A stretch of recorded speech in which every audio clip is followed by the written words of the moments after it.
Chapter 81 Tao Tai Speaks. Yen Lei and Shui Wen listened awkwardly on the side. And Jiang Zhuxiang quickly comforted them. I look more energetic when I am thinner. The dean's wife patted Jiang Zhuxiang's hand with a smile.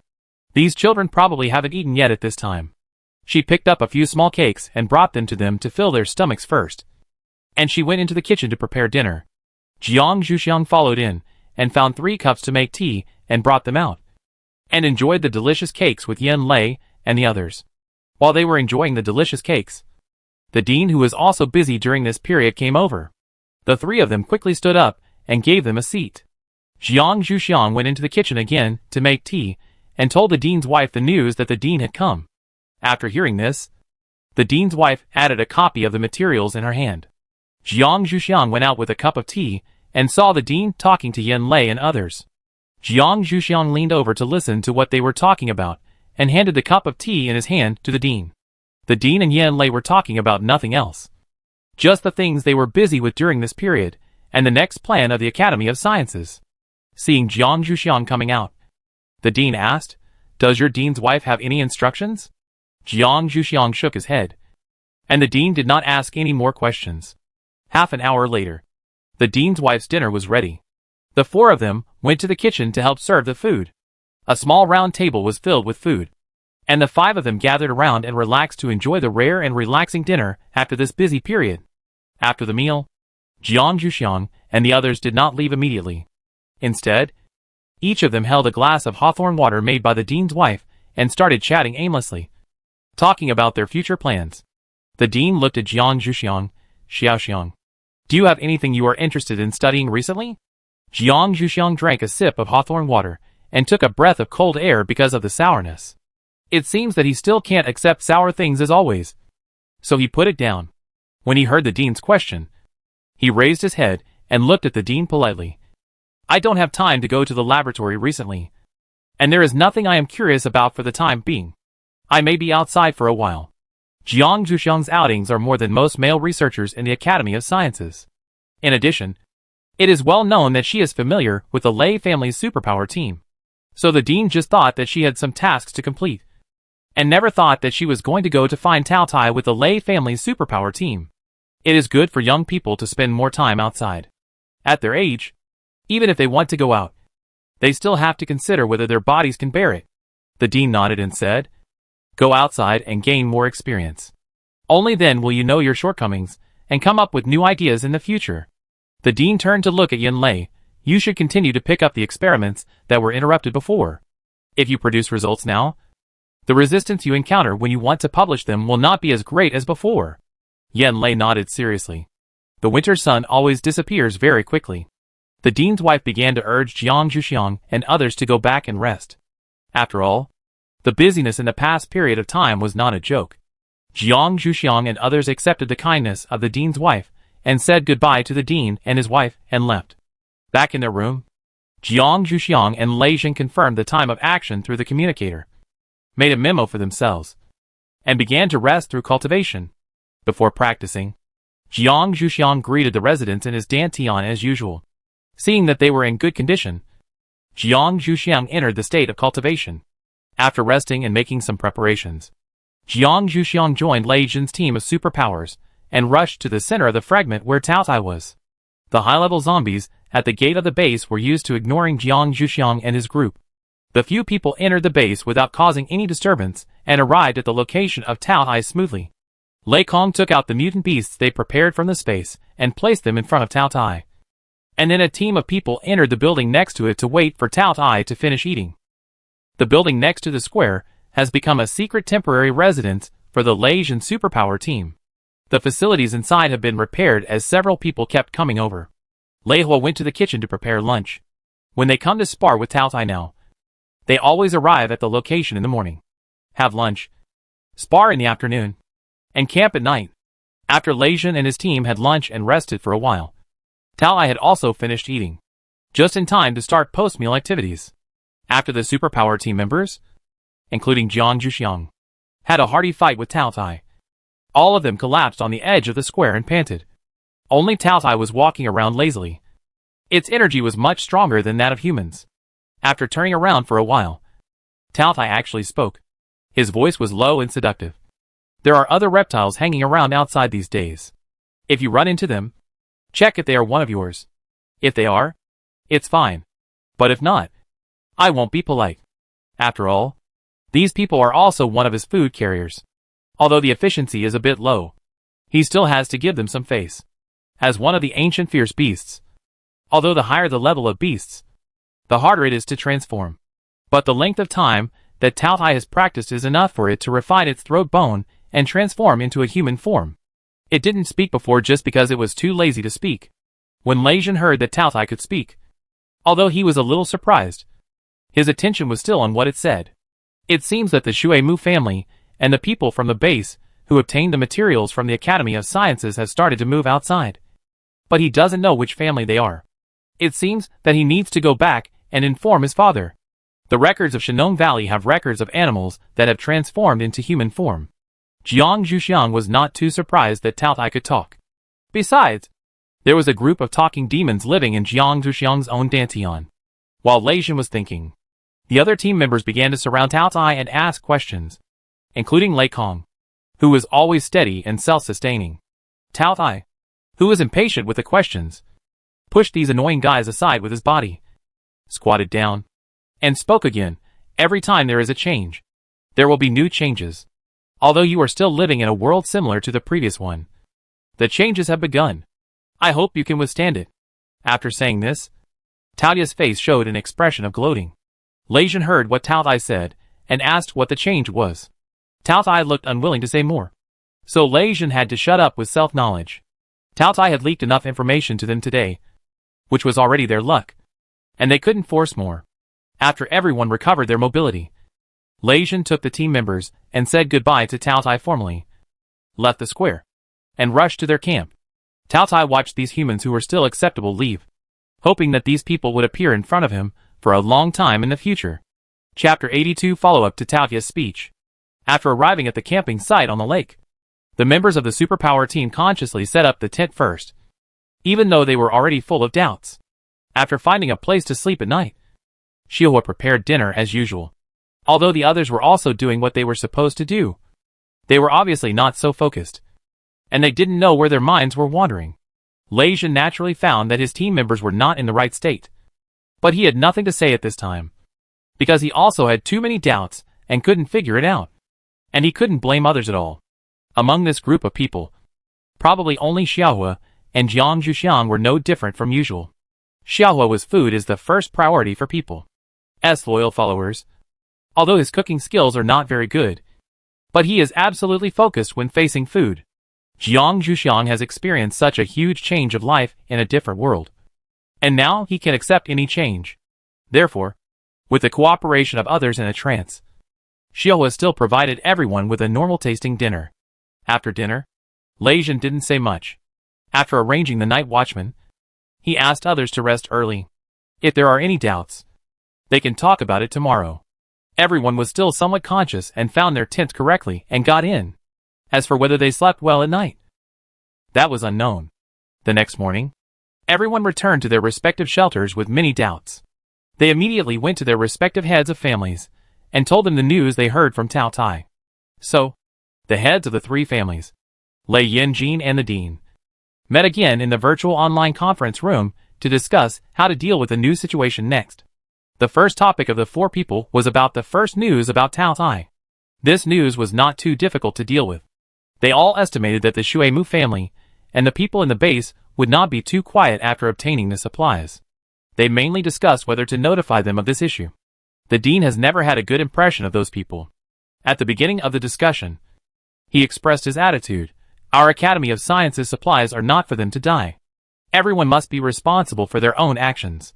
The three clan leaders Lei Yanjin all knew the grievances between the Academy of Sciences and those people. So there was nothing incomprehensible about the attitude of the Dean. So they put forward their opinions on how to deal with this matter. In fact, according to the initial thoughts of these three people, they also wanted to do the same as the Dean. But after all, they still had to consider the interests of their own families. So the final result of the discussion of the three people was to find out which clan was active outside, and then reveal the existence and danger of Tao Tai to them. As for whether to listen or not, it depends on their own choice. The more difficult thing is the change mentioned by Tao Tai. They don't know what this change means. So the four of them agreed to inform each other if anything strange happened. And all the monitoring instruments of the Academy of Sciences must be put into operation. And the consumption will be shared by the four families. The dean also agreed. After the big things were said, Chief Lei was in the mood to joke. Dean, go back and ask your wife to comfort Jiang Zhuxiang. The boys in my family who saw Tao Hai this time were a little dazed. And the little girl might be even worse. Speaking of which, Chief Lei had also seen Jiang Zhuxiang. And he didn't know why his son accepted her into his team. Could it be that his son wanted a wife? But as far as he knew, Jiang Zhuxiang was not yet an adult. Could it be that his son wanted to eat young grass? This was not okay. I would talk to him later. The dean looked at Chief Lei with some contempt. The little girl in their family was not in such a weak mental state. However, it was better to ask his wife to ask Jiang Zhuxiang to go home for dinner in the evening. After saying hello to Chief Jin and Chief Yin, the dean was the first to log off. The two clan leaders, Jin and Yin, looked at the look on the face of clan leader Lei, who looked like he didn't know what he was thinking, left him some information, and then said goodbye and left. When clan leader Lei reacted, he was the only one left in the conference room. Clan leader Lei looked at the messages they left, and he also went offline to talk to his son. After the dean went offline, he also sent a message to his wife, asking her to invite Jiang Zhuxiang home for dinner in the evening. The reactions of the clan leaders were different. Jiang Zhuxiang had already returned to his room to wash up, change clothes, and take nutrients. He planned to go to the laboratory to have a look if there was no effect. When Yan Lei didn't go out, he basically stayed in the laboratory. Jiang Zhuxiang was not surprised to see Yan Lei in the laboratory, and at the same time saw the white mice in the iron cages, and was slightly startled. Big brother, what are you going to do? You brought so many mice here. When Yan Lei saw Jiang Zhuxiang, he knew that she had just returned from outside, and asked first, what fun is there this time? I think you are really brave. You dare to let Tao Tai be your sparring partner. The fact that the center of the fragment is Tao Tai is no longer a secret among the Lei, Yen, and Jin families of the Academy of Sciences. Hearing Jiang Zhuxiang's question, Yan Lei asked jokingly, Xiaoxiang, are you afraid of mice? These mice are used for experiments. We finally found these mutant mice. It is said that they are much more resilient than the previous mice. Jiang Zhuxiang is naturally not afraid of mice. But in the previous world, plague was frequent. So seeing mice is a bit habitual to want to kill them. Regarding Yan Lei's previous questions, Jiang Zhuxiang did not intend to hide anything, and directly told, well, is it fun? Does Tao Tai count if it can talk? Yan Lei stared at Jiang Zhuxiang in amazement. Is this true? Jiang Zhuxiang looked at Yan Lei speechlessly. Do I get any contribution points for lying to you? Yan Lei asked. What did Tao Tai say? Jiang Zhuxiang still remembered what Tao Tai said. Well, there are mainly two things. One is that it found that it didn't know whether it was the Shui family, the Mu family, or the base who were active outside the original base. And the other is that there seemed to be new changes in our world. Yan Lei was a little angry after listening to Jiang Zhuxiang's words. I knew those people were not so obedient. Jiang Zhuxiang was speechless. Shouldn't the focus be new changes? Senior brother, you got the wrong point. I have reported it to the dean, and the dean will handle it well. Senior brother, you don't have to worry. You should continue to do your experiment. By the way, can you put these mutant little white mice where I can't see them? I can't help but feel itchy when I see mice. Chapter 83, Light Body. Feeling like a swallow. Yan Lei saw his junior sister looking at the mice in the cages with a murderous expression, and hurriedly moved the iron cages. The next experiment still depends on these guys to work hard, and they can't be killed by his junior sister. Yan Lei found a proper place to place the mutant mice, returned to his laboratory table, and looked at Jiang Zhuxiang, who was already standing in front of the laboratory table. You don't plan to go out recently, right? Jiang Zhuxiang looked up at him. No plan to go out for the time being. What? Do you have something to do? Yan Lei answered. No. And then continued to ask. Is there anything you are interested in studying recently? Jiang Zhuxiang stopped what he was doing and looked at Yan Lei with amusement. If you have anything to say, please speak directly. Senior brother. Yan Lei touched his nose. The research I'm doing recently is related to medicine, and I'm working with your elder brother one, in order to facilitate communication. I want you to come to our laboratory to work together. And it will also be convenient for us to discuss. I just want to ask for your opinion. Because I'm afraid that you also have something you want to study. And we will affect you. Is it related to medicine? Jiang Zhuxiang thought about it thoughtfully. I don't have any inconvenience. Can I watch? Yen Lei quickly replied, sure. Yen Lei was still worried that his junior sister would think that he wanted to drive her away. But it was natural that he could agree to such a small request. Anyway, his junior sister also knew the confidentiality principle of the laboratory. So they didn't have to worry about her leaking secrets. Besides, his junior sister also studied medical things. And maybe she would be inspired by their research. Jiang Zhuxiang had learned before that most people admired healing superpowers more. And she had never seen any serious medical research. Yen Lei agreed to let her watch. And she was already satisfied. As for the things she was interested in, they were not only in the laboratory. Jiang Zhuxiang packed up the things on his laboratory table and made room for Shui Wen to come over. For a period of time afterwards, Jiang Zhuxiang watched Yen Lei and his research in the laboratory while paying attention to the changes around him, wanting to see if Taotia's words were accurate. During the day she waited, the Lei family had figured out that it was the people from the base who were active outside the original base. As for the purpose, they could guess that they probably wanted to go in and take a look, and collect some useful things by the way. They would leave something behind more or less when they evacuated before. The Lei family did not waste time with them, and directly conveyed the news that the center of the fragment was Taotai to the leaders of the base. What they would do was their own business, and they could not care so much. Whether they wanted to tell the Shuimu family about this news was also their own business. After all, they were close to each other. Lei Jin and his friends did not understand what the changes were during their waiting during this period. So they planned to visit Taoai again and sent a message to Jiang Zhuxiang, asking if she had time to go together. Jiang Zhuxiang was also a bit bored. Yen Lei and his team were making very slow progress in their research. Jiang Zhuxiang hadn't figured out what they were going to come up with yet. Jiang Zhuxiang didn't plan to wait and see. After receiving the message from Lei Jin and his team, he could go to Taotai to solve his puzzles, although it might be very difficult. Before Jiang Zhuxiang went out, she said hello to Yen Lei and the Dean. The Dean and Yen Lei didn't stop Jiang Zhuxiang from going out, but just told her to be careful of the people in the base. After all, it wasn't just the allies of the Academy of Sciences who were out there.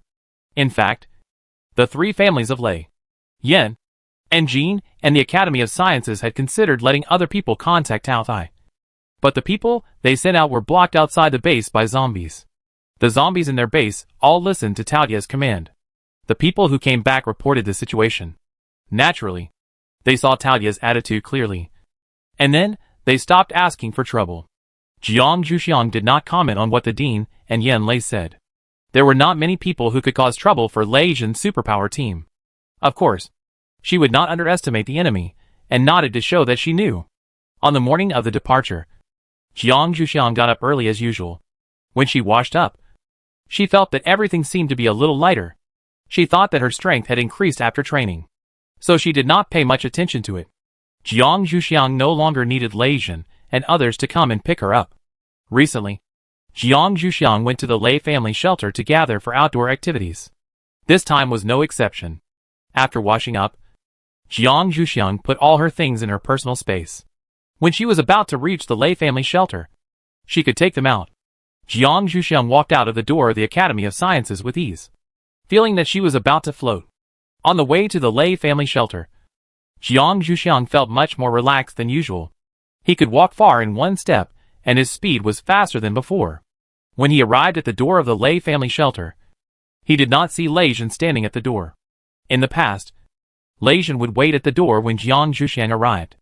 Jiang Zhuxiang dragged his box to the door of the Lei family shelter and stood still. He turned on his communicator to contact Lei Jin to help open the door. Although Jiang Zhuxiang had obtained a lot of authority within the Lei family, the authority of the shelter gate was not open to non-family members. When Lei Jin received Jiang Zhuxiang's communication, he was just about to come out and wait for someone. In the past, he arrived at the door half an hour before Jiang Zhuxiang arrived. When Lei Jin received the communication, he suspected that he had gotten up late. He looked at the time, and it was right. It must be that Jiang Zhuxiang came earlier than usual this time. While chatting with Jiang Zhuxiang, he quickened his pace and walked to the door. Lei Jin opened the door of the shelter and welcomed Jiang Zhuxiang in, and took her to the inner reception room to sit down. Let's sit for a while. They still need some time to prepare. Xiaoxiang, why did you come so early this time? Jiang Zhuxiang was also a little confused. Lei Jin was not someone who could not keep a secret. Jiang Zhuxiang directly expressed his doubts. I don't know why. I feel particularly light today. Lei Jin did not think much about it. Maybe because he was much heavier than Jiang Zhuxiang. Lei Jin did not feel anything strange so far. And Jiang Zhuxiang's words were only considered from the direction of normal strength improvement. Maybe your ability has been improved. Jiang Zhuxiang's wood-related ability is also different from Lei Mu's. As for Lei Mu, Lei Jin can easily feel his strength improvement. But for Jiang Zhuxiang, it is not so obvious. So far, Lei Jin does not know to what extent Jiang Zhuxiang's wood-related ability has developed. And inquiring about the development of other people's abilities is a taboo topic. And Lei Jin usually does not mention it easily. Chapter 84 Combing the Fur of Tao Tai. Jiang Zhuxiang didn't think too much about the things that he couldn't figure out for the time being. If there was anything wrong, it would be obvious one day. He sat there quietly with Lei Jin and waited for others to come. Half an hour passed quickly. The other members of Lei Jin's superpower team came to the internal reception room one after another. Seeing Jiang Zhuxiang sitting there, they were all surprised. It was rare to see her come so early. Lei Jin saw that everyone had arrived. And he didn't delay. He asked Lei Kong to pack up everyone's personal belongings and prepare to leave. After packing up, a team followed Lei Jin out of the Lei family shelter and rushed to the direction of Tao Tai.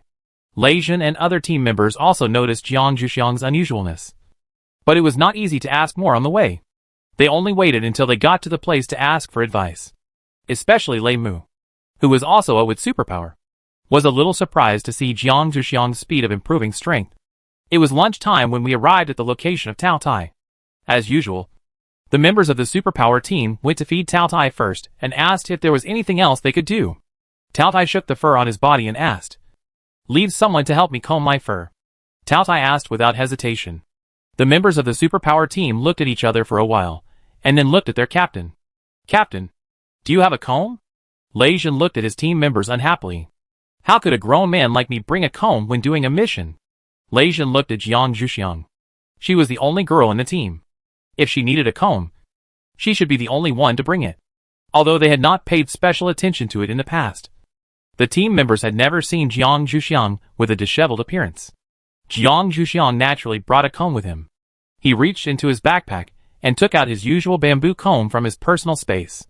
Can a human comb be used to comb hair?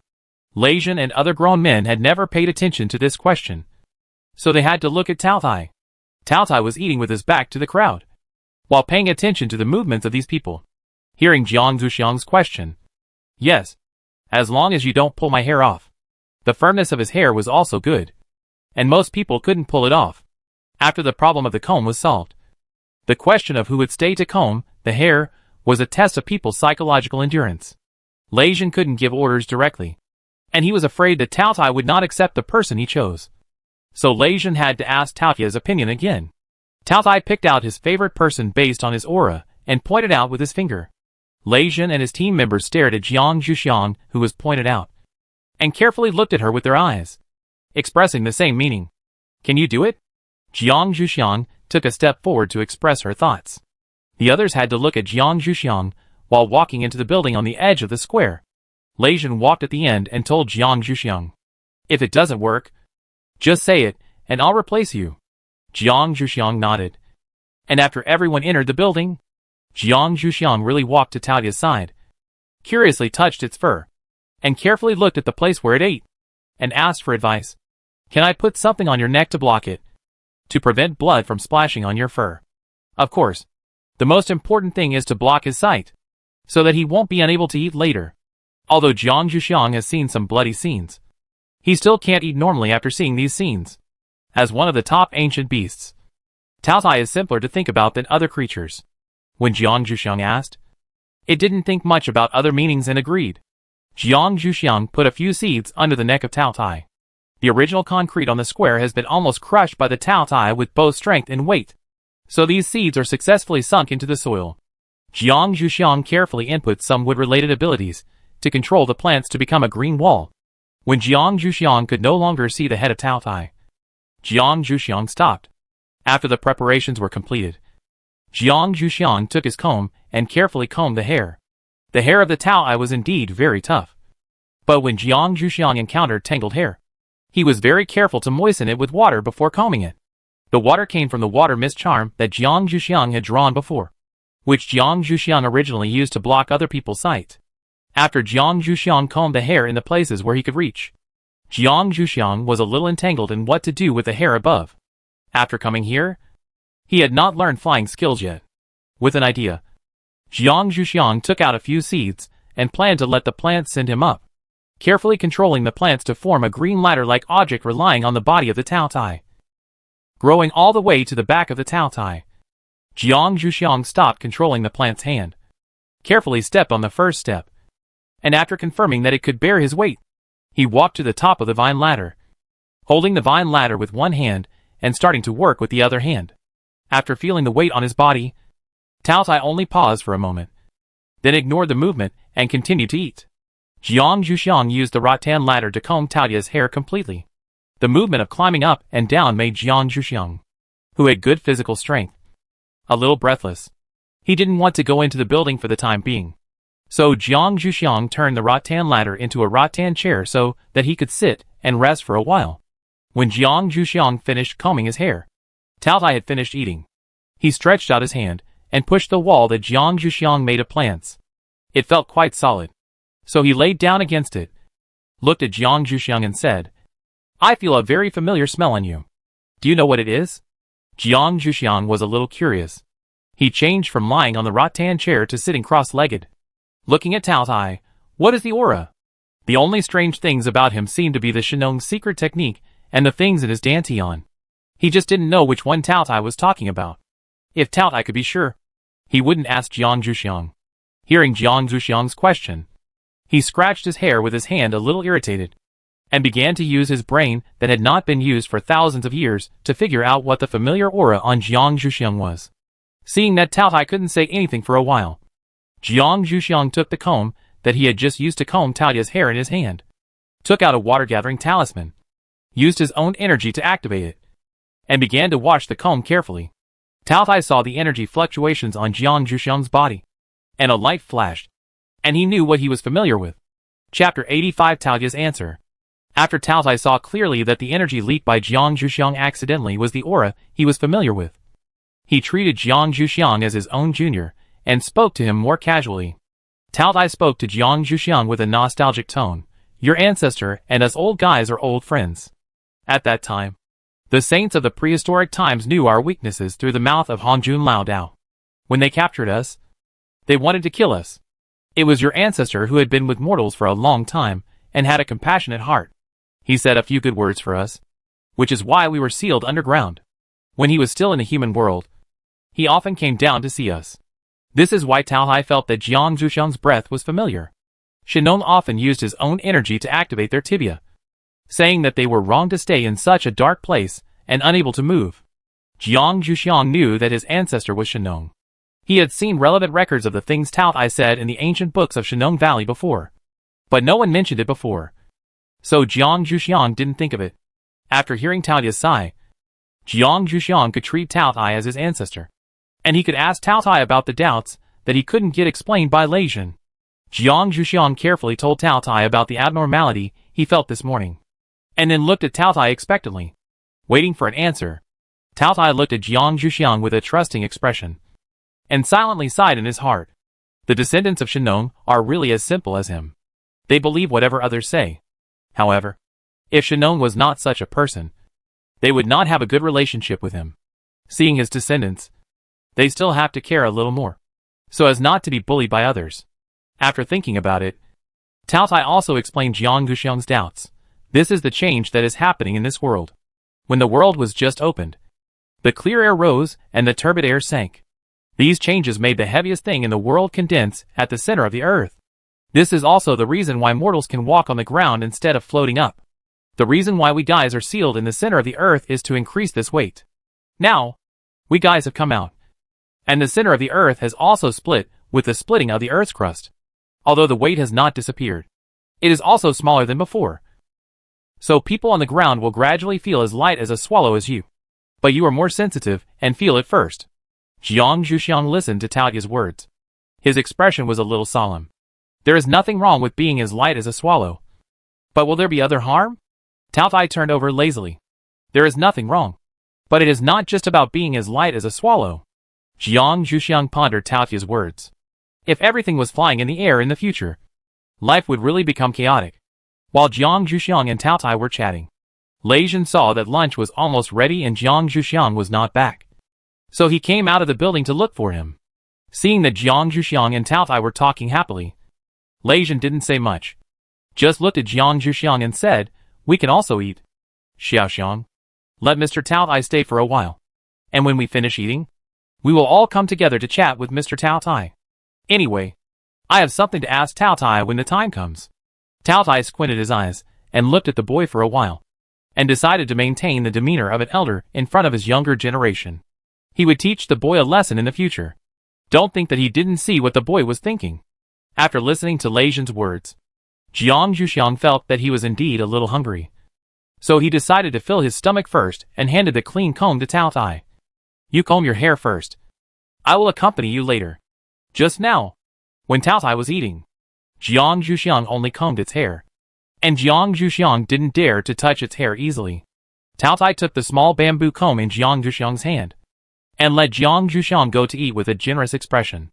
Jiang Zhuxiang waved to Tao Tai with a smile, and walked into the building with Lei Jin. The lunch prepared by Xiahua was already placed on the dining table in the building, and the others had already sat down at their seats on the table, waiting for Jiang Zhuxiang and Lei Jin to come. Lei Jin and Jiang Zhuxiang sat down at their respective seats, and lunch officially began. After the meal, after cleaning up everything, Lei Jin led all the team members back to the square. Tao Tai had combed his hair neatly, and when he saw Jiang Zhuxiang and the others coming out, Tao Tai began to change under their eyes, and finally turned into a middle-aged man with a strong physique, with long hair, and sat on the rattan chair that Jiang Zhuxiang had made before going to eat. Lei Jin and his team members suppressed their shock and stood in front of Tao Tai, including Jiang Zhuxiang. Tao Tai didn't feel embarrassed to occupy the rattan chair of his junior.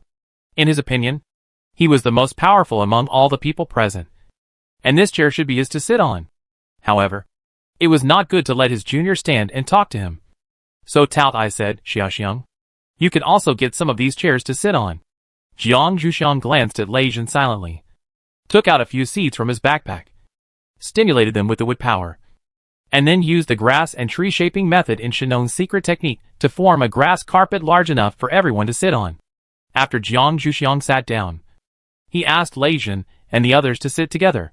Lei Jin and the others looked at Tao Tai silently, and they didn't see any objection from it. So they sat down on the grass carpet silently.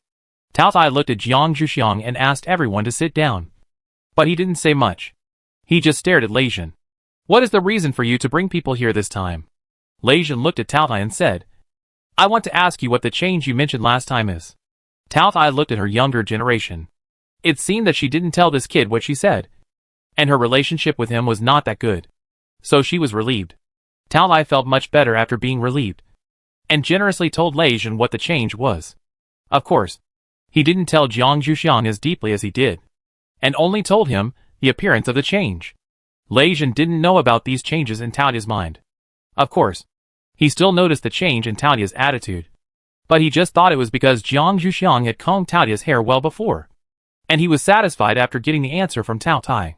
Chapter 86 Discussion on Earth's Gravity. Jiang Zhuxiang had not told Lei Jin before, and he had not recovered from his shock. Anyone who finally recognized that he had come from one world to another, met a friend of his ancestor, and was told that he had come to the same world thousands of years later, would be confused for a while. Now, after hearing the news that Tao Tai told Lei Jin, Jiang Zhuxiang silently understood Tao Tai's intention. It seemed that what Tao Tai told him could not be told to Lei Jin. After digesting the news given by Tao Tai for a while, Lei Jin looked at the shocked looks of his team members. The original plan to let them and Tao Tai exercise again was cancelled. Their mental state was prone to accidents during the fight. Although the members of the superpower team were not afraid of injuries, it was better to have fewer unnecessary casualties. After all, injuries would not only affect people's actions, but also cause inevitable damage to their bodies. affecting the improvement of their superpowers. After thinking about it, Lei Jin planned to say goodbye to Tao Tai. As soon as Lei Jin said goodbye, Tao Tai said, "I have something to talk to her alone." He pointed at Jiang Zhuxiang, implying that Lei Jin and his team should leave first. Lei Jin didn't have any extra thoughts about this. After telling Jiang Zhuxiang that they were waiting for her at the gate of the base, he took the other team members away. Jiang Zhuxiang looked at Tao Tai helplessly, to see if it had anything to say to him. After seeing the annoying boy leave, Tao Tai told Jiang Zhuxiang some of his requests, and emphasized that if someone bullied her, tell it, and he would help her bully back. Jiang Zhuxiang silently took out a pen and paper to record what Tao Tai said. And when Tao Tai said the last sentence, he silently put the pen and paper away again. After listening to Tao Tai's words, Jiang Zhuxiang also asked a question that he had been confused about before. "Can you really not leave here?" Tao Tai thought about it for a while, and said with an unfathomable expression, "I can still go out for a walk after meeting certain conditions." When Jiang Zhuxiang asked what the conditions were, Tao Tai kept silent again, and Jiang Zhuxiang had no choice but to stop asking, seeing Tao Tai's attitude of knowing everything before. He also knew that the answer to this question really could not be told to him. Before Jiang Zhuxiang left, he tidied up the place where Tao Tai stayed, adjusted the size of the straw mat to the extent that Tao Tai could lie down, and left another set of washing tools in his personal space to Tao Tai, hoping that it could pay attention to its own hygiene. Although it couldn't get water by itself, it could command the zombies under its control to get it, which didn't consume much energy. After Jiang Zhuxiang knew the friendship between Tao Tai and his ancestors, he no longer had any aversion to it controlling zombies, as long as it didn't use it to hurt people. After all, zombies are dead things in the eyes of humans. As an object, the attitude of the user is particularly important. Tao Tai, who can be on good terms with his ancestors, is still worthy of Jiang Zhuxiang's trust as a member of Shenong Valley. After Jiang Zhuxiang dealt with Tao Tai, he left and rushed to the gate of the base. Fortunately, Jiang Zhuxiang did not delay for long, and Lei Jin and his team were not impatient. After Jiang Zhuxiang returned to the team, Lei Jin led the team members to leave the base. The zombies at the gate of the base politely watched Jiang Zhuxiang leave. The zombies had received the message conveyed by Tao Tai, and should be respectful to Jiang Zhuxiang. The zombies were still afraid of Tao Tai's force and control, so they behaved like this. Of course, Jiang Zhuxiang, who was following the team, did not notice the scene. Lei Jin and his team were still camping at the campsite on the lake beach. After dinner, Lei Jin called all the team members to hold a meeting in their tents to discuss what adjustments they needed to make based on the news they had just received from Tao Tai. Lei Kong, the first speaker of the meeting of the superpower team, said, "From the news of Tao Tai, we can conclude that the gravity of the Earth is getting smaller. The first thing that affects this is actually our lives. Secondly, can we adapt to fighting under the condition of smaller gravity? And whether the smaller gravity has other effects on zombies and mutant plants and animals. Xiexiang, I think you can pass this news back to the Academy of Sciences first. This should be a very interesting research topic for you. Maybe some problems that arise later will need you to solve them. Generally, the news and the mission can only be spread after everyone returns." Jiang Zhuxiang listened to Lei Kong's words, and glanced at Lei Jin. Lei Jin listened to Lei Kong's speech, saw Jiang Zhuxiang's eyes, looked at Jiang Zhuxiang and nodded, indicating that he supported Lei Kong's words. After getting Lei Jin's permission, Jiang Zhuxiang carefully edited Tao Tai's words, turned them into a simple and clear message, and sent them to the dean.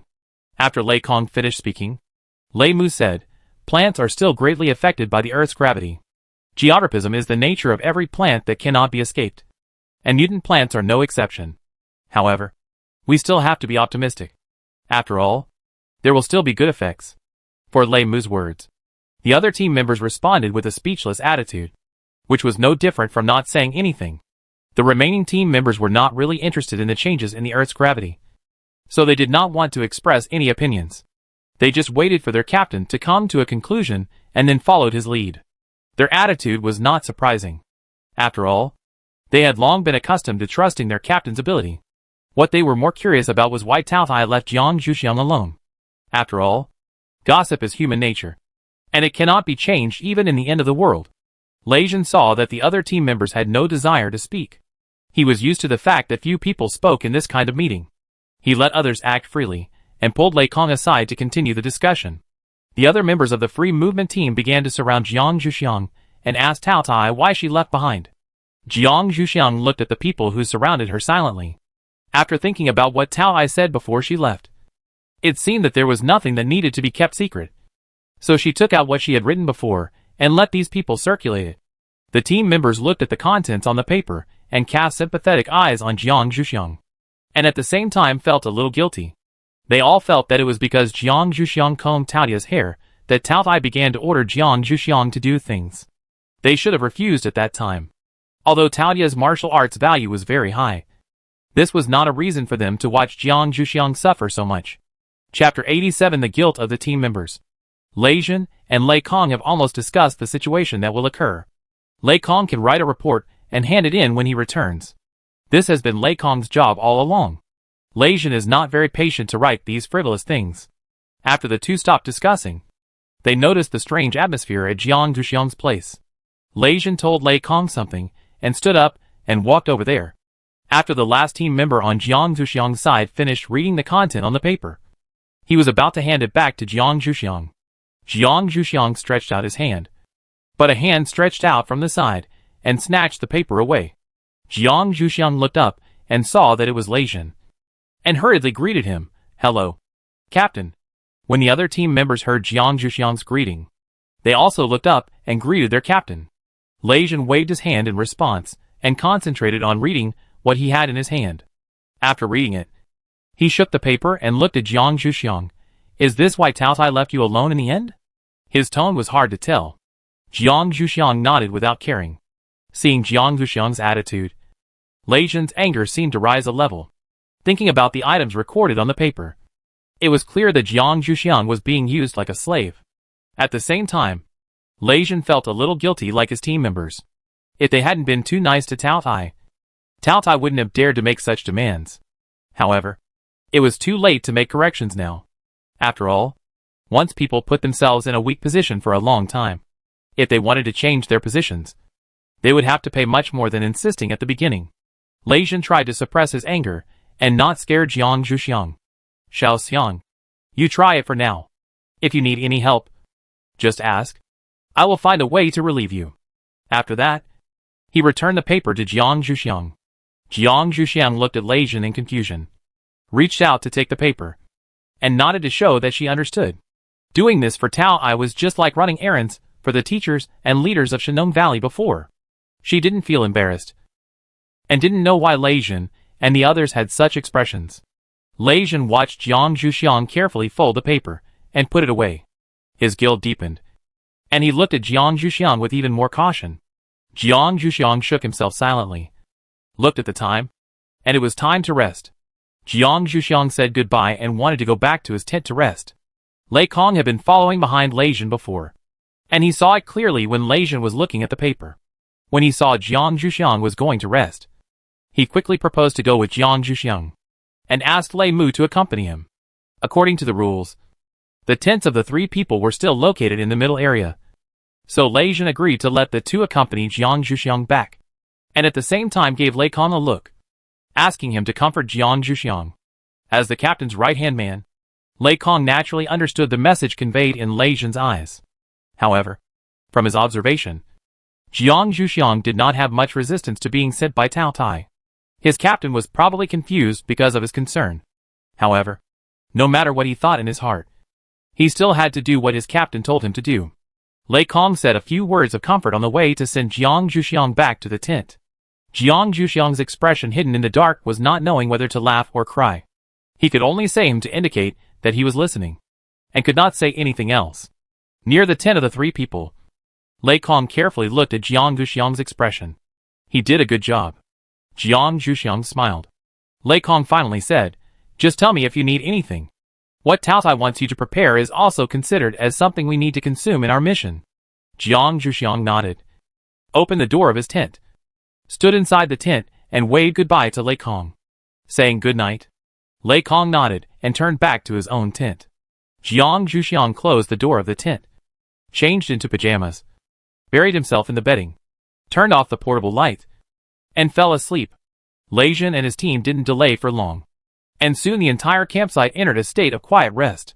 There was no conversation all night.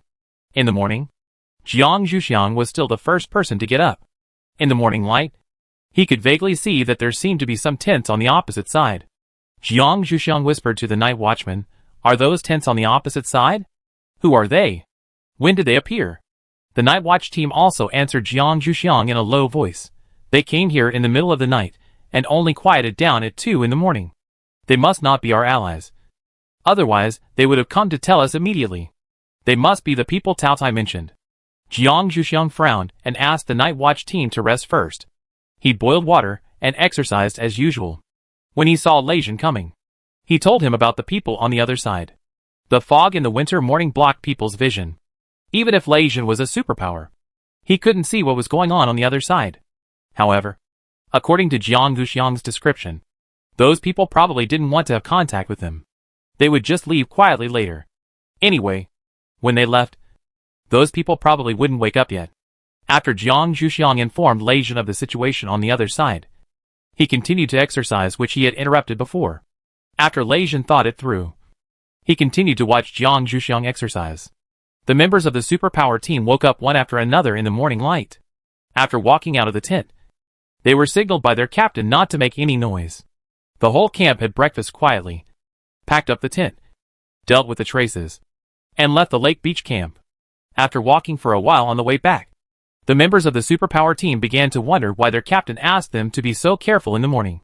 They naturally saw the tent on the opposite side. According to the strength of their captain, there should be nothing to be afraid of. This kind of leading quietly, which was almost a sign of weakness, was completely inconsistent with their captain's style of doing things. Being watched by his team members with fiery eyes, Lei Jin had to explain in order to walk the rest of the way well, avoid unnecessary trouble. The team members thought of the news they got from Cao Tai, nodded with sympathy, and the rest of the way was much safer.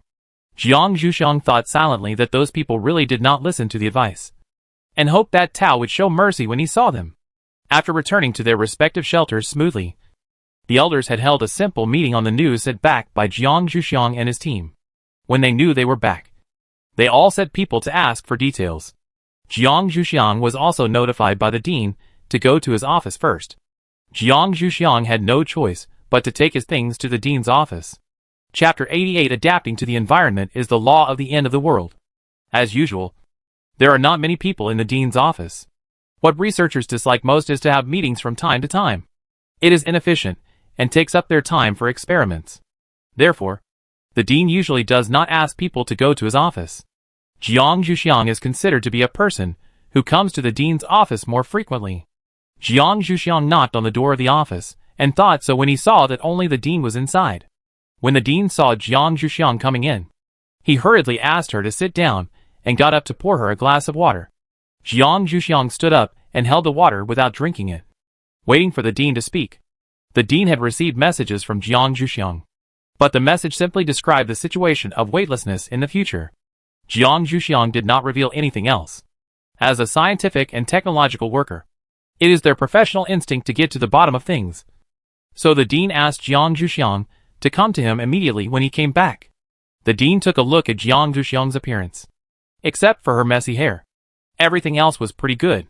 It seemed that the people from the Lei family's superpower team were quite caring towards Jiang Zhuxiang. After seeing that Jiang Zhuxiang was in a good mental state, the dean began to question her about her actions during the day and night. After hearing Jiang Zhuxiang talk about how she felt a little unusually light yesterday morning, and what Tao I said to them later, the dean felt that these people were really lucky. When did the extremely ferocious Cao Tai in ancient times become so friendly to humans? Or was it just so special to Lei Jin and the others? The dean asked Jiang Zhuxiang a few more questions skillfully. After Jiang Zhuxiang still had nothing else to say, the dean let Jiang Zhuxiang go back. Jiang Zhuxiang drank the water in his hand, put down the cup, and politely said goodbye to his dean before leaving his office. What Jiang Zhuxiang told the dean was the same as what Tao I told Lei Jin and the others. If the dean went to verify it with others, there would be no problem. It was not that Jiang Zhuxiang wanted to hide it, but as a person who believed in materialism for decades, even if Jiang Zhuxiang told the dean the real reason Tao I told her, the dean might not believe it. He might even suspect that Jiang Zhuxiang was deceived by Tao Tai. Otherwise, how to explain that Tao Tai told her something different from what he told Lei Jin and the others? Could it be that Tao Tai did it for the sake of her ancestors? If so, the dean would probably not believe it even more. After all, the original body's parents were normal humans, and no one believed that they had anything to do with the ancient beasts. As Jiang Zhuxiang thought about this, he returned to his room, packed his things, went to the bathroom to take a hot bath, dried his hair, sat down at his desk in his pajamas, took out the paper he had written on what Tao Tai wanted him to do, and thought about it carefully. Taking out another piece of paper, Jiang Zhuxiang began to write down the order in which he would do these things and what he needed to prepare for them. While Jiang Zhuxiang was concentrating on these things, the dean gave the Academy of Sciences a joint research topic, how to let humans survive in a state of weightlessness, and asked all researchers with spare capacity to participate and solve this problem as soon as possible. Although the researchers were a little curious about what their dean had done, they still put this topic in their memos and thought about it when they had time. When Yan Lei received this message, he had a hunch that his junior sister should have returned from visiting Tao Tai. So Yan Lei sent a message to Jiang Zhuxiang to confirm. Jiang Zhuxiang received Yan Lei's message and clicked it. There were only 3 simple words. Back. Jiang Zhuxiang just replied with a and continued to do his own thing. After receiving it, Yan Lei smiled silently and continued his experiment. Shui Wen saw Yan Lei's performance at the opposite experimental table and felt quite puzzled. The Academy of Sciences quickly arranged the research topic. Lei Zhen and his team had returned to their shelter. Lei Zhen immediately went to see his father and told him what Tao Tai had said to them. Chief Lei was very curious about his son's ability to coax Tao Tai to tell him such an important thing. It seemed that neither he nor his wife had this ability. Where did he inherit the gene from? Was it a genetic mutation? Lei Zhen looked at his father's strange expression after hearing what he said, and silently asked, "Father, do you dare to tell me what you were thinking just now?" Lei Zhen often could not predict his father's brain circuits. "I'm wondering what price you paid to get this news from Tao Tai," Lei's father blurted out. Lei Zhen's face darkened instantly when he heard his father's words, and he answered speechlessly, "What can I have that Tao Tai would like?" Lei clan leader carefully looked at his son's face and tentatively answered, "Maybe it's the face?" Lei Zhen was silent for a while and decided not to discuss this issue with his father. He just said, "Lei Kong will write a report later. You can do it yourself." When it comes to business, Lei clan leader is still more reliable. The way he nodded in agreement is full of silent credibility. However, after only 3 minutes of seriousness, Lei clan leader remembered the question he wanted to ask before. "Is there always a little girl in your team who acts with you? What do you think, son?" When he was talking, Lei's father's curious eyes were completely undisguised, nakedly expressing, "Son, are you interested in her?" Lei Zhen silently glanced at his father and replied, "She is our reserve player." As for the rest, Lei Zhen couldn't say it now. After all, Jiang Zhuxiang was still young, and it was useless to say it now. It might cause trouble after saying it, such as his father's random advice. Therefore, Lei Zhen couldn't be more serious when he spoke. Chief Lei looked at his son's face carefully. Although he couldn't see anything else, he still didn't believe it was that simple. However, he couldn't ask more questions. Otherwise, it would be bad if his son made his son angry. Seeing that his father had no other questions, Lei Zhen quickly left his father's study and went to do his own things. Maybe he could go to the shelter of the Academy of Sciences more often. He also had a ready-made excuse to see their research progress. He believed that with today's words as a prelude, his father would not doubt his original intention for the time being. Clan leader Lei watched his son leave his study. He wanted to see what his wife was doing, but thinking of his son's previous instructions, he decided to wait until Lei Kong came. Lei Kong did not let his clan leader wait too long. Within half an hour after Lei Zhen left, he came to the clan leader's study with the written materials, handed them to the clan leader, and stood aside waiting. Chapter 89 Various Reactions. After reading Lei Kong's analysis report carefully, Chief Lei asked Lei Kong a few more questions. He found nothing wrong and waved Lei Kong away, saying that he would inform the tribesmen to be prepared. Lei Kong nodded and left. His report was originally for the chief of his family to understand the situation. No matter what decision his chief of his family made, he had no room to intervene. When Chief Lei informed his family members to pay attention, he also informed his allies of the situation and asked them to be prepared. While the Lei, Yan, and Jin families and the Academy of Sciences were working hard to prepare for the changes that had already arrived, the Shui, Mu, and the people at the base were still working hard to explore the surrounding environment and collect everything they could see. The tents that Lei Jin and Jiang Zhuxiang saw before were built by them.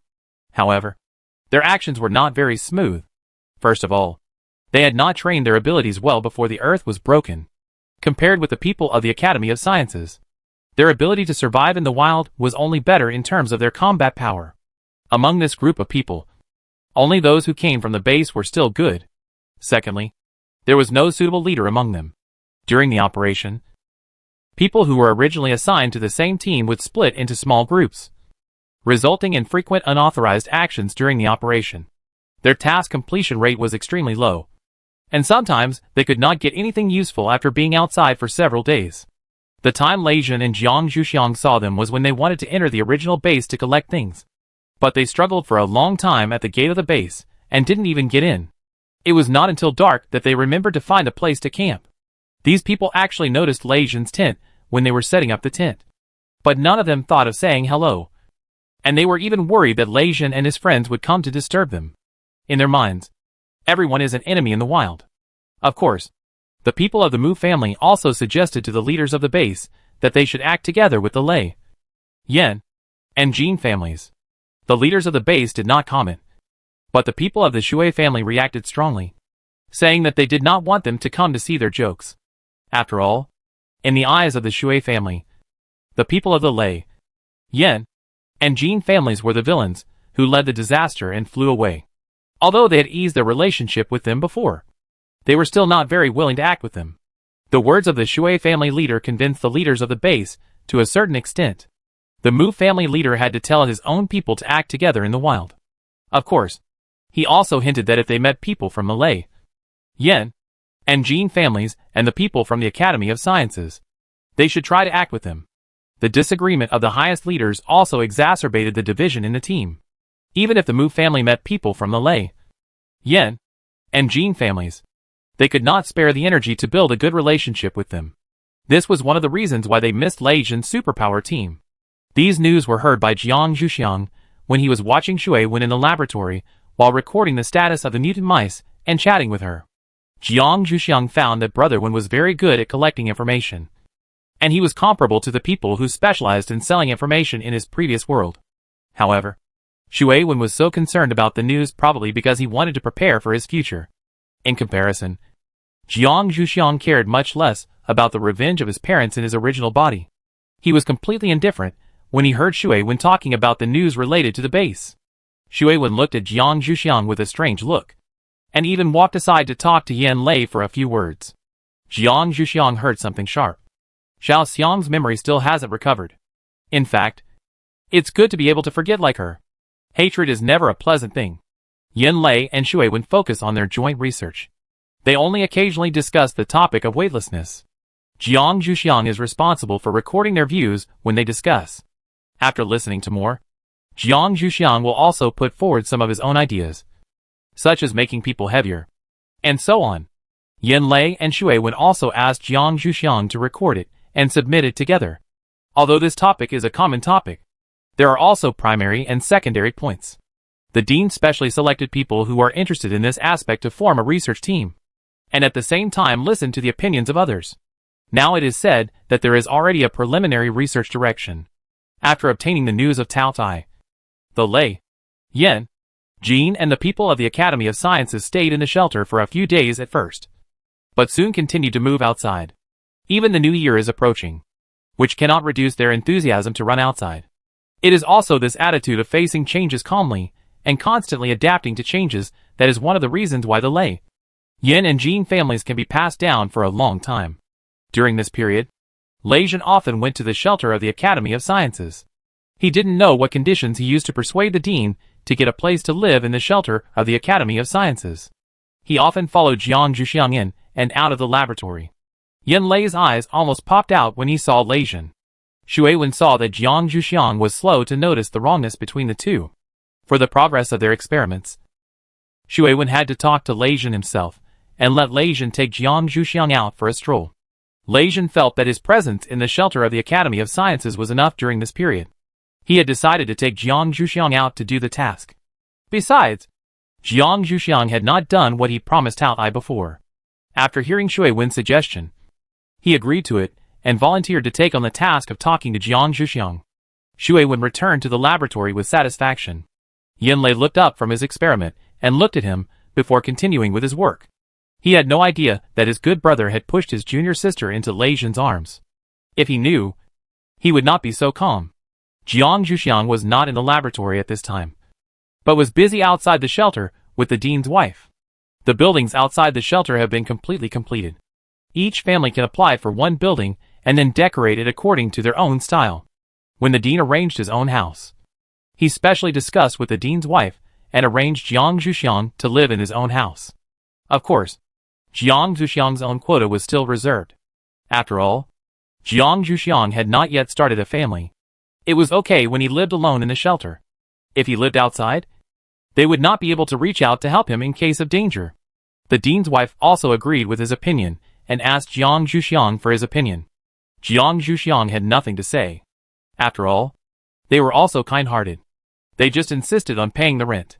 Jiang Zhuxiang still understood a little about human relations. Chapter 90 New Home Decoration. After seeing Jiang Zhuxiang agreed, the dean's wife took Jiang Zhuxiang to come over and decorate her house. She didn't even pay much attention to the bakery. She just went there every day to make enough bread for the day's sales, and left the rest to the shop assistants. Neither of them was a professional decorator. Some things had to be done on the virtual network to watch tutorials. The dean always felt that the two were asking for trouble, or that the dean's wife was dragging Jiang Zhuxiang to suffer. Of course, the dean's wife herself would not think so. In her eyes, this was done to create the home of her own dreams. Fortunately, the two of them have good learning ability. Otherwise, with their attitude of learning and working at the same time, I really don't know how much decoration materials will be wasted. When Lei Zhen came over, the two had just finished watching the tutorial on how to paint, and each of them was painting the walls inside the building with a bucket of paint. Jiang Zhuxiang has really opened her eyes to following the dean's wife during this period. She really didn't know that a house where one person lives needs so much trouble to be done. Seeing Lei Zhen coming, she can take the opportunity to rest her arms. Lei Zhen greeted the dean's wife first, and then said that he had something to talk to Jiang Zhuxiang about.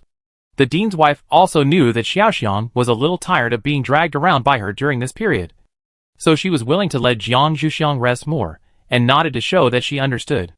Lei Zhen looked at Jiang Zhuxiang, who put down the paint bucket and brush in his hand, and walked out with Lei Zhen.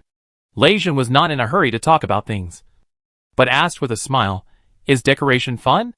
How did you think of decorating by yourself?"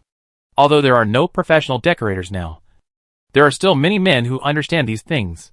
They can find someone to do it, and they just watch from the side. Jiang Zhuxiang replied in a flat tone, "I am here to accompany the dean's wife to play decoration." If she were to say it herself, she would definitely let others do everything and move indirectly. It seems that she really has no interest in decoration. She is willing to accompany the dean's wife to do things, probably mostly for the purpose of helping. Lei Zhen no longer talked about this topic, and asked directly, "How are you preparing for what task I asked you to do? If it's almost done, I will accompany you there." Jiang Zhuxiang was so busy recently that she almost forgot about this matter. She was either staying in the laboratory or helping the dean's wife with decoration. She had almost prepared the things before. If she didn't do it, Tao Tai would probably say that she was unfilial the next time he saw her. Fortunately, Lei Zhen reminded her, "The things are almost ready. Let me tell the dean's wife later, and we will go there tomorrow." Jiang Zhuxiang always did things as soon as she thought of doing them. In her mind, procrastination was a complete waste of her time. Lei Zhen still admired Jiang Zhuxiang's straightforwardness and neatness.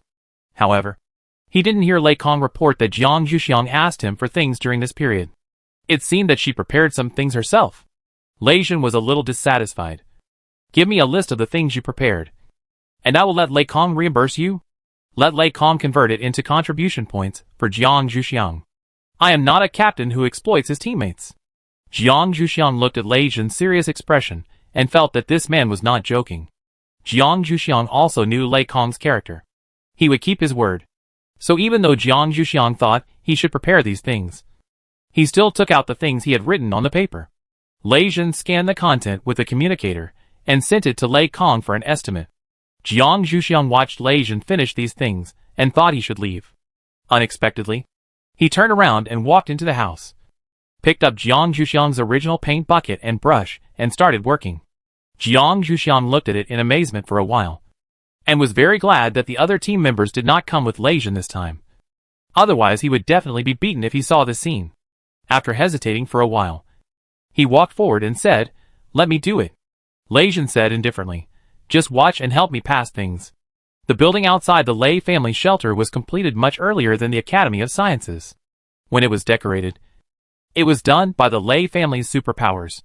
Lei Jin was not idle either, so it is quite handy now. The dean's wife on the side saw the status of the two people.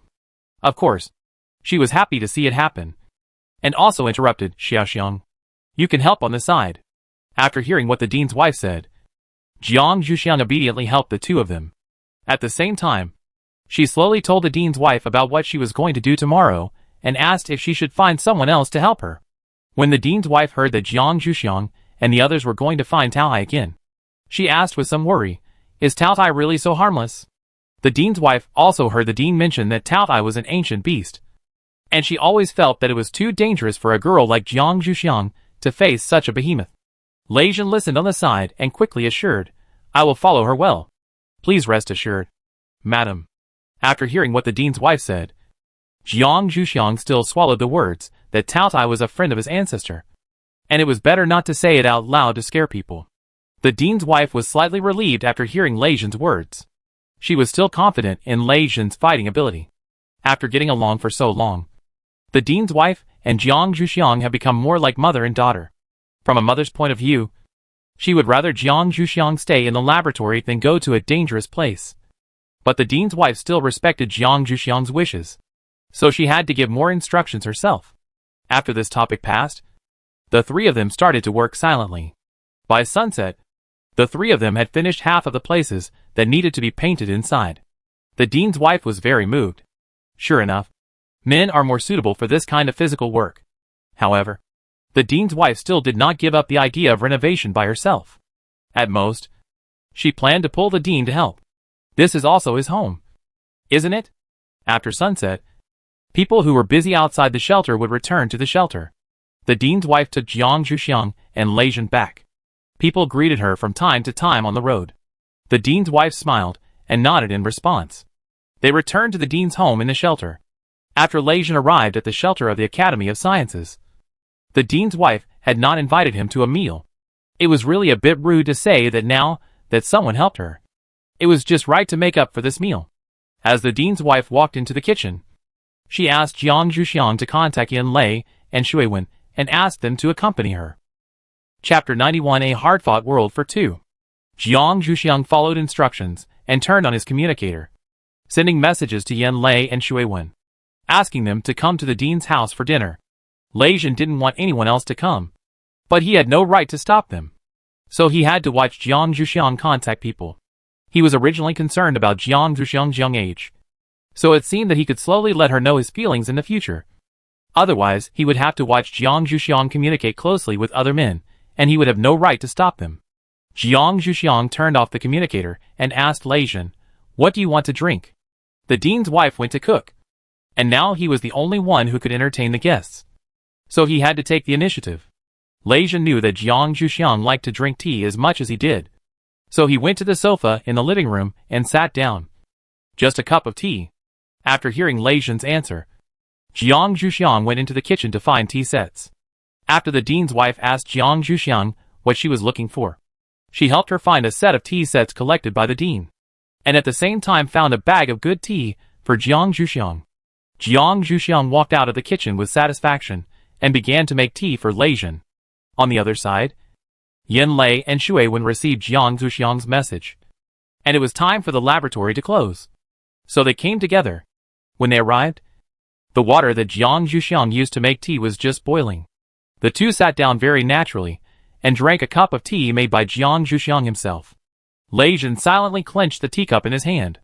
When Yan Lei and Shui Wen saw Lei Jin, they understood why Jiang Zhuxiang sent them a message. It should be that the dean's wife asked them to accompany the guests.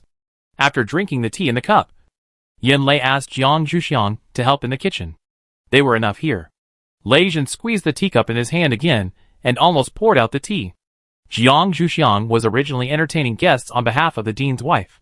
Now that there was a more suitable person, she was naturally more willing to help the dean's wife. Hearing Yanlei's words, she stood up and walked towards the kitchen.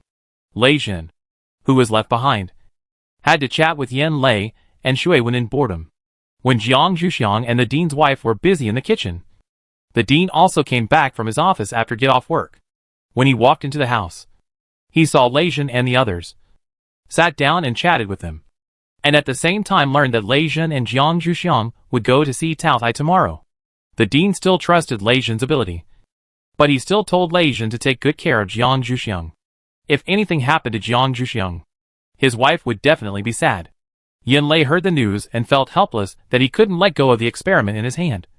Otherwise he would have to go and watch. Although his martial arts value was not enough, he was still worried about his little sister being alone with a man. Shui Wen was more curious about Tao Tai. Although everyone knew that the big guy in the center of the original base was Tao Tai, it seemed that except for the members of Lei Jin's superpower team who had seen the Tao Tai's body, no one else had seen Tao Tai in person. Shui Wen carefully asked Lei Jin about Tao Tai. Lei Jin's knowledge of Tao Tai came from Jiang Zhuxiang, but he was still able to say a few words when he heard someone was interested. Seeing Lei Jin and Shui Wen chatting, Yanlei began to report their experimental progress to the dean. For a while, the atmosphere in the living room was quite happy. Jiang Zhuxiang saw this scene when he was sent out by the dean's wife to call people for dinner. Jiang Zhuxiang stood aside and waited for their conversation to end before saying that they could eat. The four stood up and followed Jiang Zhuxiang to the dining room. The dean's wife was putting the last dish on the table. When she saw people coming in, she smiled and said, "Simple tea and light meals. Come and sit down." After the dean sat down first, the others also found seats and sat down one by one. Yanlei and Shui Wen sandwiched Lei Jin in the middle, preventing him from wanting to sit next to Jiang Zhuxiang. Apart from this, Lei Jin was quite satisfied with today's dinner. After all, it was made by the dean's wife herself, and his mother had never cooked at home. After the meal, the dean's wife also prepared dessert. After eating, Lei Jin said that he wanted to go for a walk to digest the food, and invited Jiang Zhuxiang to go with him. Jiang Zhuxiang didn't want to refuse, and while walking, he could also confirm the time for tomorrow.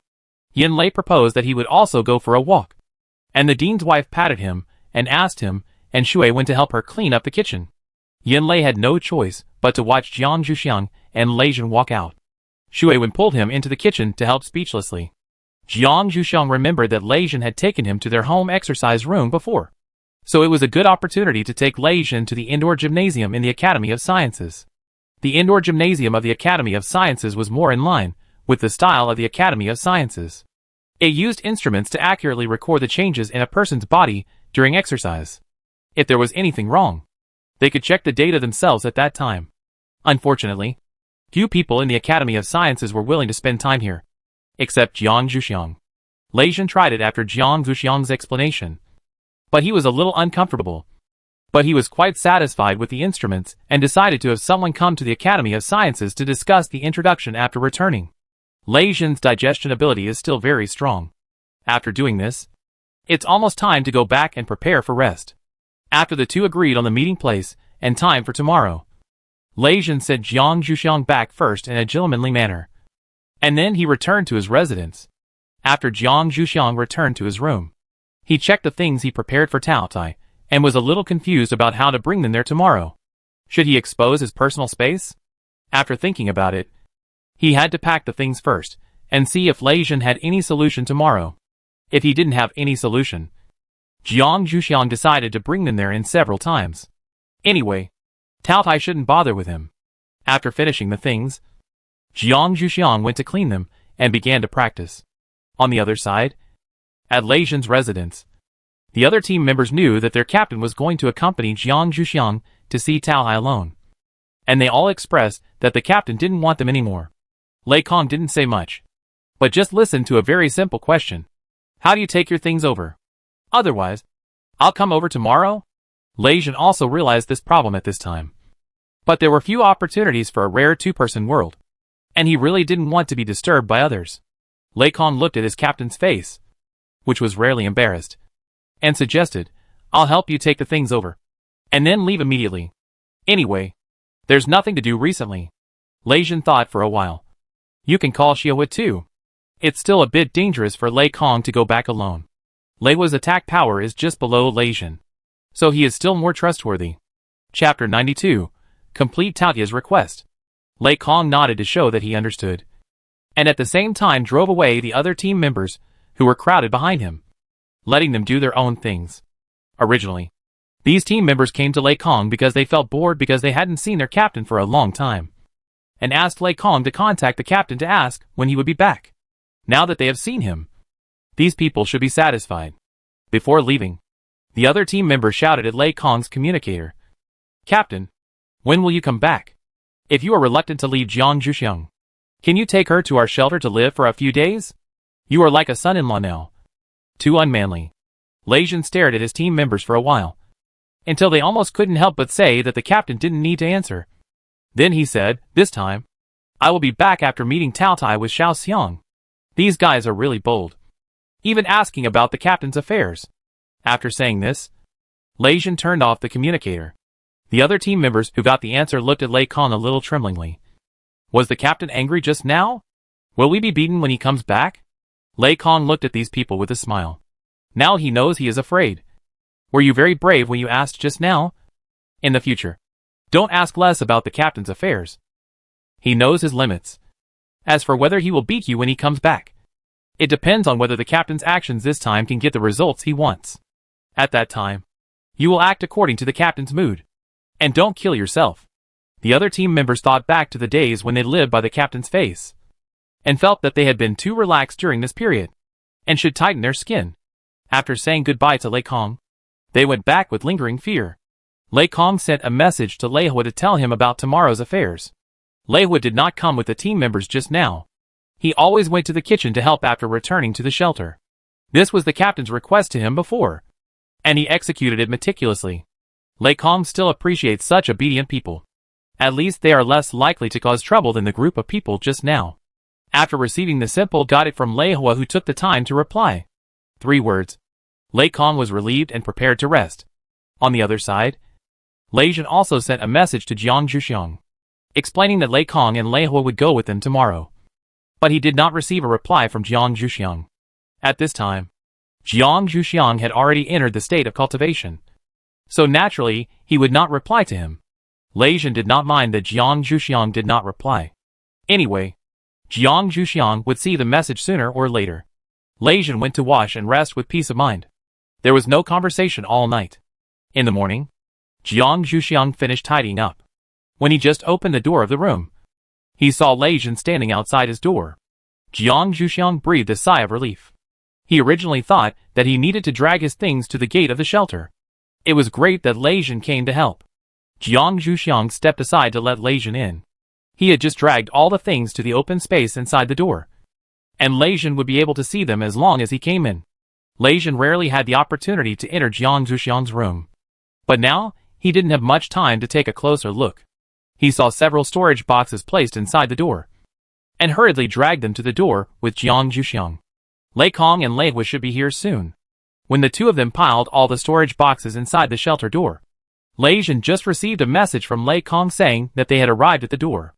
Lei Jin talked to Jiang Zhuxiang, and Jiang Zhuxiang stood in front of the display screen inside the door and looked to confirm that it was indeed Lei Kong and Lei Hua outside the door, and then hurriedly opened the door of the shelter. After Lei Kong and Lei Hua walked into the gate of the Academy of Sciences, they saw the stacked storage boxes. Lei Kong immediately smiled and looked at Jiang Zhuxiang. If I don't come, how are you going to take them? Jiang Zhuxiang looked at Lei Jin. I originally planned to take them over in several times. If I go alone, I can also put them in my personal space. Lei Kong was not surprised by Jiang Zhuxiang's words. He stopped talking and put all the things into the space. Captain, I didn't bring a tent this time. You can just stay overnight in the base. It's troublesome for you to carry the tent. Lei Kong and Lei Hua returned directly after arriving at the place, and they didn't need a tent. Lei Jin looked at Jiang Zhuxiang, who nodded to show that he understood. So Lei Jin had no objection. If Jiang Zhuxiang wanted to live in a tent, he could still help him get it. Lei Kong saw that the two had no objection, so he suggested, then let's go. Lei Jin walked out first, followed by Jiang Zhuxiang. Lei Kong walked beside Jiang Zhuxiang, and Lei Hua was the last one. The four of them spent a whole morning on the road. Originally, these people had a good relationship with Tao Tai and could have taken a car to go there. But later they considered the reasons for confidentiality and continued to walk to see Tao Tai. After all, if the Shuemu family and the people at the base knew that they had such a good relationship with Tao Tai, they would definitely make some trouble. After arriving at the place, Lei Kong asked, "Where do you put the things?" Jiang Zhuxiang looked at Tao Tai, who gave him a look that said, "Please help me deal with it." Jiang Zhuxiang said, "Put it in the house first." Lei Kong saw that Tao Tai did not object, so he walked into the house and found a vacant place to take the things out. Jiang Zhuxiang checked the things in the storage box, while Lei Jin was outside to see Lei Kong and Lei Hua off. "Be careful on the road, and get back as soon as possible." Lei Kong and Lei Hua nodded to show that they understood, and were about to go out. Jiang Zhuxiang checked the things and came out. "Aren't you going to eat lunch?" Lei Kong replied. "In order to save time, we won't eat. After all, it is more dangerous at night." Jiang Zhuxiang took out 2 tubes of nutrition from his backpack and handed them over. 1 tube for each person. "Enough to keep you full." Lei Kong took it and looked at it, then handed one to Lei Hua, opened the lid, and drank it all in one go. After all, he had heard from Jiang Zhuxiang that these nutritions tasted bad. After swallowing them all, he felt that Jiang Zhuxiang was being modest when he said that they tasted bad. He should have just said that they tasted bad. But they did keep you full, and even relieved a lot of the fatigue from the journey. They were made by the Academy of Sciences, so the effect was guaranteed. After thanking Jiang Zhuxiang, Lei Kong and Lei Hua walked out of the base together. They needed to return to the Lei family shelter before the sun set. After Lei Jin and Jiang Zhuxiang watched the two leave, Lei Jin said, "What should we do now?" Jiang Zhuxiang turned and walked into the house. "Let's eat first.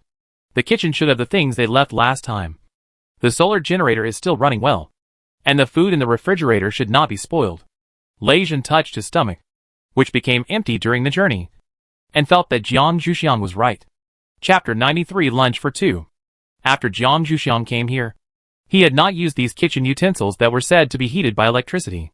He had only seen others use them and help them. Jiang Zhuxiang decided to open the ice storage, now called the refrigerator, to see what was edible inside.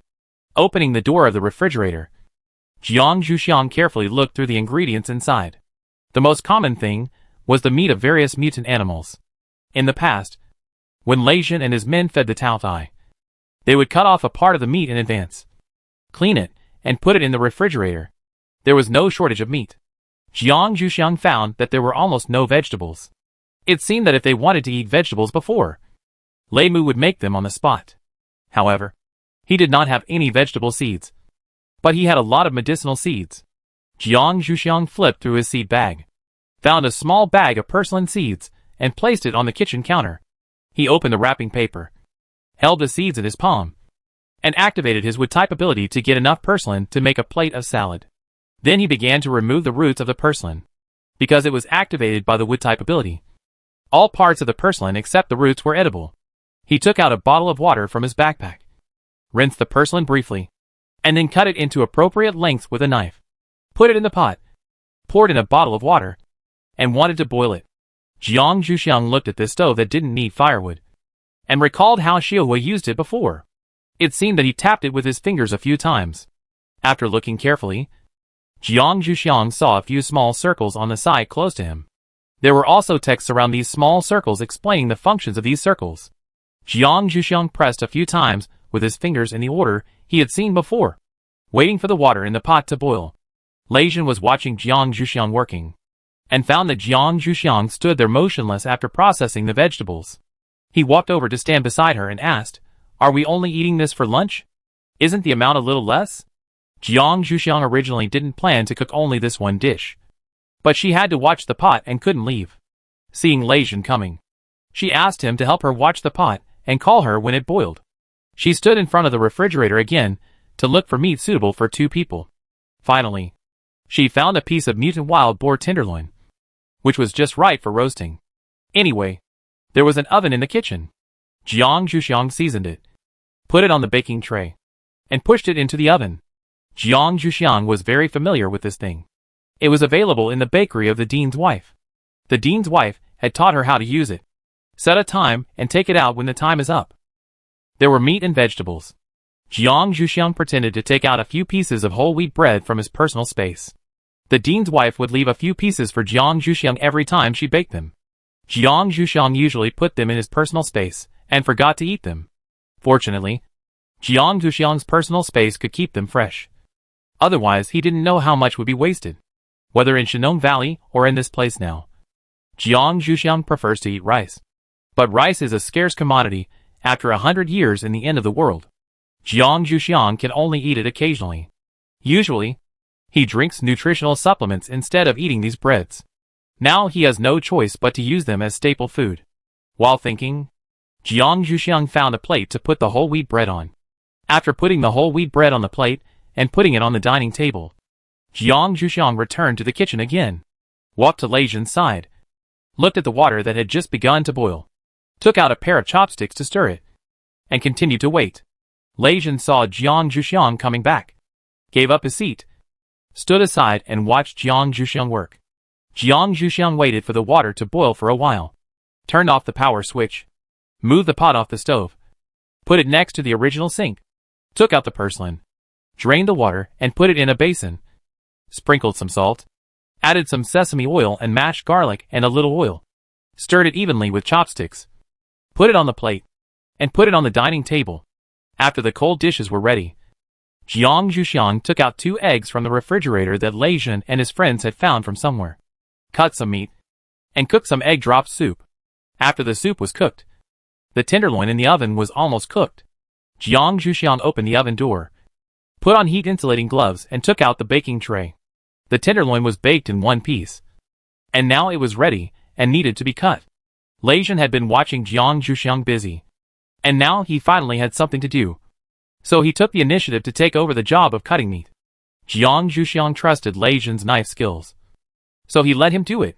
He walked outside and wanted to ask Tao Tai if he wanted to try human food. He wondered if his ancestors had given it food before. When Tao Tai heard Jiang Zhuxiang's question, he thought of the strange-tasting so-called cooked food that Shenong had brought him before, and shook his head vigorously. In his opinion, the only thing Shenong brought him was tea. Thinking that Tao I had eaten mutant animals raw before, Jiang Zhuxiang didn't think much about it. She didn't expect that Tao Ya's impression of human food was still tens of thousands of years ago. Jiang Zhuxiang returned to the house, and Lei Zhen had already cut the roasted tenderloin. Each slice could be exaggeratedly said to be as thin as a cicada's wing. It seemed that Lei Zhen's Lei family knife skills were indeed well practiced. Jiang Zhuxiang asked Lei Zhen to bring the meat to the table, and the two began to eat this lunch for only 2 people. Jiang Zhuxiang ate a piece of whole wheat bread, a few slices of grilled meat, a few chopsticks of porcelain, and a bowl of soup, and finished the lunch. The rest was all taken care of by Lei Zhen. After knowing why Jiang Zhuxiang just walked out, Lei Zhen felt that the clean plate action was a completely worthwhile action. After eating, Lei Zhen took the initiative to take care of the post-meal cleaning. Jiang Zhuxiang walked out of the house and walked around Tao Tai as a digestion activity, and asked Tao Tai what he wanted her to do first. Tao Tai had just finished a lunch of mutant animals delivered by zombies, while Jiang Zhuxiang and the others were eating. Now he was picking his teeth with a thin vine. Hearing Jiang Zhuxiang's question, Tao Tai turned over on the straw mat, touched his stomach, and missed the tea that Shenong brought him before. Give me some tea first. Jiang Zhuxiang naturally obeyed Tao Tai's request. But why give Tao Tai tea directly without brewing it? Jiang Zhuxiang decided to confirm. Do you want unbrewed tea? I'd better brew it for you. Tao Tai was a little speechless. Can tea still be eaten after brewing? It remembered that Shenong and it often chatted while chewing tea leaves.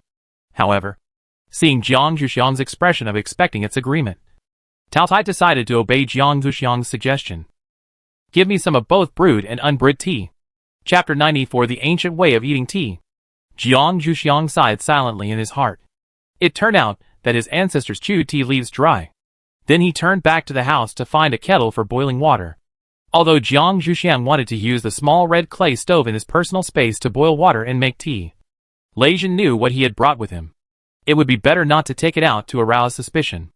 Jiang Zhuxiang found an electric kettle in the kitchen that could be used to replace the small red clay stove.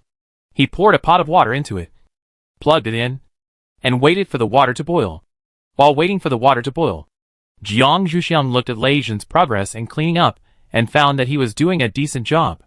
The dishes were washed quite cleanly, and he should not need to wash them again when he used them next time. Yes, Jiang Zhuxiang washed all the dishes before using them this time. Jiang Zhuxiang wanted to greet the ancestors of the person who washed the dishes last time. But for the sake of harmony among the team members, Jiang Zhuxiang still resisted the urge to ask Lei Zhen. Lei Zhen felt it when Jiang Zhuxiang walked into the kitchen.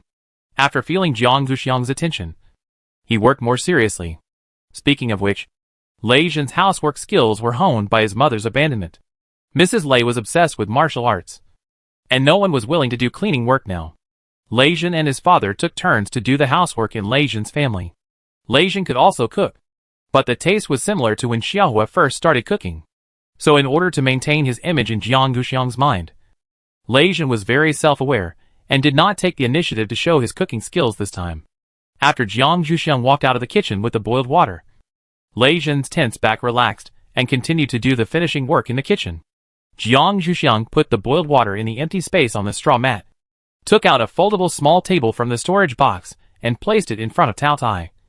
Then dragged out a relatively small storage box from the house, opened it, and took out a small bag of tea and a cup from it. He opened the paper bag, pinched a handful of tea leaves with his fingers and put them in the cup, and poured in water that was no longer so hot. Freshly boiled water cannot be used to make tea, which will affect the quality of the tea.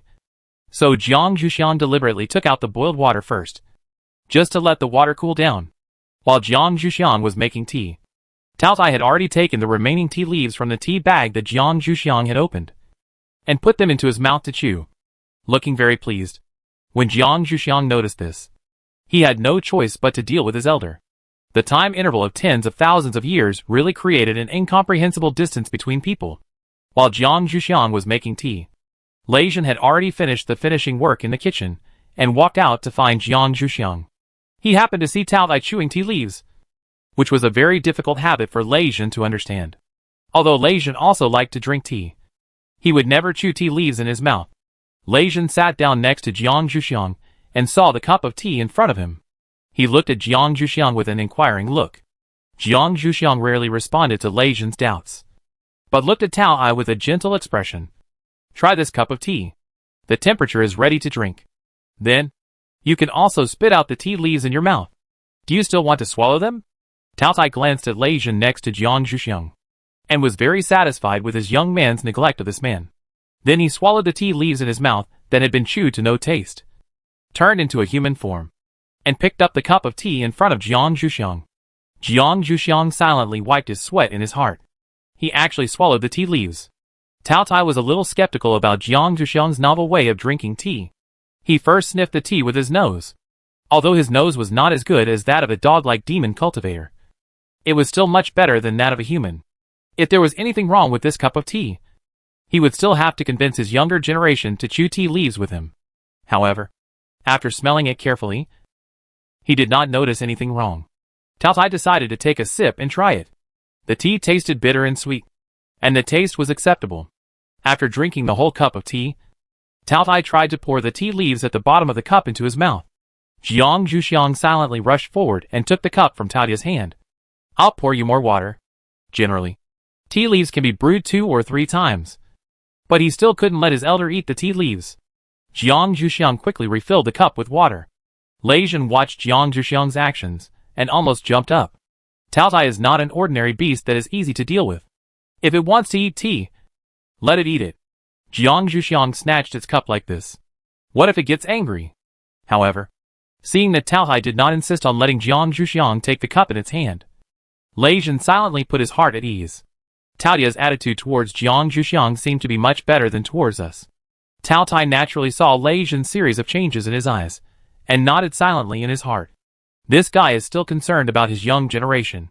He can train him as a guard. As for other things, he should not expect it. Tao Tai drank the cup that Jiang Zhuxiang refilled with water again, and pointed at Lei Zhen. I'll help you stretch your muscles. After saying that, he stood up from the grass mat, and walked to a place where the grass mat was not covered. Tao Tai was quite satisfied with the grass mat that his younger generation made for him. and did not want to accidentally damage it during the fight. Lei Jin did not reject Tao Tai's behavior, and also stood in a place without a grass mat, waiting for Tao Tai to make the first move. Before Tao Tai made a move, he asked Jiang Zhuxiang to enter the house, and did not want his younger generation to see his brutal side. Although Jiang Zhuxiang had seen the fight between it and her team members before, people's memories are time-limited. As long as she did not let her younger generation see it again, she would definitely be able to forget those bad scenes. Jiang Zhuxiang figured out some of Tao Tai's intentions from his words, and had to walk into the house with a smile on his face. He didn't seem to be such a fragile person, but there was nothing wrong with entering the house. He could do what Tao Tai asked him to do before while they were fighting. Lei Jin also supported Tao Tai's behavior. No man wanted to be beaten like a dog by someone he liked. Although Tao Tai was very good to Jiang Zhuxiang, it was not necessarily the same for him. In other words, to some extent, Tao Tai didn't like him. Lei Jin felt even more deeply when he and Jiang Zhuxiang came to see Tao Tai alone this time. After Jiang Zhuxiang walked into the house, the atmosphere between the two humanoid creatures completely changed. Chapter 95, Tao Tai's Training. Lei Jin was waiting for Tao Tai's attack in full battle array, and Tao Tai, who wanted to hone Lei Jin's skills, did not hold back this time. In a flash, Tao Tai attacked, using its transformed fist, which contained powerful force, to hit Lei Jin. Of course, it did not use its full strength.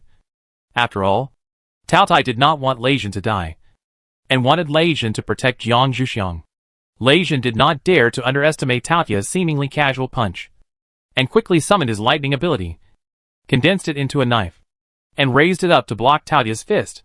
The moment the fist and the knife touched, Lei Jin felt a huge pressure, squatted down with his legs, and tried to resist this force. Lei Jin's efforts were not in vain. Tao Tai's fist stopped in front of Lei Jin's nose. Seeing Lei Jin's performance, Tao Tai was satisfied but also a little dissatisfied. Do you think I can't hit you like this?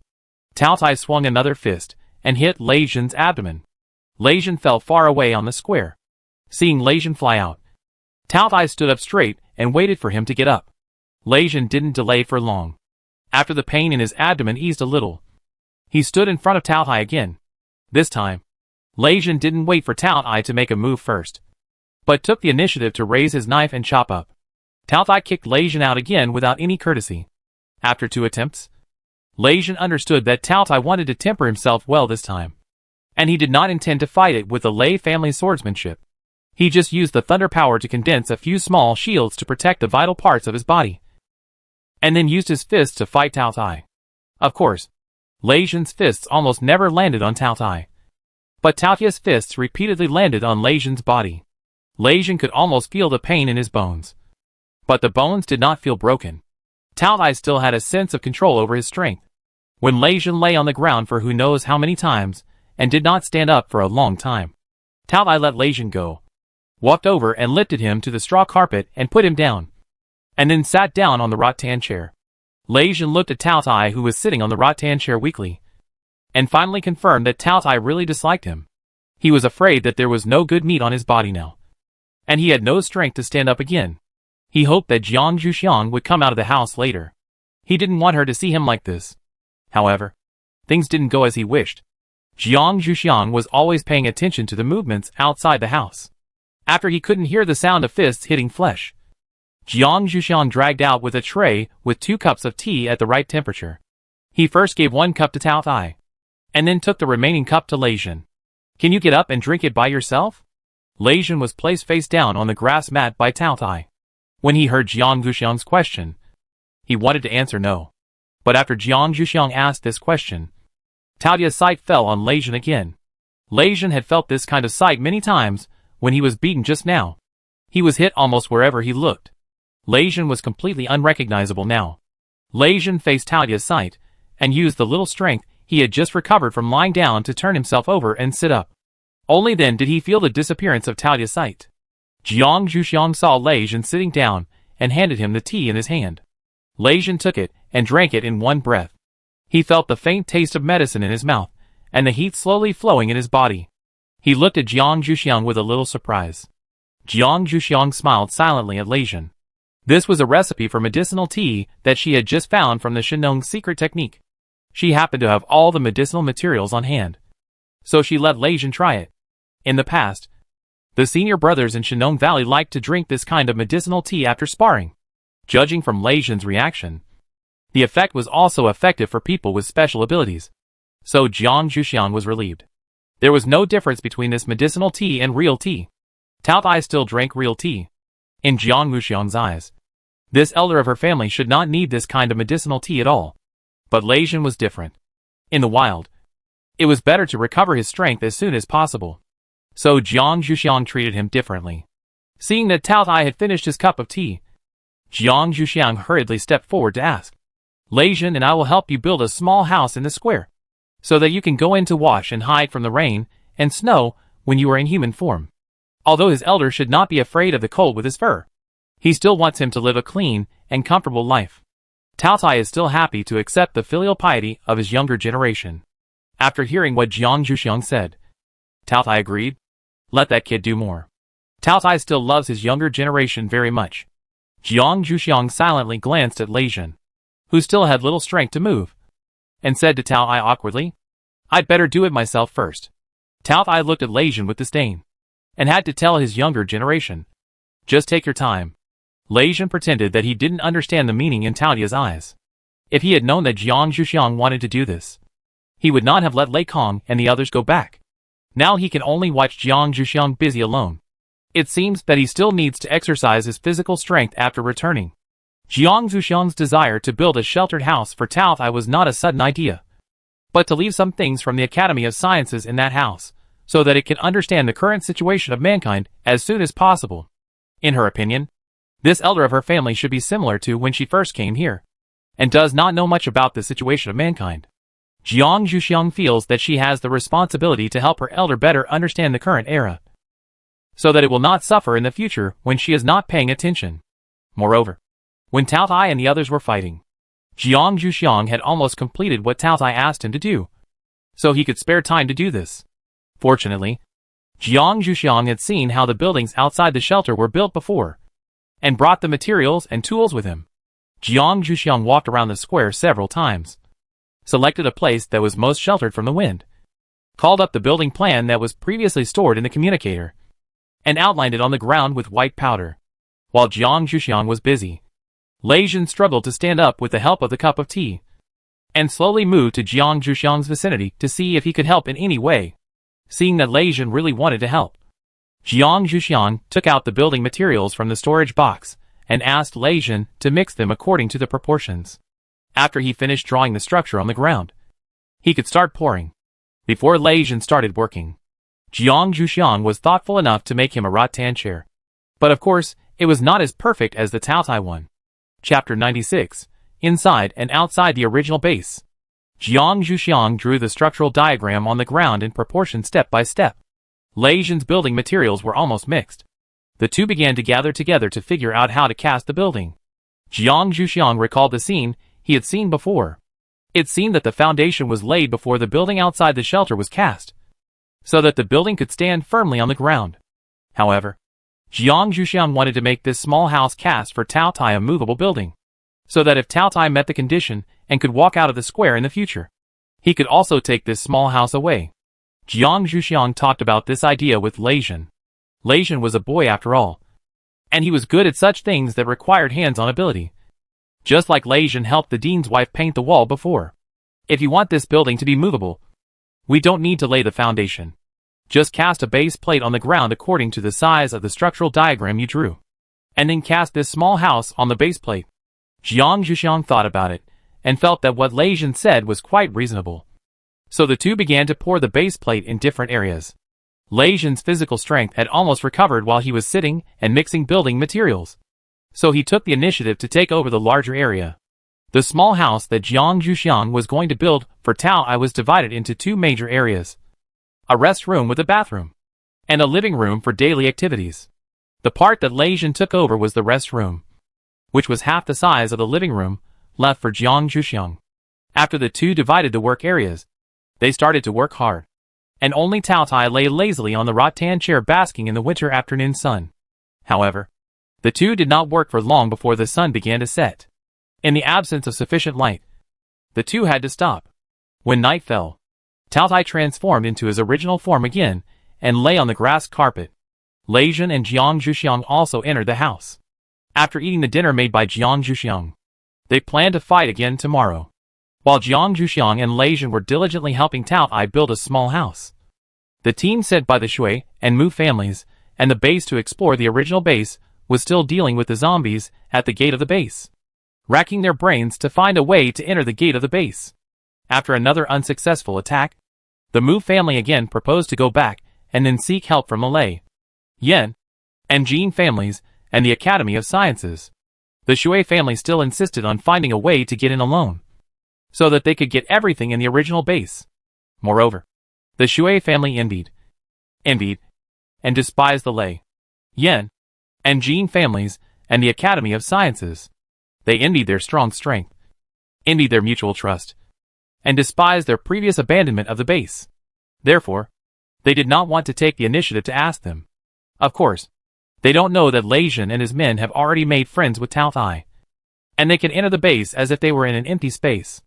The people in the base listened to the people from the Shui and Mu families, each of whom insisted on his own opinion, and no one could convince the other.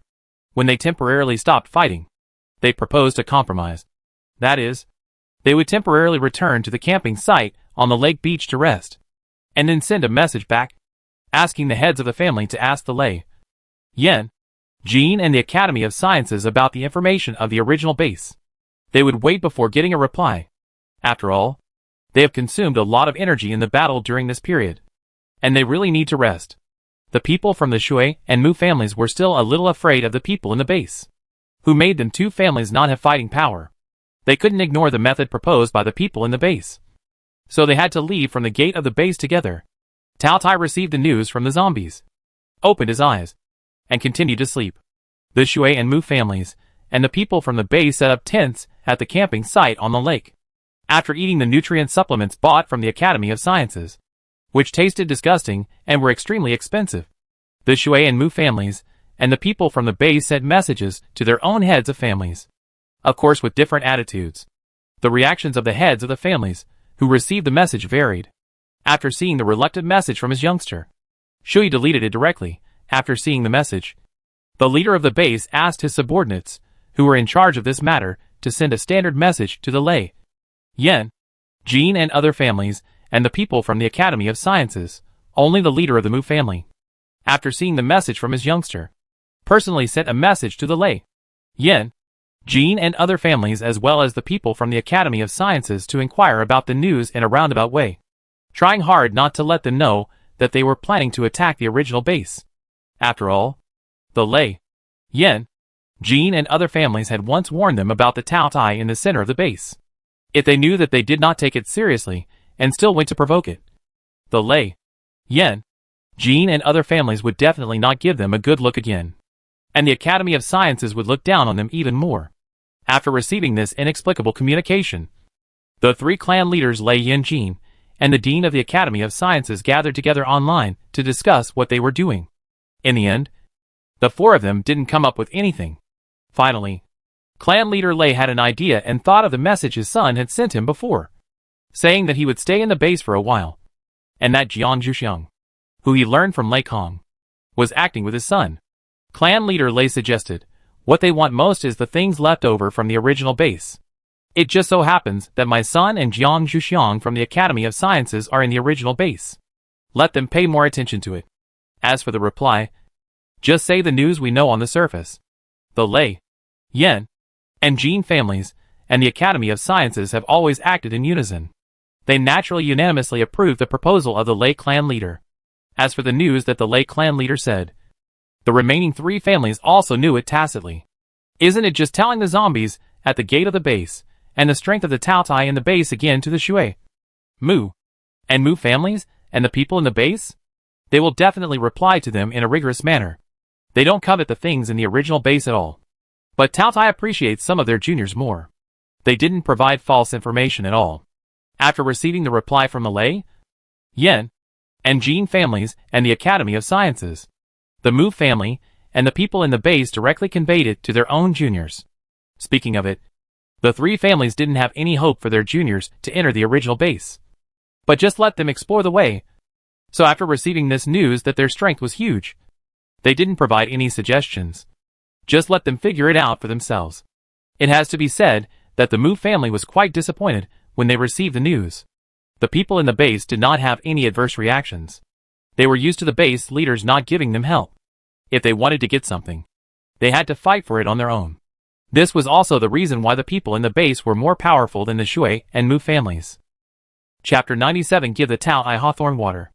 Seeing the disappointment on the faces of the Mu family, and the indifference of the Shui family, the people in the base stood up from the fire and said, "We will go to rest first.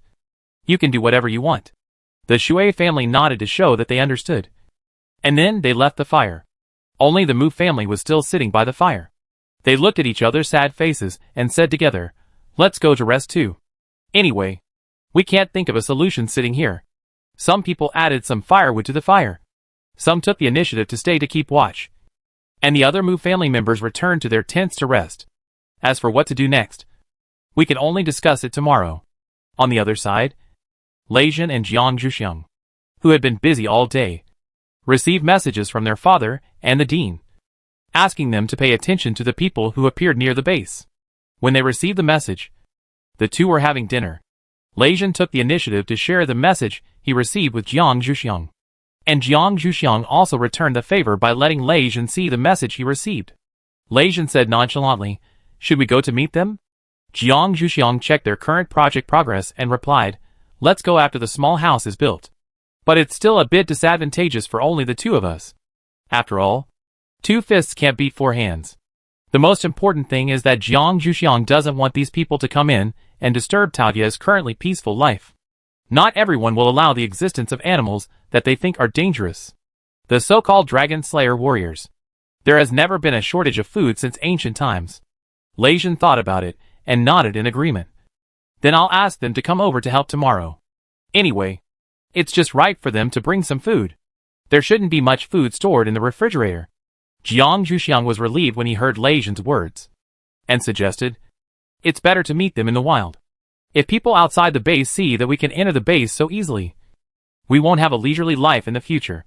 Lei Jin didn't like trouble either, so he naturally had no objection to Jiang Zhuxiang's proposal.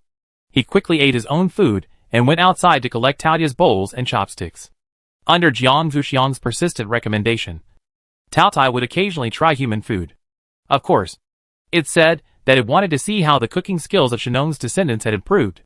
Taotai would not waste the food Jiang Zhuxiang brought to it. The dishes were clean as if they had been washed and placed on the open space outside the straw mat where it lay. Lei Jin could easily see them with the light in the house. Lei Jin reached out and picked them up. Taotai opened his eyes and saw that it was Lei Jin, then closed them again without caring. Lei Jin turned around and went back to the house speechlessly. Jiang Zhuxiang had finished his own food, and the next step was his work. Jiang Zhuxiang brought out the hawthorn water that had been cooked before from the kitchen, and left a cup for Lei Jin on the processing table, indicating that he should drink it himself. And then he went out with the things. Lei Jin drank the hawthorn water on the processing table silently, indicating that he was not jealous of Jiang Zhuxiang for paying special attention to Taotia's indigestion. A man as hard-working as him would definitely improve his favorability in Jiang Zhuxiang's eyes. Jiang Zhuxiang placed the hawthorn water steadily on the grass mat, reached out and patted the fur on Taotia's abdomen, signaling it to open its eyes and drink. When Taotai smelled the sour taste, he knew that his younger generation had to drink that strange thing again. Although his stomach would feel much better after drinking that thing, the taste really made Taotia's teeth fall out. Taotai thought that his younger generation must be jealous of him for being able to eat so much at once. It is said that women want this kind of physique that can eat a lot without getting fat. Jiang Zhuxiang turned to the front of Taotai, looked at its eyeballs rolling under its eyelids, and got angry from his heart. He boldly walked up and pinched Taotia's nose. Taotai had no way to pretend to sleep, so he had to open his eyes helplessly. Seeing Jiang Zhuxiang's angry eyes, he obediently drank his share of hawthorn water. Jiang Zhuxiang then calmly sat cross-legged in front of Taotai and instilled his own ideas into it again. "I can't control you from eating so much, but you must be able to digest what you eat. Do you still want to be caught because you can't move because you eat too much like last time?" Taotai nodded helplessly in Jiang Zhuxiang's mumbling. Shenong really recorded his black history. Jiang Zhuxiang stopped talking until he felt thirsty. He picked up his glass of hawthorn water and drank it in one breath. He shuddered at the sourness, and finally added with a guilty conscience, "I'll put more licorice in it when I cook it for you next time." Talia's bitter face finally looked better. After dinner, the chat time was over. Jiang Zhuxiang returned to the house with an empty cup. Lei Jun was still busy in the kitchen. Jiang Zhuxiang handed him 2 cups. Lei Jun silently felt wronged and began to wash his hands consciously. Jiang Zhuxiang stood there for a while, and suddenly realized, I forgot to tell it about the things outside the base. After saying that, he wanted to go out again. Lei Jun stopped him in time. It's not too late to talk about it tomorrow. Anyway, they should rest at night. Jiang Zhuxiang thought about it, and didn't insist on going out to talk to Tao Tai about it immediately. Lei Jun finished the last bit of work quickly and urged Jiang Zhuxiang to go to rest. After all, it is better for girls not to stay up late. Before Jiang Zhuxiang walked into her own room, she talked to Lei Jun and asked him to remind her tomorrow. Lei Jun nodded confidently and planned to forget about it later. Taotia's strength did not need Jiang Zhuxiang to worry so much. Although he knew that Jiang Zhuxiang might not mean this, Lei Jun still felt a little jealous for Jiang Zhuxiang to talk to Tao Tai about everything. He had no idea how a ferocious creature like Tao Tai could gain Jiang Zhuxiang's favor. After Jiang Zhuxiang finished washing up and lay on his bed, the communicator on his wrist rang. Jiang Zhuxiang clicked it and saw that it was a call from the dean's wife. So he quickly answered it, seeing the face of the dean's wife appear on the screen. Jiang Zhuxiang looked at the background behind her, which seemed to be in the bathroom, and said helplessly, "Can you choose a safer place next time when you send a message? What if there are other people here? The dean will beat me to death." The dean's wife is always a little rough in front of acquaintances. The dean's wife answered as a matter of course, "My Xiaoxiang is still very well behaved. Of course, there will be no one around when he should be resting so late." Chapter 98 Welcoming other team members. The dean's wife also learned from the dean that Jiang Zhuxiang was working with Lei Jun. The dean's wife had also heard of Lei Jun. He had helped her and Jiang Zhuxiang paint the walls before. He was a very polite young man. He would not linger in the little girl's room so late. These thoughts went through the dean's wife's mind. The dean's wife reached out to stir the water in the bathtub, looked at Jiang Zhuxiang again and said, "Okay, let's not talk about this. When will you come back?" "Zhuxiang, our house has been painted, and the decoration of other rooms has already begun. Only your room has not been decided on the decoration style, and has not started yet." Jiang Zhuxiang took a pillow and put it behind his back to make himself more comfortable. Speaking of it, Jiang Zhuxiang still prefers to lie down on the bed. However, it is a bit rude to talk to the elders while lying down. Jiang Zhuxiang moved his butt uncomfortably. After listening to the words of the dean's wife, he said calmly, "You can help me with my room. You don't have to wait for me to come back. Isn't it just a place to sleep? As long as it is comfortable, it will be fine. Besides, I practice more than sleep, so I don't care much about the decoration of my room." After hearing what Jiang Zhuxiang said, the dean's wife's eyes lit up. "Then I will really make the decision myself. You are not allowed to dislike it when the decoration is ready." The dean's wife had long wanted to try decorating her daughter's room. Jiang Zhuxiang was willing to let her do it, which was naturally the best. Jiang Zhuxiang nodded calmly, indicating that he would not be disgusted. After the dean's wife got the right to decorate Jiang Zhuxiang's room, she mentioned another thing to Jiang Zhuxiang. "The dean asked me to leave a room for your senior brother, so you can still be neighbors in the future." Jiang Zhuxiang was actually not too puzzled by the fact that his senior brother stayed in the shelter of the Academy of Sciences all year round, and did not go home. Now he was not too surprised to hear that he would be his neighbor, and nodded to show that he understood. The dean's wife was a little curious when she saw Jiang Zhuxiang's calm appearance. "Xiaoxiang, don't you think it's strange that your senior brother doesn't go home? I grew up in Shenong Valley, and even though I was in the secular world, I didn't go home many times. Every time I went back, I felt out of place. I think my eldest brother felt the same way, although his brothers were willing to get close to him." Therefore, Jiang Zhuxiang responded to the dean's wife's question. "That's the eldest brother's family matter. I'd better not be too curious." The dean's wife thought about it, and it made sense. Yin Lei was a very lovable child, so it was better not to dig at his scars. After living with him, she could take care of him more. The water in the bathtub was almost cold. The dean's wife said hello to Jiang Zhuxiang and hung up the call to get dressed. Jiang Zhuxiang saw that the other end of the communication had gone dark. So he hung up the communication and prepared to sleep. He had done too much physical work during this period, and Jiang Zhuxiang couldn't muster the energy to practice at night. So he usually slept instead. Not to mention that Jiang Zhuxiang was preparing to sleep. Lei Jin was contacting his team members, asking them to prepare tomorrow and rush to the campsite on the lake beach to gather. Lei Mu was a little bold to tease his captain. You have enjoyed enough of your world of two. After Lei Kong and Lei Hui came back, the team members knew what their captain was planning. Lei Jin glared at Lei Mu. With Tao Tai around, how could he enjoy his world of two? He hung up the communication. Lei Kong looked at the hung up communication, and his captain was furious. The other team members found it a little funny to see how fast their captain hung up the communication. Originally, the team members thought that there was nothing to do tomorrow, so they gathered in the living room to have fun.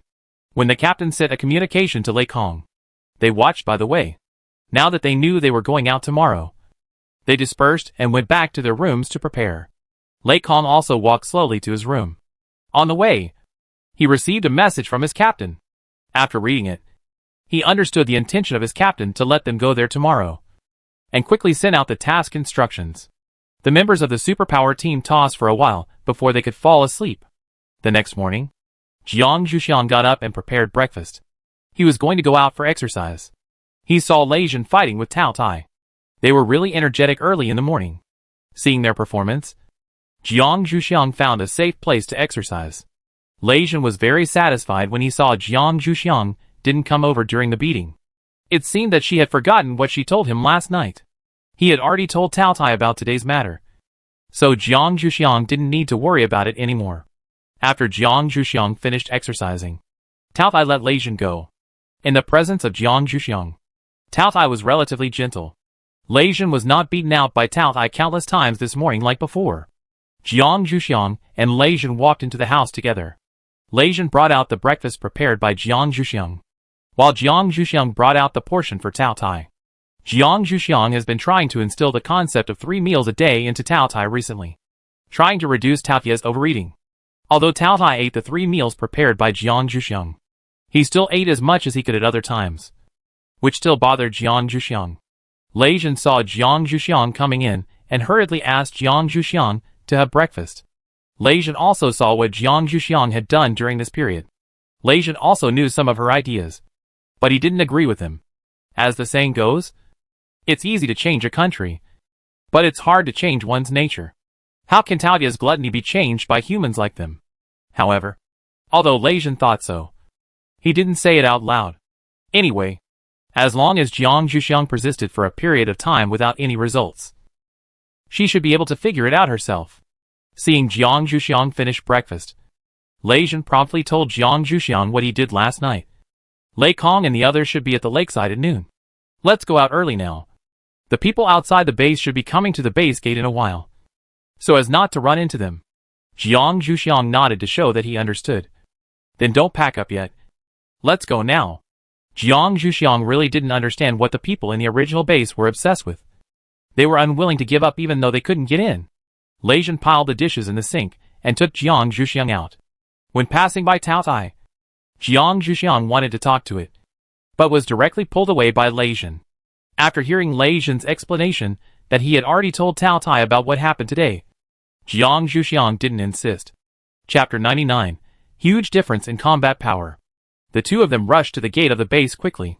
They didn't hear the sound of fighting from a distance, but they moved faster, fearing that they would be blocked at the gate. They should be grateful that the Shui Mu family and the people at the base were slow to act. The two of them left the gate of the base without encountering any obstacles. They breathed a sigh of relief and slowly rushed to the camping site on the lake beach. The camping site on the lake beach was not far from the base. It took only an hour for the two of them to arrive slowly. They just happened to see those people packing up their tents lazily. Neither of them planned to face these people face to face, so they had to hide in the mutant bushes by the lake beach temporarily, enduring the whipping of the mutant bushes, waiting for Lei Kong and others to arrive. Fortunately, there was no lichen like before, so the two of them could still dodge occasionally and try to reduce the number of times they were whipped. Jiang Zhuxiang was now somewhat thankful that the change in the Earth's gravity made her as light as a swallow. Otherwise it would be very tiring to hide like this. Jiang Zhuxiang could occasionally grab the branches of the mutant bushes to avoid being whipped by other branches. And the situation seemed to be better than Lei Jin. Lei Jin's ability to withstand blows was still good. Seeing that Jiang Zhuxiang could take care of herself, Lei Jin silently protected his head and squatted in place. While being beaten, the two of them urged those people on the lake stall to leave quickly in their hearts. Even those with strong resistance to blows did not have a hobby of being abused. After another half an hour, the lake stall was quiet again. Lei Jin and Jiang Zhuxiang smiled at each other, quickly left the mutant bushes, and found a place on the lake stall to sit down and wait for others. Lei Kong and his team followed their usual pace to the gathering place designated by their captain. Seeing Jiang Zhuxiang and Lei Jin sitting on the lake stall waiting for them, the team members were very happy and came forward to greet them one by one. Lei Jin and Jiang Zhuxiang responded calmly. The last one to greet Lei Jin was Lei Kong. "When do you plan to let us enter the base?" Lei Jin replied in a light tone. "Of course. Wait for those people to leave from the base gate." Lei Kong asked helplessly. "Then why are we here so early? It would probably be dark when those people left from the base gate. Why did they only build one door when they built the base?" Lei Jin touched his belly and looked at Xiaohua, and at the same time said to Lei Kong, "Let's eat lunch first." Lei Kong had to take out all the things Lei Hua needed. Let Lei Hua prepare lunch, and everyone did their own job. So there was no time to ask Lei Jin about anything. The team members, including Lei Kong, were quite familiar with their captain's stubbornness. Seeing that Lei Jin was unwilling to talk, they asked Jiang Zhuxiang a few questions while working. They were looking forward to knowing some special situations of Lei Jin and Jiang Zhuxiang living together these days. However, their wishful thinking was in vain. Jiang Zhuxiang was not used to talking about such things, but just picked some situations of getting along with Tao Tai to communicate with them. After finishing lunch and cleaning up, Lei Jin proposed two plans. One is to wait here for those people to come at night, and then we can enter the base. The other is to wait for them to finish fighting at the entrance of the base, so that we can enter the base faster. But we have to take the risk of being discovered by them. After all, we don't know if there are any sensitive psychics among the people in the base. The members of the psychic team naturally chose the second one in response to Lei Jin's proposal. They were still very curious about the fighting mode of those people, and wanted to observe it. After all, if these people did not give up coveting the things in the original base, they would meet them in the wild sooner or later. It is better to know yourself and your enemy. Although the team members believe that they are far better than those people, they still have to prevent themselves from capsizing in the gutter. Lei Jin himself also agrees with the second one. After listening to his team members' opinions, he quickly led people to the gate of the base. As they approached, everyone heard the sound of fighting. The team members began to move quietly until they came to the back of the hill outside the gate of the base. And then, they slowly breathed a sigh of relief. Jiang Zhuxiang was not very interested in these people's affairs, but was pulled by Lei Jin to lie on the top of the hill and look down. At this time, the battle situation at the gate of the base was a bit funny. The people of the Mu family and the Shui family could only use their own abilities to create some obstacles. The Mu family was relatively active and sent out the seed people in their hands from time to time. The Shui family followed their surnames and paddled happily. Only the people in the original base were fighting very hard. But the zombies at the gate of the base were relatively strong, and their attacks could not let them pass through the gate of the base. Seeing this, Jiang Zhuxiang thought of what he said when he discussed this topic with Tao Tai before. The strength of the watchdog must be strong. Otherwise, these will break in from time to time, and the owner will not be able to play well. At this time, Lei Kong just moved to Jiang Zhuxiang's side. Seeing the smile on Jiang Zhuxiang's face, he couldn't help but ask softly, "Xiao Jiang, did you see anything?" Jiang Zhuxiang woke up from his memories. "No. I was just thinking about other things." Jiang Zhuxiang carefully looked at the battle site again, looked at the wall of the base that no longer had high voltage electricity, and said, "When can they think of climbing over the wall to enter? Although the wall of the base is a bit high, if you really want to climb over it, you can still do it, as long as you find the right tools." Lei Jin and Lei Kong didn't hear clearly what Jiang Zhuxiang said, and asked at the same time, "What?" Jiang Zhuxiang repeated his question. Lei Jin and Lei Kong thought about Jiang Zhuxiang's question carefully, and didn't think that anyone among those people would think of Jiang Zhuxiang's method quickly. After all, the wall of the base was still very deterrent at that time. Although there is no high voltage electricity now, that deterrent effect will not disappear for a while. However, over time, someone will always think of this method. However, there are still patrolling zombies inside the base, and those people will have difficulty moving even if they climb over the wall. The two whispered their opinions to Jiang Zhuxiang. Jiang Zhuxiang felt that it was true. He was tired of this inefficient battle and decided to find a place to take a nap. Jiang Zhuxiang directly told Lei Jin about his thoughts. Lei Jin saw that Jiang Zhuxiang was a little bored and knew that she didn't like this kind of fighting scene, so he didn't force her to stay here. After all, Jiang Zhuxiang's use of wood power was much better than those people in the Mu family. It seemed that she couldn't learn much. He waved his hand and let Jiang Zhuxiang do as she pleased. Chapter 100. Fierce fighting at the entrance of the base. After getting Lei Jin's consent, Jiang Zhuxiang moved lightly under the mound, found a place where he could get sun and wind, and gradually fell asleep. Lei Jin and others on the top of the hill were still watching the fighting methods of those who fought zombies, hoping to get some inspiration. No matter how fierce the fight at the entrance of the base was, there was another scene inside the base. Tao Tai finally had a full meal at noon. At this time, he was lazily basking in the sun, occasionally opening his eyes to look at the zombies, who did not leave immediately after sending him mutant beasts, waiting for them to speak. These zombies that hunt mutant beasts for Tao Tai are much smarter than those zombies guarding the gate outside, and their movements are also much more flexible. They looked at each other for a while, pushed each other for a while, and finally selected a zombie that looked more resistant to fighting, pushed it out, and let it talk to Tao Tai. The hardy zombie took a few steps forward cautiously, and spoke word by word. The guys at the door asked us to bring a message, asking if we could let them use heavy hands. Just now, when they were transporting the mutant beast, they happened to meet the messenger sent by the zombies at the door. When they saw them, they handed the letter to them, and asked them to ask for instructions on their behalf. Tao Tai narrowed his eyes, thinking of what Lei Jin and Jiang Zhuxiang said before they went out today. They should not be able to come back until the evening. Looked up at the zombies standing in front of him trembling, and thought of Jiang Zhuxiang's emphasis on human life. It's okay to use heavy hands. Just don't kill them. Anyway, when those people heard Jiang Zhuxiang occasionally mention it, Tao Tai knew that they were not the same kind of people as Jiang Zhuxiang and his friends. After saying that, Tao Tai waved his hand and let the zombies go down and do what they should do. These zombies found that Tao Tai did not take action this time, and hurriedly left quickly as if relieved. Tao Tai watched these things that hurt the eyes of the beasts leave, and continued to doze with his eyes closed. Inevitably, he thought of the scene when he just came to the ground. At that time, those zombies were still wandering in this place, and they were not as smart as they are now. When Tao Tai just appeared in this place, those zombies still wanted to come up and bite it. Tao Tai beat these zombies severely, let them walk in the realm of greed, let them kill each other, and those who stayed behind. After waking up, their intelligence gradually began to recover.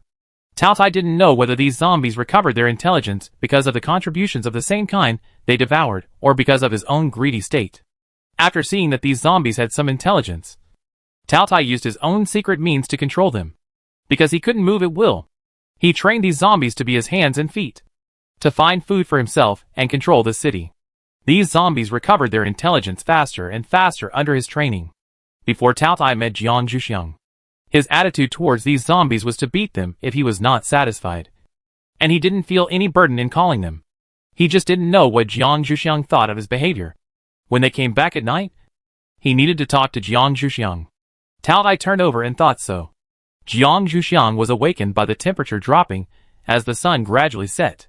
He mobilized the energy in his body and turned around, sneezed, and opened his eyes. He looked at the top of the hill, and Lei Jin and the others were still standing there motionless.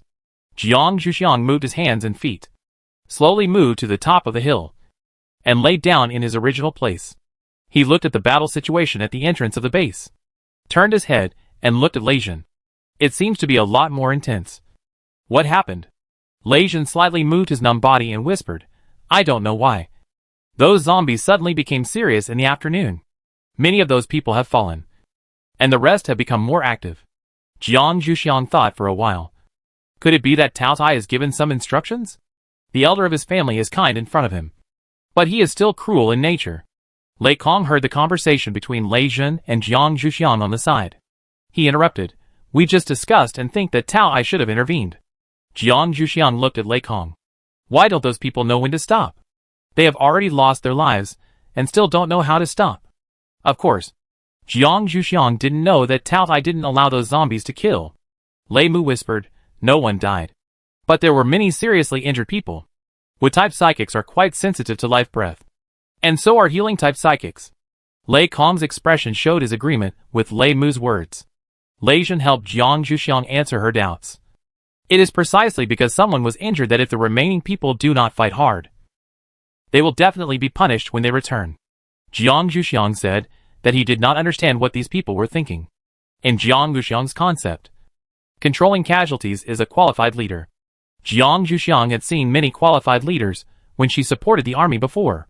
Of course, she went to be a military doctor. Lei Zhen looked at Jiang Zhuxiang's expression of disapproval, and did not explain to Jiang Zhuxiang in depth why.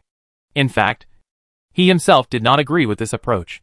However, now that the sun has set, he hopes that those people will still remember the degree of danger at night and stop in time. After it was completely dark, those people finally stopped and left the gate of the base with their injured companions. And the zombies still looked unharmed in the eyes of Jiang Zhuxiang and his companions. Jiang Zhuxiang and his companions waited until those people could no longer see the human figures before they carefully approached the gate of the base, a little worried that these zombies would attack them if they were bloodthirsty. As a result, when Jiang Zhuxiang and his companions approached, the zombies still ignored them as before. However, one zombie, who may have received a message from Tao Tai, said to Jiang Zhuxiang word by word with a slightly stiff expression. The boss said, how long do you plan to hide behind that small mound? You are really less courageous than a mouse. Jiang Zhuxiang was quite amused. But he also knew that Tao Tai was urging them to go back. So he quickened his pace and walked towards the center of the base. The other team members also followed their captain with shocked expressions. Lei Kong whispered in Lei Zhen's ear, can we still kill these zombies in the future? Lei Zhen walked quickly and answered Lei Kong's question seriously, as long as you are not afraid of being hunted by Tao Tai. Although Lei Zhen answered this way, he also knew that Lei Kong did not mean this. And he was also thinking about his attitude towards these intelligent zombies in his mind. Chapter 101, The Terrifying Tao Tai. The lighting facilities of the entire base had been destroyed after everyone evacuated last time. Lei Zhen and his team only had the house they used as a temporary residence to repair. At this time, the light outside the house had been turned on by Tao Tai. The team members could see the bright place as obvious as a lighthouse when they were on their way. After moving towards the light for a while, Lei Zhen and his team finally arrived at the place where their Tao Tai was. The other team members also saw the results of Lei Zhen and Jiang Zhuxiang's work during this period. The only thing missing was a house with a roof that was enough for one person to live and move around. The other team members were shocked. They really didn't expect that their captain was actually good at building houses. Although they also helped when building the house outside their own shelter. They only helped when doing certain processes, such as painting the walls. If they were asked to build a house from the beginning, they would definitely not be able to do it. The team members looked at their captain with admiration. Their captain really tried hard to please Jiang Zhuxiang. Lei Zhen felt very puzzled when he felt the hot gazes of his team members. He just thought that these people finally arrived at a place with a house. He decided to move faster and let these people go into the house earlier. They will definitely return to normal. So, the other team members saw that their captain's speed suddenly became faster. The team members looked at each other and smiled tacitly. Their captain was definitely shy. In order to avoid their captain getting angry, the team members decided to wait before going in. So, when Lei Zhen entered the room and turned on the light, he found that only Jiang Zhuxiang followed him. Lei Zhen asked Jiang Zhuxiang in confusion, where are those people? Jiang Zhuxiang also answered in confusion, they should be outside. Do you want me to go out and call them? When Jiang Zhuxiang came in just now, she asked them to come in together. But those people let her come in first. I don't know what Lei Kong and the others are thinking. Lei Zhen still has some understanding of the degree of his team members' craziness, and calmly answered Jiang Zhuxiang, don't worry about them. They will come in naturally when they are hungry. As soon as Lei Zhen finished speaking, the people outside rushed in one after another. It seems like there are ghosts chasing outside. Jiang Zhuxiang asked curiously, what's wrong with you? After everyone stood still in the room, they found that they didn't hear any sound. Hearing Jiang Zhuxiang's question, Lei Kong answered on behalf of the other team members a little embarrassedly, just now I saw the mouth of Tao Tai open. They thought Tao Tai was going to roar. They thought of what happened when they heard Tao Tai roar last time, and ran away in panic. Jiang Zhuxiang heard Lei Kong's answer, and was a little speechless in his heart. Lei Zhen saw his team members' nonsensical performance, and had to remind them, "Do you still want to have dinner?" The team members looked at each other's captain's face, and Lei was said, "Of course," he said, and then he went to check the refrigerator. Lei Hua saw the empty refrigerator and asked his captain in shock, "Captain, has your appetite increased during this period? Shouldn't the things here be able to support more than half a month? You have only been here for a few days." Lei Hua didn't believe that Jiang Zhuxiang's appetite had suddenly increased, so he had this suspicion. Jiang Zhuxiang heard Lei Hua's words, and a little embarrassedly spoke before Lei Zhen. "Tao Tai has been eating with us during this period." "Xiaohua, wait a moment. I will ask Tao Tai if he wants to eat dinner." After speaking, Jiang Zhuxiang turned and walked out. Lei Hua looked at his captain speechlessly, and his face clearly said, "You let her mess around like this. How much do you want me to prepare for a meal for Tao Tai?" Although he admired Jiang Zhuxiang, he still did not support this behavior of wasting food, because Tao Tai obviously eats raw food. Lei Zhen looked back expressionlessly. "If you have any opinions, go and tell me. I promise not to hit you." Lei Hua was defeated, walked to Lei Kong, and whispered in his ear. Lei Kong also looked at his captain, intending to ask Jiang Zhuxiang why later.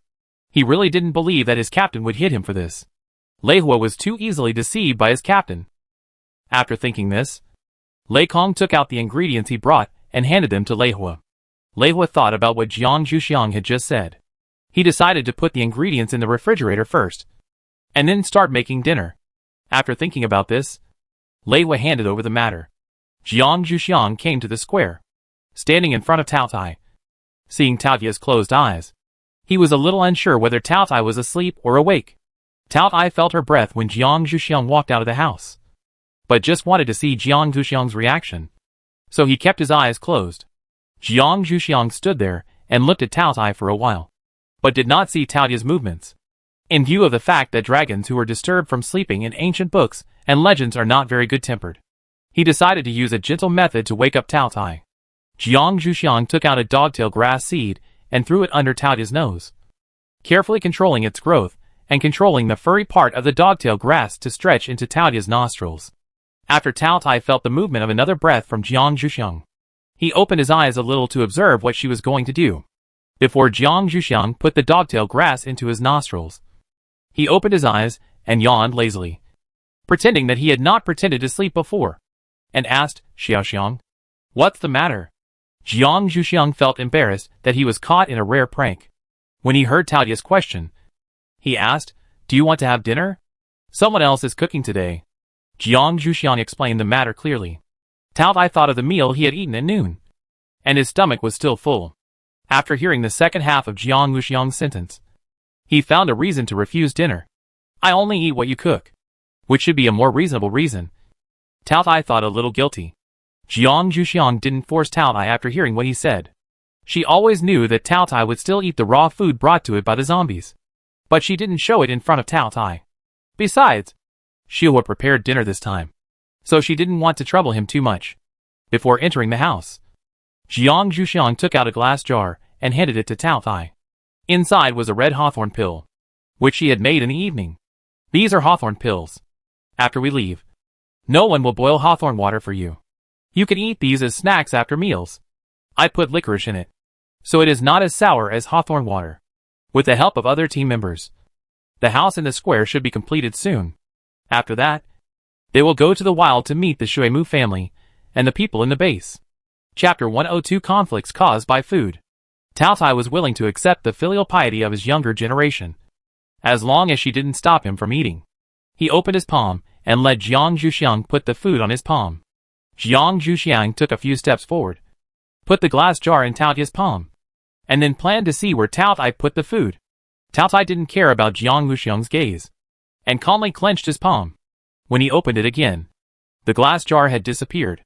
Tao Tai asked with a smile, "Did you see clearly where I put the food?"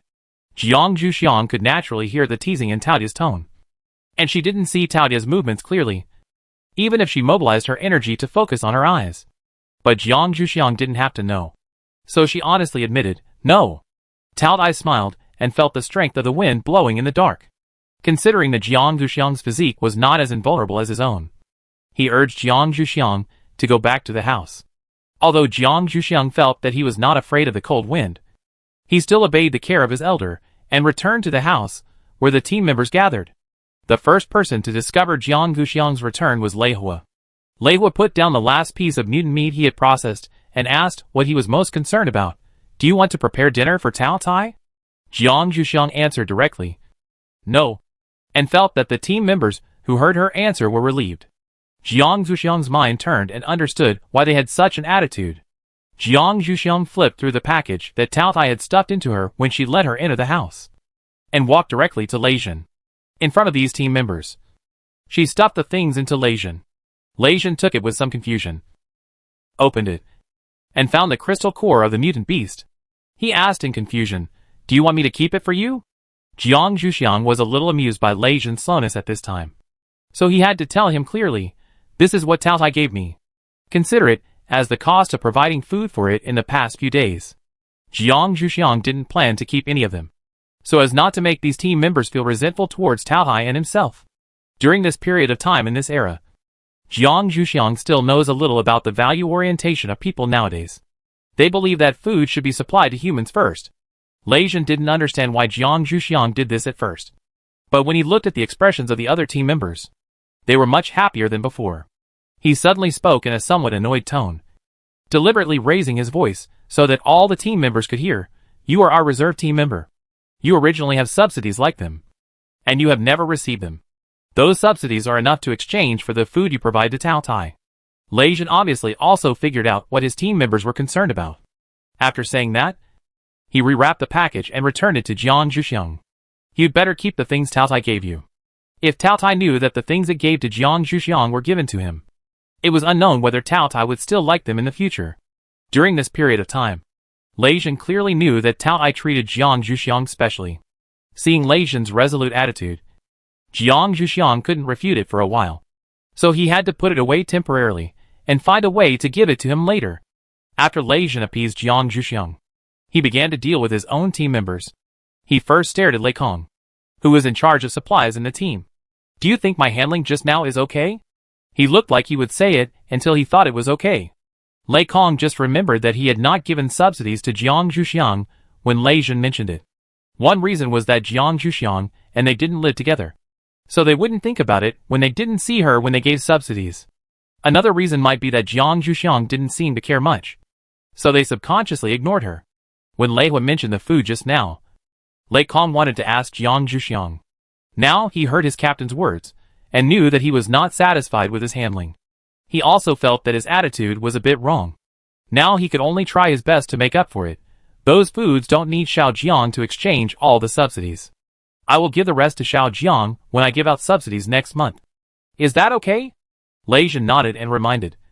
I told you before that I would reimburse Jiang Zhuxiang for the food he prepared for Tao Tai. You should remember that, too. After hearing Lei Zhen's words, Lei Kong felt that he was even more wrong. The food for Tao Tai could be said to be the part that Jiang Zhuxiang should reimburse. Now he actually asked Jiang Zhuxiang to exchange it for subsidies. He didn't expect that he was still such a bully. That's right. Lei Kong thought that Jiang Zhuxiang was still a little too kind compared to them. This was also caused by the difference in values between people who had lived in different time periods. Lei Kong planned to give all the subsidies to Jiang Zhuxiang. Seeing that Lei Kong had no problem, Lei Zhen turned his attention to Lei Hua. Lei Hua was the first to bring up the food issue. Do you think Xiao Xian did something wrong?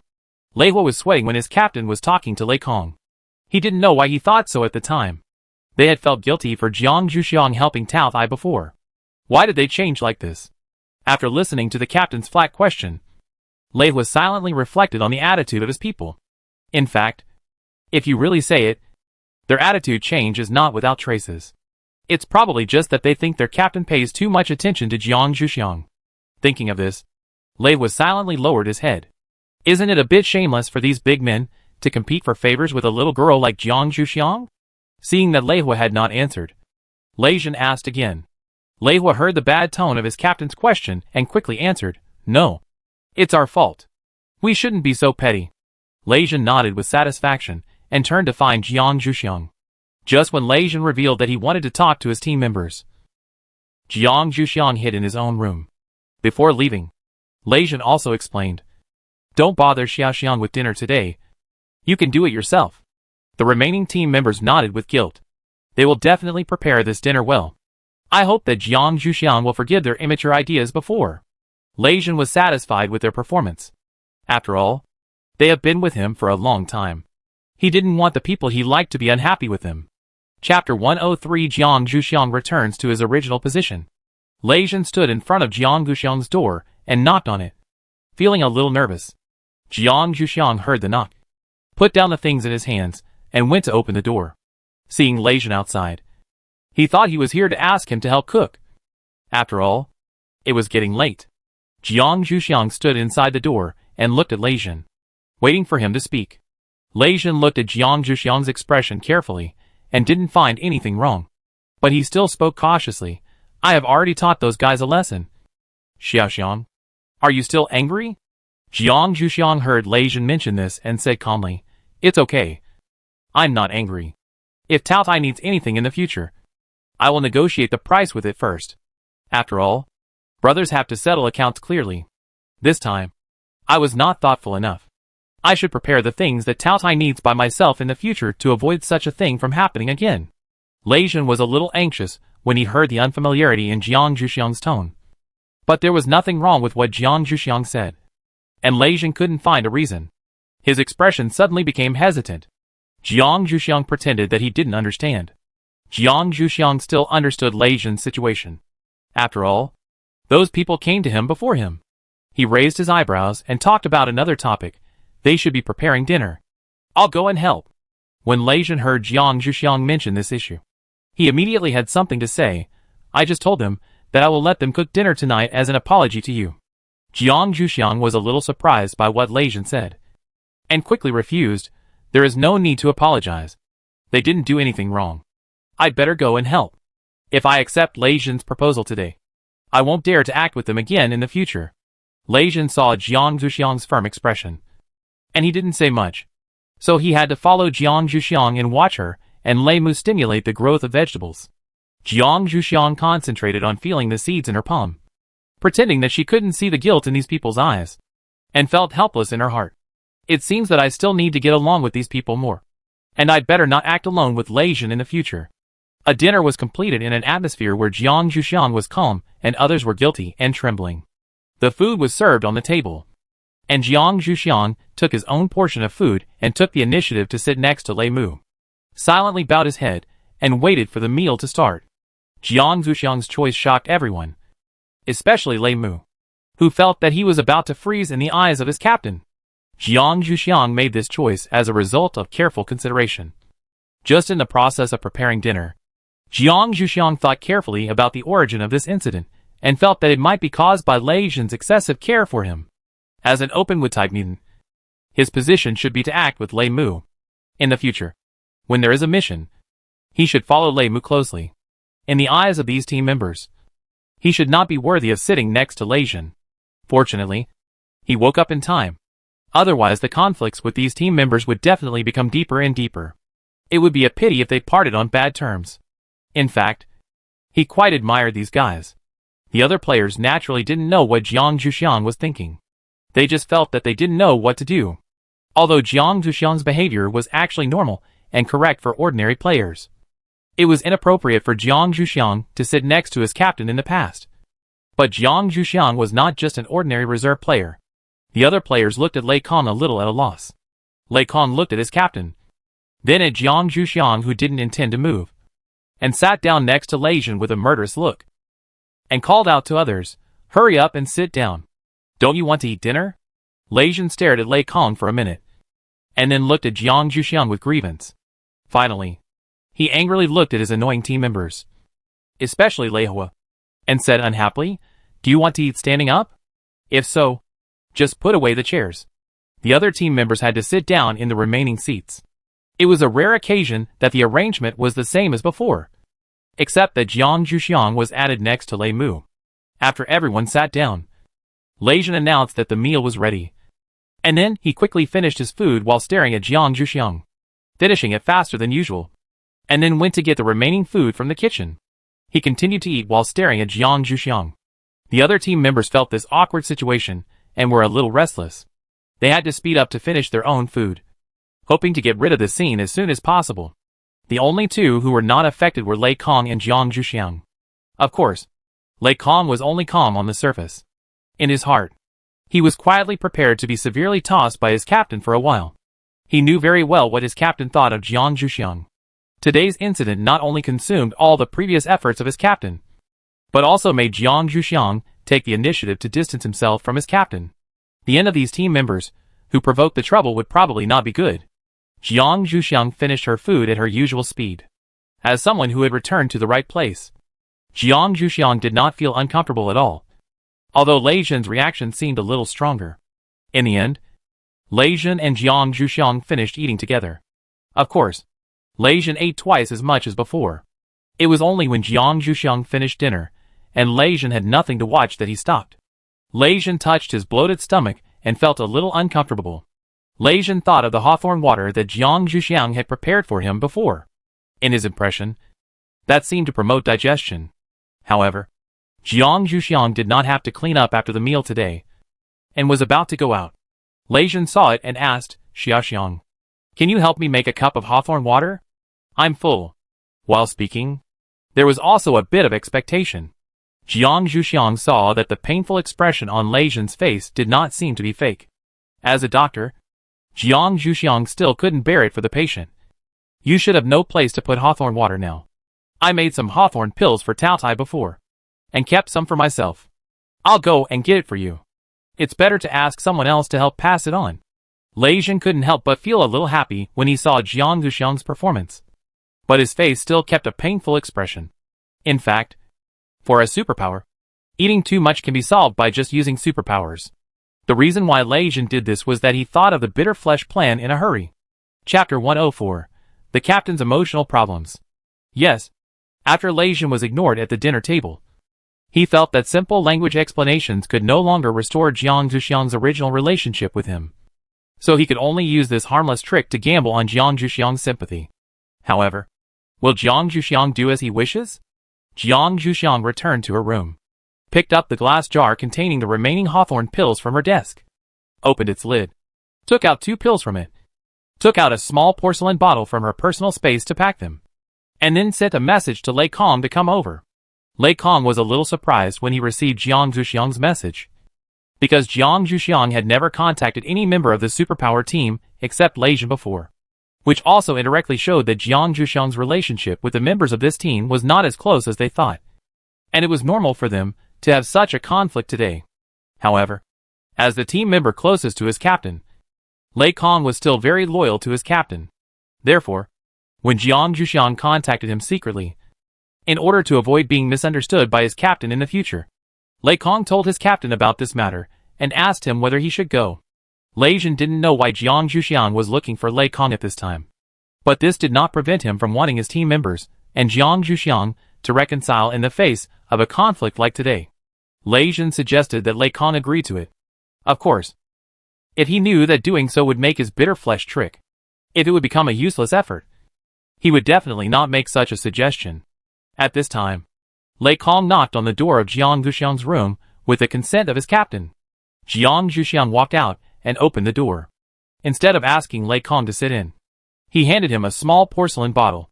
Lei Kong took it with a puzzled look. "What's in it?" As he spoke, he wanted to pull out the cork on it. Jiang Zhuxiang did not stop him from doing this, but explained directly, "There are hawthorn pills in it. Didn't the captain eat too much today? You can give it to him." Of course, Jiang Zhuxiang did not tell Lei Kong that Lei Zhen took the initiative to ask her for it, in order to distance herself from Lei Zhen in the minds of these team members. Lei Kong didn't expect Jiang Zhuxiang to find him for such a thing. He immediately thought of what his captain wanted to do.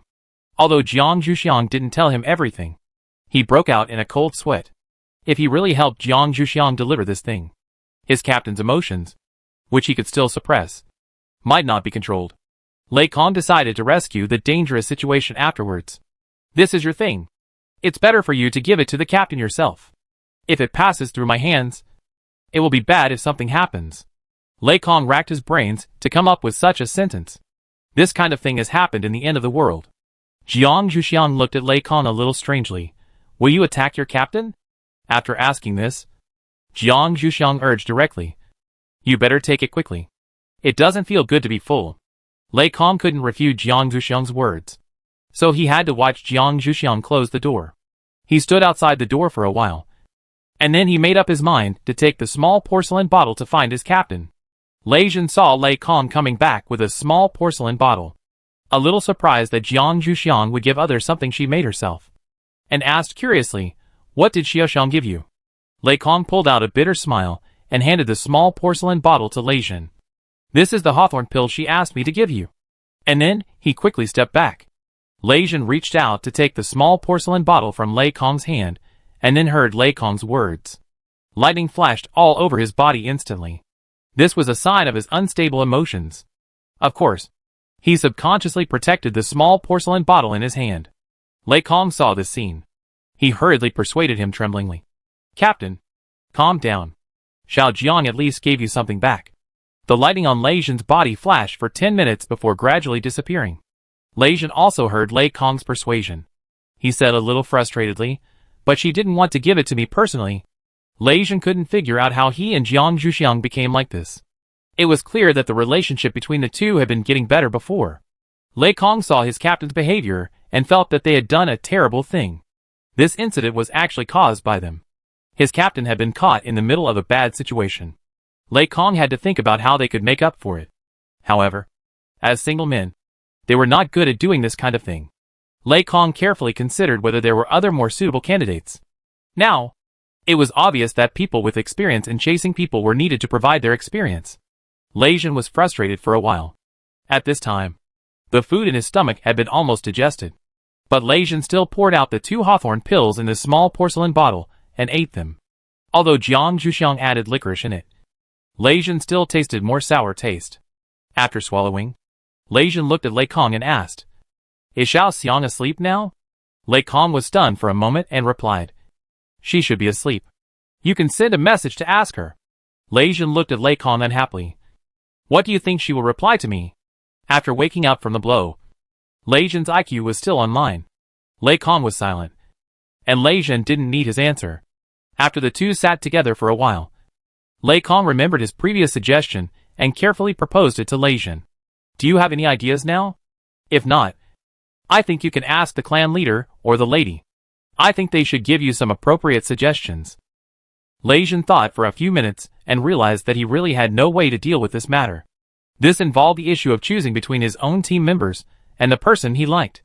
Although Lei Zhen had taught his own team members a lesson before, it was obvious that the result was not enough to restore the relationship between Jiang Zhuxiang and himself. Lei Zhen really had no other choice now, and decided to follow Lei Kong's advice and give it a try. However, he needed to think carefully about the candidate. Lei Kong saw that his captain's face had eased and decided to retire. What happened next would depend on his captain's decision. I'm going to rest. Captain, you should go back and rest as well. Lei Zhen nodded and signaled Lei Kong that he could leave. Lei Kong retreated quickly. His room was on the 2nd floor. When he stepped onto the 2nd floor, he saw other team members hiding there, obviously waiting for him. Lei Kong knew what they were concerned about. But if they said anything in this place, the captain downstairs would definitely hear it. Lei Kong signaled these people to follow him. Chapter 105 Panic Team Members. The other team members had no objections and followed Lei Kong to his room. Although it was winter and the electricity in the house was not enough to heat the room, the group still sat on the floor, waiting to ask Lei Kong questions. Lei Kong did not refuse, and sat on the floor like them, saying lightly, Ask if you have any questions. Lei Hua was the most impatient and spoke first. Is the captain still angry? Lei Kong glanced at the culprit and considered the current situation of his captain. He was definitely angry, but it should not be his primary concern now. However, he still had to teach this outspoken guy a lesson. Lei Kong answered with a serious expression. Yes. Lei was already drooping eyebrows became even more depressed, and he looked at Lei Kong a little pitifully. Then how can the captain calm down? Lei Kong himself wanted to know. Maybe it was time for Jiang Zhuxiang and his captain to restore their original relationship. But this answer could not be told to Lei Hua. Otherwise, he didn't know what he would do under the impulse. Lei Kong could only make a more universal suggestion. Just don't mess around during this period. Control your temper. In this situation, it is better for all of them to keep their tails between their legs. The breath on Lei Hua's body became even more depressed. Although the power of fire is strong, its activeness also makes it difficult for the psychic with this power to control his temper. It is more difficult to control the temper of a fire psychic than to kill him. Seeing that Lei Hua's problem was solved, Lei Mu couldn't wait to speak. Will Xiao Jiang follow me in the future? Lei Mu thought of the scene at the table just now, and shuddered silently. Lei Kong didn't know how to answer this question, so he had to say vaguely, maybe it will be fine after a while. You just have to be patient for a while. Lei Kong had no idea what Jiang Zhuxiang was thinking. For such a thing, he might have to refer to the action of his own captain. Lei Mu looked like the sky had fallen, and Lei Kong couldn't bear it. You two are both wood-type mutants, and you should have acted together. Now it's just become the same as before. Lei Mu looked at Lei Kong with dead eyes. If the captain doesn't stare at me, there will be no problem. Kong, how about we three act together during this period? Lei Mu came back to life while talking. It is really a good thing to have someone to share the pressure with. Lei Kong glanced at Lei Mu. You are dreaming. It's too late to hide. No one will take the initiative to bump into him. The rest of the team members heard what they said and spoke one after another. Yes, AMU. You should bear more during this period. It's not a big deal to be stared at by the captain. And Xiao Jiang is with you. AMU. You are actually very happy. Lei Mu heard these people's gloating words and glanced at them fiercely. These people are really talking without any pain in their waists. After these team members had been noisy for a while, Lei Kong quickly reminded them, keep your voice down. Do you want the captain to hear you? The other team members quickly controlled their volume. After making fun of him, they also began to stare at Lei Hua, the culprit, and wanted him to explain what kind of courage he had today to cause such a thing. Lei Hua mumbled and said unclearly, and finally blurted out, the captain was not like this before. The others thought about his words and understood why he said that. But women and brothers are different. And they also know that Jiang Zhuxiang doesn't know her captain's feelings for her. Lei Hua's performance is really an overreaction. Lei Kong saw them talking nonsense again and started to drive them away. Okay. You can go back and rest. You should get up early tomorrow to help with things to make up for your sins. Don't forget why the captain called them here. In the case of this kind of thing, they need to perform well. It's really late. The others were obediently driven back to their rooms by Lei Kong. While these people were getting restless for her, Jiang Zhuxiang was actually packing the bag of mutant beast crystal cores that Tao Tai gave her. Since Lei Zhen and the others didn't want them, I need to think about what these things can be used for.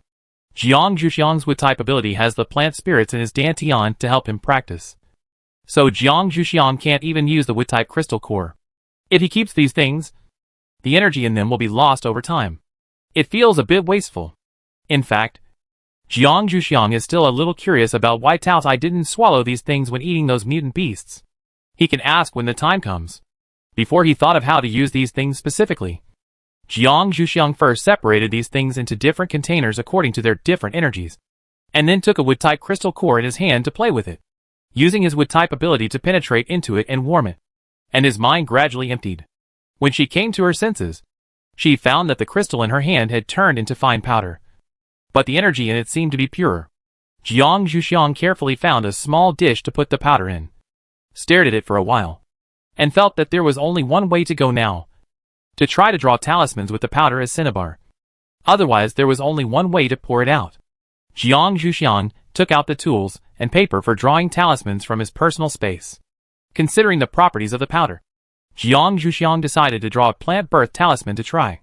Adding a little water to the powder, Jiang Zhuxiang dipped the talisman pen in the powder, and drew the structure of a plant birth talisman with smooth movements.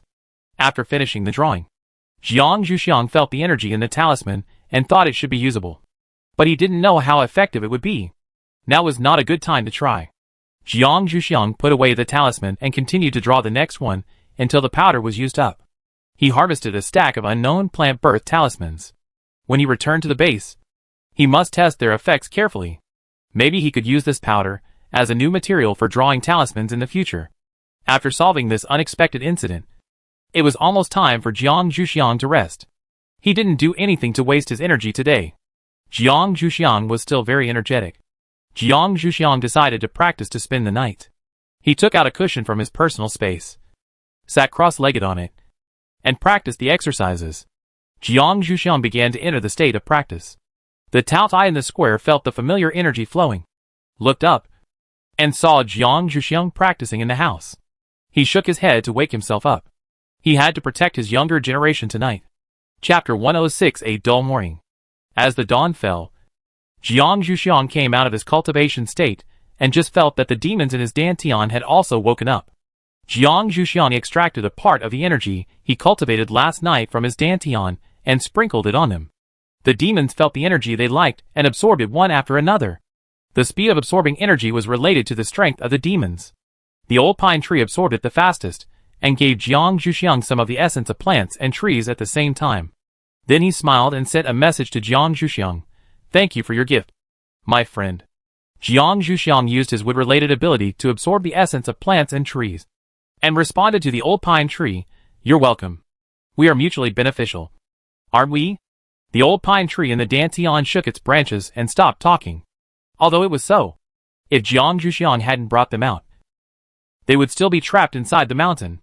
Seeing that the old pine tree had nothing else to say, Jiang Zhuxiang began the basic morning routine. Washing first and then exercising. Exercise place. Jiang Zhuxiang decided to go outdoors today to avoid the embarrassment of meeting other team members and to let his elder Taotai give him some advice. After what happened yesterday, Jiang Zhuxiang has decided to follow the rules of ordinary reserve team members in the future. After Jiang Zhuxiang finished washing, he changed into loose sportswear, opened his door, and walked out. The house was still as quiet as ever. He was the first to get up. Jiang Zhuxiang transferred the energy to his feet and used the reduced gravity of the earth to practice the light body technique, floating towards the door of the house. Of course, it was because no one saw Jiang Zhuxiang that he dared to do this. If someone woke up at this time, they would definitely think that Jiang Zhuxiang was a ghost. Jiang Zhuxiang floated to the door smoothly, input the command, and the door opened silently and closed silently after Jiang Zhuxiang went out. Taotai saw Jiang Zhuxiang coming out of the house and opened his eyes that were originally intended to close again, wanting to see what she was doing when she came out. Jiang Zhuxiang continued to float to the open space next to Taotai, and then he withdrew the energy from his feet. He stood firmly on the ground, stretched out his hand to greet Taotai, and then stood still and began to exercise. Taotai was satisfied with Jiang Zhuxiang's performance of using the Earth's gravity to exercise the light body technique. And now, he also watched Jiang Zhuxiang's body training carefully. After Jiang Zhuxiang completed the fixed time of exercise, while taking out a towel from his personal space to wipe his sweat, he asked, "How do you think I'm doing?" Although Taotai didn't want to attack Jiang Zhuxiang, lying was not the style of powerful beasts like them. So what he said was quite impolite. "It's like a child playing house, which is suitable for you humans to strengthen your body. Is this what Shanong passed on to you?" Jiang Zhuxiang silently watched Taotai say those words, and was not surprised by its last sentence. After all, Taotai could recognize his own martial arts, so it was normal for him to recognize his own martial arts. "Yes. What's wrong?" Taotai shook his head and stopped talking, closing his eyes and preparing to fall asleep. Jiang Zhuxiang waited for a while, but didn't hear Taotai's answer. He looked carefully and found that Taotai had fallen asleep. He had to smile helplessly and turned to walk into the house. They should wake up now. Walking into the door, there were indeed a few people sitting in the hall. Seeing Jiang Zhuxiang coming in, they greeted Jiang Zhuxiang with a little embarrassment. Jiang Zhuxiang smiled and nodded. She didn't see Lei Jin.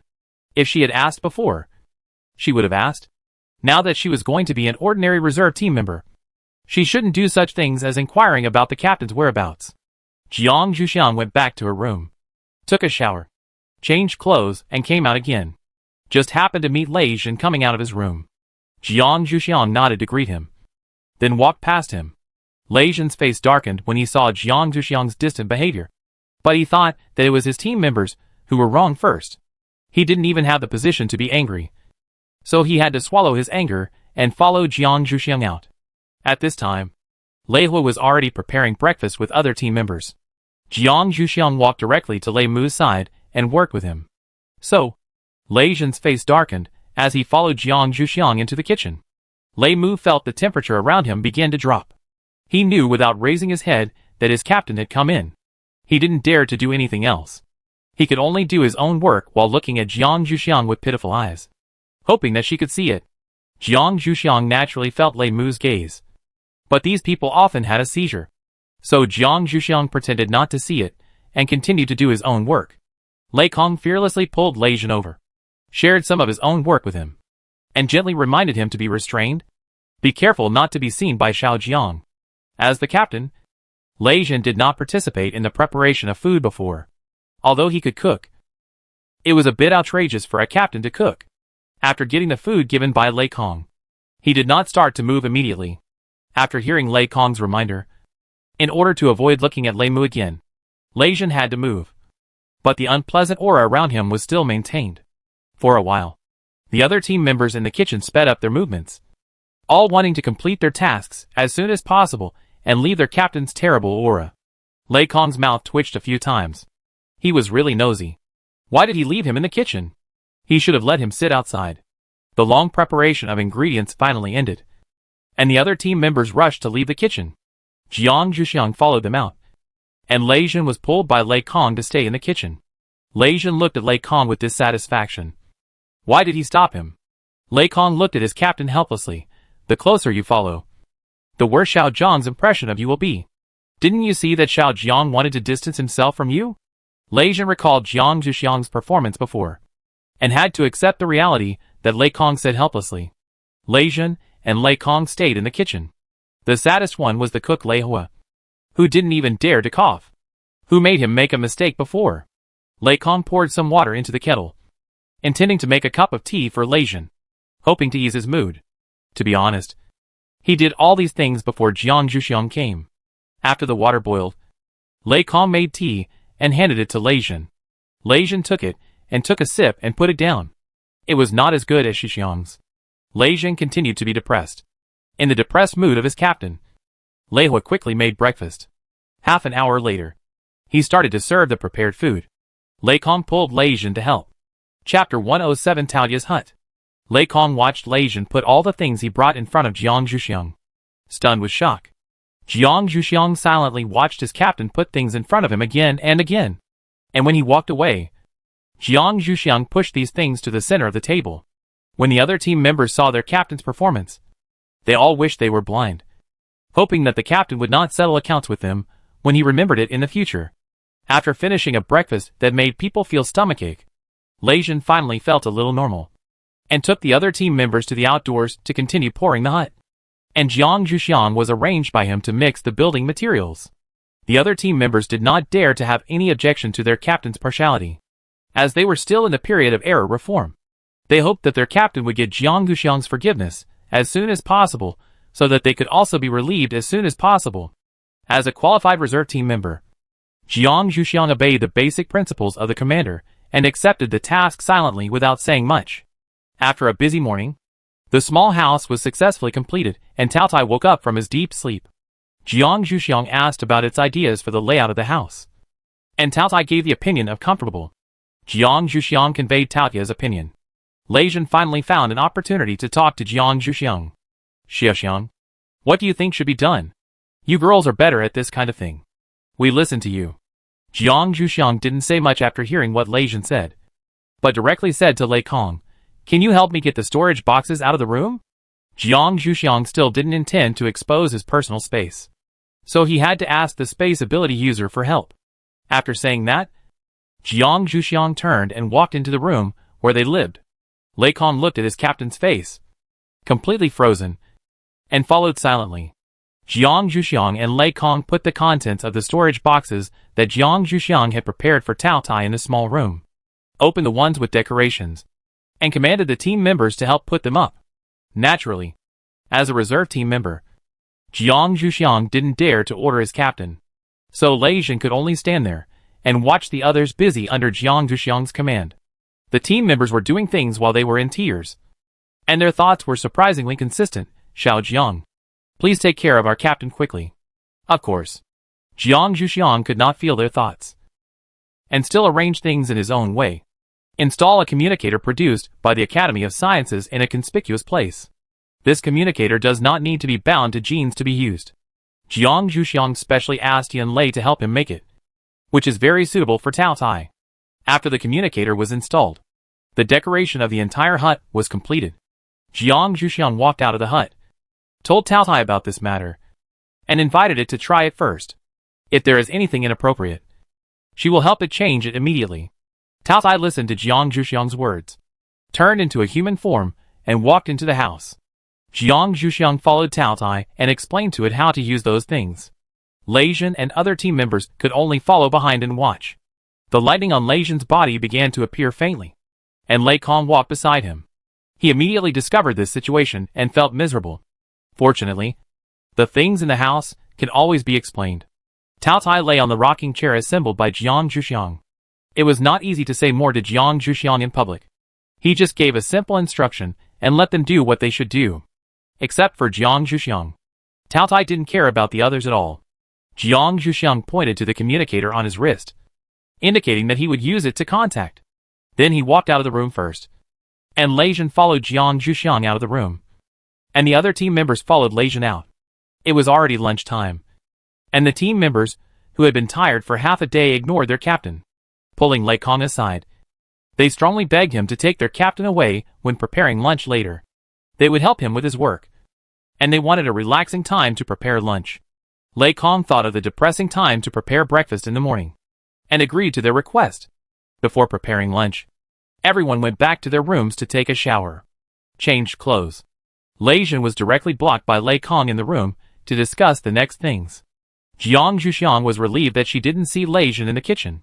She was still scared by the situation in the morning. It turned out that her captain's mood changed so seriously. Everyone prepared a lunch peacefully. Lei Hua went to his captain's room to inform Lei Jin and Lei Kong that it was time to eat. After lunch, Lei Jin, who had something to do, finally regained his original calm mind and began to talk to his team members about the plan he had discussed with Lei Kong. After it gets dark, we will go out to camp on the lake beach. It's time to contact those people. Everyone should be more vigilant at that time. Those people are not good people. Lei Kong said these words calmly, although Jiang Zhuxiang tried hard to show her desire to keep a distance from Lei Jin. Lei Jin couldn't help but want to take care of her. Xiao Xiang, you stay in the camp later. Lei Kong and Lei Mu will also stay with you. The rest of us will go to meet them. Jiang Zhuxiang thought that he was not such a fragile person, but he still followed Lei Jin's arrangement. Protecting the rear was also very important. It was still early before dark, and Lei Jin announced that they had free time for the rest of the time. The team members found things to play with, and Jiang Zhuxiang went outside to see Tao Tai. Tao Tai still liked the prototype more, and was now lying in the square. I have been busy recently. I have never combed Taotia's hair since the first time. Before leaving, Jiang Zhuxiang still wants to do it again. After Jiang Zhuxiang consulted Taotia's opinion, he got busy. Not far away, Lei Jin stood in the corridor and watched Jiang Zhuxiang busy, not daring to approach easily. Tao Tai glanced at Lei Jin lazily, unable to hide the gloating in his eyes. It is better for these guys to keep a distance from their own juniors. Lei Jin naturally understood the meaning in Taotia's eyes. Even if he was furious, he still didn't dare to act rashly. Jiang Zhuxiang didn't pay any attention to the eye fight between the man and the beast. He only focused on combing Taotia's hair. The hair of long-haired animals in winter is the most dense and comfortable. Jiang Zhuxiang simply couldn't let it go. Jiang Zhuxiang, who had combed the fur all over Taotia's body, including its hair, sat lazily on a rattan chair and basked in the sun with Tao Tai. Lei Jin looked at the lazy appearance of the man and the beast in the sun. For some reason, the anxiety in his heart was reduced a lot. Maybe this is the good years. Chapter 108: The Empty Camp.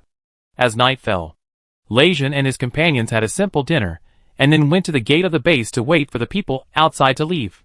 Everyone stood close to the wall of the base. Lei Jin was closest to the gate, and Jiang Zhuxiang followed Lei Mu. Jiang Zhuxiang leaned against the wall and thought a little bored. I had previously guessed whether those people would think of climbing the wall to get in, but they were still fighting the zombies. After everyone waited for another half an hour, the sound of fighting outside the door finally stopped. Lei Jin was the first to stick his head out to take a look, and confirm that those people had evacuated. Then he walked out while calling for people to follow. When everyone came to the door, they could still see the backs of those people from a distance. Lei Jin sped up and fell behind them. The other team members also sped up to catch up. Jiang Zhuxiang took advantage of the night and used her light body technique again. Anyway, it was so dark and her clothes were dark, so no one should see it. Even if they saw it, they could use the gravity of the earth to make it happen.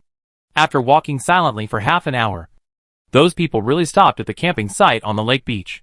There were still tents that those people had not put away on the lake. It seemed that the injured people should stay here. Lei Jin looked around without much concern, and quietly started to set up tents opposite to where these people were stationed, so that when Jiang Zhuxiang and others stayed in the camp, they could clearly see their actions, and they could also pay attention to their safety. Although Lei Jin and his team tried to be as quiet as possible, some sounds could not be concealed, which attracted people on the other side to look over here. However, those people still took into account the dangers of the night, and did not dare to act rashly without complete confirmation. Fortunately, Lei Jin and his team had dinner and did not need to light a fire. Otherwise, they would be completely exposed. After all the tents were set up, Lei Jin called Lei Kong and Lei Mu aside and told them to take good care of Jiang Zhuxiang. As for Jiang Zhuxiang, Lei Jin was very self-aware and did not disturb her. He just took a few fierce glances at her before leaving, and then set off with the other team members. After all, he took into consideration that Jiang Zhuxiang was a girl, as their captain was jealous. Lei Kong and Lei Mu stayed outside Jiang Zhuxiang's tent after Lei Jin led his men away. Jiang Zhuxiang left the door of the tent open and chatted with the two in a low voice to avoid any unnecessary trouble. None of the three turned on the lights. Even so, half an hour after Lei Jin led his men away, the three saw a group of people sneaking towards them. Lei Kong and Lei Mu's hearts were about to rise to their throats. They looked at each other and silently made up their minds to protect Jiang Zhuxiang later. Jiang Zhuxiang also noticed the approach of these people and decided that if a fight broke out later, he would do his best. Anyway, in the dark, Lei Kong and Lei Mu should not be able to see clearly what attacks they had made. The three held their breath and waited for those people to enter their effective attack range. Then they used all their attack methods to attack those people. Those people were caught off guard and cried out in surprise. When they finally remembered to fight back, they couldn't find the people who attacked them. It turned out that Jiang Zhuxiang and Lei Kinglima used the tents they had set up to hide while launching attacks, effectively disrupting the sight of those people. Those people couldn't judge where the target was by sound. The fire-type mutant among them suggested lighting a fire. The others hesitated for a while, but finally lit the fire. Seeing them lighting the fire, Jiang Zhuxiang took out a dozen water mist talismans and mobilized the energy. All of them were thrown out. At the lakeside, with the addition of water vapor, the water mist talisman played a full role. Even if those people lit torches, they could only see the people within 1 meter on the opposite side. Lei Mu and Lei Kong were shocked by the sudden change in the environment. Of course, the two did not expect that it was Jiang Zhuxiang's work. After all, the torches they lit could not find their hiding place, and Jiang Zhuxiang was not seen by them when he attacked. However, winter is a season prone to fog, so the two were not shocked for long. They were relieved by the excellent blocking effect. They were able to free up their hands to send a message to their captain. While waiting for their captain to arrive, the two took Jiang Zhuxiang to hide while attacking a few people who were alone. Lei Kong and Lei Mu had no kindness to those who wanted to harm them. They would kill them as long as they could find a chance. Jiang Zhuxiang hid behind them and quietly finished off the two of them. For a while, they had the upper hand. Not to mention the fight between Jiang Zhuxiang and the others. When Lei Jin brought his men to the opposite camp, he still planned to use courtesy before force. He first found their night watchman and planned to ask him to bring them a message that someone wanted to visit them. When the man saw Lei Jin and the others, he looked like he had seen a ghost. He trembled and said that he would definitely bring them there. He turned around and ran to the tent of the person who could make the decision. Lei Jin also felt that something was wrong. The night watchman was obviously a member of the Mu family. As usual, he said that he had seen him before. He shouldn't have behaved like this when he saw him. And this camp was too quiet, as if half of it was empty. After hearing what the night watchman said, Mu, the youngest son of the Mu family, the leader of the Mu family in this team, turned around in the tent anxiously, and at the same time, he gnashed his teeth and cursed those Shui family members, and the people in the base, who were always eating shit. Finally, he made up his mind, and followed the night watchman Mu family, to where Lei Jin and his friends were staying. He planned to take the initiative to tell Lei Jin and his friends about the matter. Anyway, according to the description of the night watchman Mu family, Lei Jin and his friends were probably all out. As long as no one was fine.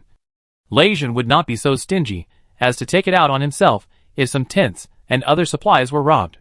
However, Muumu's idea was destined to be broken tonight. Before Muumu came to him, Lei Jin saw a sudden fire in his camp, which was then covered up.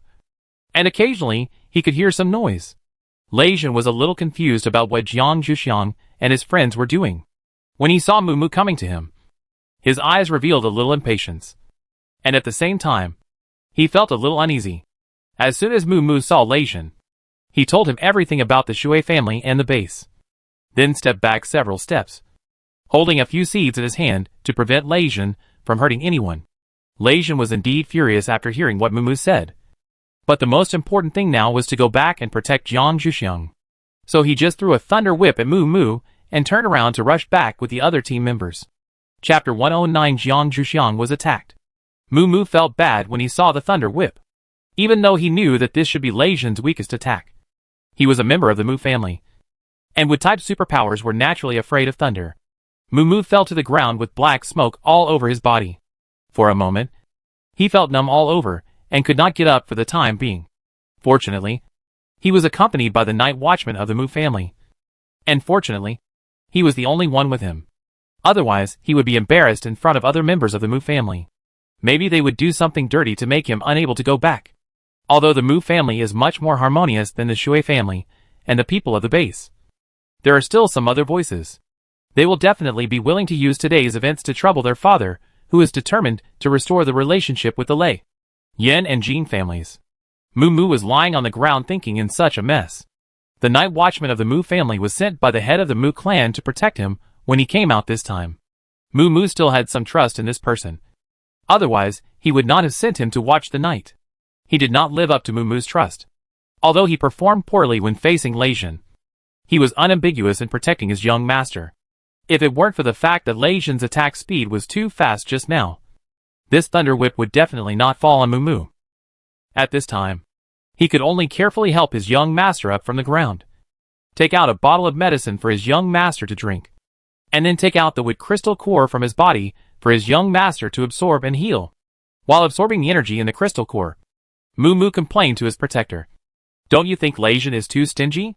It's just a loss of some tent supplies. But he actually used the thunder whip to attack me. At most, I will ask my father to compensate him.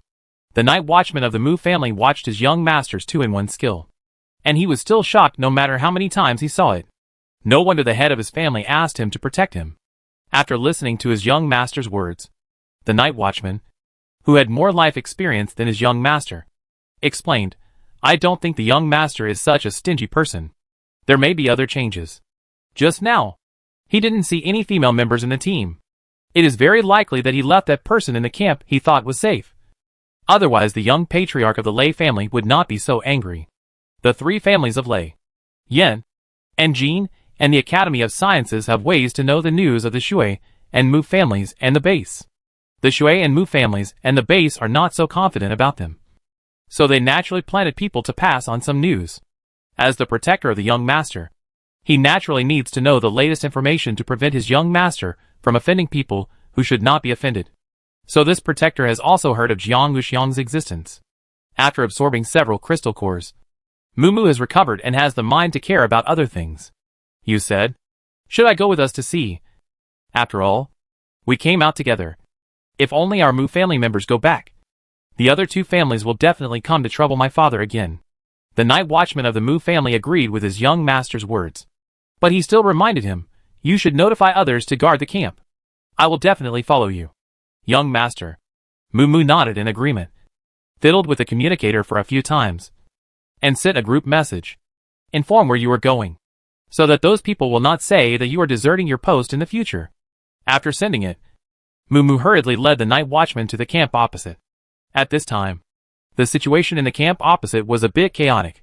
Although the fog created by Jiang Zhuxiang protected the three of them from being discovered, it also blocked the way Lei Jin and his team found their way here.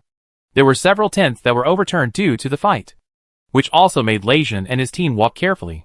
Lei Jin suppressed his uneasiness while searching for the location of Jiang Zhuxiang and the others.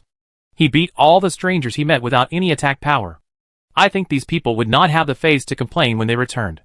Finally, when Lei Jin determined the location of Jiang Zhuxiang and the others, he saw the people lurking in the base behind Jiang Zhuxiang and the others preparing an attack.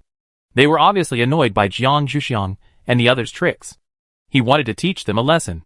The attack he prepared could seriously injure all three of them. Lei Jin hurriedly reminded Jiang Zhuxiang loudly, "Move to the side." Jiang Zhuxiang heard the voice and subconsciously followed it. She used the light body technique to move to the side. But Lei Mu was right next to her. Jiang Zhuxiang bumped him away when she dodged. I also encountered resistance and was still covered by the lurker's attack. After seeing this, Lei Jin struck the lurker with a thunderbolt, and then hurried over to check on Jiang Zhuxiang's condition. When he walked in front of Jiang Zhuxiang, Lei Jin just saw Jiang Zhuxiang coming out of a pile of burnt vines. In the crisis, the two energies in Jiang Zhuxiang's body subconsciously protected Jiang Zhuxiang, with the Sun and Moon Pisces wheel as a shield and the vines as a barrier. Jiang Zhuxiang had no other problems except for some minor burns on his body. However, the Sun and Moon Pisces wheel immediately disappeared in Jiang Zhuxiang's dantian after withstanding the biggest wave of attacks. So Lei Jin could only see Jiang Zhuxiang holding a pile of vines, with only this little protection. In Lei Jin's opinion, Jiang Zhuxiang's injuries would not be light. Lei Jin wanted to reach out and pull Jiang Zhuxiang's people over for a thorough check. But thinking of the one-sided estrangement between Jiang Zhuxiang and himself before, he did not dare to act rashly. So he had to call Lei Kong, who dodged in time and was almost uninjured, to come and check Jiang Zhuxiang. Lei Kong confirmed again that his captain did not say anything sarcastic, then walked to Jiang Zhuxiang and asked, "Xiao Jiang, do you need me to help check your injuries?" Jiang Zhuxiang pulled a hair that was burned by the fire power, and pulled out a lot of broken hair. Jiang Zhuxiang stared at the hair in a daze, wondering if he would become bald. He did not react to Lei Kong's words. Lei Kong had to raise his voice and say it again.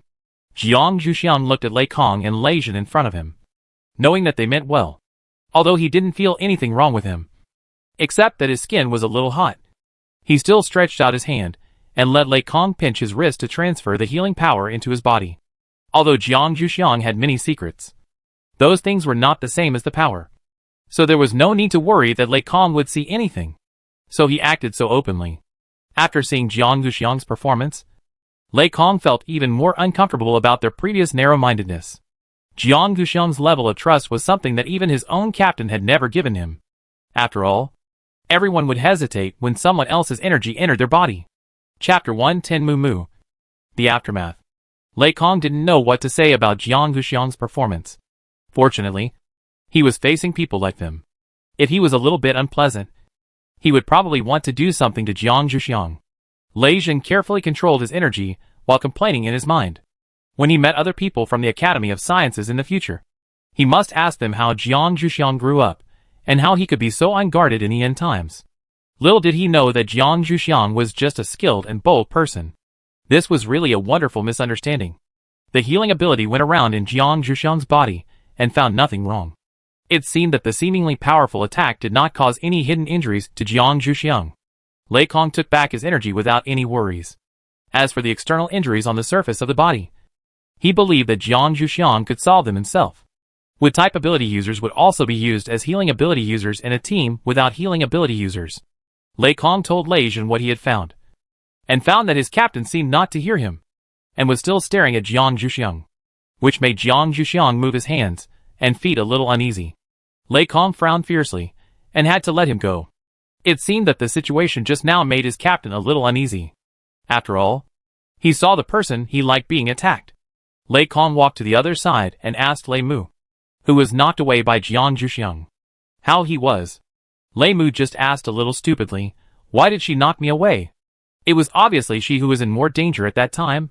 Lei Kong saw his friend's unusual behavior, so he had to grab his hand and check it. He asked himself, who should he ask? After checking, Lei Kong found no problem, so he just left it there. He could stay in a daze for as long as he wanted. Anyway, the captain had come. However, had those who came to attack been dealt with? Lei Kong turned around and asked the captain. Lei Jin finally woke up from his perverted state after hearing Lei Kong's question. He thought about it. I dealt with several when I came here. And you should have dealt with a few as well. If they can't deal with the rest, they don't need to come to see me. Lei Kong thought so. So he suggested, let's find a place to sit for a while. Xiao Jiang also needs to tidy up. Lei Jin saw Jiang Zuxiang's face smeared like a little cat, and thought it was very cute. He wanted to see her like this all the time. However, I think girls still like to be clean. So I didn't refuse Lei Kong's proposal. Jiang Zuxiang looked at the big bunch of hair in his hand with distress, and was a little worried. How should he explain to the dean's wife and his senior brother after returning? Will they not let him go out in the future? Should he hide outside for a while and wait for his hair to grow back before going back? Jiang Zuxiang followed Lei Kong and others with this kind of faint sadness. The fog created by Jiang Zuxiang with the water mist talisman finally dissipated under the attack of various supernatural powers. At this time, Lei Jin, a strong fighter, was by his side. Lei Kong took a portable lamp from the space and held it in his hand. Walking in front, looking for a place to stay, the other team members also gathered together. It seemed that those people had been dealt with almost, and Lei Jin didn't mind these team members coming. The team members who came near their captain saw Jiang Zuxiang's face and took a breath in their hearts. They silently felt that they had not been ruthless enough just now. Their captain had not been forgiven in the first place. This time, such a mistake happened again. Can they still get better? Lei Jin naturally didn't know the thoughts of his team members. Now Lei Kong was walking in the front to explore the way. He got a position next to Jiang Zuxiang. Now he was a little grateful to those who came to attack him. It would be better to take less compensation later. This kind of thing where the family is absolutely right naturally requires the process of finding the parents afterwards. At that time, I will also give Xiaoxiang my own compensation. After walking for more than 10 minutes, Lei Kong and his team finally found a good tent, opened the door of the tent, and led Jiang Zuxiang in first. The others, led by Lei Jin, stood in a circle outside and stood guard facing outward. Jiang Zuxiang didn't see other people follow in, so he understood that these people wanted him to tidy up. And Lei Kong asked at the door. After sending Jiang Zuxiang's suitcase in, Jiang Zuxiang began to take off his clothes, wiped them with a wet towel, took out the burn ointment that was prepared in case of an emergency from the space, and applied it himself. Fortunately, the shield made by the sun, moon and Pisces wheel protected the part on the back. Otherwise it would be a bit troublesome if I couldn't reach it now.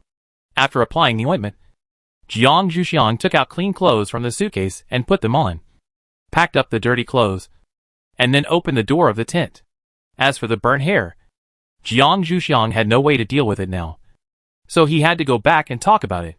Jiang Zuxiang waited for a while and found that no one came in, so he had to say, "You can come in." Lei Jin and other team members then walked into the tent. Of course, not everyone could come in to rest. Lei Hua was sent by Lei Jin to tie up those who fell in their camp to prevent them from struggling to death. So, when Mumu came over, he saw the scene of people being tied up. He stood outside the camp silently and asked his protector, "Will they tie me up if I go over there?" The night watchman of the Mu family thought about it and replied, "I think the young patriarch Lei is reasonable. He won't be angry with you after the dust settles. How about I go up and ask?" Mu thought of the thunder whip just now and nodded a little scared. The night watchman of the Mu family went up alone, found someone, and conveyed the meaning of his young master. The Lei family members, who were greeted, thought that he was also here to attack when they saw the people of the Mu family. They almost fought. After hearing what he said, they agreed to help convey it. Seeing that the people agreed, the night watchman of the Mu family immediately returned to his young master, fearing that those people would attack his young master. The subconscious reaction of those people just now still shocked the night watchman of the Mu family. Lei Jin heard the news from his team members and said a little depressed, "Why is he coming here now? The thunder whip he just gave him recovered so quickly." So it seems that there are still people in the Mu family who can be looked after. Lei Jin ordered the team member who came to deliver the message, "Go and see again. If the people are still there, bring them over." The team member who came to deliver the message obeyed the order, turned around and left, and soon brought 2 members of the Mu family over. Mu stood at the door and greeted Lei Jin. Lei Jin nodded and let him in. The team members at the door moved to both sides to make room for the Mu family. Chapter 111 rearranged the camp. Mu was not polite. He stepped through the door of the tent, sat down in one of the empty seats, and then asked his protector to sit down as well. The night watchman of the Mu family first thanked the team member who gave them a seat, and then sat behind his young master in a guarding posture. Lei Jin saw that they were sitting down, and asked them directly about their purpose. "What do you want to do?" Lei Jin looked at Mu and asked. Mu looked at Lei Jin's serious expression, and he carefully considered his words. "How do you plan to deal with what happened tonight?" Lei Jin smiled a little as expected when he heard Mu's words, and did not answer directly, but asked back, "What do you think?" Mu gritted his teeth secretly in his heart, and still spoke. "I will tell the tribe leader the truth when I go back. I believe they will give corresponding compensation. Can I take the injured people back? Although I feel that this request is a bit abrupt. If I don't mention this matter, I will definitely be blamed when I go back. I hope Lei Jin will not care." Lei Jin found it more and more funny when he heard Mu's words. Who does this kid think he is? Isn't he afraid that he will be detained if he says this? Mu looked at Lei Jin's smiling but silent look, and was a little uneasy. He said again, "What do you think?" Lei Jin answered, "Not very good. These people are sneak attackers. According to the rules on the battlefield, they are now my prisoners. I have never heard of the cheap thing of compensating prisoners for nothing. Of course, we will calculate the losses of our camp today and the medical expenses of our team members after we go back and then formally negotiate with you. Now you should not say more." Mu closed his mouth decisively after hearing Lei Jin's words. It was getting late, so he expressed his intention to leave. Lei Kong muttered to Lei Jin, and Lei Jin said, "It's better for you not to go back. After all, the people from the Shui family and the base are here, but there is no one from your Mu family. It would be too eye-catching if you go back intact." When Lei Hua tied people up just now, he found that many people were covered with new and old injuries. The people from the Shui family and the base really went out in full force for this sneak attack. This is what Lei Kong and Lei Jin just said. After listening to Lei Jin's words, Mu looked at his protector, the night watchman of the Mu family, and nodded slightly. Mu agreed. Although he might be labeled as a prisoner, what Lei Jin said was indeed reasonable, and it was much better to stay voluntarily than to be stopped later. After Mu agreed, he began to ask where to sleep at night. It seemed that there were not many intact tents in the Lei family camp. Lei Jin looked at Lei Kong, asked, "Did you bring a spare tent?" Lei Kong looked at his space and replied, "I brought it." Mu heard the two people's questions and answers, and then he calmed down and waited for arrangements. Lei Jin signaled Lei Mu to stay and watch the two people. He took the others to reorganize the camp and set up tents. Of course, the injured Jiang Zhuxiang was also left behind. The four of them looked at each other in the tent. Lei Mu was still immersed in the shock of being pushed away by Jiang Zhuxiang. Now he treated Jiang Zhuxiang with a bit of caution. "Are you okay with your injuries?" Jiang Zhuxiang smiled. "Nothing. The skin after applying the ointment was already cool, and it should be fine tomorrow morning." After hearing the answer, Lei Mu had nothing else to say, so he had to stare at the two people from the Mu family. Jiang Zhuxiang was a little curious, looking at Mu and asked, "Why did you come here to attack today?" Mu retorted a little embarrassedly, "It was the idea of the Shui family and the base. Our Mu family did not participate." Jiang Zhuxiang didn't say anything, staring at Mu and waiting for him to say what to do next.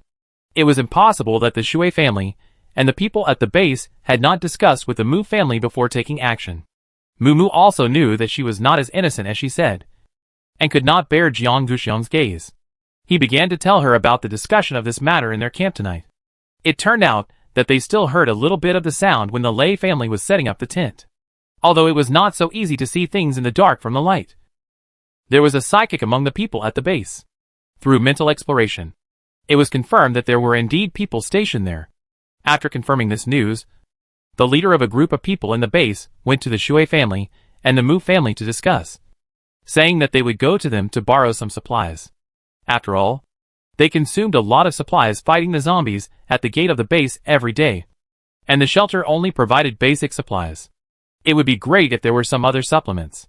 Of course, Mu also knew that the so-called borrowing some supplies was to rob, and he also raised objections. But the Mu family was still a little bit inferior to the Shui family and the base. In the end, Mu had to propose that they would not participate and would not take the robbed things. The Shui family and the base would like to have fewer people to share things with them. Anyway, The fighting power of the Mu family is average. I don't believe that they can't handle such a camp together. The number of tents detected by the psychic is far less than the camping sites of the Shui and Mu families and the base. Of course, if the psychic is more careful, he will find the signs on the tents and infer that this is the Lei family's camp. The people of the Shui family and the base may be a little cautious. Then, Lei Jin and his men arrived at their campsite to investigate their strength, and Jiang Zhuxiang and his men were ambushed. At this point, Mu Mu looked at Jiang Zhuxiang and saw that she had a messy head of hair that smelled of burnt, and said sincerely, "I apologize to you on their behalf." Jiang Zhuxiang shook her messy hair and responded, "You shouldn't be the one to ask this. And I'm not hurt much." Mu Mu looked at Jiang Zhuxiang in admiration. A girl was so embarrassed but still so calm, which was much better than those girls in his family, who would cry for a long time if they cut their skin. No wonder she could become a reserve member of his team. However, after talking about their own camp, Mu Mu remembered Lei Jin's strange visit. "What were you originally planning to do in our camp tonight?" Their motives are also very suspicious. Hearing this question, Lei Mu took the initiative to take over the conversation. "Of course, it's a friendly visit. And then we can learn from each other." The words couldn't be more high-sounding. Mu Mu is not a 3-year-old child. And directly questioned Lei Mu's words. "If you want to visit, can't you come during the day? Coming at night doesn't seem to have good intentions." The night watchman of the Mu family heard his young master raise such a straightforward question, silently wiped his sweat, and carefully looked at the reactions of the two people opposite.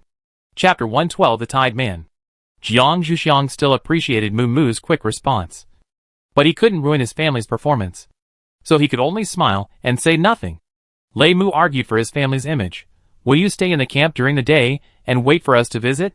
We are not free during the day, so we can only come at night if we want to visit."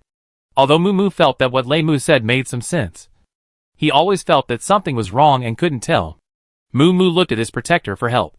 The night watchman of the Mu family saw the performance of the two people opposite, and then saw the expression of his young master, and felt a little helpless in his heart. His young master was really too naive. Didn't he see that others were already covering up?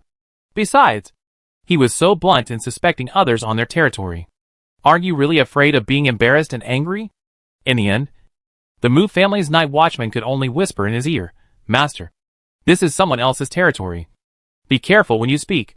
Mu Mu lowered his head a little disappointed, knowing that his protector was doing it for his own good, and stopped talking. Jiang Zhuxiang's keen hearing allowed her to hear clearly what the Mu family's night watchman said. This man saw it very clearly. Jiang Zhuxiang looked at Lei Mu. "I'll go out for some fresh air and see how they're doing." Lei Mu naturally would not stop Jiang Zhuxiang's request, and the captain originally asked him to watch over the two people. Jiang Zhuxiang only stayed to accompany him because he was injured, and reminded him to walk carefully. After that, Jiang Zhuxiang was let out. When he came to the outside of the tent, he saw Lei Jin and some people setting up the tent, while Lei Kong and others were collecting the destroyed tents, apparently intending to recycle them. At this time, a fire had been lit in the center of the camp, and portable lights were hung outside the tents. Jiang Zhuxiang could clearly see the ground that had been attacked by various superpowers. Jiang Zhuxiang carefully crossed the obstacles and came to Lei Kong's side, curiously watching Lei Kong collecting old tents. Lei Kong took a moment to glance at Jiang Zhuxiang beside him, and was startled. He looked around at the figure of his captain, and found that he didn't pay attention to him. So he hurriedly asked softly, "Why did you come out?" The key is how he came to his side. Jiang Zhuxiang replied casually, "Come out for some fresh air. Do you need help?" Lei Kong waved his hands repeatedly. He did not have the hobby of ordering the wounded, let alone Jiang Zhuxiang. "Then you stay well, and you will set up the tent when it is almost done. I think the captain's place should be ready soon. We will rest soon." After Lei Kong finished speaking, he heard a team member say that he had found another damaged tent, and hurried over to deal with it. Jiang Zhuxiang slowly followed him to see. Lei Kong was very helpless when he saw Jiang Zhuxiang following him, so he had to carry this little tail around.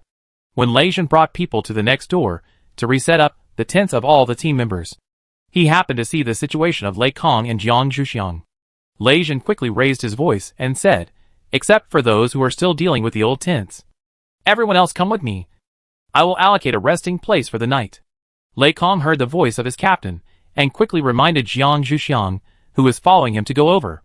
Jiang Zhuxiang walked towards Lei Jin without any objection, as he was a little tired.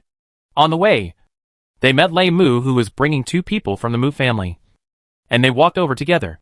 Lei Jin saw that Jiang Zhuxiang and Lei Kong were finally separated, and she walked with Lei Mu again. He couldn't help but feel a little depressed. He must arrange Lei Mu to guard the prisoners later. Lei Jin thought so pettily. Seeing that everyone who was free had come, Lei Jin took people to the new camp where tents had just been set up and distributed the tents.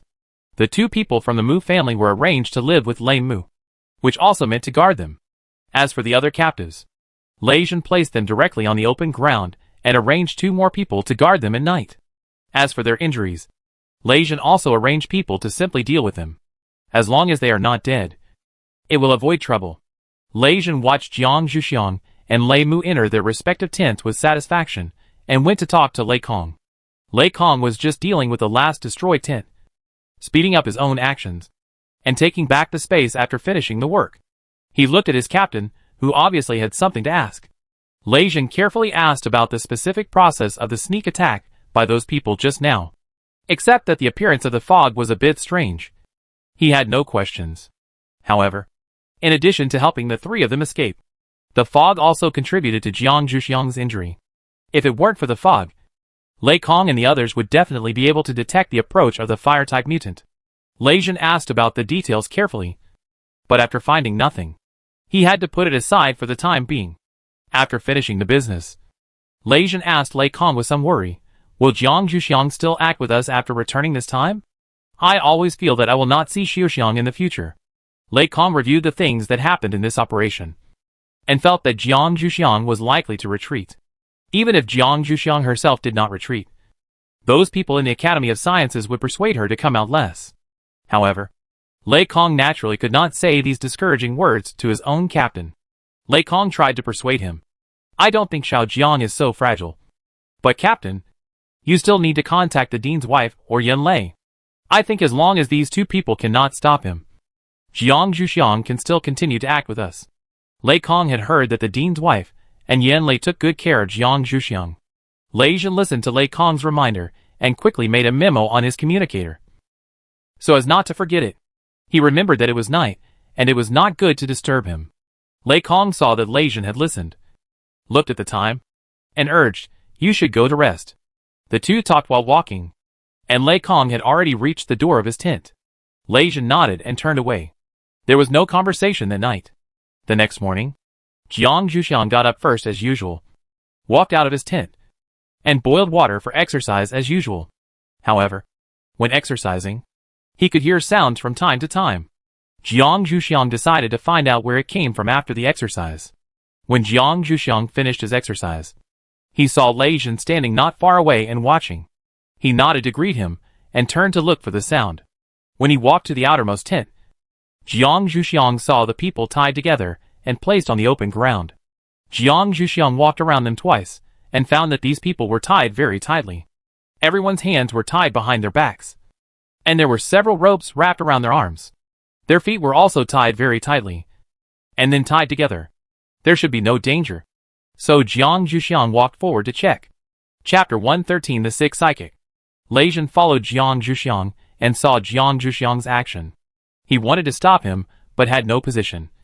So he had to get closer and summon the thunder power in his hand, and blasted it if there was anything wrong. Jiang Zhuxiang did not notice Lei Jin's approach, but just concentrated on checking. This person came. Judging from his face, he should have a fever. Judging from the condition of his body, it should be caused by injury and infection. As a doctor, he could not pretend not to see it. Jiang Zhuxiang pretended to search his pockets, took out a small porcelain bottle from his personal space, poured out a pill from it, pinched the man's chin to make him open his mouth, and then stuffed the pill in. Seeing that his Adam's apple moved, knowing that he swallowed it, Jiang Zhuxiang let go of his chin. At this time, the man who had just woken up and was tied to the man saw Jiang Zhuxiang's actions and shouted, "What are you going to do to him?" Jiang Zhuxiang looked at the man innocently. He has a fever. What can he do? Naturally, take medicine. After that, he stood up and checked on the others. The man might be a friend of the man with a fever. He tried to stretch his head over and touch his forehead. After feeling the scorching temperature, he knew that he had misunderstood Jiang Zhuxiang. But he still said stubbornly, "You are a member of this team. And you are so kind to help the people who attacked you last night?" Jiang Zhuxiang glanced at this ungrateful person. As a doctor, her medical ethics were suspected. Jiang Zhuxiang was still very angry. However, Jiang Zhuxiang didn't like to say much. As long as the man's fever subsided, the situation would be clear. He continued to check his men. It was another person with a fever. Jiang Zhuxiang continued to stuff a pill into him.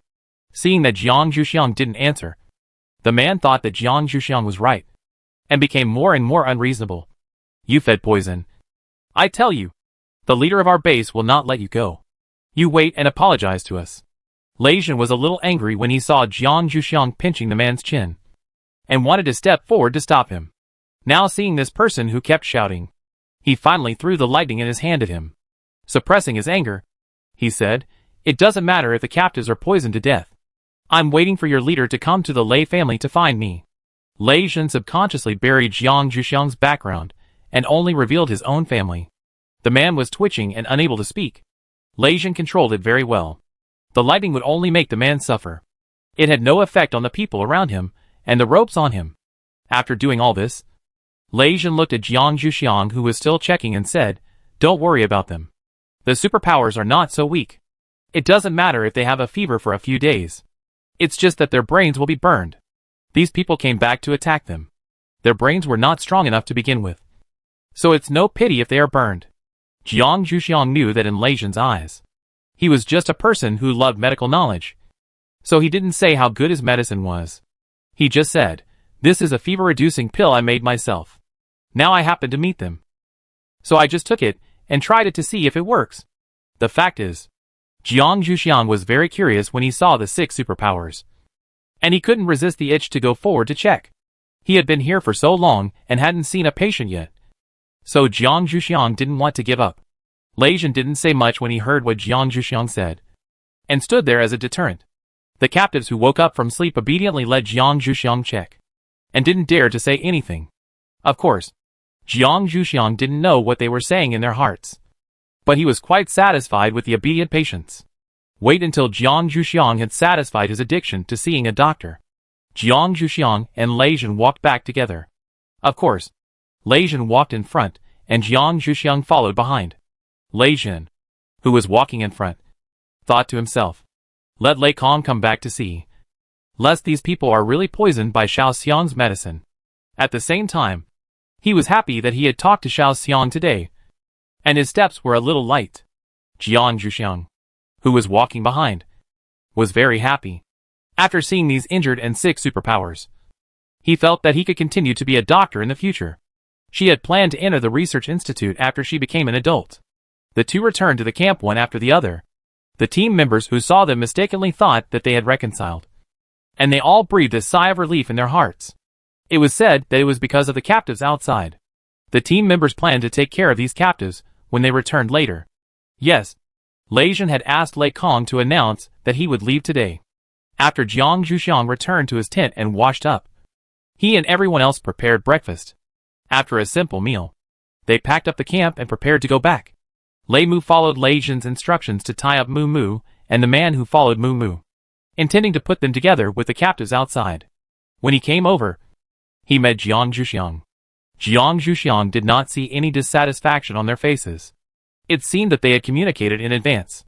Jiang Zhuxiang nodded to the two and continued his actions. Lei Mu led the two people out and asked curiously, "You two have been missing for a night. Why didn't anyone come out to look for you?" The two of them didn't answer with wooden faces, and at the same time complained in their hearts that those people probably wished they were gone, so that they could compete for favor in front of their father, the clan leader. Lei Mu didn't mind not hearing the answer, and continued to talk in a rambling manner, which was completely unlike the attitude of treating prisoners.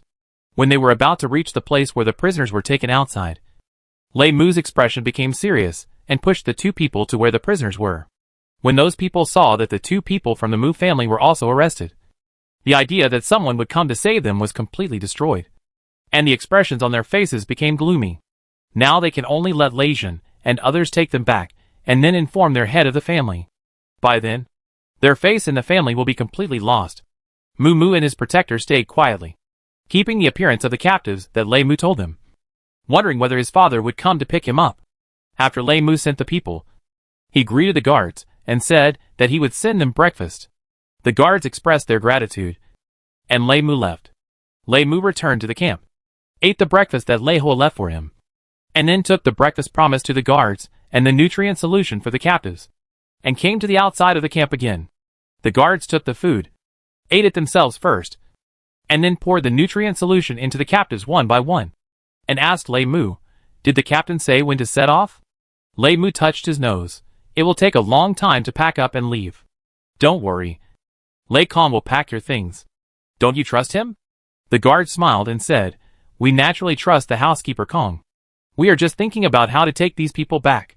Lei Mu asked curiously, "How else can we take them back? Shouldn't we let them go with us?" The guard smiled but didn't say anything. Lei Mu decided to come and watch when the prisoners were transported later.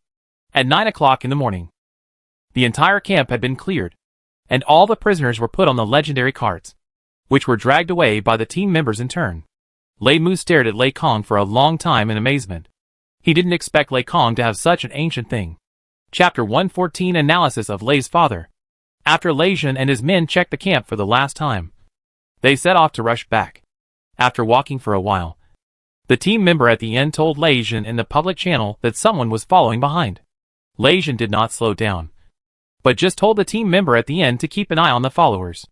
The other team members, who heard the news, also tensed up and were ready to enter the battle state at any time. The team members who dragged the captives no longer laughed at the captives, so they did not see the expectation and anxiety on the faces of the captives. In this highly tense atmosphere, they rushed for another distance, and the team member at the end sent another message that those people had left. Lei Jin didn't say much, and continued to rush forward in this state. After all, this time they didn't only have their own team members, but also some captives, who would definitely hinder them if they encountered unfavorable situations. It would be better to rush back early. During this silent journey, as the distance to the Lei family shelter got closer and closer, the captives on the cart finally gave up completely and accepted the fact that they were captured.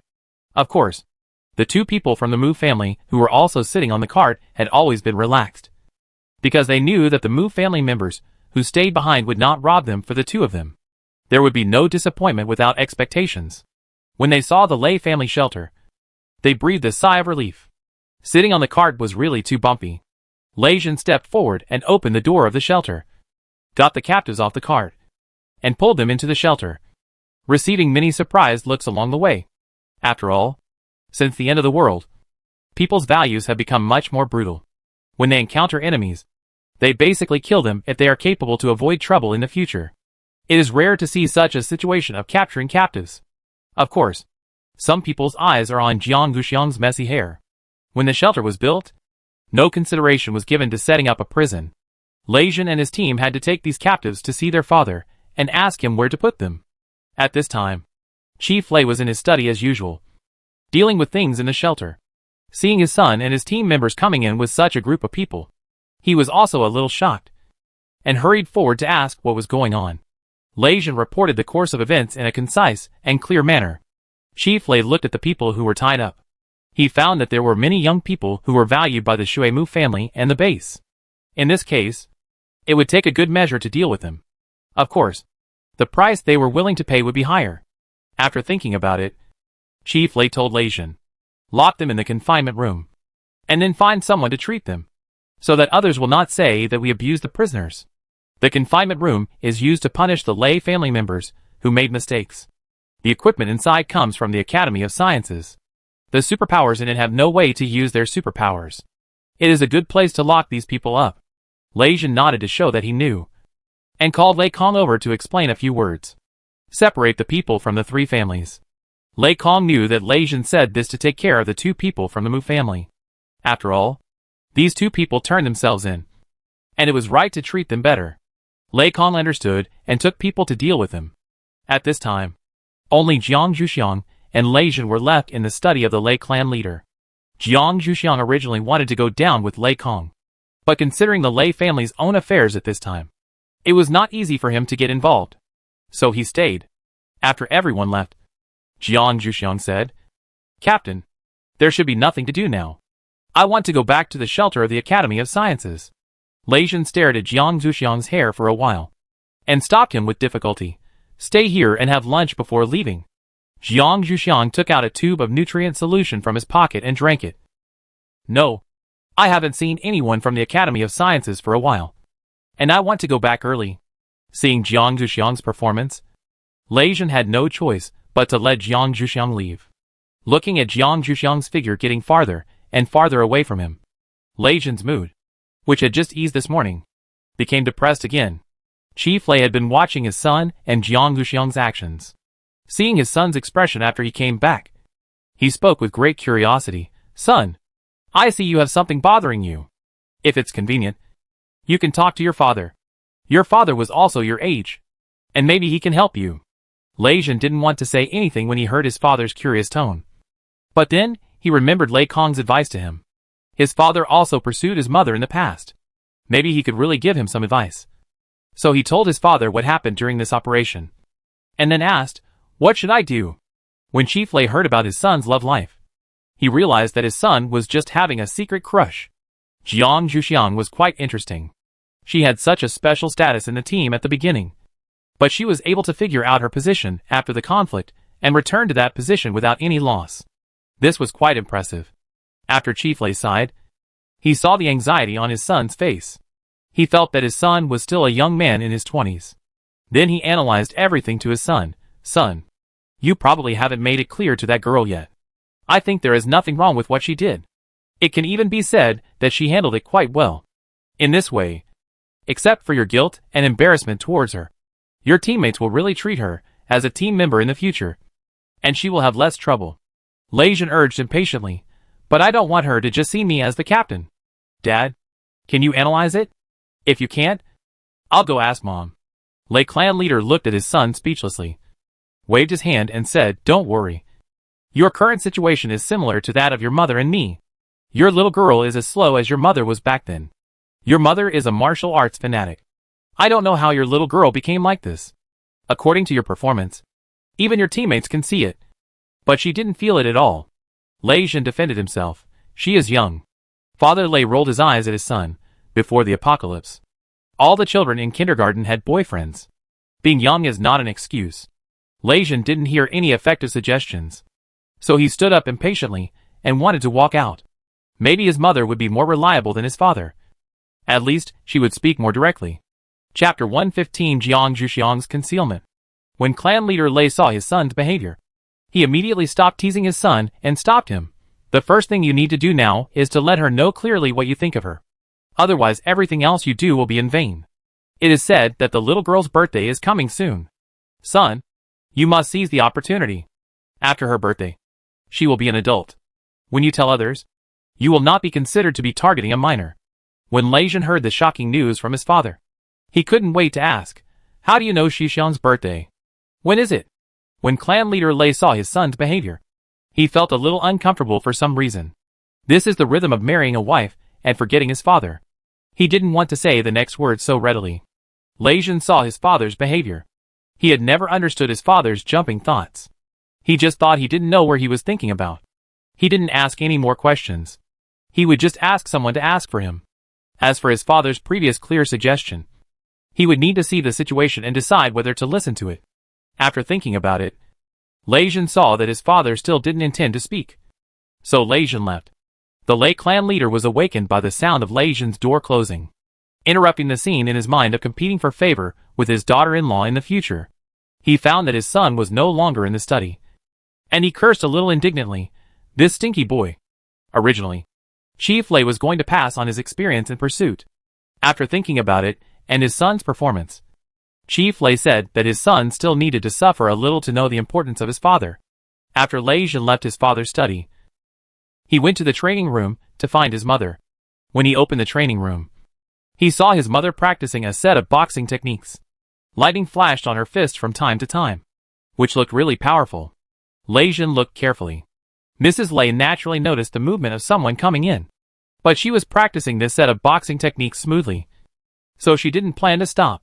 Anyway, the person who came in was either her husband or her son, so she wasn't afraid of being seen.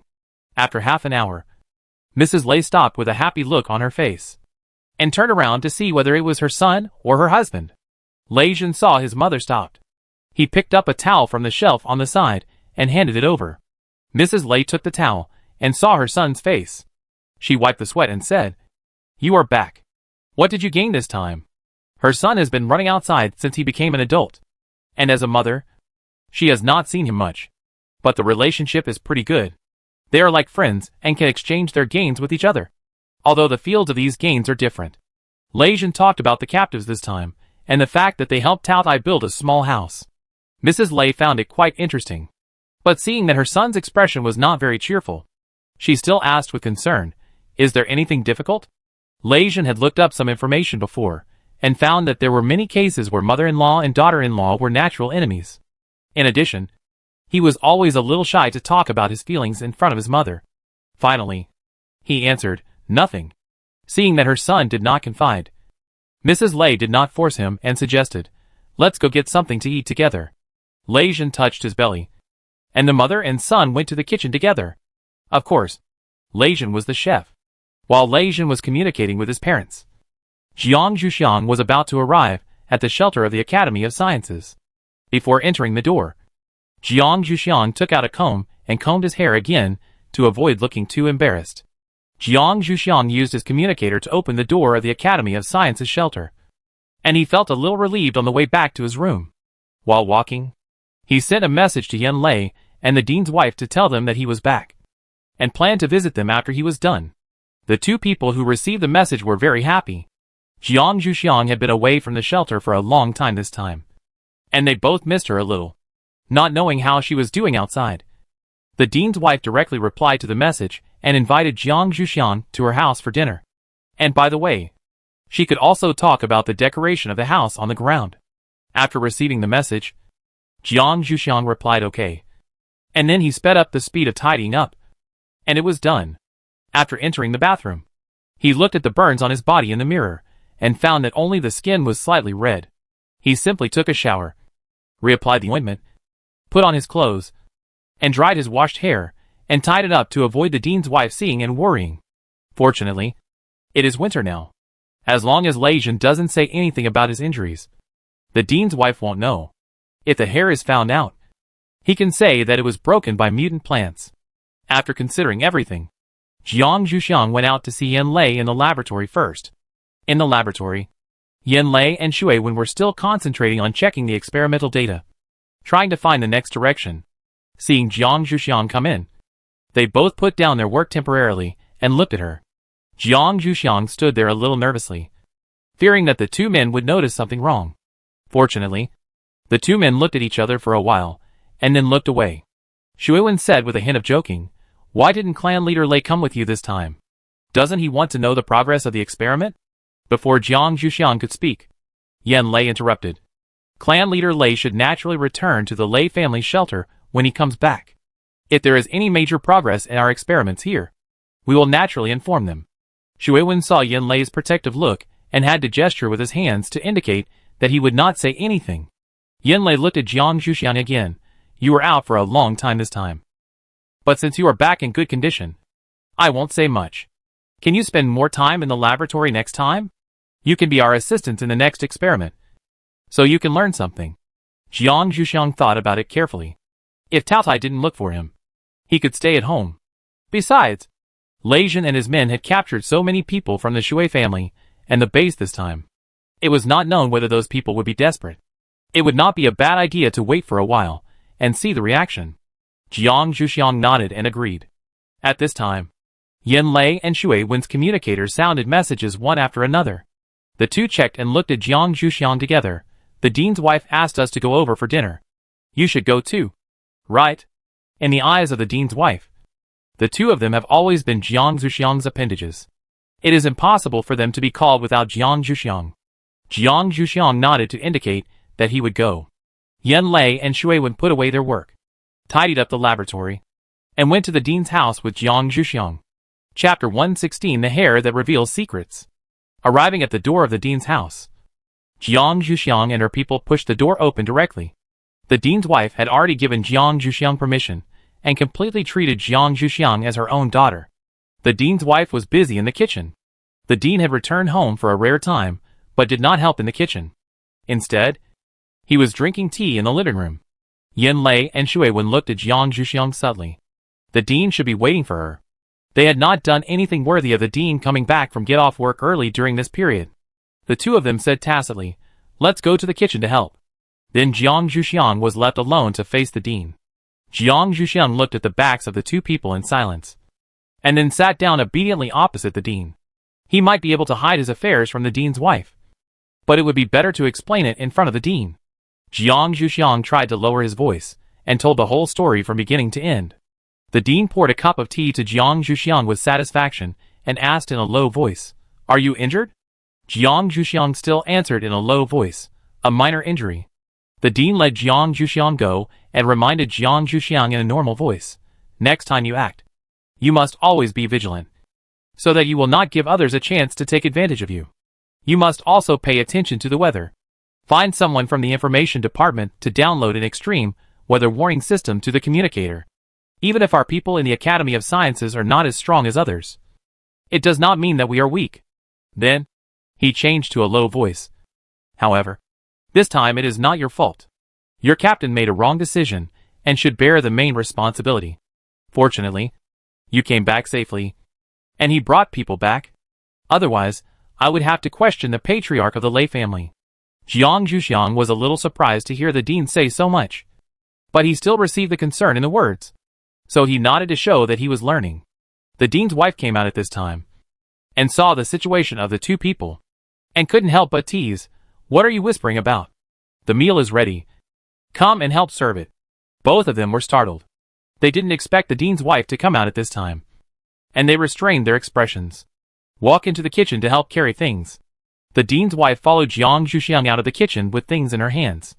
Seeing the short ponytail behind Jiang Zhuxiang's head, she asked in confusion, "Xiaoxiang, why did you cut your hair? When I communicated with you before, your hair was still long." Jiang Zhuxiang, who was walking in front, froze for a moment, and quickly said the explanation he had prepared before. "I encountered mutant plants at that time. My hair got caught and couldn't be untied, so I cut it." The cold sweat on his forehead oozed out little by little, hoping that the dean's wife would accept this explanation. The dean's wife wanted to speak, but the dean who came out behind her said, "Okay, the child just stands in front of you. The hair will grow back eventually. Besides, it's more convenient to move with short hair."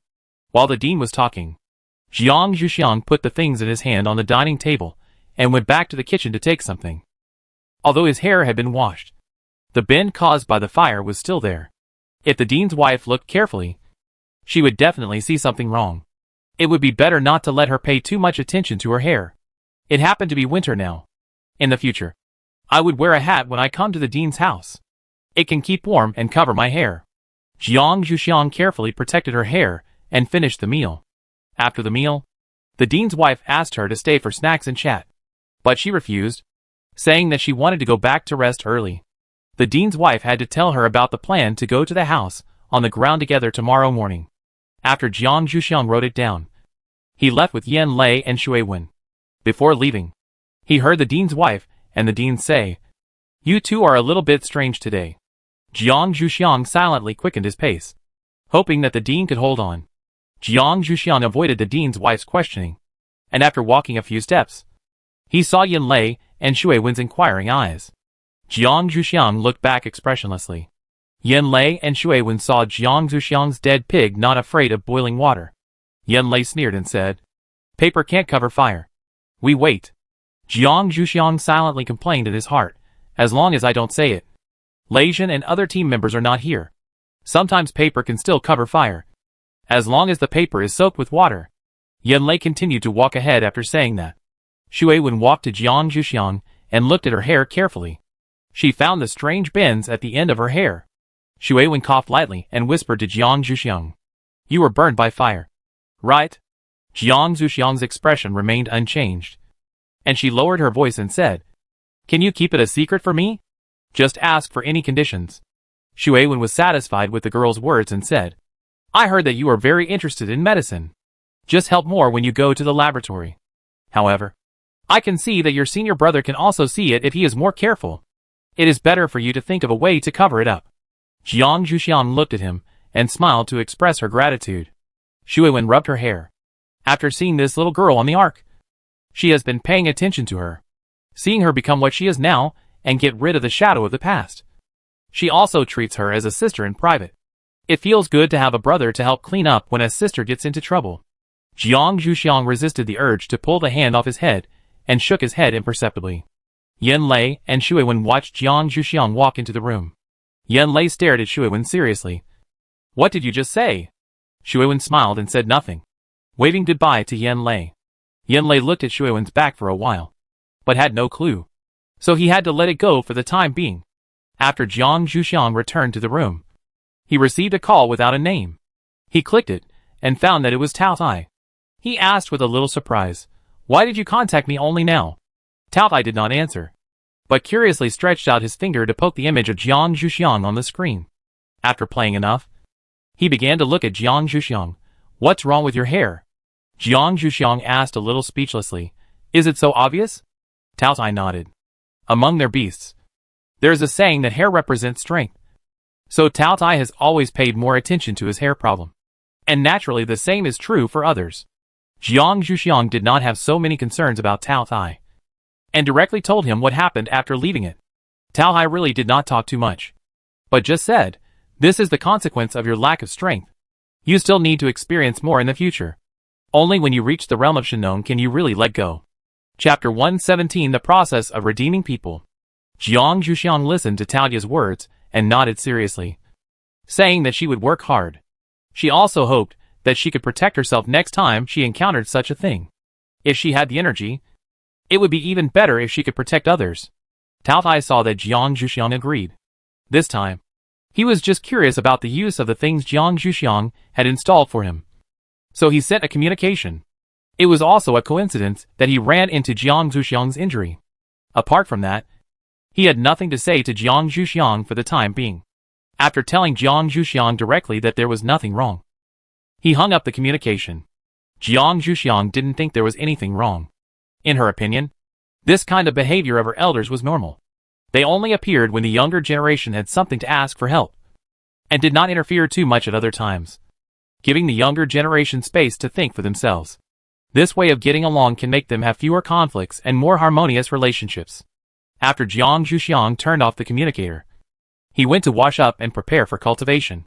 It would be better to keep practicing after returning. This mission made Jiang Zhuxiang more persistent in strength. Not to mention that Jiang Zhuxiang was busy with cultivation. The rest of the Mu family left again after following Lei Zhen's team for a while, and found a safer place in the wild to discuss what they should do now. After the people from the Shui family and the base and their young master from the Mu family were captured, what should they say when they go back to avoid the anger of the patriarchs as much as possible? And they should also communicate well. After the remaining Mu family members calculated with each other, they thought that the Lei family should contact the patriarchs of the Shui and Mu families and the base. And they felt a little frustrated that it would be better for them to tell the truth. Besides, the actions of the Shui family and the base were not proposed by them, and they also stopped them at that time. But they didn't listen. In any case, they can't be blamed too much for this matter. The only thing they are more worried about is their own patriarch. After all, they should have gone with Mu Mu when he went out to look for someone, so that Mu Mu might not have been detained by them. This was indeed their fault. I hope that the Mu clan leader will consider them as members of the Mu family. The punishment they made was acceptable to them. After discussing these things, the remaining Mu family members looked at the sun above their heads and took out nutrition pills to drink. They decided to go back early when they were alone. There was really no sense of security in the wild. The group quickly rushed to the Mu family shelter. When they saw the tree house outside the shelter from a distance, they breathed a sigh of relief. But at the same time, they also breathed a sigh of relief, thinking that they might have to face the angry Mu clan leader next. They were still uneasy.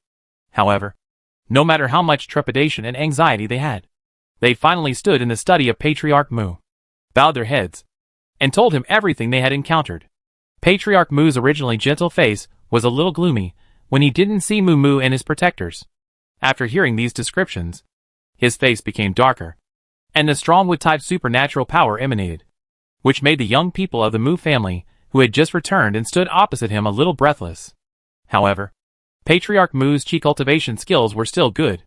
Seeing the performance of the young people of the Mu family opposite, although he was a little annoyed by their uselessness, he still restrained his wood-type supernatural power. He had nothing to say to those young people who wanted to bow their heads to the ground, but just lightly asked them to go to Sanma Garden to receive punishment. The Mu family members on the opposite side breathed a sigh of relief. Although going to Sanma Garden to receive punishment was a bit more work, they could also take the opportunity to practice wood-related abilities, so it was not a very serious punishment. Several people said goodbye and left. After these people left, Patriarch Mu stayed alone in the study room, thought about the wording, and sent the situation to the leader of the base and the patriarch of the Shui family. It was up to them to decide how to deal with it. He hurriedly sent a message to the head of the Lei family, asking them how to get his youngest son back. In his heart, Mu was still a son he valued more. Even if the Lei family wanted to take the opportunity to ask for a high price, he could only agree this time. Apart from how Patriarch Mu worked hard for his youngest son, the leaders of the base and the patriarch of the Shui family also showed their own reactions after receiving the message from Patriarch Mu.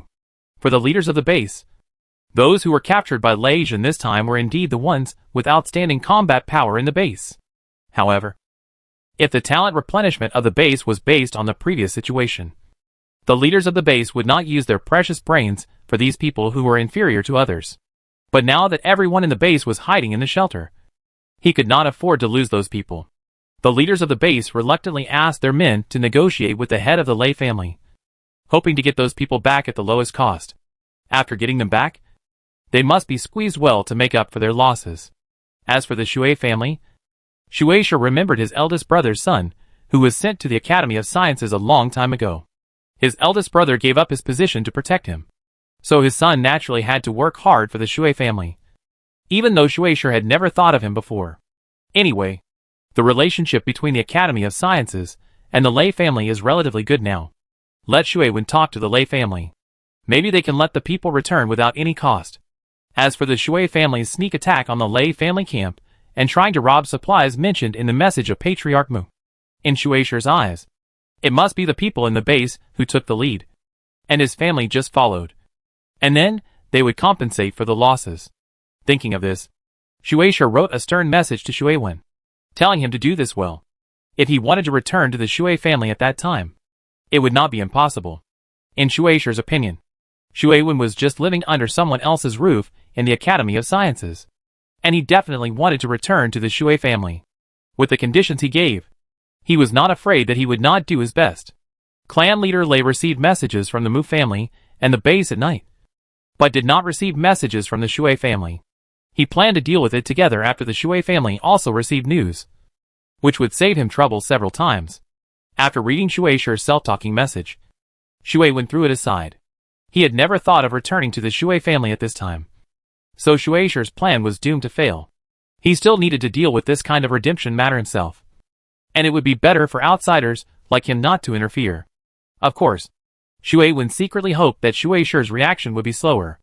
Those who were captured by Lei Jin did not see the active rescue of their own clan leader, and they would have some resentment towards their clan leader, which would be more convenient for him to act in the future. Chapter 118. The home on the ground is completed. Although Chief Lei did not deal with the ransom immediately, he still told Lei Jin the reactions of the three families, and at the same time, he suggested Lei Jin with a rather malicious taste that he could tell these things to those locked up in the confinement room, so that they could feel the care of their head of the family for them. Lei Jin looked at his father's face, which looked like he was watching a good show, and he didn't know how to react with a stern face. However, he could talk about these things with Xiao Xiang. If she wanted any compensation, he could help her mention it, hoping to save his impression and make her not be so unfamiliar with him. When Chief Lei saw his son's stern face, he knew that his son did not approve of his approach.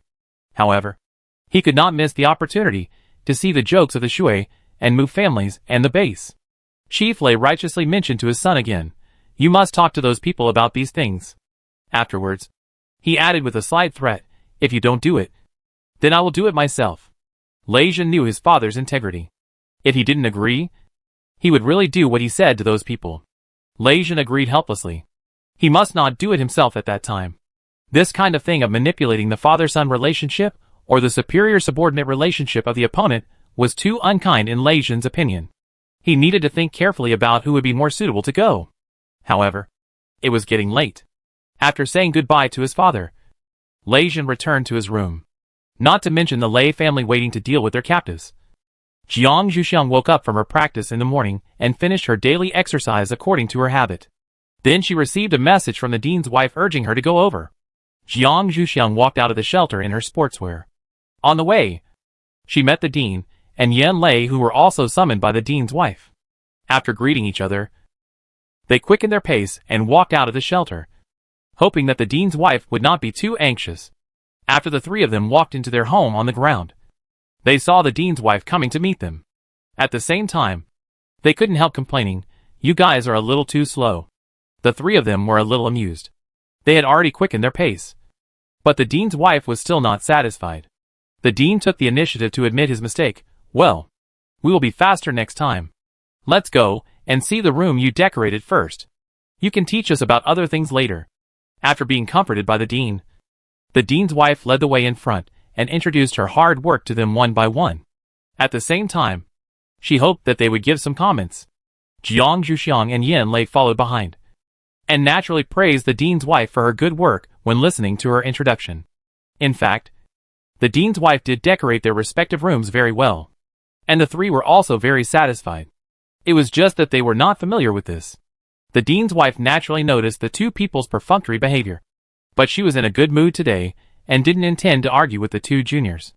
The dean's wife stared at the hat that Jiang Zhuxiang had put on his head this morning for a while.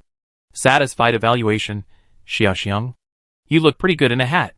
I will prepare more for you in the future. I have prepared a cloakroom for you. When the time comes, I will put them all in there, and you can change them." She didn't pay attention to Jiang Zhuxiang's hair anymore, which made Jiang Zhuxiang feel relieved and a little embarrassed at the same time. "Is the cloakroom too much?"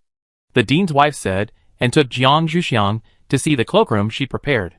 She explained that this cloakroom was for her and Jiang Zhuxiang to use together, and at the same time expressed regret that there were not enough rooms here. Otherwise it would be more appropriate for each person to have a cloakroom. Clothes can also be stored properly. Jiang Zhuxiang felt a little relieved after hearing the previous words, but he was embarrassed when he heard her later additions. When he was in Shenong Valley, he didn't use a special room to store clothes. Their clothes were basically placed in their own personal spaces, or in boxes. Jiang Zhuxiang was still a little uncomfortable with the style of the dean's wife. The dean's wife didn't notice Jiang Zhuxiang's thoughts, and was still enthusiastically introducing to Jiang Zhuxiang that coats could be hung here and shoes could be placed there. After introducing their two cloakrooms, the dean's wife also introduced the cloakroom prepared for them to the dean and Yan Lei, which was next to them. Yan Lei didn't find the dean's wife's behavior strange. After all, his mother was even worse than the dean's wife. She was used to it at home and listened to the dean's wife's introduction with a blank expression. After the introduction of the cloakroom, the dean's wife also briefly introduced the exercise room. Although the dean's wife prepared this place, she was not very interested. Yan Lei and Jiang Zhuxiang looked at it carefully and planned to make good use of it in the future. Especially Jiang Zhuxiang. The technology used in this exercise room is the latest research result of the Academy of Sciences. For Jiang Zhuxiang, who wants to improve his physique, it has more objections to Jiang Zhuxiang than the cloakroom. As a boy, Yan Lei still likes these things in his bones, even if he doesn't spend a lot of time on it. The two tried one by one, and their faces looked very satisfied. When the dean's wife saw their performance, she felt less resentful about the dean's request to add such a room and break her idea of having a cloakroom for each child. After all, she was still a person who cared about the children. If they were satisfied, she would naturally be happy. After visiting the whole house, they were all quite satisfied. The kitchen in this house was also ready. The four planned to have lunch here and then go back to the shelter to do things. The dean's wife had ingredients in her space, so she didn't have to go back to get them. The dean's wife grabbed the dean to help, and asked Jiang Zhuxiang and Yan Lei to go shopping on their own. Jiang Zhuxiang and Yan Lei naturally followed suit. The two of them walked around the corners of the house together. Jiang Zhuxiang asked in confusion, "Why didn't the dean's wife prepare a study here?" Yan Lei answered slowly, "Because it is not necessary. In the future, the dean will naturally go back to the shelter to deal with things. This place is just a place to rest. It's the same for us. Our room in the shelter will be transformed into our workshop in the future. If you want to study something that you don't want others to know, you can do it in your own workshop. In general, the shelter will become a simple workplace for everyone in the Academy of Sciences in the future, and the living area will be completely moved to the ground, which also means separating work and life. Chapter 119. Another senior brother. Jiang Zhuxiang was thoughtful. This was not bad. He could transform his room into the pharmacy he had in Shenong Valley. He could also try out some formations. It would be very convenient to have such a private workroom. Yanlei saw his junior sister's excited face. On the one hand, he felt disappointed that his junior sister had her own secrets and didn't tell him. On the other hand, he was happy that his junior sister had a place to realize her various wonderful ideas. After all, in the laboratory, it was necessary to report what research topic to do. If she didn't agree, she couldn't do it. This still restricted the development of his junior sister's ideas. Moreover, he believed that if his junior sister made something suitable, she would not hide it. It was better to let his junior sister have a place to develop freely. Moreover, he and Shui Wen had been using the laboratory recently, and his junior sister had not worked for a while. He still felt a little guilty. Thinking of this, Yanlei was relieved. The two of them were in a daze for a while, and were awakened by the call of the dean's wife. They hurried to the kitchen. I don't know what she wanted to see them for. It turned out that the dean's wife was worried that the two of them were hungry. So she gave them a plate of snacks heated in the microwave, and asked them to eat while watching. Lunch would have to wait for a while. Yanlei had no choice but to carry the plate of snacks out, while Jiang Zhuxiang was stuffed with 2 cups of juice that the dean's wife had just cooked, and followed Yanlei out. After leaving the kitchen, Yanlei seriously suggested, I think we have almost finished shopping. Let's go to the living room, and sit down and rest for a while. It looks stupid to carry snacks around, even at home. Jiang Zhuxiang nodded sympathetically, and the two walked to the living room. While the two were sitting in the living room eating snacks and drinking juice, Shui Wen, who had been waiting for Yanlei to come to the laboratory, sent a message to Yanlei. After Yanlei clicked it, he saw Shui Wen's resentful face and heard Shui Wen ask, When will you come to the laboratory? Yanlei reluctantly explained that he was asked by the dean's wife to look at the house, and invited him to have lunch with him. Shui Wen had become familiar with the dean's family during this period, and they had dinner together last night. And he also received a message from Shui Erosion last night. Although he didn't intend to care, he still had to check with the dean. After confirming that the dean was there, he accepted Yanlei's invitation. Jiang Zhuxiang heard this. He volunteered to talk to the dean's wife. Yanlei touched Jiang Zhuxiang's head and agreed. He needed to go to the gate of the shelter to pick up Shui Wen. After all, Shui Wen had never been there. Jiang Zhuxiang walked into the kitchen and told the dean's wife that Yanlei had invited Shui Wen to come. The dean's wife naturally had no objection. This time it could be regarded as a small warm house, and it would be good to have more people. The dean's wife also asked Jiang Zhuxiang if he wanted to invite anyone. Jiang Zhuxiang thought silently for a while, and it seemed that he had no other acquaintances in the Academy of Sciences. So he shook his head to indicate that he had no acquaintances. The dean's wife gave up. The dean, on the other hand, remembered another student of Jiang Zhuxiang's father, who was sent by him to work at the Academy of Sciences farm. After Zhu Wuming was solved, he was too lazy to check whether he had any problems, and just threw him over. He didn't ask again whether he should call the person out to see now. The dean's wife accidentally looked up and saw the dean's unclear expression, so she reached out and pushed him. The dean reacted and looked at his wife inquiringly. You said, let's call Wu Jing as well. As a private matter. The dean's wife thought about who this Wu Jing was, turned around to see if Jiang Zhuxiang was still there, and found that Jiang Zhuxiang had already left. So she said to the dean, Do you think he has no resentment? Even though he works on the farm. But he is not isolated from the outside world. No matter what. He has a few friends. If he wants to harm our Xuxiang in the wild, we can't do anything about it. The dean didn't think Wu Jing would be that kind of person. But since his wife has such concerns, he can't ignore them. In fact, the reason why the dean thought of Wu Jing was because of Jiang Zhuxiang. If it is not good for Jiang Zhuxiang, he should put away his pity. At most, he can ask the farm staff to take care of him more. When the dean and his wife were talking about this topic, Yanlei had already brought Shui Wen in. As soon as Shui Wen entered the room, he went to greet the dean and his wife. The dean and his wife also dropped the topic of Wu Jing. After greeting Shui Wen, they hurried to prepare lunch. After Shui Wen left the kitchen, she chatted with Yan Lei and Jiang Zhuxiang outside. Thinking that Jiang Zhuxiang also knew about the arrest of the Shui family, Shui Wen mentioned Shui Shi's actions to her. Although Jiang Zhuxiang had known about Shui Wen's story before, he never thought that the head of the family could be so shameless as to let a person who had suffered so much help the younger generation of his enemy. Was he feeling too good about himself? However, seeing that Shui Wen could bring it up so calmly, Jiang Zhuxiang knew that he didn't need his comfort, and only said lightly, "The Lei family will not let those people go easily. When the time comes, Shuishio will still have to pay the price. You will see it slowly." Shui Wen was very satisfied with Jiang Zhuxiang's performance. He had always been firm in his position towards the Shui family. One day, he would be able to go back openly. But he would never forget these friends he had been with for so many years. Especially this lovely little sister. Yan Lei didn't say much. Just told him to find him if he had any problems. He wouldn't stand idly by. Shui Wen patted Yan Lei on the shoulder and said, "Good brother. I will remember it." Suddenly, she became a little unruly again, and whispered in Yan Lei's ear, "I feel that Xiao Xiang doesn't care much about Lei Zhen after coming back this time." She wouldn't say such distant words to the Lei family in the past. It must be said that Shui Wen's perception is still very sharp. Yan Lei was naturally happy that Jiang Zhuxiang was alienating Lei Zhen, and he responded to Shui Wen seriously and softly, "They are just our allies after all."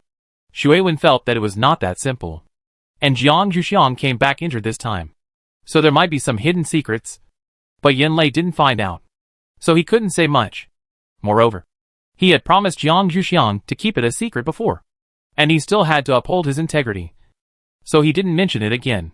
Anyway, the relationship between the Academy of Sciences and the Lei family was not a subordinate relationship, and there was nothing wrong with Jiang Zhuxiang's behavior. After all, Jiang Zhuxiang was a member of the Academy of Sciences, and it was a bit inappropriate for him to often act with the Lei family. Chapter 120 Internal Meeting of the Lei Family. After lunch was prepared, the dean took the lead in bringing out the dishes, and Yan Lei, Shui Wen and Jiang Zhuxiang hurried forward to help. After a while of busy work, everyone sat down at the dining table and began to enjoy their first meal in the new house. After lunch, Jiang Zhuxiang and Yan Lei helped the dean's wife clean up the kitchen, and Shui Wen went to the living room with the dean to drink tea. Shui Wen washed the cups and filled the water smoothly, first serving the first cup of tea to the dean, and then poured a cup for himself. He held it in his hand but did not drink it immediately, slowly considering how to tell the dean about water erosion. The dean did not urge him, and he enjoyed the rare good tea by himself. When it comes to making tea, it is really the children of the aristocratic family who are more good at it. The rare enjoyment should not be missed. Shui Wen pondered for a long time, drank the tea in the cup, and finally made up his mind to forward the message in his communicator to the dean, and then waited for the dean to speak. The dean felt the vibration of his communicator, looked at Shui Wen and raised his eyebrows, and clicked to check. After reading it, he found that the man in front of him had an expression of waiting for punishment, and smiled helplessly. "Do you want me to do something to you with this expression?" Shui Wen came to the Academy of Sciences when he was young. Although he has always remembered the hatred for the Shui family over the years, he actually has no impression of his father. He actually has a kind of respect for the dean, like facing his father. Now he probably feels that someone wants to instigate him to do bad things, and he directly pleads the uneasy feeling of doing what others want him to do in front of his father.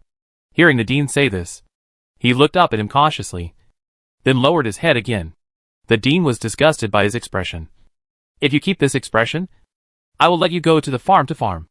After saying this, the dean waved his hand and added, "As long as you don't really plan to do it, I don't plan to care." Shui Wen was shocked by the dean's first sentence. If he was asked to leave the laboratory, he would really be reluctant. Hearing the dean's second sentence, he was relieved again. Of course, he didn't plan to do it, but he was worried that Shui Shi would contact him and make the dean angry. Now seeing the dean's performance, he was relieved.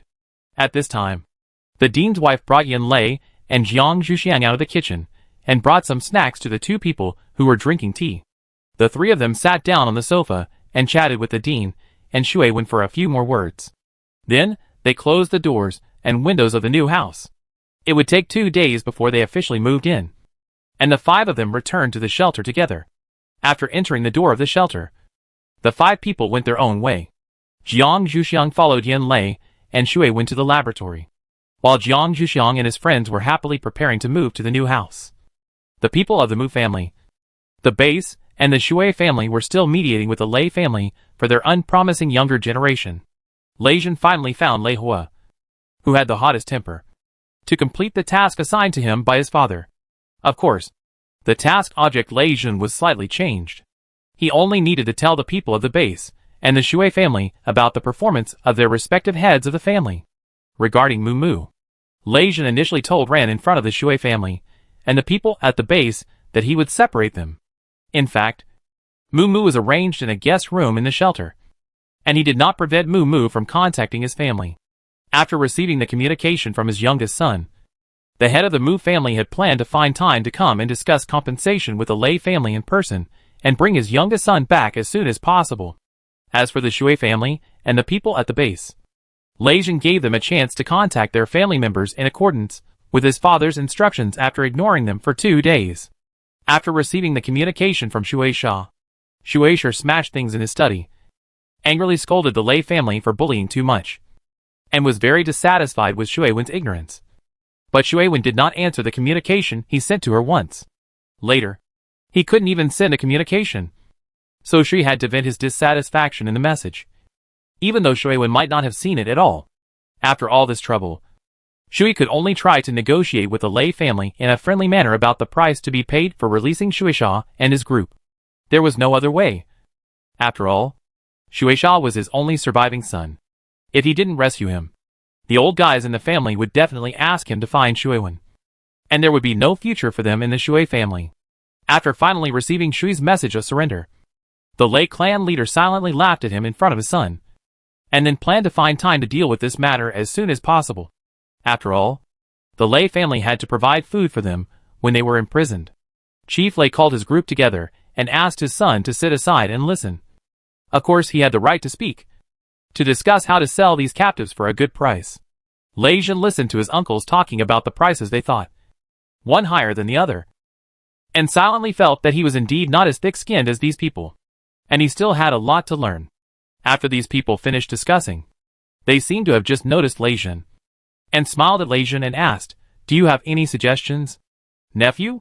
Lei Jin touched his nose and said, "One of our team members was injured in this sneak attack, and I want to help her get some compensation." Lei Jin's uncles agreed seriously. Jin is right. You should get compensation if you are injured. We will fight for it for you. But you all came back fine this time. Is it possible that some brat was injured and didn't dare to tell us? That's right. Lei Jin's team is basically composed of the sons of these uncles, so these people are very familiar with Lei Jin's team members. Lei Jin explained a little embarrassedly. She is our reserve team member, from the Academy of Sciences. This time I didn't think carefully, so she and Akong and AMU were attacked by that group of people. Lei Mu's father interrupted at this time. That little girl also saved our AMU once, and her injury was also an accident. The others looked at Lei Jin, who nodded to indicate that it was true. So, these people said, "Don't worry, Ajin. We will definitely help your reserve player get the compensation she deserves." After saying this, these people realized that Lei Mu's father just said little girl. These people looked at Lei Mu's father again with a joking look. "You should repay your life-saving grace with your body. Let your AMU work hard and try to bring the little girl back to us." At first, Chief Lei quietly watched these people ask his son. When he heard them say this to Lei Mu's father, he interrupted with a little dissatisfaction. "My Ajin has already liked that little girl. Don't mess around." Chapter 121. Prepare to sell prisoners. They poached my son. I won't agree. Chief Lei thought silently. Although his son hadn't made it clear to the girl, it was already a done deal. The uncles of the Lei family grew up with Chief Lei. Although they were loyal to him, they were not afraid of him. After hearing what he said, they asked Lei Jin without asking him, did the girl agree to it? Jin? If not, it's okay to let Mu try, isn't it? The latter half of the sentence was obviously said to Chief Lei. While saying it, he observed the expressions of Lei Jin and his son, trying to see some clues. Both Lei clan leader and Lei Jin knew that these people were shrewd people. They tried to control their facial expressions. Lei clan leader even said shamelessly, "Of course I agreed. People are very strange creatures.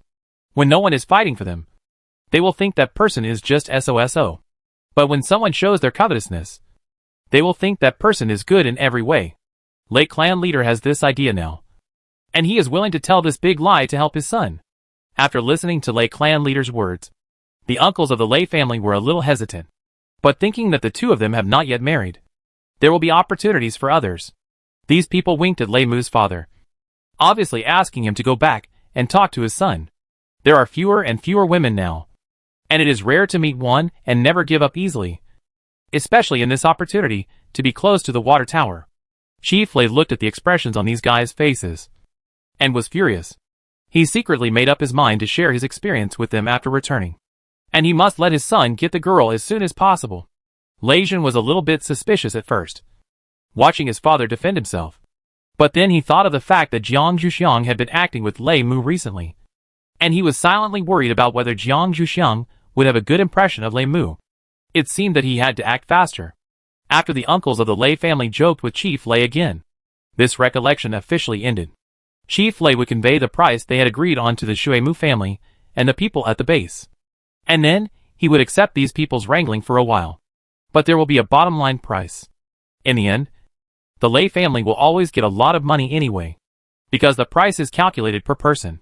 There are only 2 people in the Mu family, so the price to pay is the lowest.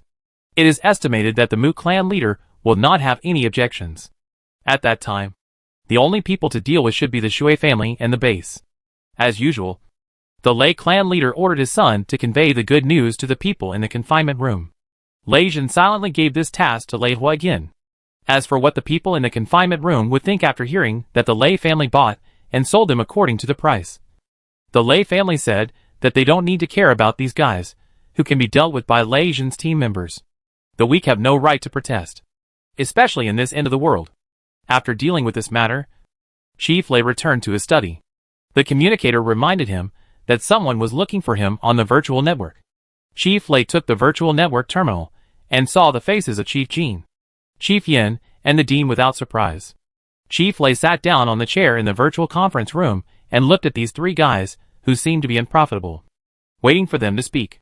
The Dean came up because he heard that the Lei family was going to deal with the captives. After seeing Chief Lei, he asked directly, "I heard that you are going to deal with those people?" Chief Lei looked at the Dean depressedly.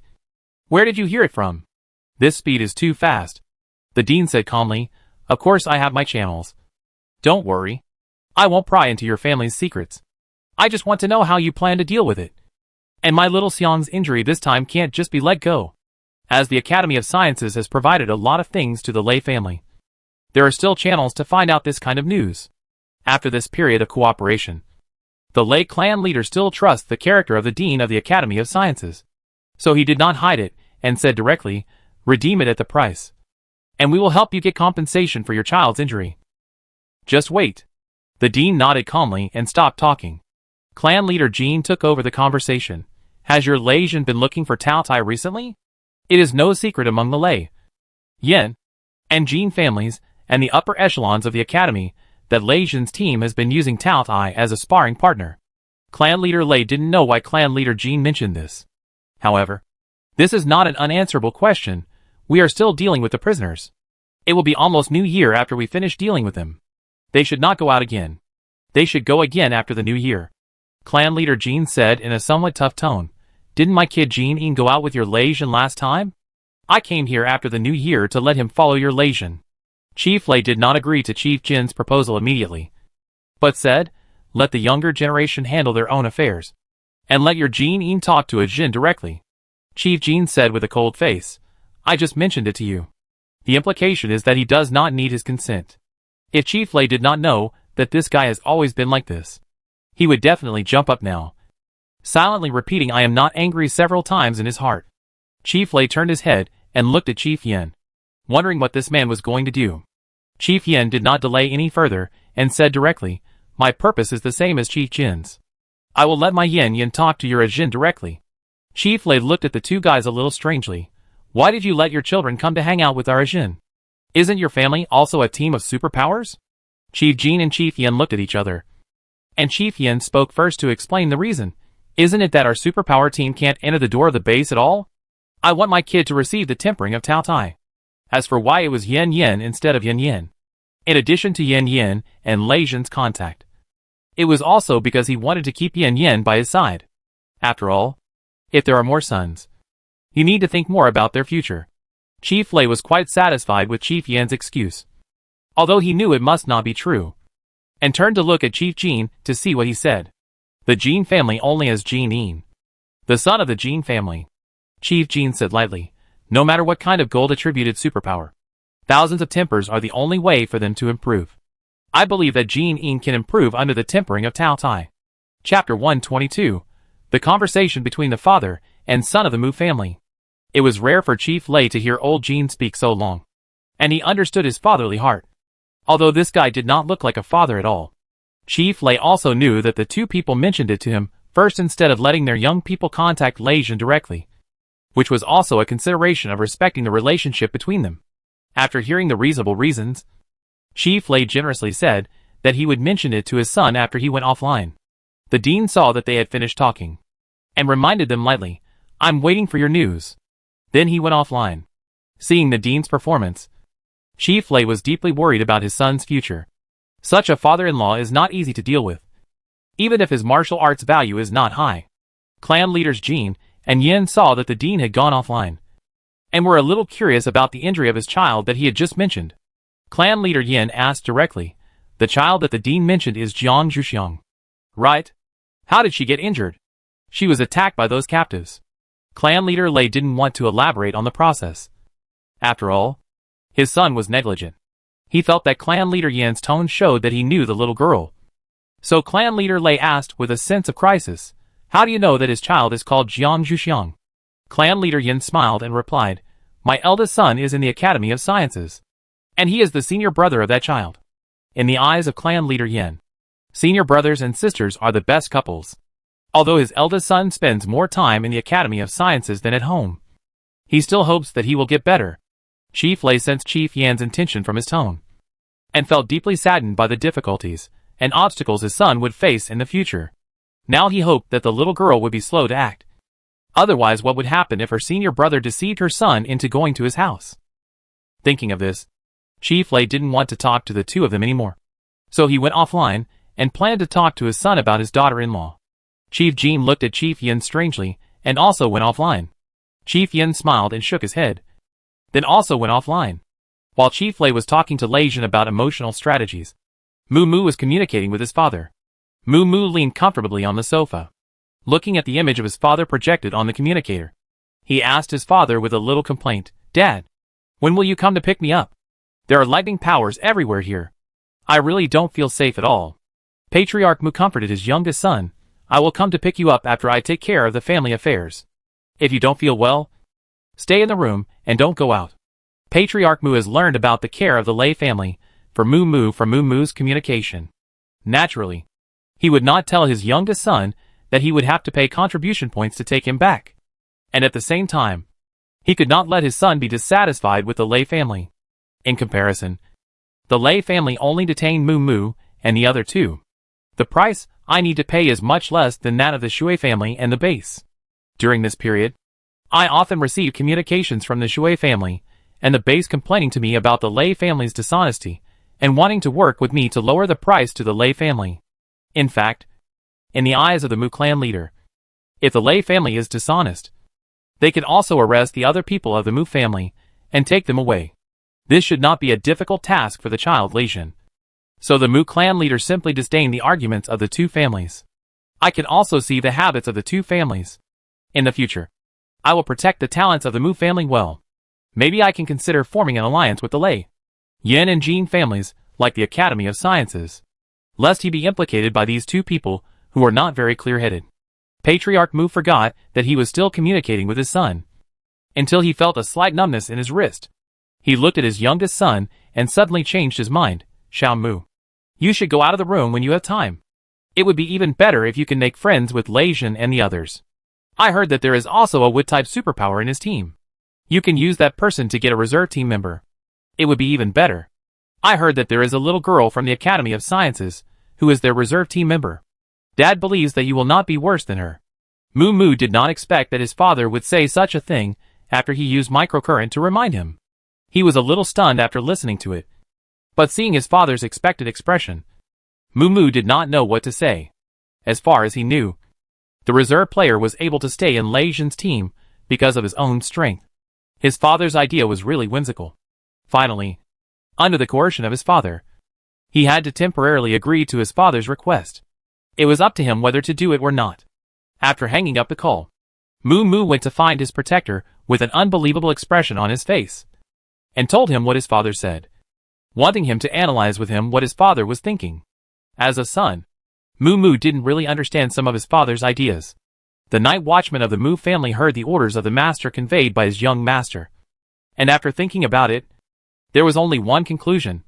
That is, his master wanted to make friends with the Lei family. His master had been pushing this matter. He thought that his master would change his mind after such an incident. But he didn't expect it to get worse. The night watchman of the Moo family told his young master the conclusion of his analysis. After seeing his young master's distorted expression for a while, he twitched his mouth and said, "Do you think I should listen to my father?" The night watchman of the Moo family pondered for a while and replied, "Do my best?" The tone was full of uncertainty. Moo returned to his room with a sullen face and lay on the bed tossing and turning. What he was more worried about now was whether his father would stay here after paying the ransom and let him continue to do this. Yes, Moo knew that he had to pay the ransom before he could leave. This was what the other two families told him in a rare communication time. He just cooperated with his father's mood that he didn't want him to know.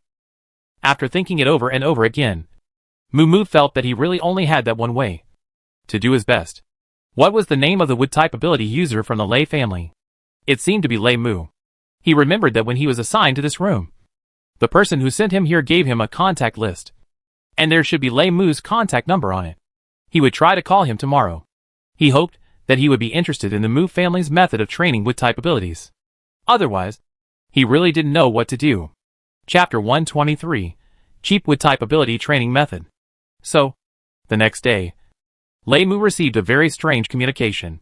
The communication number was not the number of the Lei family he was familiar with, nor was it the number of Jiang Zhuxiang of the Academy of Sciences. Lei Moo wanted to hang up for a moment, but considering that there might be something important, Lei Moo finally picked up. So, Lei Moo saw Moo on the screen projected by the communicator. Lei Moo was really surprised, although they left him a list of contacts. As far as he knew, this should be the first time they received his communication. Lei Moo adjusted his originally informal sitting posture very seriously, intending to listen to what Moo, who sent the first communication, had to say. Moo had not expected Lei Moo to answer the call when he first dialed it. When he saw Lei Moo's image, Moo was still in a daze. So, the two of them remained silent for 2 minutes at the same time. Lei Moo spoke first. "What do you want to talk to me about?" Moo heard the question and reacted from the silence. He thought about the topic he wanted to talk about, and it would be more appropriate to talk face to face. "Can you come to my room for a while?" He still didn't want to go out and feel the threat of thunder and lightning. Anyway, inviting people over would achieve the goal. Lei Moo asked helplessly, "Is there anything that can't be said in the communication?" Moo looked at Lei Moo with a little pleading. "No." Lei Moo had no choice but to nod to show that he understood, and hung up the call first, then turned around and sent a call to his captain to explain the situation. After seeing the message sent by Lei Moo, Lei Zhen replied, "Go ahead. I'll keep an eye on you." Lei Moo saw Lei Zhen's reply and knew that his meaning had been understood by his captain, and his captain would follow his conversation with Moo through the camera later. Lei Moo then walked to Moo's room with confidence, stood at the door of the room, knocked 3 times, and soon someone came out to open the door. But it was not Moo who opened the door. It was another member of the Moo family. Lei Moo nodded to the Moo family who opened the door for him to express his gratitude, and then walked in. Moo was waiting for him in the living room. Lei Moo sat on the sofa at Moo's invitation. When he sat down, he saw the camera installed in the ceiling light up. Knowing that his captain was in place, he focused on dealing with Moo. Moo prepared a drink for Lei Moo, and then slowly started the topic by asking Lei Moo about his ability training method, which made Lei Moo think that Moo called him here just for a simple chat. After asking Lei Moo about his ability training method, Moo felt that he still had some hope. Lei Moo's wood-based ability training method was obviously not very orthodox, and he was more confident that he could use his own orthodox wood-based ability training method to exchange for a reserve player's quota. So, next, Lei Mu listened to the praise for half an hour about how orthodox and standardized the Mu family's wood-related ability training method was, and how stable and fast it improved the wood-related ability. Lei Mu once thought that the Mu family wanted to sell their wood-related ability training method to him. Hearing this, Lei Mu was actually a little impatient. If Mu still couldn't tell him his true intentions, Lei Mu would say goodbye and leave. It would be better for the Mu family to listen to this kind of boasting. Fortunately, after Mu finished praising his own training method, he promptly stated his purpose. I want to use my family's wood-related ability training method in exchange for a place in your team as a reserve player. Lei Mu was stunned by this. Although the Mu family's wood-based ability training method seemed too rigid and too dependent on external objects, it was the foundation of the Mu family's survival. If he used it to exchange for a reserve player, would this young master of the Mu family be sure that he would not be beaten to death by his own father when he returned? Lei Mu considered the sentence and asked his question, "Does your father have any objection?" When Mu heard Lei Mu's words, he thought that Lei Mu was tempted by his proposal. So he said happily, "Father knows." So, this young master of the Mu family is still very naive. Your father asked you to fight for a reserve player's quota from Lei Mu, but did not let you exchange it with family secrets. Lei Mu looked at the happy expression on Mu's face. He felt that his expression was about to be distorted. And for a moment, he didn't know what expression to put on to face this young master.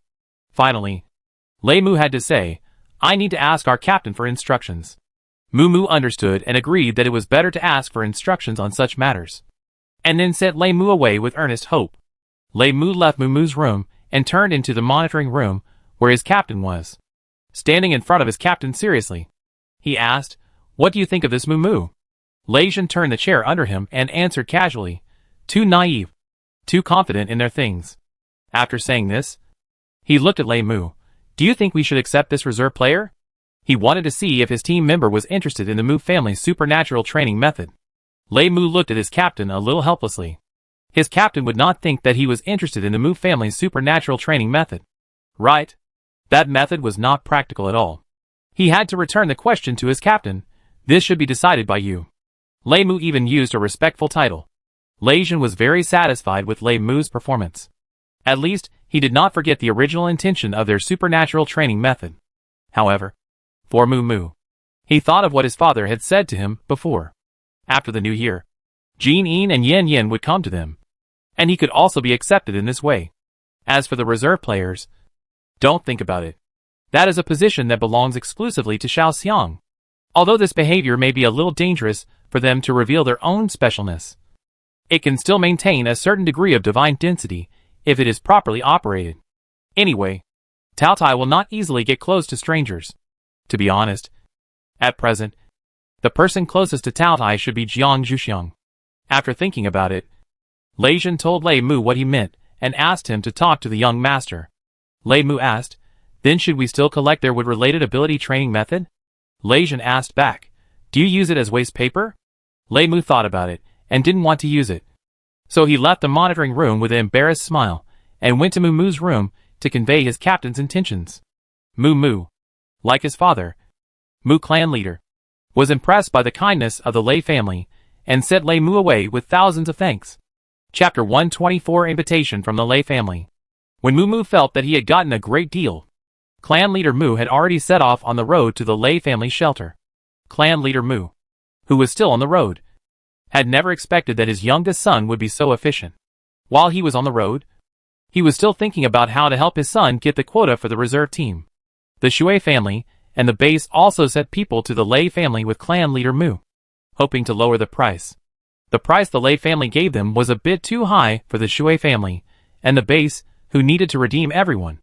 If they paid this contribution value, they would have to tighten their belts for the rest of their lives.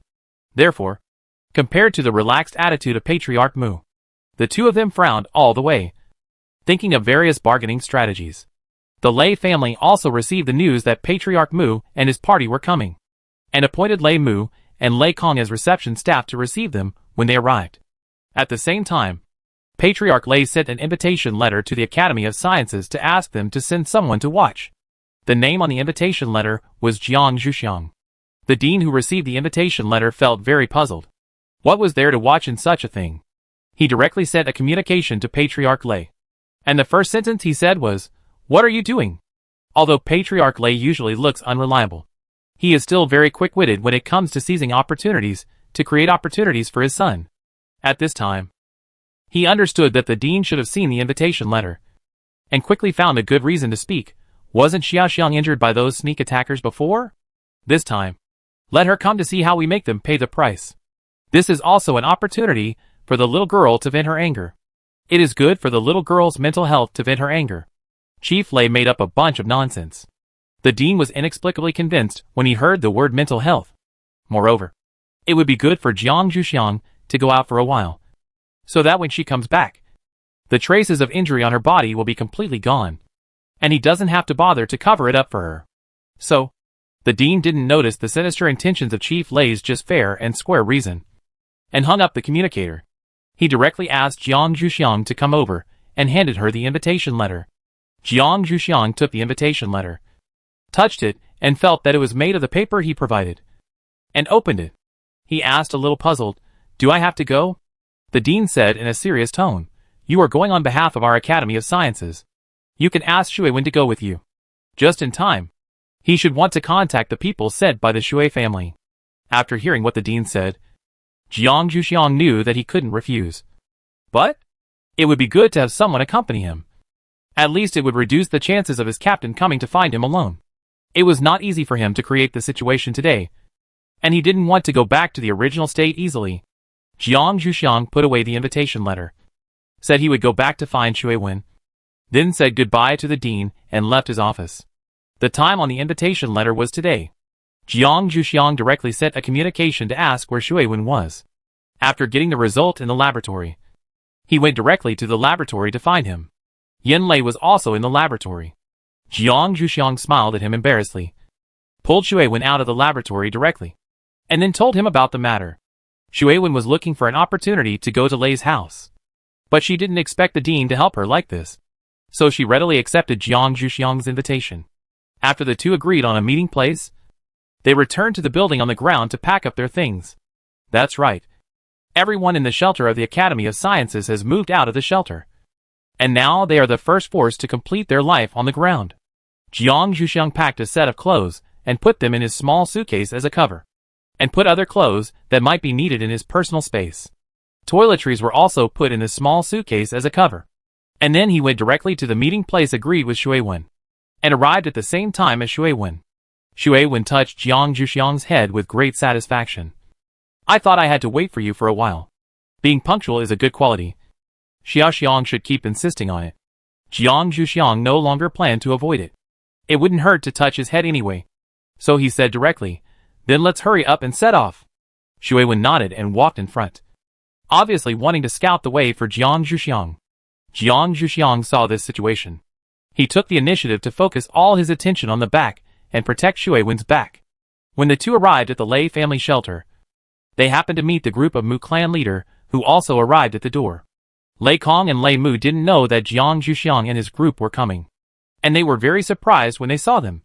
Jiang Zhuxiang took out the invitation letter and handed it over. Lei Kong looked and found that it was the work of the clan leader. Lei Kong smiled at Jiang Zhuxiang embarrassedly. "We have a mission now. Xiaoxiang, you know the location of the inner living room. Go there and wait. Someone will come to take you to rest later." Jiang Zhuxiang looked at the clan leader Mu, whom she had met once before. As for the other two, she didn't know them. However, the one next to her was staring at one of them. Well, Jiang Zhuxiang knew that the person must be from the Shui family. It seems that Lei Kong and Lei Mu's mission is to entertain these people. Jiang Zhuxiang retracted his gaze and pulled Shui Wen's sleeve and left. Lei Kong and Lei Mu continued to talk with the clan leader Mu, asking them whether they wanted to rest first or meet their own clan leader first. Chief Mu chose the latter option. After all, it was a courtesy to come to someone else's territory. He followed Lei Kong and Lei Mu and asked, "Is that little girl your reserve player Jiang Zhuxiang?" Lei Kong smiled and nodded. Chief Mu curled his lips in disapproval. If such a little girl could become a reserve player, his talented son would have no problem. It must be said that Jiang Zhuxiang's appearance was still very deceptive. Most people would subconsciously look down on her childish face, and only after getting along with her for a long time could they know how tough she was. Such as Lei Jin and his team members. Lei Mu happened to see Chief Mu's expression. For someone who had been saved by Jiang Zhuxiang before, Lei Mu was a little dissatisfied to see the person he was grateful to be looked down upon. But it was not easy to show it now. It would be better to deal with his son in the future. When Lei Kong and Lei Mu took Patriarch Mu and his party to meet Patriarch Lei, Jiang Zhuxiang and Shui Wen came to the inner living room and sat down. Jiang Zhuxiang was a little bored playing with the invitation in his hand, waiting to see who would come to take them to rest. Shui Wen was thinking about his own things, with little expression on his face. Chapter 125 Lei Family's Reception. So, Lei Jin, who had received a message from his father and rushed over, saw the scene. The girl was playing with the invitation, and the man was in a daze. Lei Jin coughed lightly at the door, successfully attracting the attention of the two, and then walked into the inner living room. When Jiang Zhuxiang saw Lei Jin, he thought, this invitation letter couldn't be the handwriting of his captain. Otherwise, why would he be the host? This standard is a bit too high. However, although he had to keep a distance from the captain, he still had to understand basic courtesy. Jiang Zhuxiang stood up from the sofa and greeted him respectfully. Shui Wen was a little older than Lei Jin. Although he stood up with Jiang Zhuxiang, he didn't speak. Lei Jin responded to Jiang Zhuxiang's greeting with a bit of frustration, and then took the initiative to greet Shui Wen, who nodded in response. Lei Jin turned his gaze back to Jiang Zhuxiang after seeing this. I'll take you to see my father first, and then take you to a place to rest. I'll let you know when lunch is ready. He waited for a while to see if Jiang Zhuxiang had any other opinions. Jiang Zhuxiang naturally had no opinions, and nodded to indicate that he would follow the arrangement. Lei Jin led the way in front. When they arrived at the study of Patriarch Lei, they happened to see Patriarch Lei sending someone out. It was Patriarch Mu and his party, who were in charge of Lei Kong and Lei Mu. It seemed that they had already met Patriarch Lei first. I wonder if they said anything. Patriarch Mu noticed that it was Lei Jin who brought Jiang Zhuxiang and the others here. He looked down on Jiang Zhuxiang even more. Even they did not send out the young patriarch of the Lei family. It seemed that this little girl was the young lady appointed by the Lei family. No wonder she could become a reserve team member. After taking a look at Jiang Zhuxiang's still young face, Patriarch Mu and his group followed Lei Kong and Lei Mu. Lei Jin understood the look of Patriarch Mu just now. It was clearly disdain and contempt. However, it was not easy for him to do anything in front of Xiao Xiang. It would be better to teach his son a lesson in the future. So, before Mu Mu joined the team, he had already been remembered by two people and wanted to teach him a lesson. It seems that sometimes there are many fathers who pit their sons. After Chief Lei sent Chief Mu and his party away, he saw his son and the people he brought with him, and looked at his son standing with Jiang Zhuxiang with satisfaction. Then he was unhappy to see Shui Wen standing on the other side of Jiang Zhuxiang, as if this person was not mentioned in his invitation letter. Shui Wen noticed Chief Lei's gaze, and took the initiative to stand up and say, "The dean asked me to accompany Xiao Xiang here. My name is Shui Wen." "Hello, Chief Lei." Chief Lei saw Shui Wen's behavior. It was difficult to get angry, so he had to reply, "You too. Have fun here," Shui Wen said in a serious tone. "I'm not here to play, Chief Lei. But thank you for your kindness." Chief Lei was blocked by Shui Wen's words. This is the rhythm of insisting on being a light bulb. This child's words are really unpleasant. Chief Lei immediately decided to dislike this child. After hearing what Chief Lei just said, Shui Wen also felt that Chief Lei did not look very reliable. He did not like him very much. Lei Jin and Jiang Zhuxiang watched the confrontation between Shui Wen and Chief Lei on the side. Then, when Shui Wen retreated to Jiang Zhuxiang, Lei Jin took Jiang Zhuxiang forward. Jiang Zhuxiang also greeted Chief Lei. Chief Lei said in a kind tone, "Xiao Xiang, you should follow your brother Lei these days, and see how we can get justice for you." Jiang Zhuxiang felt like trembling for some reason after hearing what Chief Lei said. But he meant well after all, so he could not say much. So he could only nod and agree. Chief Lei saw Jiang Zhuxiang nod so obediently, and his expression became even kinder. He signaled his son to take the people to resettle. Lei Jin nodded, led the way again, and took Jiang Zhuxiang and the others to the guest rooms in the shelter. As Jiang Zhuxiang followed, he thought that the buildings on the ground of the Lei family seemed to be earlier than those of their Academy of Sciences. I wonder if they will be arranged there this time. However, as they walked, Jiang Zhuxiang knew that they would still be arranged to live in the shelter. Jiang Zhuxiang originally thought that he could see the style of the buildings on the ground of the Lei family, and he was a little disappointed. However, there should be time for me to visit later. Jiang Zhuxiang suppressed her desire to ask, and walked into the guest room that Lei Jin arranged for her. Shui Wen was next to her. Jiang Zhuxiang just took out her toiletries and put them in the bathroom. She didn't take out other things to avoid the trouble of cleaning up later, and then started waiting. The people in other rooms were the same. Chief Lei didn't mention any useful information in the meeting just now, but just asked them to rest first. This made Chief Mu and his group, except for Chief Mu, a little nervous. They were waiting more nervously than Jiang Zhuxiang and Shui Wen. They didn't have to wait long before they received a message that mentioned the location of lunch. Jiang Zhuxiang and Shui Wen appeared outside their room together, and saw the group led by Patriarch Mu coming out. The two looked at each other, and they didn't want to move with these people at all. So they quickly walked forward a few steps, and only maintained a normal pace after they were away from them. Jiang Zhuxiang asked softly, "They won't eat with us. Will it be awkward at the dinner table later?" Shui Wen looked at Jiang Zhuxiang, who rarely showed childishness, with a smile, and comforted him softly. "We are guests. What are they? If there is any embarrassment, it shouldn't be us who should feel embarrassed. Xiaxiang, you think too much.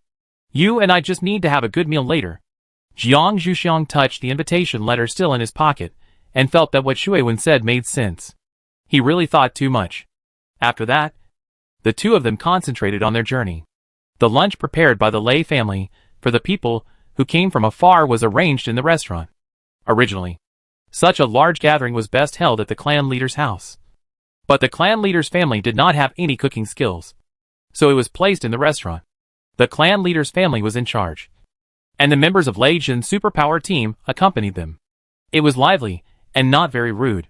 Jiang Zhuxiang and Shui Wen walked into the restaurant first, and saw Lei Jin standing at the door with his parents to welcome guests. Jiang Zhuxiang and Shui Wen nodded together. Lei Jin invited them to sit in first, and they had to wait for the rest of the people to come. Jiang Zhuxiang and Shui Wen did not refuse, and walked in directly, just when they saw Lei Mu waving at them. Jiang Zhuxiang took Shui Wen over and sat next to Lei Mu, waiting for the arrival of the Mu clan leader and his party. Chapter 126 Lei Family's Ground Building. Not long after, Patriarch Mu and his party walked into the restaurant under the leadership of Patriarch Lei and his party.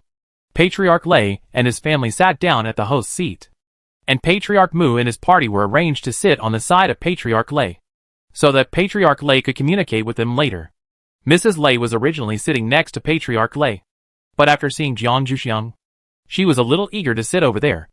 Lei Jin also saw Jiang Zhuxiang sitting next to Lei Mu, and originally wanted her to come over and sit next to him. But thinking of the distance between her and him during this period, he still did not dare to act rashly. After seeing his mother's thoughts, he whispered a few words in Mrs. Lei's ear to dispel her idea. When he couldn't get close to her, it was best for others to stay away from her, even his mother. After everyone sat down, Chief Lei signaled his son to have the dishes served. Lei Jin stood up and walked to the back kitchen. After seeing his son go, Chief Lei signaled Lei Kong to pour water for the people present. Lei Kong did as instructed, and Chief Lei held the cup and waited for the dishes to be served.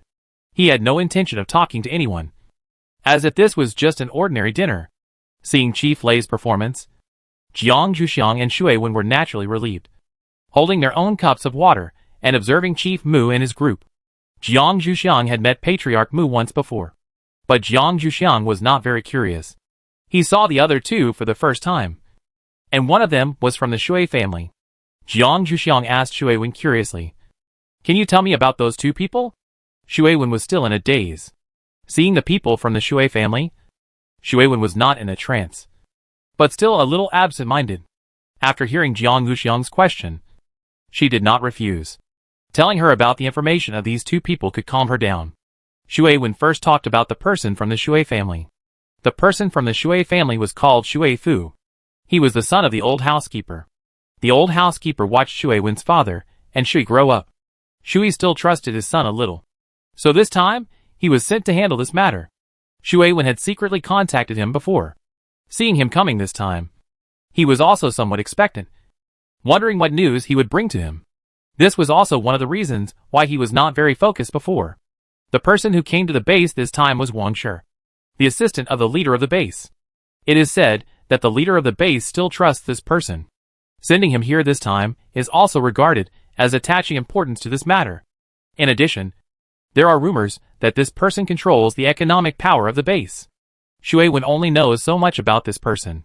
When Xue Wen was explaining to Jiang Zhuxiang, Lei Zhen had already returned from the kitchen, followed by the kitchen helpers carrying plates. Jiang Zhuxiang stopped talking after seeing this. The saying "don't talk while eating" is still engraved in Jiang Zhuxiang's heart. Xue Wen saw that Jiang Zhuxiang didn't ask any more questions, so she naturally kept silent. But Chief Lei, seeing that the dishes were being served, opened his mouth and said an opening remark, "It's just a simple meal. And I'm sorry for the poor hospitality. Please help yourself." Chief Mu and his entourage naturally said that Chief Lei was too polite. And for a moment, the table was full of joy. Lei Zhen held a bottle of wine in his hand, opened it, and handed it to Chief Lei, who stood up and poured wine for Chief Mu and his entourage. Chief Mu and his entourage quickly stood up to refuse, grabbed the bottle and poured it for Chief Lei first, then filled it for themselves, and then toasted Chief Lei with a glass of wine. Then, under the influence of alcohol, he naturally brought up the question of when to pay the ransom. Chief Lei said with a smile that they would eat first, and they would arrange a time to discuss the business after dinner. Lei Zhen saw his father drinking with others, so he took a drink and poured a glass for his mother. Mrs. Lei looked at him with a bit of disdain, as she still liked to drink more. But after all, it was poured by his own son, so it was not a good idea to waste it. After Lei Zhen poured the drink for his mother, he also started to pour drinks for his friends. Lei Kong and others stood up a little speechlessly to show politeness, and then Lei Zhen walked to Jiang Zhuxiang and others. Xue Wen stood up first and stretched out his hand to indicate that he would do it himself. Lei Zhen dodged his hand, poured him a cup first, and then smiled at Jiang Zhuxiang, who didn't want to hand over the cup.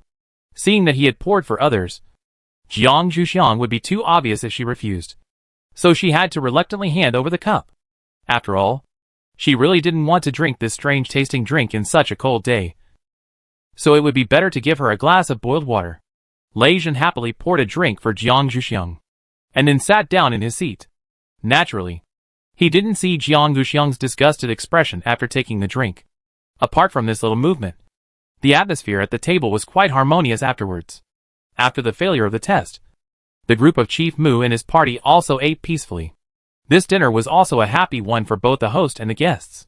After dinner, Lei Zhen proposed to take Jiang Zhuxiang and Xue Wen to visit the ground buildings of the Lei family, and Lei Kong and others accompanied them. Jiang Zhuxiang was originally curious about what the ground buildings of the Lei family were used for, so he did not refuse. Xue Wen saw that the Mu clan leader and his party were in a hurry to talk to the Lei clan leader, and it was difficult for him to get close to them. Lei Zhen came to invite them, and he had the responsibility to accompany Jiang Zhuxiang, so he followed him. On the way, Lei Zhen briefly explained to Jiang Zhuxiang the division of labor of the ground buildings. Unlike the Academy of Sciences, which were used for living, the ground buildings of the Lei family were basically turned into the Lei family's training rooms and competition places, as well as the matching medical clinics and restaurants. Jiang Zhuxiang listened to Lei Zhen's introduction, and felt deeply that the Lei family was really martial arts fanatics. Listening to Lei Zhen's introduction, Jiang Zhuxiang and his party began to enter the building area on the ground. Jiang Zhuxiang could clearly hear some fighting sounds coming from it. Lei Zhen originally wanted to ask those people to open the door for Jiang Zhuxiang to see, but Jiang Zhuxiang said there was no need to disturb him, so Lei Zhen gave up. Jiang Zhuxiang was more interested in the medical clinic. Would it be the same as the hospital before the end of the world? Although Jiang Zhuxiang had never seen the hospital before the end of the world, he only knew from the text description that it was a place where many doctors gathered and could treat most patients, and some could even cure diseases that could not be cured in their time. Lei Zhen saw Jiang Zhuxiang's performance, so he naturally took Jiang Zhuxiang to the medical clinic. There was a big red cross sign outside the medical clinic, which was very similar to the sign on Lei Kong's tent. Jiang Zhuxiang had heard Lei Kong say that this was the sign of a healing superpower. Could all the people in this medical clinic be healing superpowers? Chapter 127 Lei Family Medical Clinic. Arriving at the door of the medical clinic, Lei Kong took over Lei Zhen's explanation and introduced the situation of the medical clinic to Jiang Zhuxiang. It was not that all the people there were healing psychics as Jiang Zhuxiang said, but most of them were ordinary people of the Lei family without superpowers. These people, under the training of healing psychics, took on most of the treatment tasks. Just like the doctors before, healing psychics were only used in the emergency room to rescue those who were in critical condition and buy them time. After that, ordinary people would also carry out follow-up treatment. Lei Kong led Jiang Zhuxiang in to see while explaining. The layout of the clinic is very similar to the hospital that Jiang Zhuxiang had seen in the information before. There are single beds in each room, which should be the so-called hospital beds. Maybe it is because the layout has just been completed, and there are not many patients living here. When Jiang Zhuxiang and Lei Kong looked over, they happened to see someone lying in a ward, and a man in a white coat was asking something. Jiang Zhuxiang checked, and did not find any energy fluctuations on the man. It seems that this person is really an ordinary person. After looking at the ward, Lei Kong took Jiang Zhuxiang to the emergency room. There were only 2 people here, both of whom were healing psychics. When they saw Lei Kong and his men coming in, they all smiled and greeted them. One of them smiled and patted Lei Kong on the shoulder, asking, "Why did you think of coming here today? You don't have to go out today?" Lei Kong looked at Jiang Zhuxiang helplessly, motioning her to wait a moment. And he concentrated on dealing with this person's question. "Someone happened to come today. I brought them here to see. Didn't you see the person following me?" The man patted Lei Kong on the shoulder again. "Your mother, of course, saw it. Your mother's eyes are not blind. Since you haven't been out for a while, come and help me. You said that you are a healing ability person. Why do you often go out? I don't know what was wrong with your father's brain at that time, and he actually sent you to the young patriarch as a playmate." Lei Kong listened to his mother's old-fashioned talk. He couldn't help but feel a little headache, and quickly interrupted, "Okay, Mom, I still have to show people around. It's not good to let guests stay aside and listen to your nagging." The man patted Lei Kong's shoulder for the 3rd time with a little annoyance. "You little brat actually dislikes your mother's nagging," and then looked at Jiang Zhuxiang with a smile. "Little girl, are you the guest that my Lei Kong said?" Lei Kong felt a little cold sweat when he heard his mother's tone. He walked up and wanted to speak again. Jiang Zhuxiang didn't think it was a big deal. This person who should be Lei Kong's mother still looked very gentle. Maybe it was the temperament of a healing psychic, which made people feel friendly unconsciously. Jiang Zhuxiang also smiled and answered, "Yes, Aunt. He and I are from the Academy of Sciences." Jiang Zhuxiang pointed at the water pattern and answered. Lei Kong's mother glared at Lei Kong, signaling him not to interrupt, and listened to Jiang Zhuxiang's answer. She felt that this little girl was still very polite, so she continued to ask, including Jiang Zhuxiang's parents, her age, and what she was doing now. Lei Kong was really sweating when he heard his mother's outspokenness. This kind of question obviously treated Jiang Zhuxiang as his girlfriend. "Mom, you are going to kill me this time. Can't you pay a little attention to the expression of my captain?" Jiang Zhuxiang didn't think much about it. He just treated Lei Kong's mother as an ordinary elder, and answered any questions, and then proposed the idea of visiting the emergency room. Lei Kong's mother stopped talking with a sense of unfulfilled desire, and personally took Jiang Zhuxiang to look. Lei Kong hurriedly explained to his captain, "I will stay and explain it to her later." Lei Zhen saw Lei Kong's performance. He nodded with satisfaction and instructed, "You must explain it to your mother at that time. Otherwise, you can come here to accompany your mother to work for a while next time. It will be just right for your mother to arrange blind dates for you and find a girlfriend earlier. It will also prevent your mother from paying attention to every girl who is close to you." Lei Kong listened to Lei Zhen's words and repeatedly promised that he would explain it clearly. His mother would never do this again in the future. He didn't want to be said here. After Lei Zhen said this, he felt that there were too many single men in his team. So he asked his mother to pay more attention to the girls from other families and find girlfriends for them as soon as possible to avoid the situation like today. As his son's friends, it was okay for Mrs. Lei to introduce them to girlfriends. But Lei Zhen didn't think about it because he didn't know whether Mrs. Lei was willing to do this. Xue Wen heard the conversation between Lei Kong and Lei Zhen, and naturally understood the intention of Lei Zhen's words. He didn't expect that this kid actually targeted Mai Shaoxiang. It seems that he needs to be more careful during this period. The dean might have sent him here for a purpose.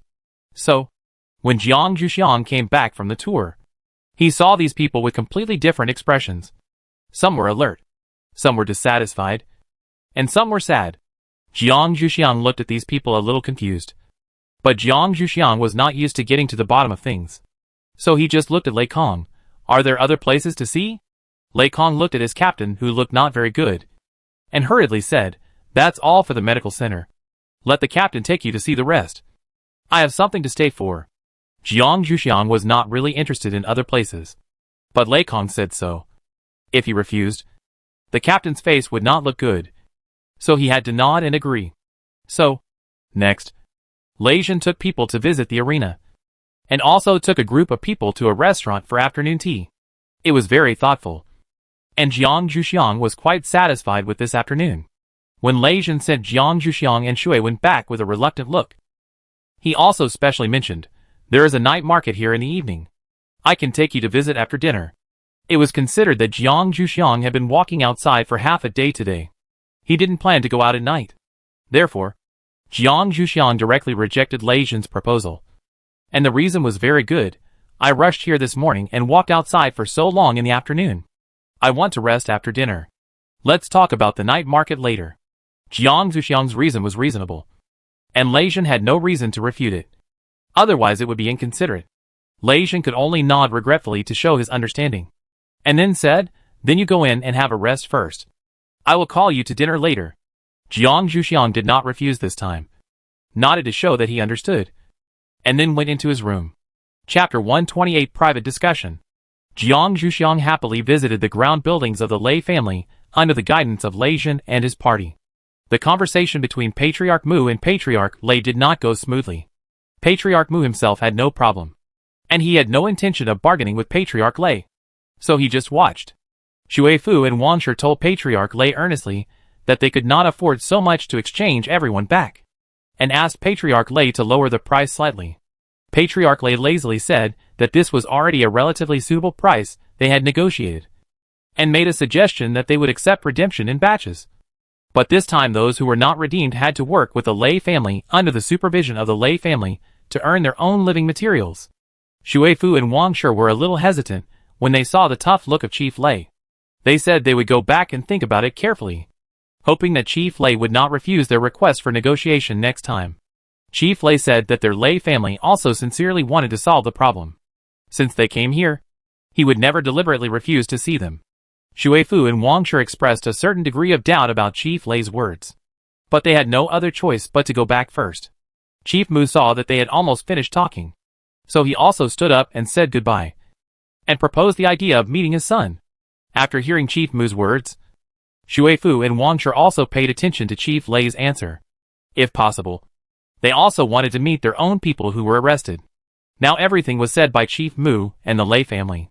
Although they believed that Chief Mu would not lie to them, they still had to understand the real situation as much as possible, which would also facilitate their bargaining with Chief Lei in the next step. Chief Lei said he would give the order, and someone would take them there. Chief Mu then left Chief Lei's study, and Shui Fu and Wang Shi followed him. The three did not rest immediately, but came to Chief Mu's room to continue discussing the matter. Chief Mu poured a cup of tea for the two and motioned them to sit down and take a break before talking about anything. Shui Fu and Wang Shi sighed, picking up the teacup. The younger generation of Chief Mu's family is less likely to cause trouble. Only 2 people in your family were arrested, and even if you redeem them at this price, it won't take much contribution points. Chief Mu smiled. He didn't say anything. In this case, no matter what he said, he would be hated. It's better not to say anything. They probably don't want to listen. Shui Fu and Wang Shi really didn't want to hear what Patriarch Mu said, so they just complained in this situation. Wang Shi was the person in charge of the base's economy. He was very familiar with the financial resources of his own base. This time, the leader of the base set the highest ransom for himself, according to the price given by the Lei family now. There was no way to reach a deal if the Lei family didn't lower the price. He really had to consider the suggestion of Patriarch Lei just now. Wang Shi took a sip of tea and said, "What do you think of Patriarch Lei's previous suggestion?" Patriarch Mu said without comment, "It's not bad.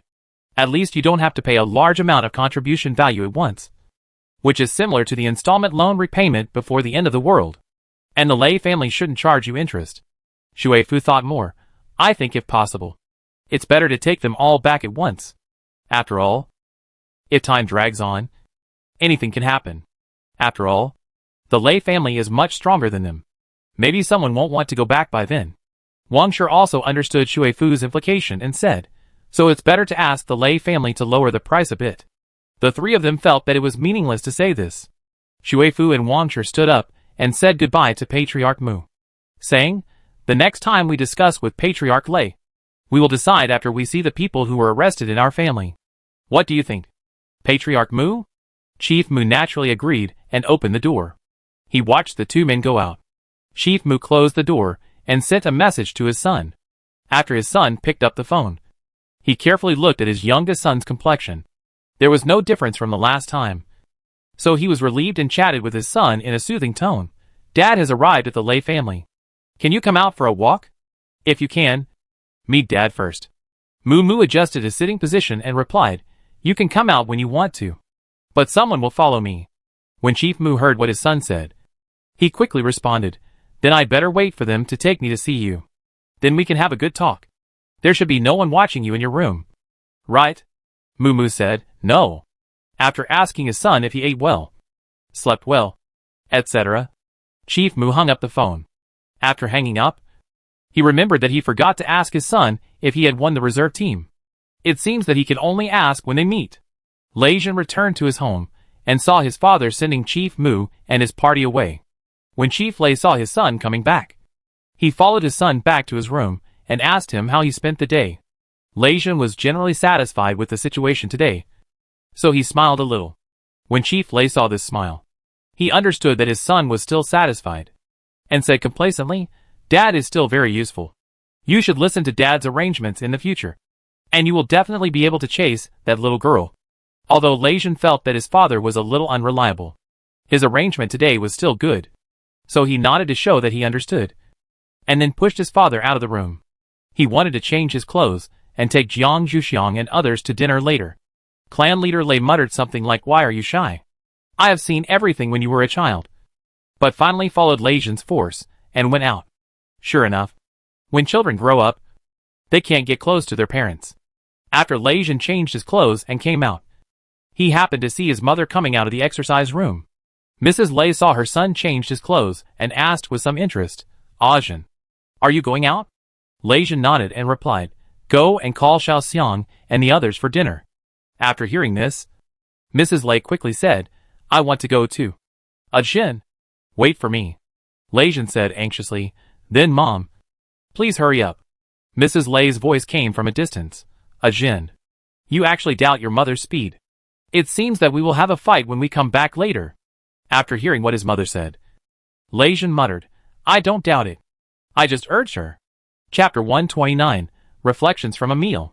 Mrs. Lei didn't hear Lei Jin's muttering, but she still took a quick shower and came out wearing a comfortable sportswear, which was very chic and comfortable, making Lei Jin's formal suit look too formal.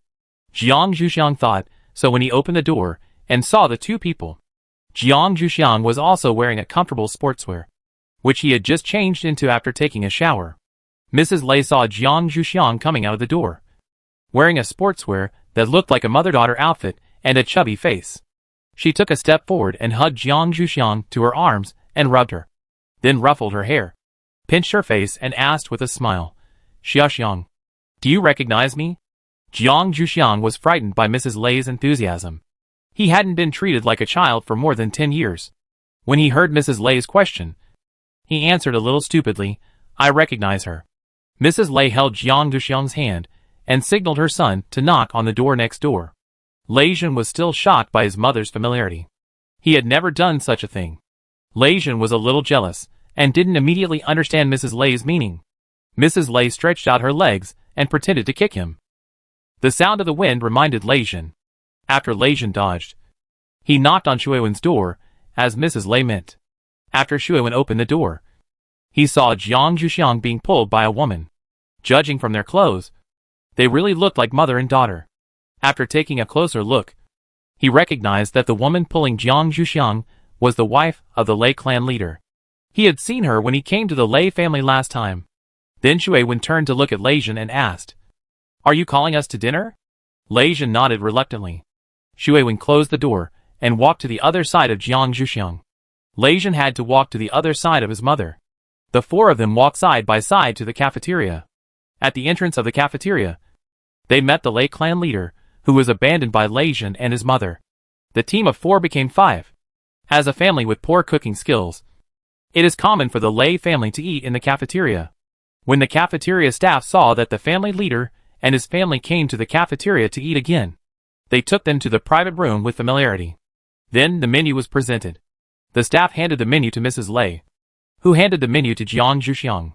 Then Jiang Zhuxiang saw that the menu was full of meat dishes. Jiang Zhuxiang knew that the table full of fish and meat at noon was not accidental. In fact, except for the Academy of Sciences, the canteens of other schools basically provided dishes made of mutant lean meat, which was easy to obtain and had sufficient energy. Vegetables had to be grown by wood-type mutants. Only a certain quota was provided every day. Originally, there was such a quota when the Lei clan leader's family came to the canteen for dinner.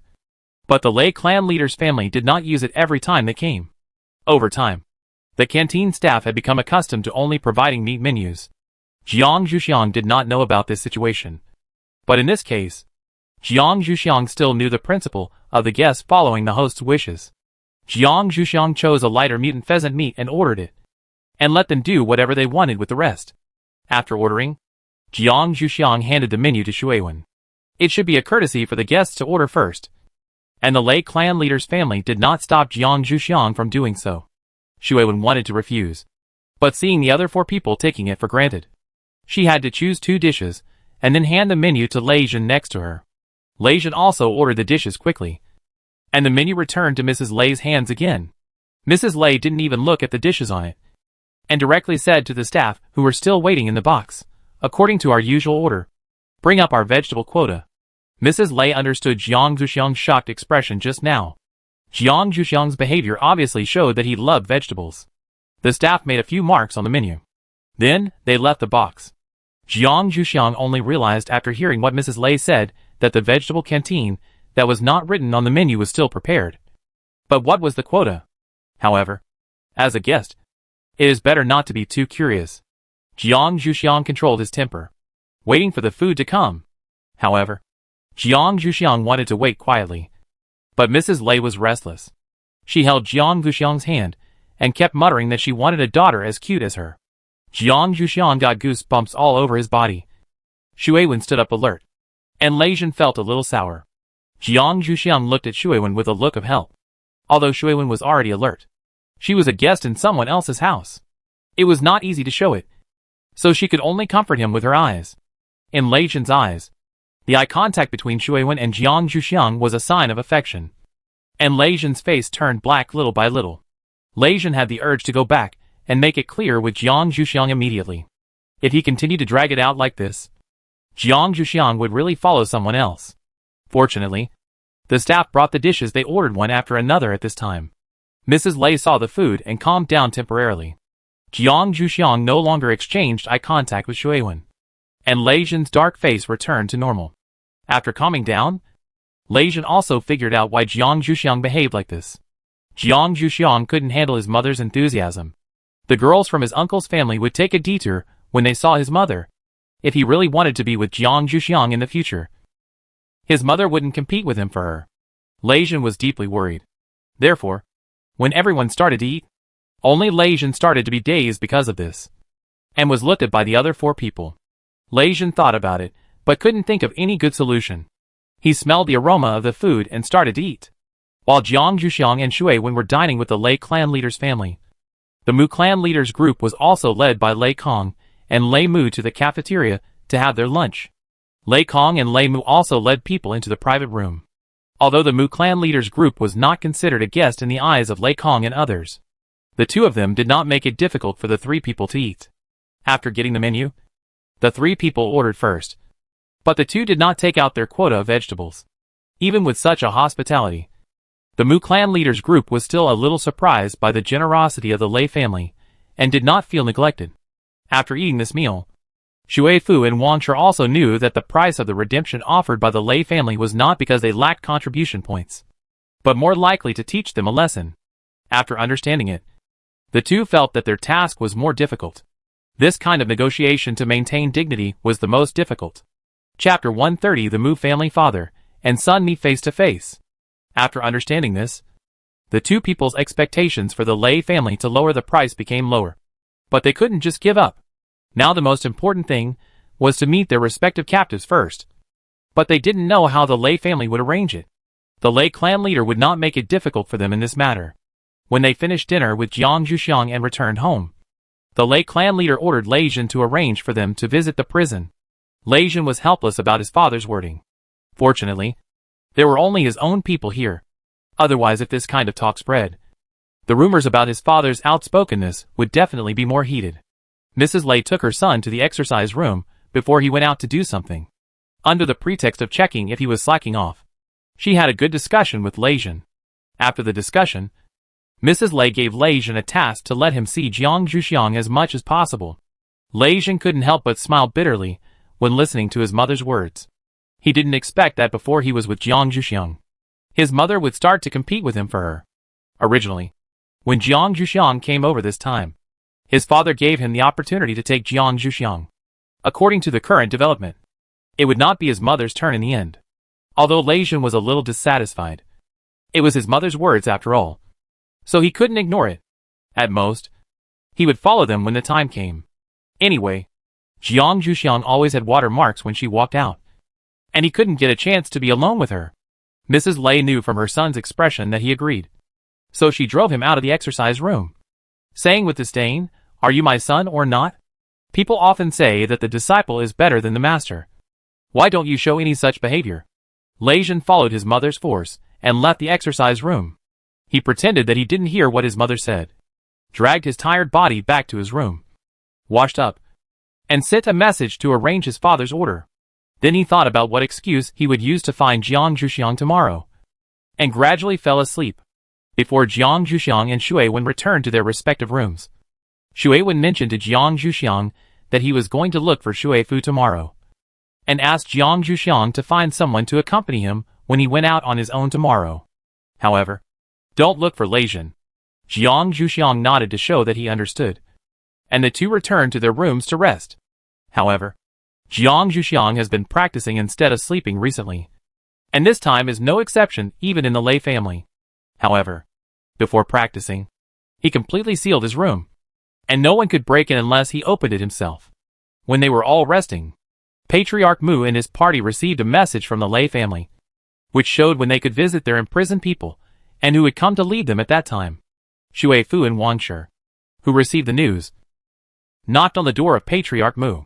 The three exchanged their information and found that their time was completely different from the person who took them there, and they did not reveal where they were going to visit. Shui Fu and Wang Shi sighed that the Lei family was quite vigilant. Only Patriarch Mu said nothing, in order not to reveal the preferential treatment his son received. His face was also full of emotion. Shui Fu and Wang Shi agreed with Patriarch Mu to exchange the information they had obtained after the visit, and then the two went back to rest with peace of mind. Patriarch Mu also fell asleep with anticipation, and he could finally see his son tomorrow. There was no conversation that night. The next morning, Lei Kong and Lei Mu took Patriarch Mu and his party to the cafeteria for breakfast, and then took the three people to a place similar to a waiting room, arranged tea and snacks for the three people, and said that someone would come to take them there later. Then the two left, except for Patriarch Mu, who picked up the teacup. The other two had no mood to touch these things. After waiting for about half an hour, a person came in from outside the door and took Patriarch Mu away. The remaining two continued to wait. Patriarch Mu followed the person who led the way and turned around several circles before arriving in front of his son's room. Even if Patriarch Mu knew that this person was taking a detour, he had nothing to say. He didn't even let him remember the way, just pretending that he didn't know the way. Anyway, this person would have to lead him back when the time came. The Lei family member who brought the Mu clan leader saw the Mu clan leader's expression and knew that he was a rare understanding person. I just don't know how long he can understand. Seeing his performance, he was also willing to give the Mu family father and son a convenience. After knocking on the door, he did not follow in, giving them a private space on the surface, and he went to the monitoring room to wait. When the Mu clan leader saw that the man did not follow in, he knew that the Lei family was satisfied with his performance just now. After seeing their son, the two who had not seen each other for a long time almost hugged each other and cried. However, as grown men, the two did not cry in the end. They looked at each other with red eyes for half an hour. And then the night watchman of the Mu family came out to meet the Mu clan leader. Chief Mu praised him highly.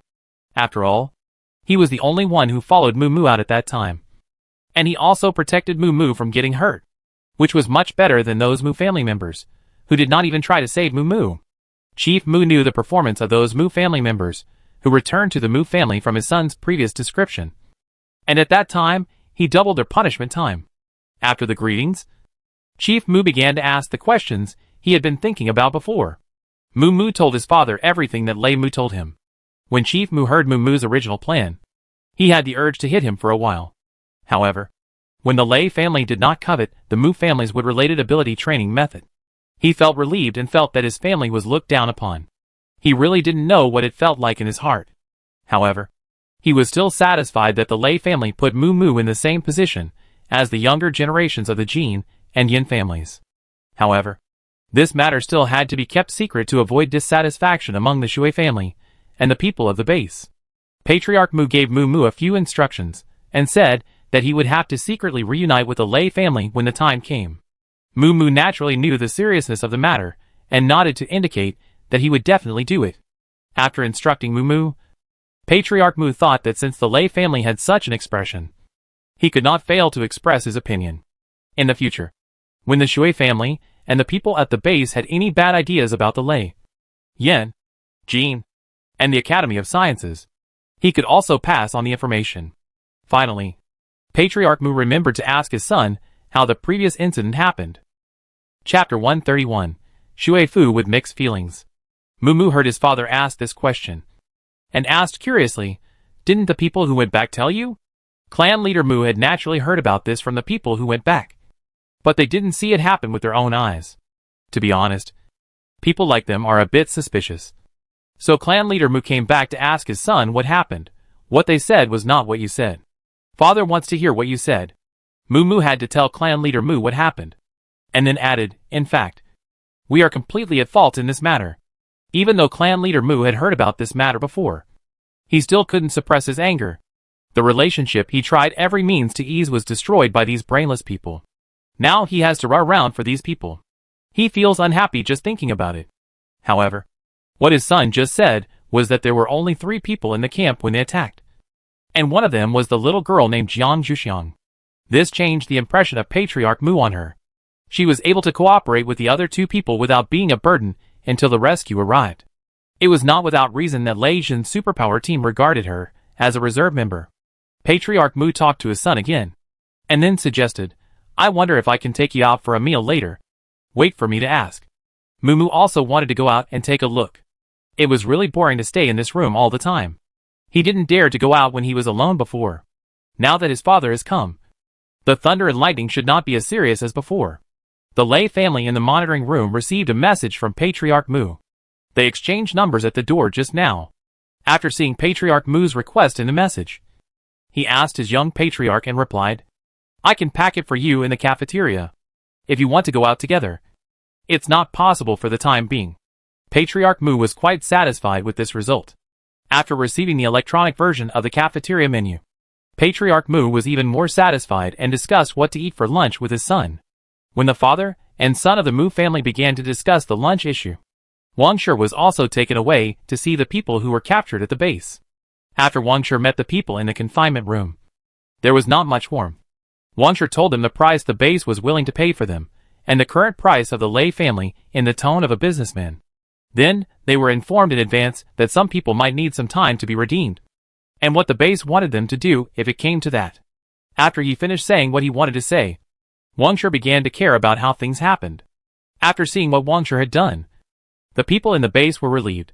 Even if Wang Shi only looked at people based on their value, that was better than some people in the base who treated human lives as worthless. Hearing Wang Shi's questions, the captured people were a little uneasy, pushing and shoving and clamoring, and dared not speak. Wang Shi looked at these people impatiently and designated one person to speak. The people who were pointed out had to tremble and say what they thought at the time, saying that they just wanted to grab some things to use, and did not think of hurting anyone. Wang Shi glanced at the man calmly. "Did you rob the things?" The man lowered his head in embarrassment and muttered, "If it weren't for the strange fog, we would have succeeded. There are only a few people in their camp." After Wang Shi listened to the man's description, he pointed out another person and said that after mutual verification, he knew that the Lei family had no loopholes for him to exploit this time. He failed to rob and injure people. If it was before the end of the world, it would definitely be a capital crime. Now after the end of the world, the Lei family would have nothing to say even if they killed these people directly. Now the Lei family's behavior is too kind. After Wang Shi thought it over, he emphasized again that some people might stay behind, and then contacted the person who brought him here to take him back. The people in the base were very happy to see someone in the base to take care of them. Even if some people couldn't go back immediately, they had no complaints. The people in the confinement room watched Wang Shi leave, and then stayed in the confinement room quietly, waiting for the Lei family to deliver lunch. In fact, just for the quality of the Lei family's lunch, they were willing to let the people in the base stay here temporarily. After Wang Shi met the people in their base, Shui Fu was the only one in the waiting room. At this time, Shui Fu's communicator suddenly received a message from Shui Wen, asking where he was, and saying he wanted to meet him alone. Shui Fu had seen Shui Wen when the Lei family entertained them before. From his mental state, he knew that he had a good life in the Academy of Sciences after leaving the Shui family. Now that he received the message, his mood was a bit complicated. Most of the Shui family, under the leadership of the current patriarch, were becoming more and more self-righteous. Now that such a thing had happened, he felt inferior to Shui Wen when he saw him now. However, he still had to reply to the message. But Shui Fu didn't know where this place was, so he had to describe it to Shui Wen truthfully, and said that he was waiting for someone to take him to see the people of the Shui family, and he might leave at any time. After receiving Shui Fu's reply, Shui Wen thought about it and sent another message. Then I'll wait for you to have lunch. We'll meet in the Lei family's cafeteria. You can do your own things first. After receiving Shui Wen's reply, Shui Fu was relieved. Otherwise, if Shui Wen really came, he really didn't know whether to take him to see the Shui family. No matter which one he chose, it would be a bit difficult. Soon after receiving Shui Wen's message, someone finally took him to see the Shui family in the confinement room. Shui Sha saw Shui Fu coming in and asked a little dissatisfied, "Why are you here? Where is my father?" Shui Fu replied respectfully, "The clan leader has his own things to do, so he sent me here. Don't worry. I will definitely take you back. You can't be disrespectful. This young master has a bad temper and is very good at finding faults." Shui Sha curled his lips in disapproval. What could he do? He just felt embarrassed and didn't want to show up. But it didn't matter if he didn't come. He didn't want to see his face. Shui Sha stared at Shui Fu's face for a while. After that, he still had to rely on him to do things, so he didn't find faults. Shui Sha leaned back in his chair with a lack of interest. "Hurry up. I don't want to stay here any longer." Shui Fu still said in that tone, "Then please tell me what happened at that time, so that I can negotiate with the Lei family." Shui Sha didn't want to answer this kind of question at all, and said impatiently, "Go ask other people. I don't have the interest to talk to you about this." Chapter 132 Undercurrents in the Library.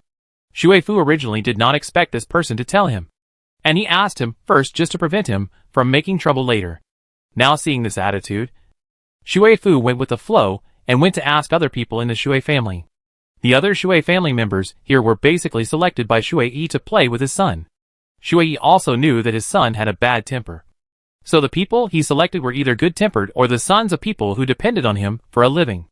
These people could not be as tough as Shui Sha in front of Shui Fu's son of the housekeeper. As soon as Shui Fu went over to ask, these people spilled the beans and explained everything clearly.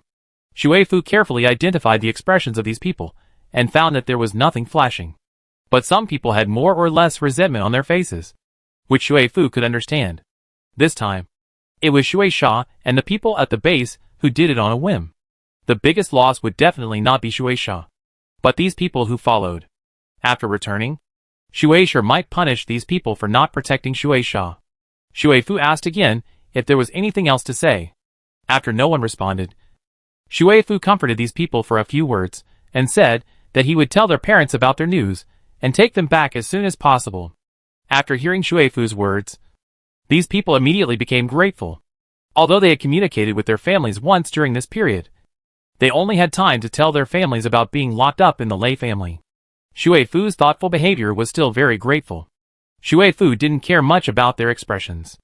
As the son of a housekeeper, he would position himself as a housekeeper in the future. In a large family, the housekeeper definitely knows the people in the family better than the patriarch. And taking care of everyone in the family, as much as possible, is also one of the housekeeper's responsibilities. His father has recently been training him in this area, so this matter is just a piece of cake. After making sure that he could not get more information, Shui Fu took the initiative to contact the person who brought him here and asked him to take him directly to the cafeteria. The person who brought him here did it without any questions. After all, it was almost lunchtime, and Shui Fu's request was reasonable. After bringing the person to the cafeteria door, the person who led the way left directly, and he still needed to report on his work. Shui Fu stood at the door and sent a message to ask Shui Wen where he was now, and told him that he was already at the cafeteria door. After Shui Wen contacted Shui Fu in the morning and did not get the news that they could meet directly, although they made an appointment to have lunch together at noon. The morning time was free, so Shui Wen went directly to ask Jiang Zhuxiang if there was anywhere he wanted to go and he could accompany him. Jiang Zhuxiang looked at the man who said he was busy yesterday with a bit of surprise. He had planned to stay in the house for the whole day, but now that Shui Wen was free, Jiang Zhuxiang planned to go to the Lei family's library to kill time. Anyway, Lei Zhen had given him permission to bring someone in. Jiang Zhuxiang took the water cup and walked to the Lei family's library with Shui Wen. The permanent staff of the library, the elders of the Lei family, saw that it was Jiang Zhuxiang who came in, and they all smiled and surrounded her to ask for gifts, and urged her to prepare more paper and red paper. They would write Spring Festival couplets and blessing characters during the new year, and when they were done, Lei Zhen would send them to her. Jiang Zhuxiang was glad that he had put on his backpack while preparing the water cup. He took out some small things he had woven with straw and put them on the table, letting these old naughty boys to divide them. The elders of the Lei family did not mind the simplicity of the gifts. They picked them one by one with great interest. After they finished, they did not forget to repeat their previous requests. Jiang Zhuxiang had no choice but to nod and agree. After that, Jiang Zhuxiang was let out to read books. As for Shui Wen, who followed Jiang Zhuxiang in, Jiang Zhuxiang introduced him to the elders of the Lei family. But the elders of the Lei family obviously had no interest. They followed Jiang Zhuxiang quietly and watched him curiously pick books from the bookshelf. These books of the Lei family seemed a bit too old to Shui Wen. Jiang Zhuxiang saw that Shui Wen was not interested. He pointed out the location of the virtual network port to him.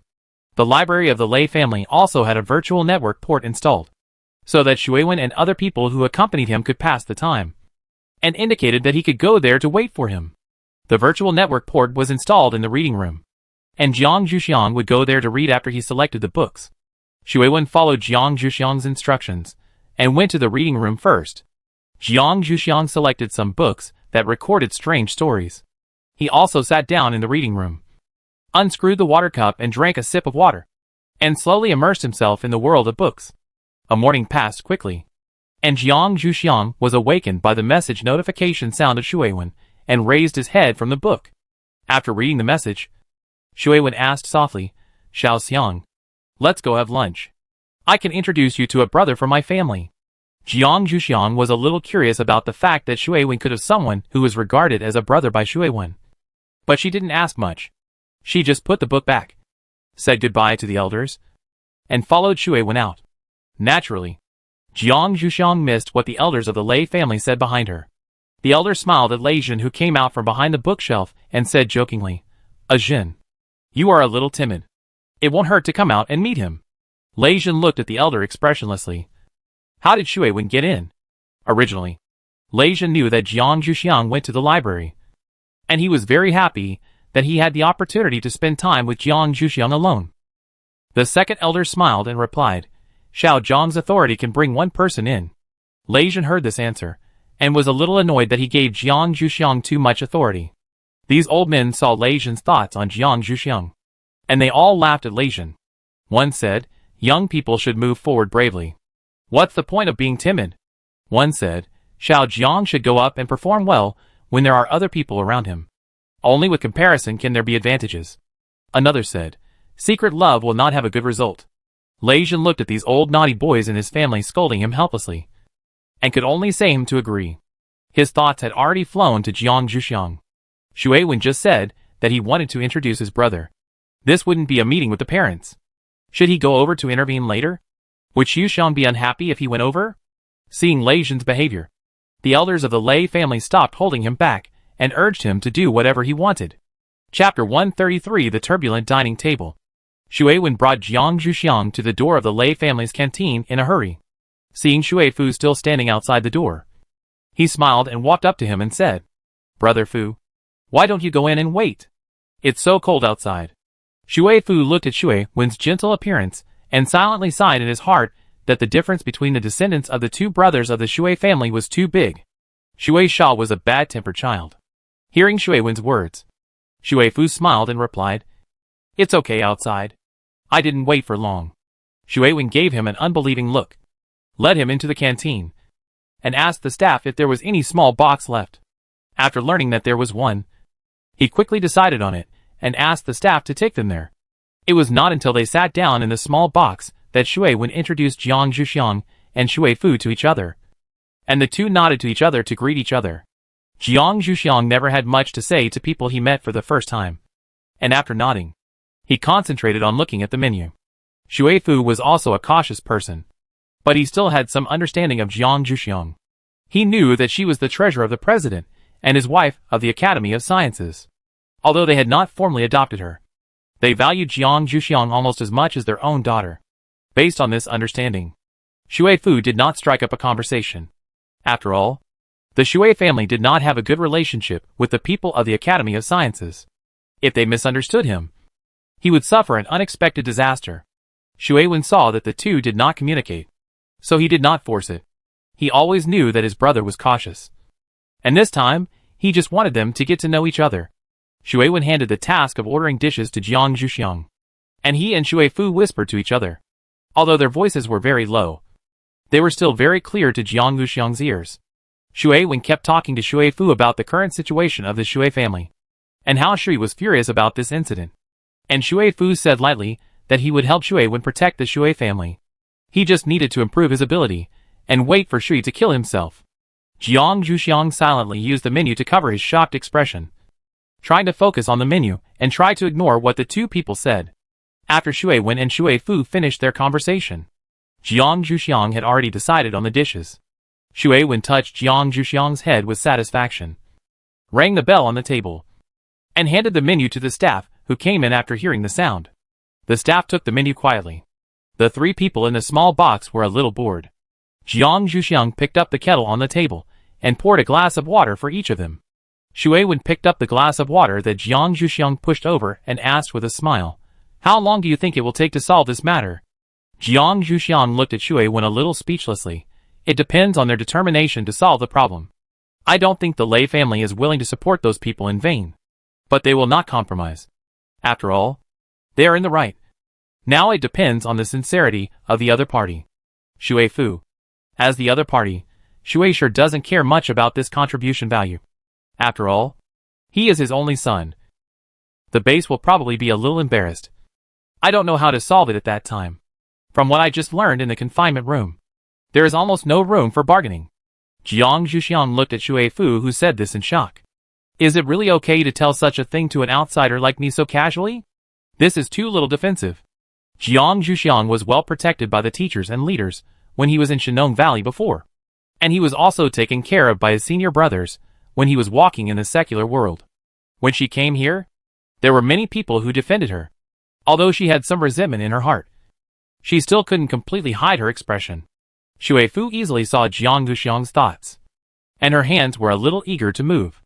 People with complicated minds like them like this kind of simple people the most. But she still suppressed it in the end. This person in front of her was the first time she saw him. Fortunately, the staff came in with the dishes at this time. But who else could it be if the person who came in behind them was not Lei Zhen? Xue Wen smiled and walked forward. Why is the young patriarch Lei here? She silently complained in her heart. This eyesight is too poor. Lei Zhen said seriously, "You are guests. It is my duty to come and accompany you." Xue Fu followed Xue Wen and greeted Lei Zhen. After seeing Lei Zhen come in, his eyes never left Jiang Zhuxiang. He understood something. Xue Wen was shocked by Lei Zhen's shamelessness when he heard what he said. This man was planning to stay and eat with them. Looking at Lei Zhen's serious face and seeing that this was the Lei family's territory, Xue Wen didn't want to swear. but still politely refused. The place we booked is small. Lei Xiao clan leader will definitely not feel comfortable. You don't have to accompany us. We can eat by ourselves. Lei Jin glanced at Jiang Zhuxiang, who had just nodded to greet him since he came in, and then hid behind Shui Wen without saying a word, and said with a half smile, I don't mind that your place is small, because there are people I want to be with here. Lei Jin decided to slowly reveal his thoughts first, so that Xiaoxiang would not be too shocked when he made it clear in the future. Shui Wen couldn't help but look a little dark after hearing Lei Jin's words. She turned her head to look at Xiaoxiang's expression, and found that she was completely out of the situation. It seemed that Xiaoxiang hadn't figured it out yet. Lei Jin's efforts were in vain. So she didn't refuse, and directly asked Lei Jin to sit down. But he still had the necessary precautions. Jiang Zhuxiang was flanked by Shui Wen and Shui Fu, and Lei Jin sat opposite Jiang Zhuxiang, farthest away. After sitting down, Shui Wen looked at the dishes on the table and apologized. We only ordered these dishes. If it's not enough, you can order more, and we'll pay. Lei Jin glanced at the dishes on the table. They were obviously all Jiang Zhuxiang's taste. Did this person want to discredit him in front of Xiaoxiang? He would not fall for this. He smiled and said, everything you ordered is good. I'm not picky. Shui Wen felt a little regretful that Lei Jin didn't fall into the trap. But there is a long way to go. His idea of attacking Xiaoxiang is bound to be tested by our Academy of Sciences. Lei Jin poured himself a glass of water and said, let's start eating. Shui Wen looked at Lei Jin with some hatred and said, Xiaoxiang, eat more. These are the dishes you ordered. Jiang Zhuxiang had already picked up the chopsticks. Hearing Shui Wen's words, he nodded in agreement. Yes, I will eat more. Shui Fu didn't need anyone to call him. When Lei Jin started talking, he had already started eating at ease, not caring about the dispute between the two childish people at all. Chapter 134 Cultivating the True Bodies of the Demons. After lunch, Shui Wen wanted to learn about the old housekeeper's situation with Shui Fu. In this case, it was not good to let Jiang Zhuxiang sit there. So Shui Wen discussed with Jiang Zhuxiang about letting her go back first. The most important thing was not to let Lei Jin take her out to play. Jiang Zhuxiang looked at Shui Wen, who was admonishing him while looking at Lei Jin with his eyes slanted. He couldn't help but laugh a little. He nodded obediently to let Shui Wen rest assured that he would go back directly, and would not be taken out to play. Lei Jin was amused when he heard this. He didn't need to use trickery. He could just ask Xiaoxiang out to play openly. After Shui Wen finished giving instructions, she watched Jiang Zhuxiang and Lei Jin walk out one after the other with some concern. Shui Fu couldn't help but laugh at the side. If you're worried, just send her back. I'll be here for a few more days anyway. If you want to know about your father's situation, you can come to me at any time. Anyway, you have more freedom than us. Shui Wen answered seriously. That won't work. I still want to know about the old housekeeper as soon as possible. I haven't seen him for more than 10 years. Besides, Xiaoxiang is still very defensive. As long as we remind her, Lei Jin will basically have no chance of abducting her. Shui Fu was very touched by Shui Wen's intentions. Then he told him about his father's situation, and even sent a message to his father using his communicator so that the two of them could talk. Before, Shui Wen didn't even dare to send a communication to the old housekeeper in order to avoid bringing trouble to him, for fear that Shueisha would know and be dissatisfied with the old housekeeper. Shui Wen was very grateful for Shui Fu's consideration. Although Shueisha was suspicious, he still didn't go back to pay attention to the communication between father and son. He could have a good chat with the old housekeeper. So, Shui Fu then saw his father, and this man crying and making a fuss across the screen, and then chattering with each other with mushy words, which made him want to walk away. While Shui Wen was being affectionate, Jiang Zhuxiang walked out of the cafeteria and listened to Shui Wen's words obediently and walked back. She was very interested in all the fun things that Lei Jin said in her ear about where there were fun things in the Lei family. But I don't want to see it today. Until he returned to Jiang Zhuxiang's door. Lei Jin didn't persuade Jiang Zhuxiang to go out with him in the afternoon, which made Lei Jin's expression after being locked outside Jiang Zhuxiang's door look particularly gnashing of teeth. And Lei Jin, who happened to come to find Jiang Zhuxiang, saw it. He looked at him with a little surprise. Lei Jin saw Lei Mu and restrained his expression on his face. What are you doing here? Lei Mu obediently stated his purpose. My parents asked me to come and invite Jiang Zhuxiang to my house for dinner, as a thank you for saving my life before. Although Lei Jin didn't think Jiang Zhuxiang had intended to save Lei Mu at the time, He was still happy to see more people grateful to Xiaoxiang. So he gave him a few instructions. He left by himself. Lei Mu knocked on Jiang Zhuxiang's door. A little confused, Jiang Zhuxiang opened the door and saw Lei Mu. So he asked him to come in and sit in the living room while he went to prepare tea. Lei Mu wanted to stop him. But before he could speak, Jiang Zhuxiang went out of the living room to prepare. So he had to sit and wait by himself. Jiang Zhuxiang took out the cakes that the dean's wife had prepared for him before he came out, put them in a stack, and brought them over with the tea, and put them on the coffee table in front of the sofa, motioning Lei Mu to take them, and then waited for him to tell his purpose. Lei Mu said a little embarrassedly, "My parents asked me to come and invite you to dinner in the evening." Jiang Zhuxiang looked at Lei Mu in surprise. After the first sentence was said, the rest of the sentence was much easier. They said they wanted to thank you for saving me before. Of course, you can decide whether to go or not.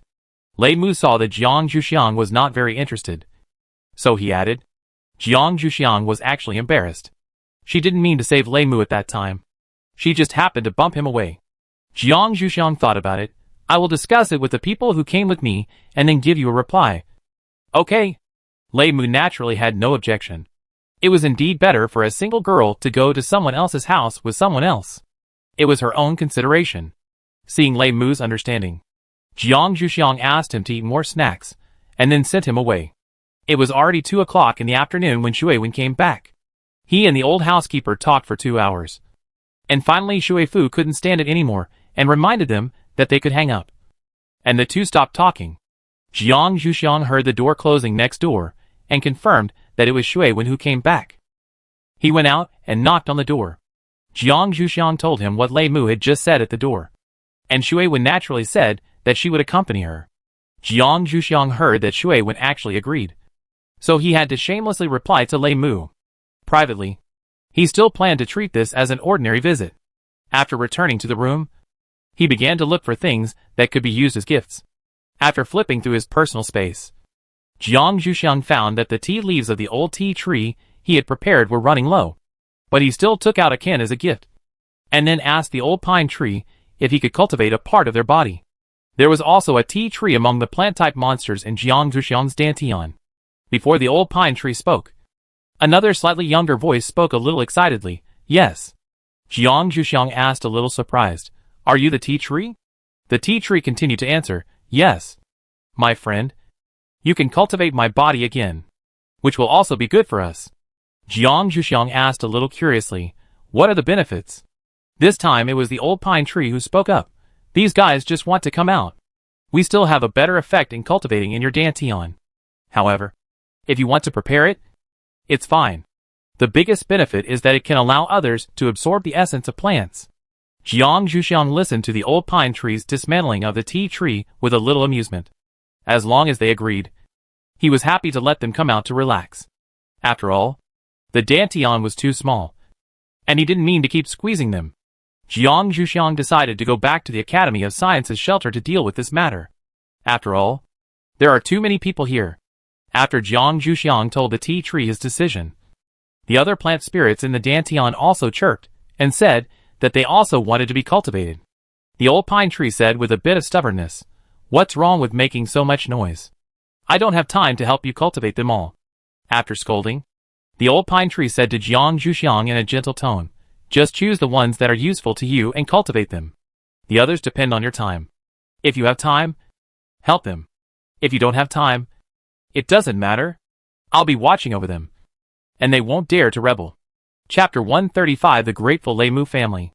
Jiang Zhuxiang had already done them a favor, and the old pine tree was afraid that these ignorant children's excessive demands would make Jiang Zhuxiang unhappy. So he instinctively said the above words, both to protect his own young generation and to understand Jiang Zhuxiang's intentions.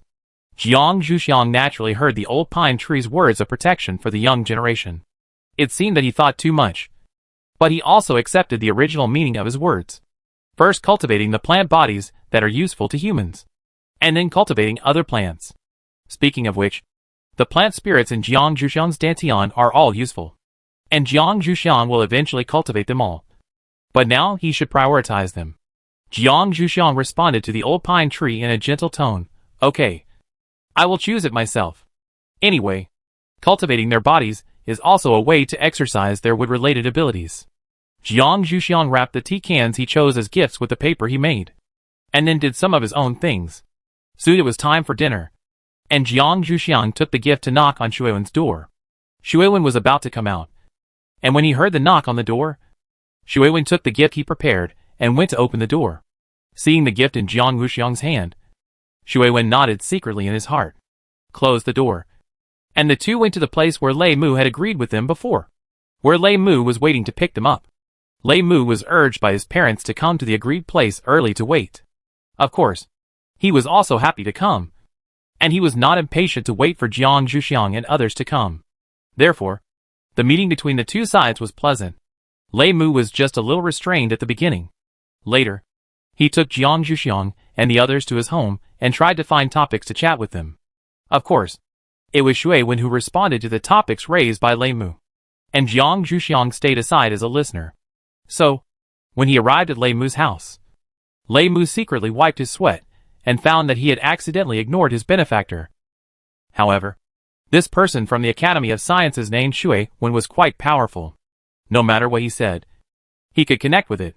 Having arrived at the door, Lei Mu no longer tried to bring up other topics.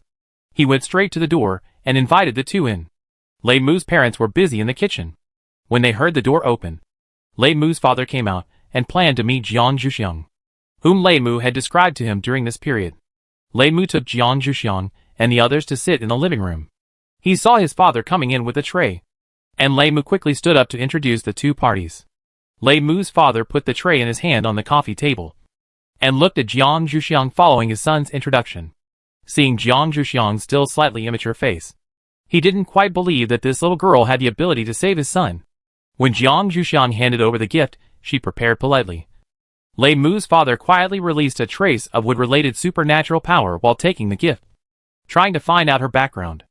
Jiang Zhuxiang felt the fluctuation of energy, quietly turned her wrist, and caught that trace of wood-related supernatural power, then absorbed and transformed it, and then looked at Lei Mu's father. Here, the only ones with wood-related supernatural powers were Lei Mu and his son and herself. Lei Mu would never do such a provocative thing. It seems that this parent is testing his depth. I just don't know if he is satisfied with this result. Lei Mu's father soon felt that his trace of wood-related supernatural power disappeared. Jiang Zhuxiang's face did not have a sad expression. Lei Mu's father knew the weight of his trace of supernatural power, and he also recognized Jiang Zhuxiang's strength. He smiled and put away the gift given by Jiang Zhuxiang. He said, "The little girl also has wood-related abilities, and seems to be stronger than my Mu." Jiang Zhuxiang did not deny it, but still said modestly, "Lei Mu is also very powerful. I just bumped into him accidentally this time. He is not a lifesaver." Jiang Zhuxiang also made the truth of the previous incident clear, and she still did not want to accept such excessive gratitude. Lei Mu's father did not expect Jiang Zhuxiang to be so honest. After listening to Jiang Zhuxiang's words, Lei Mu's father had a better impression of her. This was not a way to repay a favor. Even if the life-saving grace of his son was a little watery, the couple was still very happy to have such a daughter-in-law. But they did not know whether their son would be able to give her a good performance. Lei Mu's father turned to look at his son, and saw that he was chatting happily with the man brought by Jiang Zhuxiang, and he didn't understand his father's thoughts at all. Shuiwen saw that Lei Mu's father's attention turned to this side, so he ended the chat with Lei Mu, handed the gift he prepared to Lei Mu's father, and the two shook hands. Lei Mu's father asked Lei Mu to entertain the two people, and he went to the kitchen to help again. Jiang Zhuxiang was a little emotional. This world gentlemen stay away from the kitchen. This kind of thing seems to be rare. Men seem to be used to helping their own chefs. After Lei Mu saw his father leave, he handed 2 of the 3 cups of water on the tray to Jiang Zhuxiang and Shuiwen respectively, and then was led by Shuiwen again, and the two chatted enthusiastically. Only Jiang Zhuxiang was concentrating on tasting the drink prepared by the wood-type superpower. After drinking it, he seemed to be able to feel a slight wood-type superpower, because there were no other leaves in the cup. Jiang Zhuxiang could not fully determine the complete formula for the time being. I don't know if they are willing to tell me when I ask directly. Jiang Zhuxiang thought silently while holding the cup. After a while, Lei Mu's father came over and asked Lei Mu and his friends to have dinner. When the group entered the restaurant, Lei Mu's mother Jiang Zhuxiang looked a little familiar, and squinted her eyes slightly to look at them as unnoticed as possible. Lei Mu's mother reacted faster than Jiang Zhuxiang. She smiled and took Jiang Zhuxiang's hand, and said in a familiar way, "No wonder I felt kind to you when I saw you in the clinic last time. It turns out that you are the girl who saved my family's wood." After hearing what Lei Mu's mother said, Jiang Zhuxiang also realized that she was the other healing psychic in the emergency room last time. However, she still repeated what she had said to Lei Mu's father before. Lei Mu's mother smiled indifferently, whether it was intentional or not. "Xiaxiang, you saved my wood, and we are all very grateful to you. Well, let's not talk about this. Let's sit down and eat. You should all be hungry." As she spoke, she invited people to sit down. Jiang Zhuxiang and Shui Wen sat together and looked at the dining table. They found that there were still many vegetables on his table. This is the advantage of being a wood psychic. Under the warm greeting of Lei Mu's mother, they were quite satisfied with the food. Chapter 136: The Three Families Who Made the Final Decision. While Jiang Zhuxiang and Lei Mu's family were having dinner happily, Shui Fu, Wang Shi and Patriarch Mu were also having dinner in a small private room in the Lei family cafeteria. The atmosphere among them was not as good as that of Jiang Zhuxiang and his family. After the three of them ate a few mouthfuls of food, they asked the staff to take the food away and ordered some drinks. After the staff brought the drinks, Patriarch Mu reminded them a few words. "Don't let anyone come to disturb us." The staff understood and closed the door tightly when they left, and then reported what happened here. Then, the camera in Patriarch Mu's private room was turned on. Patriarch Mu and the others didn't know that his actions, which he thought were kept secret, had exposed their conversation to others. Patriarch Mu poured a drink for each of them, told them what he knew, and then waited for them to talk calmly. Anyway, he didn't need to rush. Shui Fu and Wang Shi also told them what they knew, and then the three of them began to be dazed, really not knowing where they should work in this situation. Patriarch Mu saw that the two were undecided and decided to give them some advice. Otherwise, he didn't know when he could take his son out. If you can't make up your mind, contact your patriarch. After all, whether it's a full redemption or leaving a part, your patriarch and leaders have to make the decision. Shui Fu and Wang Shi were still happy to listen to Chief Mu's words. After all, he had not paid the ransom until now, which was considered to be a contribution for them. Otherwise, the two would face a more unfavorable situation. Shui Fu and Wang Shi said goodbye to Chief Mu, and they decided to return to their rooms to contact their own patriarchs. Chief Mu didn't want to see the faces of Shui Shi and the base leader now, so he nodded in understanding and let them go. Chief Mu also left the cafeteria after drinking the drink in his cup. The next day, Shui Fu and Wang Shi, who had already contacted the patriarch, met again in a small box in the cafeteria to have breakfast together. Perhaps because they had already received the final decision, Shui Fu and Wang Shi relaxed a lot. After eating their breakfast, they slowly told the decisions of their respective patriarchs. As the head of the Shui clan who loves face, Shui Shi would not abandon his people. He did not dare to do so. After all, he was not in the right position. Any mistake would cause dissatisfaction among the elders of the Shui clan. Therefore, after listening to Shui Fu's words, Shui Shi gritted his teeth and asked Shui Fu to redeem the people at the current price, and then hinted to the parents of these people to pay the contribution value. At the base leader's place, Wang Shi objectively explained the current situation and then proposed to redeem some people. He also analyzed the pros and cons for him, and the base leader finally nodded and agreed to Wang Shi's suggestion. Chief Mu was very shocked by Shui Shi's courage this time, and he did not find it strange after hearing Wang Shi's words, and then asked, "Then when will we go to talk to Chief Lei?" Shui Fu suggested, "Let's do it as soon as possible. If we delay any longer, it will be the new year." Wang Shi nodded, "Then tomorrow. Let's send a message today and make an appointment with Chief Lei for tomorrow." Chief Mu nodded. This was a matter of course. The three of them edited their messages directly in the box.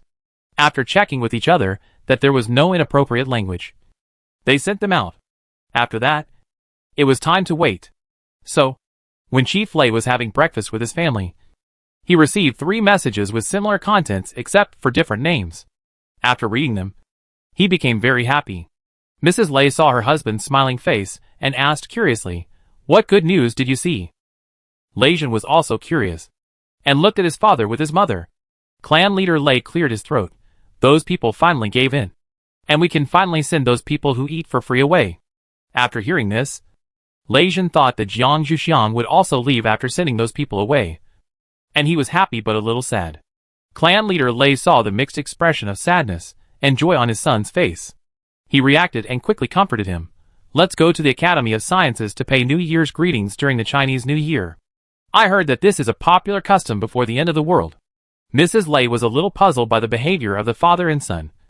But she still respected their ideas and waited for them to tell her themselves. Now she asked the question she cared about first. When did they make an appointment with you? I will go to see it then. It was rare for Chief Lei to see his wife interested in other things. So he quickly replied, they hope for tomorrow. Mrs. Lei nodded. Then I will be with Xiaoxiang and the others. Seeing that his wife did not sit with him, Chief Lei was a little unhappy. Why not with me? Am I embarrassing you? Mrs. Lei smiled and looked at Chief Lei. I don't want to get involved in your affairs. I'm just going to watch. And it's just right to go with Xiaoxiang and the others. Isn't it? Clan leader Lei didn't want his wife to worry about such things. So he had to agree to her proposal. As for his son's face turning black because of his mother's decision, he just pretended not to see it. Patriarch Lei replied to the three people's message with a serious face and attached the location of tomorrow's meeting, which was still in the Lei family's meeting room.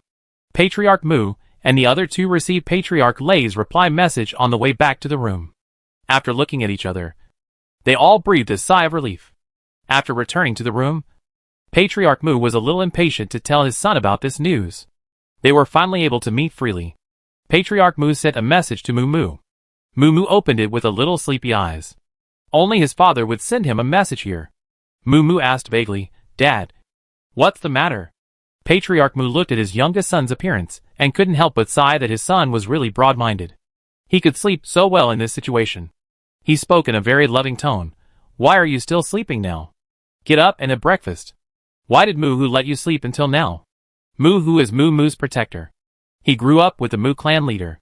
Later, in order to protect the safety of Mu, whom he loved, the Mu clan leader sent Mu over.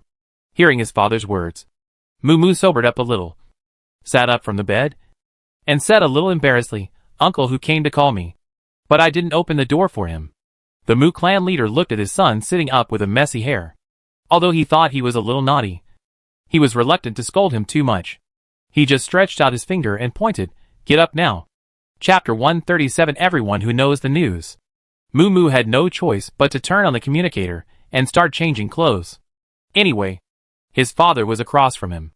After changing his clothes, he went to open the door of the room to facilitate Uncle who to come in later. Then he went to the bathroom and washed up. After that, he sat down at the desk in the room, intending to ask his father why he sent him a message so early.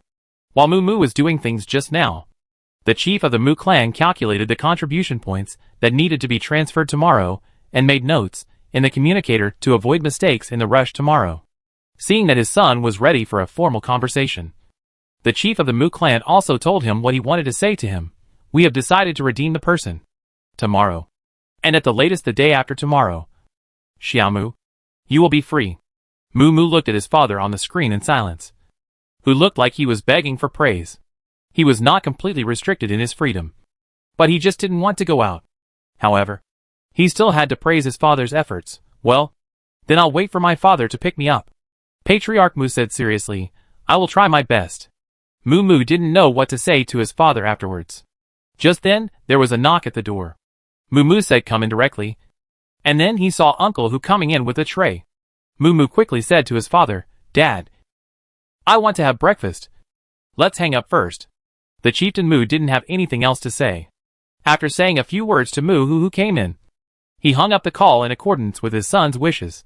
Mu breathed a sigh of relief, took the plate from Mu and complained to him a little speechlessly, Father, can't you send the call later? I haven't slept enough.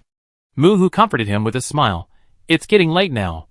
Young master, you just had breakfast.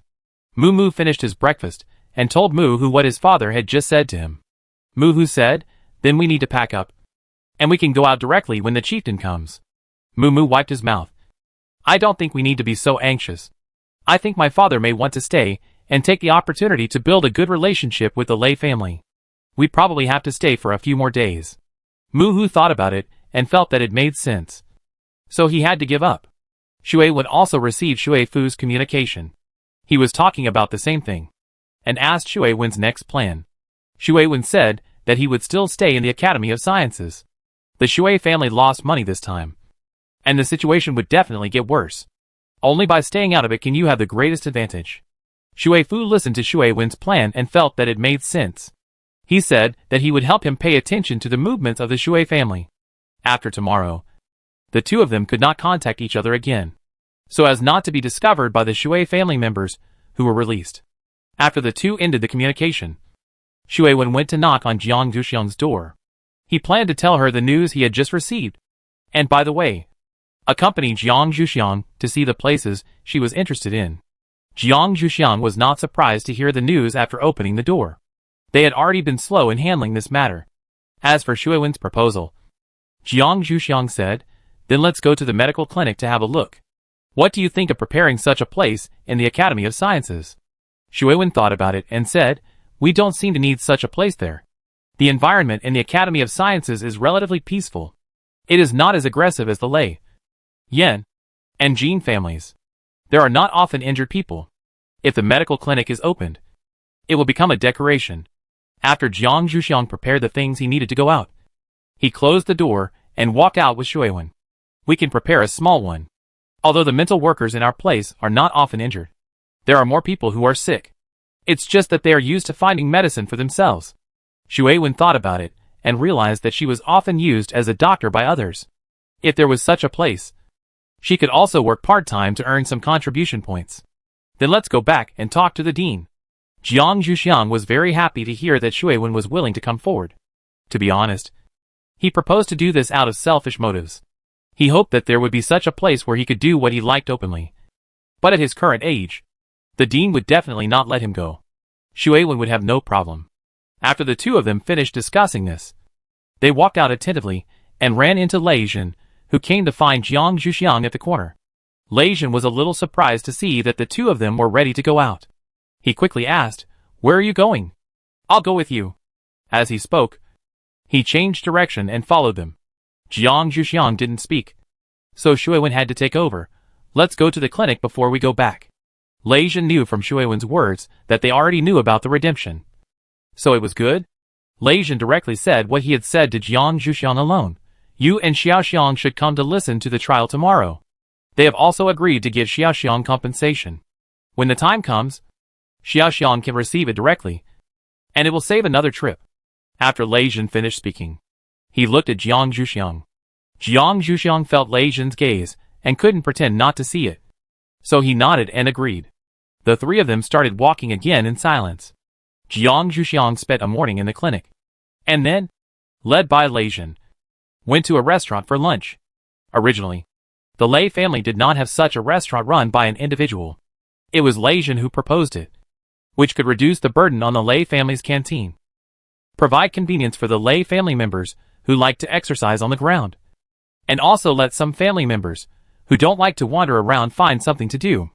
Lei Jin took Jiang Zhuxiang and Shui Wen to the largest restaurant among them. After pushing the door and entering, Jiang Zhuxiang felt that it was very different from the restaurant in the Academy of Sciences. The restaurant here felt full of passion and vitality. Probably because more people dining in the restaurant were warriors and supernatural people. The people who were dining saw Lei Jin leading people in and greeted him one after another. Lei Jin waved his hand in response, then looked at Jiang Zhuxiang carefully, wondering if she would dislike such a lively place. Jiang Zhuxiang did rarely see such a lively place. Although there were many people in Shenong Valley, they all liked to do things quietly. When walking in the secular world, such a lively scene was also rare. However, it was not annoying. Jiang Zhuxiang showed a little smile on his face.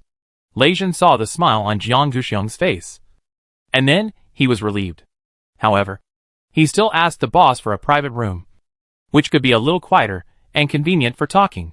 This restaurant continued the style of Lei's canteen with more meat, and it was the style of taking it by himself. There was a concave place in the middle of the table, which seemed to be used to put the pot. Jiang Zhuxiang just saw someone putting raw meat in it outside. Today's dining method is also a bit magical. Chapter 138 Visiting the Arena. Jiang Zhuxiang followed Shui Wen out to get the ingredients, while Lei Jin took the initiative to stay in the box to watch things and brush oil on the oven that was heating up. Jiang Zhuxiang looked at the plates of sliced raw meat in the freezer, and looked at Shui Wen with a little surprise. It seems that the Lei family really likes to eat meat. Brother Wen, you can choose the meat here, and I will go to see if there are any vegetables. Seeing Shui Wen nodded in agreement, Jiang Zhuxiang took the empty plate and searched along the freezer. Finally, Jiang Zhuxiang found a 1-meter square area in the corner of the freezer with some vegetables. Jiang Zhuxiang quickly filled his empty plate and went back to find Shui Wen. Shui Wen was just about to come find Jiang Zhuxiang. His plate was full of meat. The two wanted to laugh when they met. Jiang Zhuxiang spoke first. Can we finish it? How about leaving some behind? Shui Wen said, no. It may not be enough. We have the stomachs of 2 men. We also need to get some dipping sauce. You follow me. You have to choose. Your brother Wen. Can't do it. Jiang Zhuxiang nodded and followed with his plate. He met a few people at the place where he got the dipping sauce. They recognized Jiang Zhuxiang and Lei Zhen and enthusiastically recommended to Jiang Zhuxiang some combinations that they thought tasted good. Jiang Zhuxiang listened carefully to the advice, and then, according to his own judgment, prepared 3 plates, 1 for each person, which was convenient and hygienic. He put the 3 plates on his plate, and then returned to the box with Shui Wen. Lei Zhen had already brushed the oven with oil several times, and finally waited for Jiang Zhuxiang and the others to come back.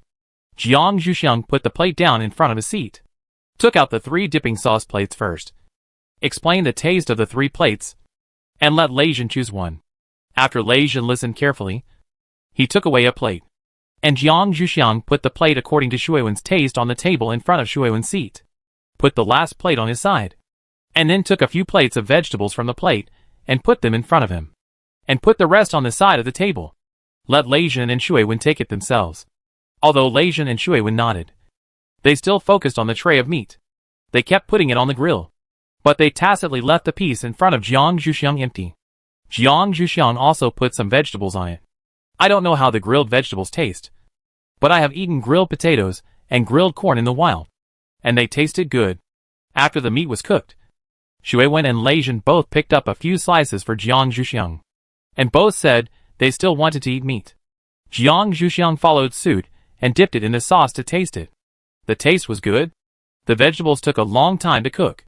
After Jiang Zhuxiang tasted it himself and felt it was edible, he also picked up some for the 2 of them, and then watched them eat it.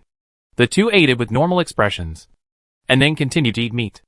Jiang Zhuxiang saw that they had eaten it, so he didn't care about it. In Jiang Zhuxiang's opinion, if people don't want to accept it, they won't absorb it even if they eat it. Jiang Zhuxiang also took a plate of meat, grilled it with vegetables. The 3 of them ate well, and walked out of the restaurant. Lei Zhen suggested that they go to the arena to see how they digested the food. Jiang Zhuxiang passed by the arena when he came to visit last time, and it felt very lively inside. Now it's okay to go and see it. The arena is where the Lei family members compete. The 3 of them can see a huge stone platform when they enter. Lei Zhen explained that even his full-strength attack on that stone platform could not leave a mark on it. Lei Zhen took the 2 to his private room, where they could see the situation on the stone platform. Jiang Zhuxiang rarely asked Lei Zhen, "You haven't been out recently. Why are there so many people here?" Lei Zhen was a little surprised to hear Jiang Zhuxiang's question. He hurriedly explained to her carefully, "The new year is coming soon, and our incident happened again, and the issue of the Earth's gravity has not been resolved. So my father asked all the Lei family members who were active outside to come back. After the new year, let them go out and continue their activities." If Lei Zhen hadn't mentioned the matter of the Earth's gravity, Jiang Zhuxiang would have almost forgotten it. Although he felt that he was getting lighter during this period, Jiang Zhuxiang had been practicing the light body technique and could basically control the body's free movements. Now that he remembered it, Jiang Zhuxiang hurriedly asked Shui Wen, "Has our research not produced any results yet?" Shui Wen has been working on other things with Yan Lei for a while. She has not paid attention to this matter, but the person in charge of this matter is also capable. After such a long time, there will be some results. Shui Wen said, "Wait for me to go back and ask. I will definitely report the results immediately." The second half of the sentence was said to Lei Zhen. Lei Zhen said that sentence not to urge Jiang Zhuxiang and others to do this. But such a result is also a pleasant surprise. After that, Lei Zhen concentrated on explaining to the 2 the abilities of both sides. The people of the Lei family who competed here tried their best, but would not kill. So the fighting scene was quite interesting. Jiang Zhuxiang and Shui Wen listened with interest. This afternoon was quite good. Lei Jin was also quite satisfied with this afternoon. The relationship between him and Jiang Zhuxiang was considered to have broken the ice. In the future, there is still hope to reconcile and go further. Lei Jin sent the two back.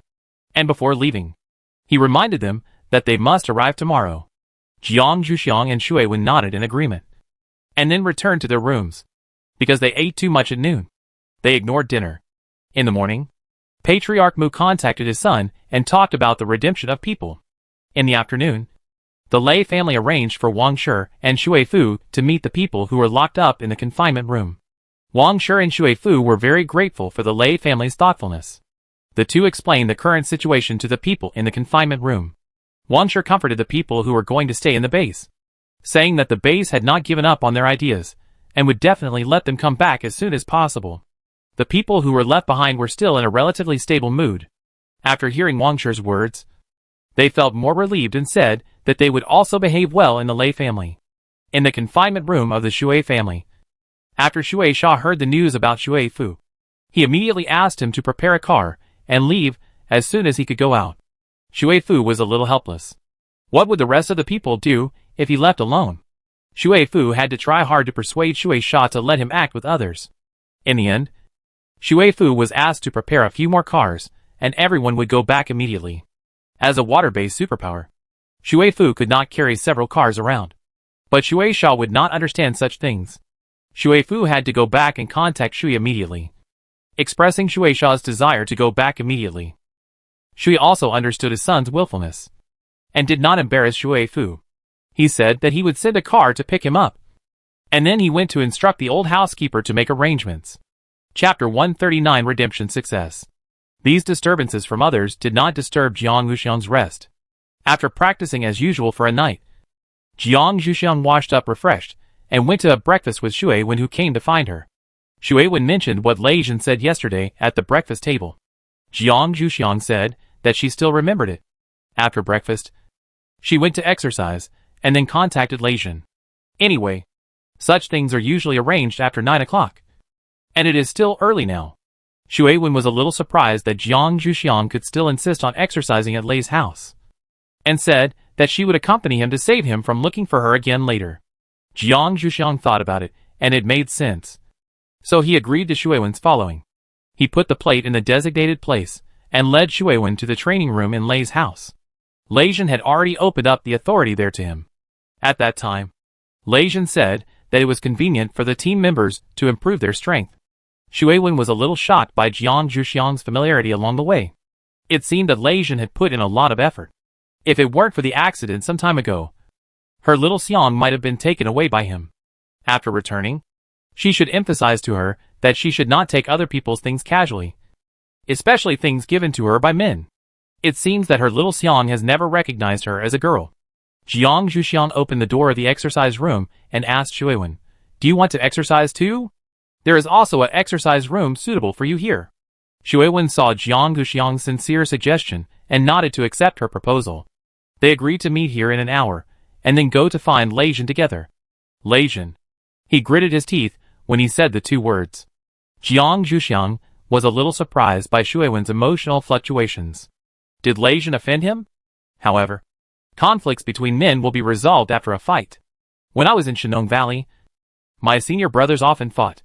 The master never let me go to persuade them to fight. He said that they would fight, and they would heal themselves after the fight.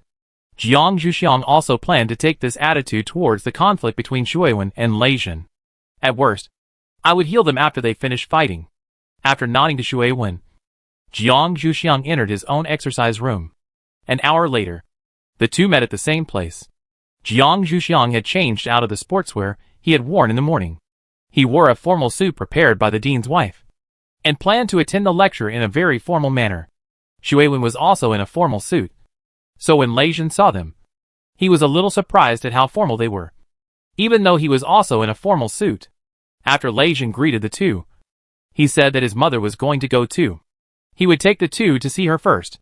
Jiang Zhuxiang thought of Mrs. Lei's performance when they met last time, and couldn't help but twitched his mouth and declined We don't need to go to see Mrs. Lei. We can just go to the meeting room directly. Lei Jin said helplessly, my mother is here with you to listen to the lecture this time. She has specified that she will go with you. Jiang Zhuxiang had no choice but to look at the water ripples with a bitter face and followed Lei Jin. After the two sides met, Jiang Zhuxiang was indeed rubbed again. And then Mrs. Lei sent her son away and planned to take the two of them over in person. Lei Jin had no way to deal with his mother, who had crossed the river and demolished the bridge. So he had to go to his father, who was also a wanderer in the world, to accompany him in depression. Everyone gathered in the conference room at 9:30. Mrs. Lei took Jiang Zhuxiang and the two of them to the audience seat, attracting countless surprised eyes. This time, the incident did not take long. The group of Chief Mu transferred the contribution points readily. And then Chief Lei said that they would treat those who stayed well, and did not mind if they stayed forever. The three families did not refuse Jiang Zhuxiang's compensation. Jiang Zhuxiang successfully received a considerable contribution value. He could exchange some materials at the Lei family before returning. After this incident, Jiang Zhuxiang and his team's return was also put on the agenda. After the meeting, Xue Wen and the Lei clan leader mentioned their return. The Lei clan leader naturally tried his best to keep them. However, Xue Wen considered that they had been out for too long, and finally decided to return the day after tomorrow. At that time, the Lei family had already sent away the people who should be sent away. There would be no trouble for the two to return. After the decision to return, Lei Jin asked, I will send you two back at that time. It will be safer this way. Chief Lei praised his son's wit and quickly joined the persuasion. In the end, Jiang Zhuxiang and his friends added Lei Jin as their protector on their way back. Xue Wen watched this development speechlessly, and quickly rejected Chief Lei's suggestion to have lunch together. The two of them got out of the Lei family's enthusiasm, while Jiang Zhuxiang and his friends were dealing with the Lei family. Chief Mu, Wang Shi and Xue Fu were discussing how to go back in Chief Mu's room. After receiving the contribution points, the Lei family readily said that they could take the people away tomorrow. Xue Fu said that his young master was making trouble, and he had talked to the chief, and he would send a car over, so he didn't have to worry about how to go back. Chief Mu said that he drove here when he came here, so he didn't have to worry about how to go back. So Wang Shi, who was left alone, was a little dumbfounded. However, after hearing that the two people were planning to go back by land vehicle, Wang Shi also thought it was a good idea, and hurried to contact the people at the base to ask them to send a car. Wang Shi held the economic lifeline of the base, so his words had some weight. The base shelter said that the car would definitely arrive early tomorrow morning. After Wang Shi made the contact, he was relieved, and then asked the two people whether they should bring some more things to see, so that they could change and wash.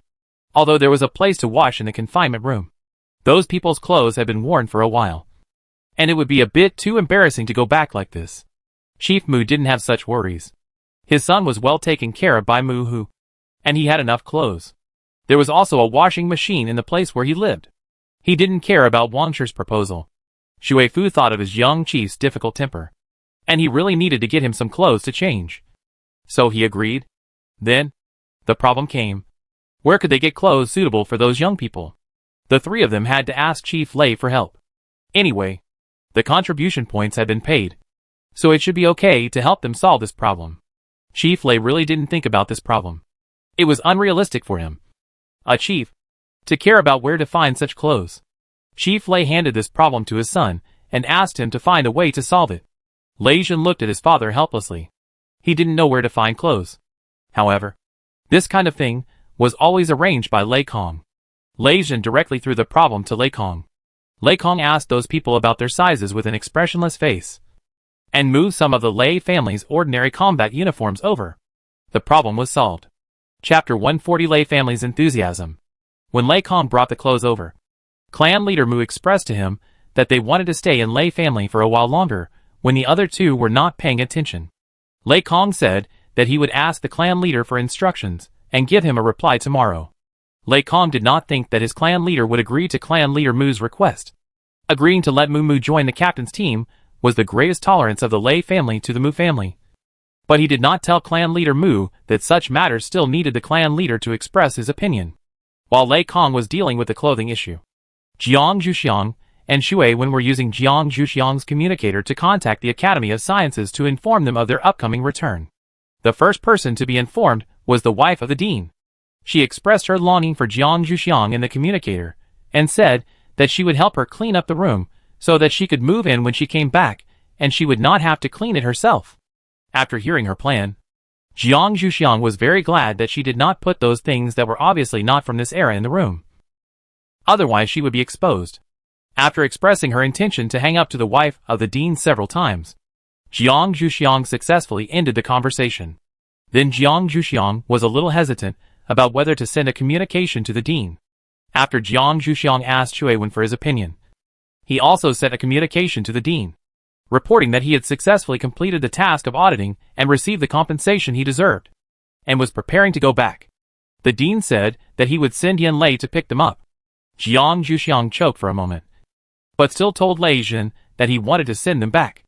The dean said that if he wanted to send them back, he could let him come with the car, and Yan Lei would still be sent. Jiang Zhuxiang had no choice but to agree, and at the same time, he was a little relieved. He still didn't want to get too close to Lei Jin at the moment, so this arrangement was just right. Finally, Jiang Zhuxiang sent a call to Yan Lei, but Yan Lei didn't answer it immediately, so Jiang Zhuxiang waited for 2 minutes. As soon as Yan Lei answered the call, he said that he had just communicated with the dean and that he already knew that they were coming back. He would go there on time, and other things would be discussed after he came back. The communication with Yan Lei turned out to be the shortest of the three. During the communication between Jiang Zhuxiang and others, Shui Wen basically remained silent, and only gave a simple and clear answer when the person on the screen asked. After notifying the people who should be notified, Jiang Zhuxiang and Shui Wen had nothing else to say, but just discussed who should tell Lei Jin that Yan Lei was coming to pick him up. Shui Wen took the matter very actively, and Jiang Zhuxiang was naturally relieved, and Shui Wen was also very satisfied. This kind of thing that can reduce the contact between the two people should be done more by herself. After this matter was finished, the two really had nothing else to discuss, and Shui Wen told them to rest early and went back to her room to work. After Jiang Zhuxiang washed up, he went straight into the cultivation state to rest. Shui Wen sent a message to Lei Jin to tell him what happened just now, and then hung up the call. Only Lei Jin was left at the other end of the call with a dark face. He just knew the request of the father and son of the Mu family. It was really that those who wanted to stay could not stay, and those who did not want to stay wanted to stay. When Lei Jin answered Shui Wen's call, the whole family was there, and the chief of the Lei clan patted Lei Jin's shoulder helplessly. Mrs. Lei also figured out what the father and son were doing at this time.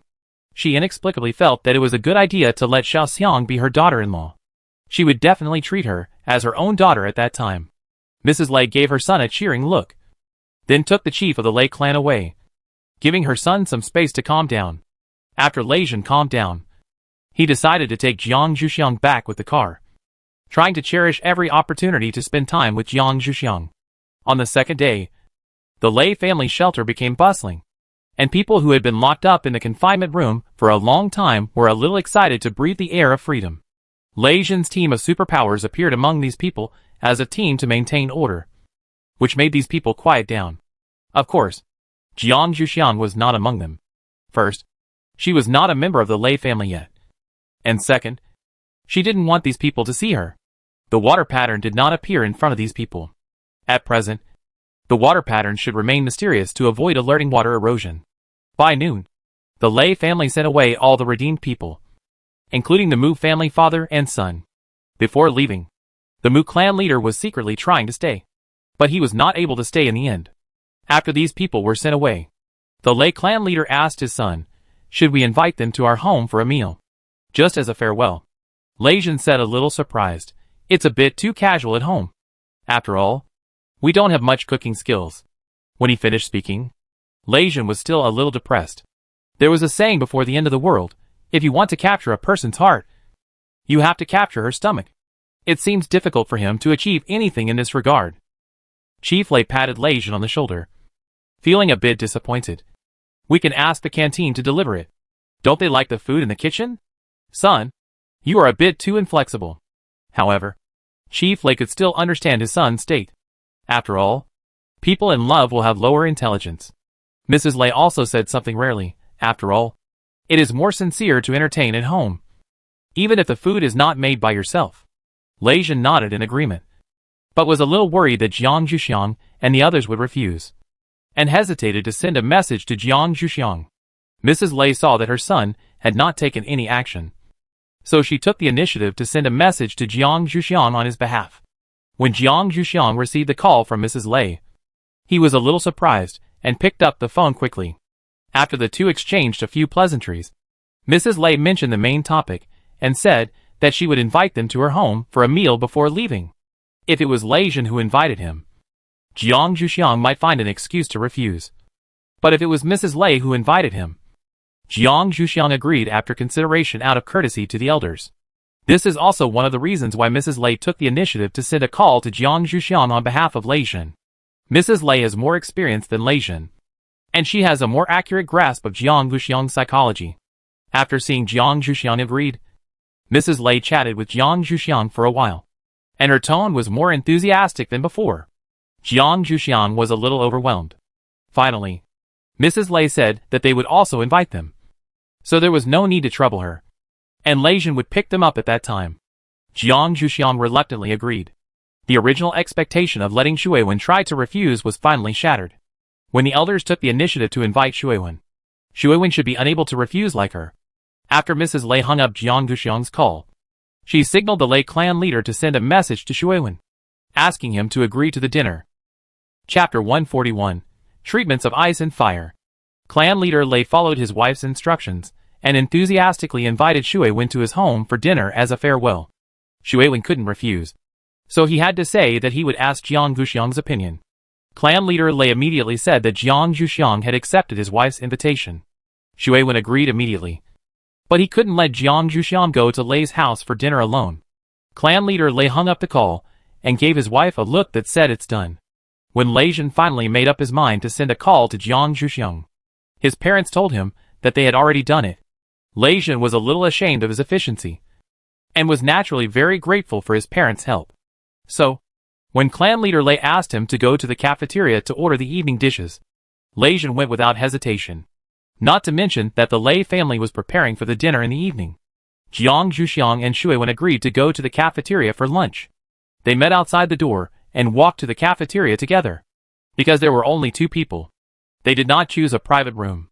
Instead, like ordinary Lei family members, they found a quiet corner to sit down after getting their meals at the window. The two of them ate first. When they were almost done, Jiang Zhuxiang poked the remaining side dishes on the plate and asked Shuiwen, "Why did the Lei clan leader invite us to their home for dinner?" Shuiwen answered silently in his heart, "Of course. His son likes you." However, Shuiwen would not say such words. He did not want to be a pig teammate. Shuiwen tried his best to make this invitation official, because we are here on behalf of the Academy of Sciences. It is normal for them to invite us to dinner. Didn't we also have a meal with them when we first came? But it was in the cafeteria.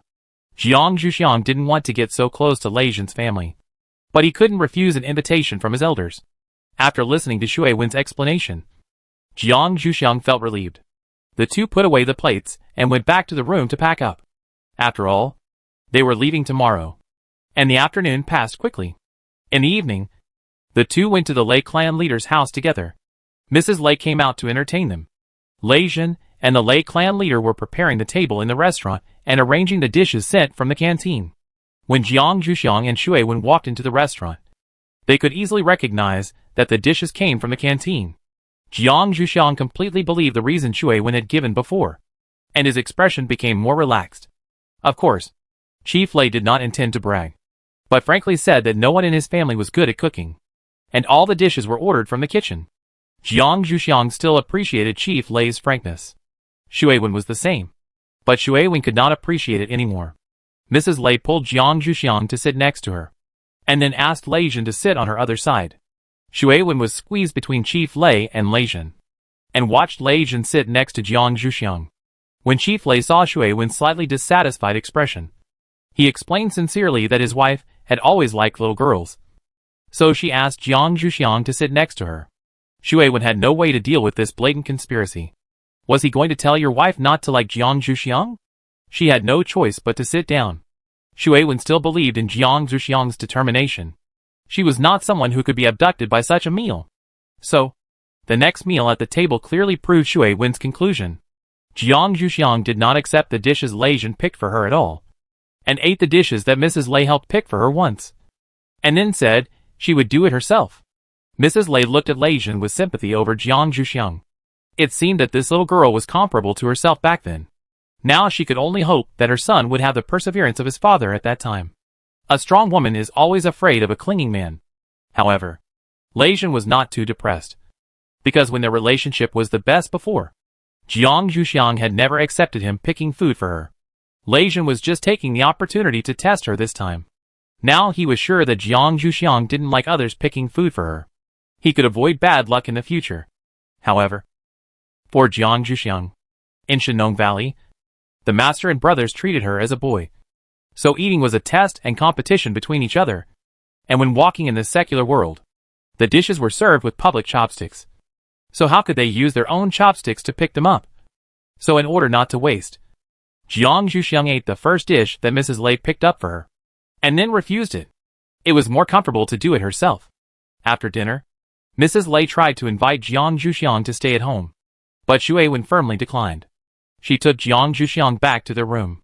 Before leaving, Lei Jin emphasized that he would send them back tomorrow. While Jiang Zhuxiang and Xu Wen were entertained at the Lei family, the atmosphere of the Xu and Mu families, and the people from the base after returning to their respective shelters was not very harmonious. The Mu family was better off. After all, Mu was the youngest son favored by the Mu clan leader. No one dared to do anything to him. At most, they would talk about him behind his back. Besides, Mu was detained because he went to find someone. Everyone who went with Mu at the time knew it. Those who talked about him behind his back did not dare to go too far. At most, they would say that he was overconfident and went to save people. Mrs. Mu was busy comforting her youngest son, who had returned from suffering.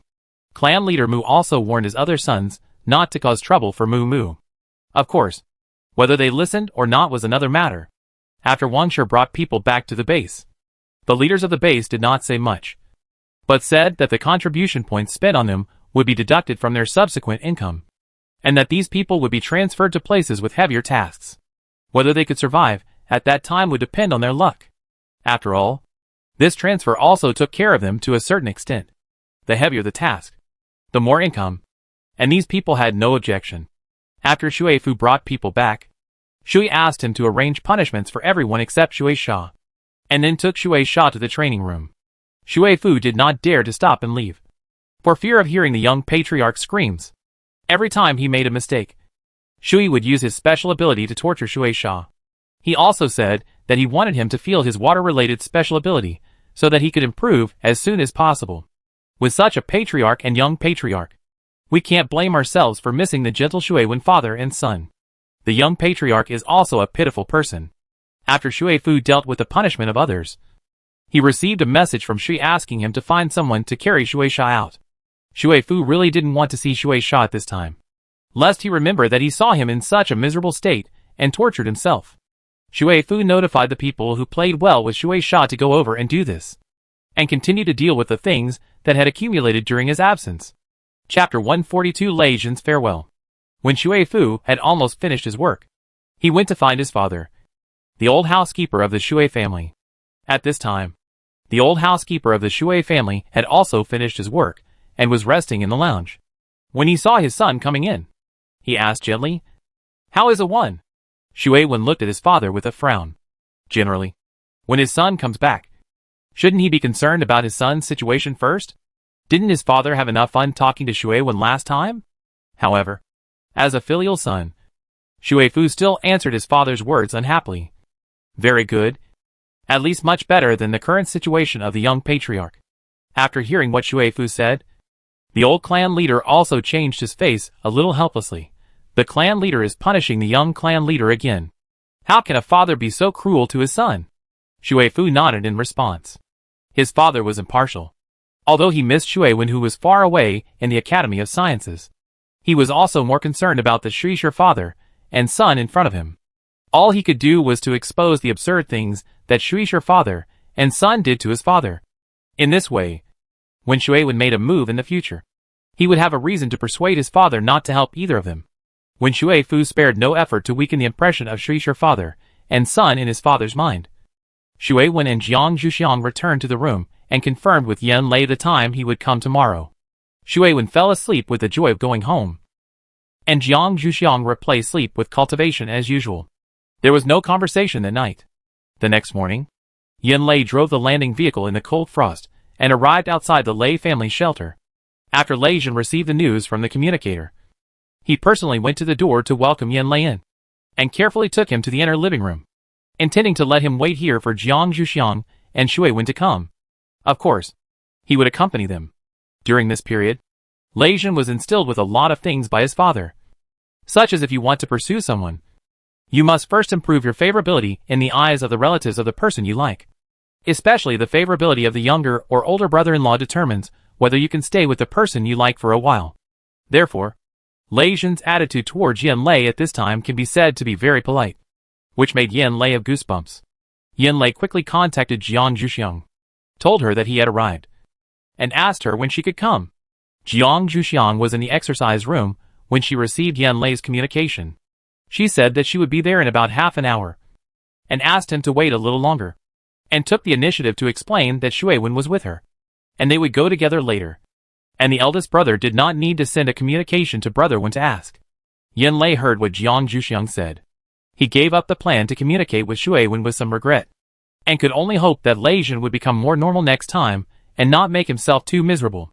Unfortunately, Yan Lei's expectations were destined to be shattered. Lei Jin's attitude towards Yan Lei became more enthusiastic, which made Yan Lei feel uneasy in just half an hour, and he was very suspicious whether Lei Jin had been replaced. Seeing Jiang Zhuxiang and Shui Wen dragging their suitcases, Yan Lei hurriedly got up from the sofa. Finally, he had an excuse to get rid of Lei Jin's sincere praise. Yan Lei walked quickly to Jiang Zhuxiang. He took the suitcase from her and asked, "Are we leaving now, or do you want to have breakfast before leaving?" Hearing Yan Lei's question, Shui Wen took the initiative to answer, "We have already eaten. Let's go now." Yan Lei looked at Jiang Zhuxiang to confirm. Jiang Zhuxiang nodded. Yan Lei breathed a sigh of relief. It was really great to be able to leave immediately, thinking that he could get rid of Lei Jin immediately. Yan Lei relaxed completely. When facing Lei Jin's praise before, Yan Lei had been frozen there. Yan Lei asked again, "Do you want to go and talk to Chief Lei and the others? It is polite to say hello to the host before leaving." This time it was Jiang Zhuxiang who spoke. "No. We said goodbye last night, and said we would not go today. Besides, Chief Lei is still here." Yan Lei was very satisfied to hear such words. However, he was a little confused about his junior sister mentioning Lei Jin, and at the same time, he had a bad feeling. When Lei Jin sent the three of them out and got into the car, as a matter of course, Yan Lei was very shocked and stayed in the driver's seat. What was going on with Lei Jin? Why is it still haunting Jiang Zhuxiang, who was sitting in the passenger seat? Kindly answered Yan Lei's question. "Lei Xiao clan leader is going to take us back with the car. You don't have to be so surprised, brother." Jiang Zhuxiang looked at Yan Lei, who was stunned. With a bit of amusement, Yan Lei barely came back to his senses after listening to Jiang Zhuxiang's explanation, suppressed his impulse to drive Lei Jin away, and started the land vehicle, because he was still a little distracted. Yan Lei chose the automatic driving mode to avoid accidents. When in the car, Lei Jin still knew not to disturb the driver. So Shui Wen, who was sitting in the back seat with him, received the treatment just now from Yan Lei. Shui Wen was much calmer, accepting Lei Jin's cheesy words without changing his expression. The interaction between the two made Jiang Zhuxiang, who was watching the back seat quietly, wonder, could these two be gay?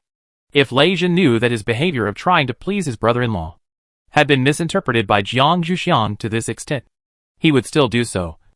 After all, the brother-in-law's attack power was still very strong. Seeing Shui Wen's behavior, Yan Lei felt a little inferior. And he was indeed not as strong as Shui Wen's mentality. The atmosphere was very strange all the way to the shelter of the Academy of Sciences. The land vehicle parked directly in the parking garage of the dean's house on the ground. After Jiang Zhuxiang and others got off the car, Jiang Zhuxiang politely invited Lei Jin, "Do you want to go up and sit before leaving?" Of course, Jiang Zhuxiang was just being polite, and didn't really want him to go up. However, Lei Jin agreed shamelessly, "Okay." This made Jiang Zhuxiang a little embarrassed, and Jiang Zhuxiang looked at Yan Lei and Shui Wen. Shui Wen took the initiative to help Jiang Zhuxiang out. then go up together. Anyway, the dean and his wife were also up there, so Lei Jin wouldn't dare to do anything out of line. Yan Lei patted Jiang Zhuxiang's head to comfort him, and whispered in Jiang Zhuxiang's ear, the dean and his wife are also there, so it's okay for him to go up. As the eldest brother, he naturally noticed Jiang Zhuxiang's reluctance, but she didn't need to do so at all. Lei Jin was very surprised to hear that Shui Wen actually agreed. Sure enough, it was useful to please the brother-in-law.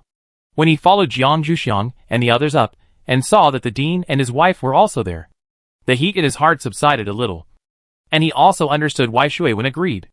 Chapter 143 Gravity Device. Seeing Jiang Zhuxiang and his party return, the dean's wife, who was waiting at home, was very happy. Even the dean, who was asked by his wife to stay, showed a happy expression. The dean's wife originally wanted to give Jiang Zhuxiang a good massage, because she didn't even remember to send a message home when she was outside. However, before she did so, she saw Yan Lei, Shui Wen and Lei Jin coming in together. The dean's wife quickly put on a decent smile, walked up to Lei Jin and greeted him, and thanked him for sending Jiang Zhuxiang and his party back. The dean's wife was also one of the people who vaguely knew Lei Jin's feelings, but her attitude towards Lei Jin was already the best among the people around Jiang Zhuxiang. Lei Jin naturally said that this was what he should do, and at the same time, on behalf of his parents, he greeted the dean and his wife. Jiang Zhuxiang was listening to their somewhat boring conversation, and wanted to go back to his room to tidy up first. However, if he really did so, it would be too impolite. After all, Lei Jin was also a guest, so Jiang Zhuxiang had to listen patiently. Fortunately, the dean found out about the situation of these children, and asked Shui Wen and Jiang Zhuxiang to pack up the things they brought back first, and said that Lei Jin and his family would entertain them, so there was no need to rush back. Lei Jin, who was trying his best to capture his mother-in-law, did not know that his father-in-law would do this. But even if he knew, he would have no way to deal with it. Jiang Zhuxiang and Shui Wen followed the dean's instructions and dragged their suitcases back to their respective residences. Their actions eventually caught Lei Jin's attention, but Lei Jin thought they were just putting things away, so he didn't say much. After Lei Jin told the dean's wife everything he could think of, he still hadn't seen Jiang Zhuxiang and the others come back. Lei Jin inexplicably thought of what the dean seemed to have said to Jiang Zhuxiang just now. Would he not see Jiang Zhuxiang again next? After seeing that the conversation between the dean's wife and Lei Jin had come to an end for the time being, the dean took the initiative to step forward and said, "It's getting late now. I'll take you to the laboratory to see the research results on the reduction of the Earth's gravity. We will have lunch with the researchers at that time." The dean walked out after he finished speaking. Speaking of business, Lei Jin's brain was still very useful, and he nodded and followed. This matter was something he had accidentally mentioned to Jiang Zhuxiang in his own shelter before. Could it be that the dean and Jiang Zhuxiang were talking about this matter just now? The researchers of the Academy of Sciences were very intelligent. Lei Jin saw their research results in the following time: the gravity device, which adjusted its own gravity so that humans could move freely on the ground in an environment without gravity. There is naturally no problem in dealing with the current situation where the Earth's gravity is getting smaller. Lei Jin also discovered another function of this device, which can be used to exercise one's own physical strength. This can be used as a standing device for the superpower team, allowing them to exercise all the time, just like some athletes tied sandbags on their bodies before the end of the world. Thinking of this, Lei Jin asked the dean about the cost of the device to see if he could equip his team members with it. The dean would not make things difficult for Lei Jin in official matters, especially when it comes to matters related to human survival. The dean said directly, "I will provide a batch of it to your superpower team for free. If you want more, you have to exchange it with contribution points. You can count the number you need yourself." Lei Jin was shocked by the dean's generosity, but he still couldn't take advantage of his father-in-law. Lei Jin said earnestly, "How can this be possible? You should at least tell me the cost. I will report the required number to you and ask my father to transfer the contribution points to you." The dean looked at Lei Jin with a half smile. This man was quite reasonable, so he naturally would not really provide it for free. He was just testing it before, wanting to see if he would take advantage of the situation. The dean nodded to show that he understood, and then motioned for the people who were still doing the experiment to come out, and then took Lei Jin and these researchers to have lunch together. After lunch, the dean sent Lei Jin directly to the door of the Academy of Sciences shelter, and said that he would talk to his father about the next matter, and the things would be said directly to him at that time. He did not give Lei Zhen the opportunity to mention Jiang Zhuxiang again. When Lei Zhen got on the land vehicle arranged by the dean, he realized that he was isolated from Jiang Zhuxiang's activities by the dean. It was a bit funny. Father-in-law. As attack power was indeed the greatest. After Lei Zhen was taken away by the dean's wife went to knock on Jiang Zhuxiang's door, intending to go in to see how she had sorted it out. After being let in, she found that she had sorted it out and was looking at something at the desk. The dean's wife walked up and found that they were all plant stems and leaves. The dean's wife felt a little familiar and asked directly, Xiaoxiang, what are you doing? Jiang Zhuxiang carefully used the wood-related ability to feel the activity of part of the body of these plant spirits, and was relieved when he felt that all the branches and leaves were still active. Hearing the question from the dean's wife, Jiang Zhuxiang smiled and replied, I want to try to cultivate these plants from the Mu family. Hearing what Jiang Zhuxiang said, the dean's wife also knew what she was familiar with. Jiang Zhuxiang had asked her to use the space to store these things before. However, after thinking about it carefully, the dean's wife raised doubts. Can these branches and leaves really be cultivated? Xiaoxiang, if you really want these plants, I will ask the dean to negotiate with the head of the Mu clan to exchange some seeds. I believe that the head of the Mu clan will still give us this space. As a space ability user, the dean's wife knew what the wood ability was, but she did not understand the effect of the wood ability. So she said this. Jiang Zhuxiang was a little touched by the dean's wife's intention, but still stopped her. Let me try it myself first. If I can't do it, I'll bother the dean later. In fact, Jiang Zhuxiang still felt that the plants cultivated with these parts of the body would be more compatible with the demons in his Dantian. Besides, the wood-type ability is still quite useful. With his Shinong secret technique, he will definitely be able to turn these parts of the body back into complete plants. The dean's wife looked at Jiang Zhuxiang's face with a confident smile, and it was not good to discourage the child's enthusiasm. She decided to talk to her own dean quietly and exchange the seeds directly. If Zhuxiang failed in his attempt, she could take them out directly. And Jiang Zhuxiang naturally saw that the dean's wife didn't believe that he could make it. But he didn't say much. He would just show her the results when the time came. Chapter 144 Jiang Zhuxiang asks for help. Jiang Zhuxiang put away the branches and leaves, planning to do this in his studio in the shelter later. During the time Jiang Zhuxiang was away, the rooms belonging to the researchers in the shelter had been successfully transformed into their respective studios, except for a few that were preserved. This was what the dean had told him before. After seeing Jiang Zhuxiang finish tidying up, the dean's wife asked, What do you want for lunch? I'll make it. It's almost time for lunch now. Jiang Zhuxiang has never been picky about the dean's wife's cooking skills, and directly said that he would eat whatever she cooked. The dean's wife was very satisfied, and went to ask Yen Lei next door. Yen Lei saw the dean's wife knocking on the door, and hurriedly stood up to ask the reason. The dean's wife repeated her question, and Yen Lei gave the same answer. The dean's wife nodded with satisfaction, and then thought of Shui Wen, who had just returned today, and asked Yen Lei to send a message to invite him to come for lunch. Shui Wen was a little more pitiful than Yen Lei, although Yen Lei was not with his parents. His parents at least existed, so the dean's wife often thought of Shui Wen when she took care of Yen Lei. Of course, today's lunch invitation also meant to thank Shui Wen for accompanying Jiang Zhuxiang. Yen Lei naturally followed the instructions, and sent a communication to Shui Wen. Seeing that Shui Wen looked like he had just taken a shower, he didn't say much. He just briefly explained the invitation of the dean's wife, and asked him to come over after he was done. When Yen Lei and Shui Wen were talking, the dean's wife didn't say anything. But after they finished talking, the dean's wife smiled, and leaned in front of the screen to ask Shui Wen if he wanted to eat anything.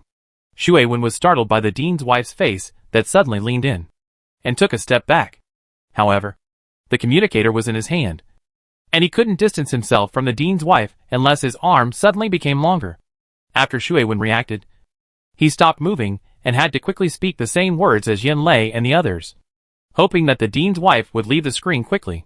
After all, she looked disheveled now. After the dean's wife got a satisfactory answer, she stopped teasing Shui Wen and left the screen to go. Shui Wen complained to Yen Lei speechlessly, Why didn't you tell me that the dean's wife was with you, so that I could change my clothes? Yen Lei rolled his eyes. Don't worry. The dean's wife doesn't like your 4 tails of flesh. She is the elder. and you can only obey her, no matter what she does, as long as it is not too much. The younger generation can only bear it. Shuewen was really making a fuss. Shuewen didn't expect Yanlei to say this to her, and she didn't know what to say for a moment. But she didn't care about this. Thinking of this, Shuewen became confident again. I'm just being polite. Okay. Sure too. What are you thinking about? Okay. I'm hanging up. I'll come over later. Yanlei was shocked by Shuewen's quick hang-up. Could this guy be angry out of shame? Yanlei shook his head helplessly, turned off his communicator, and walked out of the room to see if he could help. The three of them had a lunch carefully prepared by the dean's wife. After helping the dean's wife with the finishing work, Jiang Zhuxiang followed Yanlei, and Shui went to the laboratory to help. During this period, Yanlei was the only one busy in the laboratory, and the progress of the experiment slowed down. Now that Shui Wen and Jiang Zhuxiang are back, Yanlei plans to speed up the progress of the experiment and get the results as soon as possible. However, after Jiang Zhuxiang proposed to do something of his own, Yanlei did not stop him, but only mentioned that he would spend half of his time here when he was in the shelter of the Academy of Sciences. Jiang Zhuxiang thought about what he had promised but did not do before, and replied with a little guilt, I will try my best. Then, he slipped away with his branches and leaves. He went to his studio to try to cultivate. With Jiang Zhuxiang's own efforts and the help of the plant spirits, Jiang Zhuxiang finally succeeded in turning all the branches and leaves into complete plants. However, in order to preserve the spirituality of these plants, the spirit suggested that Jiang Zhuxiang should not use the wood-related ability to promote growth, but let these young plants grow naturally. The demons are naturally the plants that know their true bodies best. Jiang Zhuxiang followed their advice, but it was a little difficult for him to take care of so many young plants, and he was afraid that he could not take good care of them. Jiang Zhuxiang reluctantly asked for the opinions of those guys in his dantian. The old pine tree really didn't expect Jiang Zhuxiang to get all their true bodies out. Looking at his own small true body, the old pine tree made a pertinent suggestion. Young friend, you can ask others to help you take care of it. I will ask those little guys to be careful not to be discovered by others.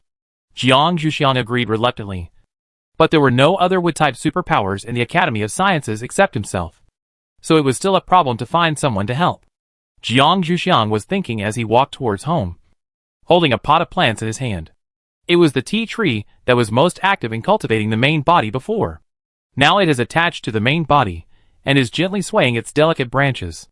After returning to the home on the ground, the dean's wife saw the plant in Jiang Zhuxiang's hand, and asked in surprise, Xiaoxiang, you really cultivated those branches and leaves? Jiang Zhuxiang nodded and asked, do you know who in our academy is better at taking care of plants? The dean's wife said in surprise, can't you take care of it yourself? Jiang Zhuxiang said helplessly, I can't take care of it.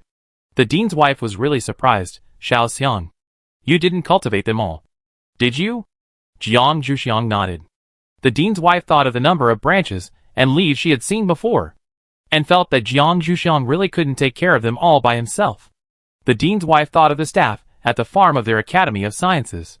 However, she still had to tell the dean about this matter. The dean's wife reached out and touched the plant in Jiang Zhuxiang's hand, and said, then let's ask the dean when he comes back.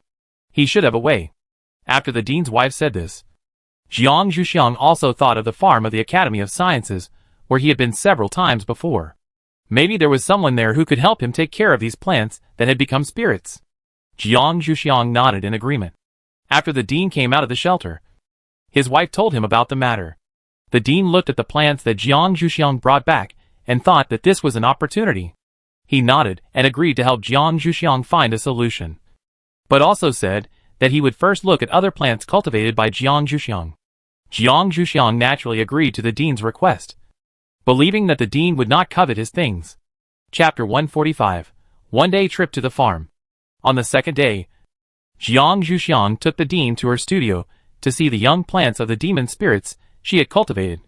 When the dean saw the densely packed small flower pots on the wooden shelves in Jiang Zhuxiang's studio, he felt intensive phobia and turned to look at Jiang Zhuxiang with a magical look.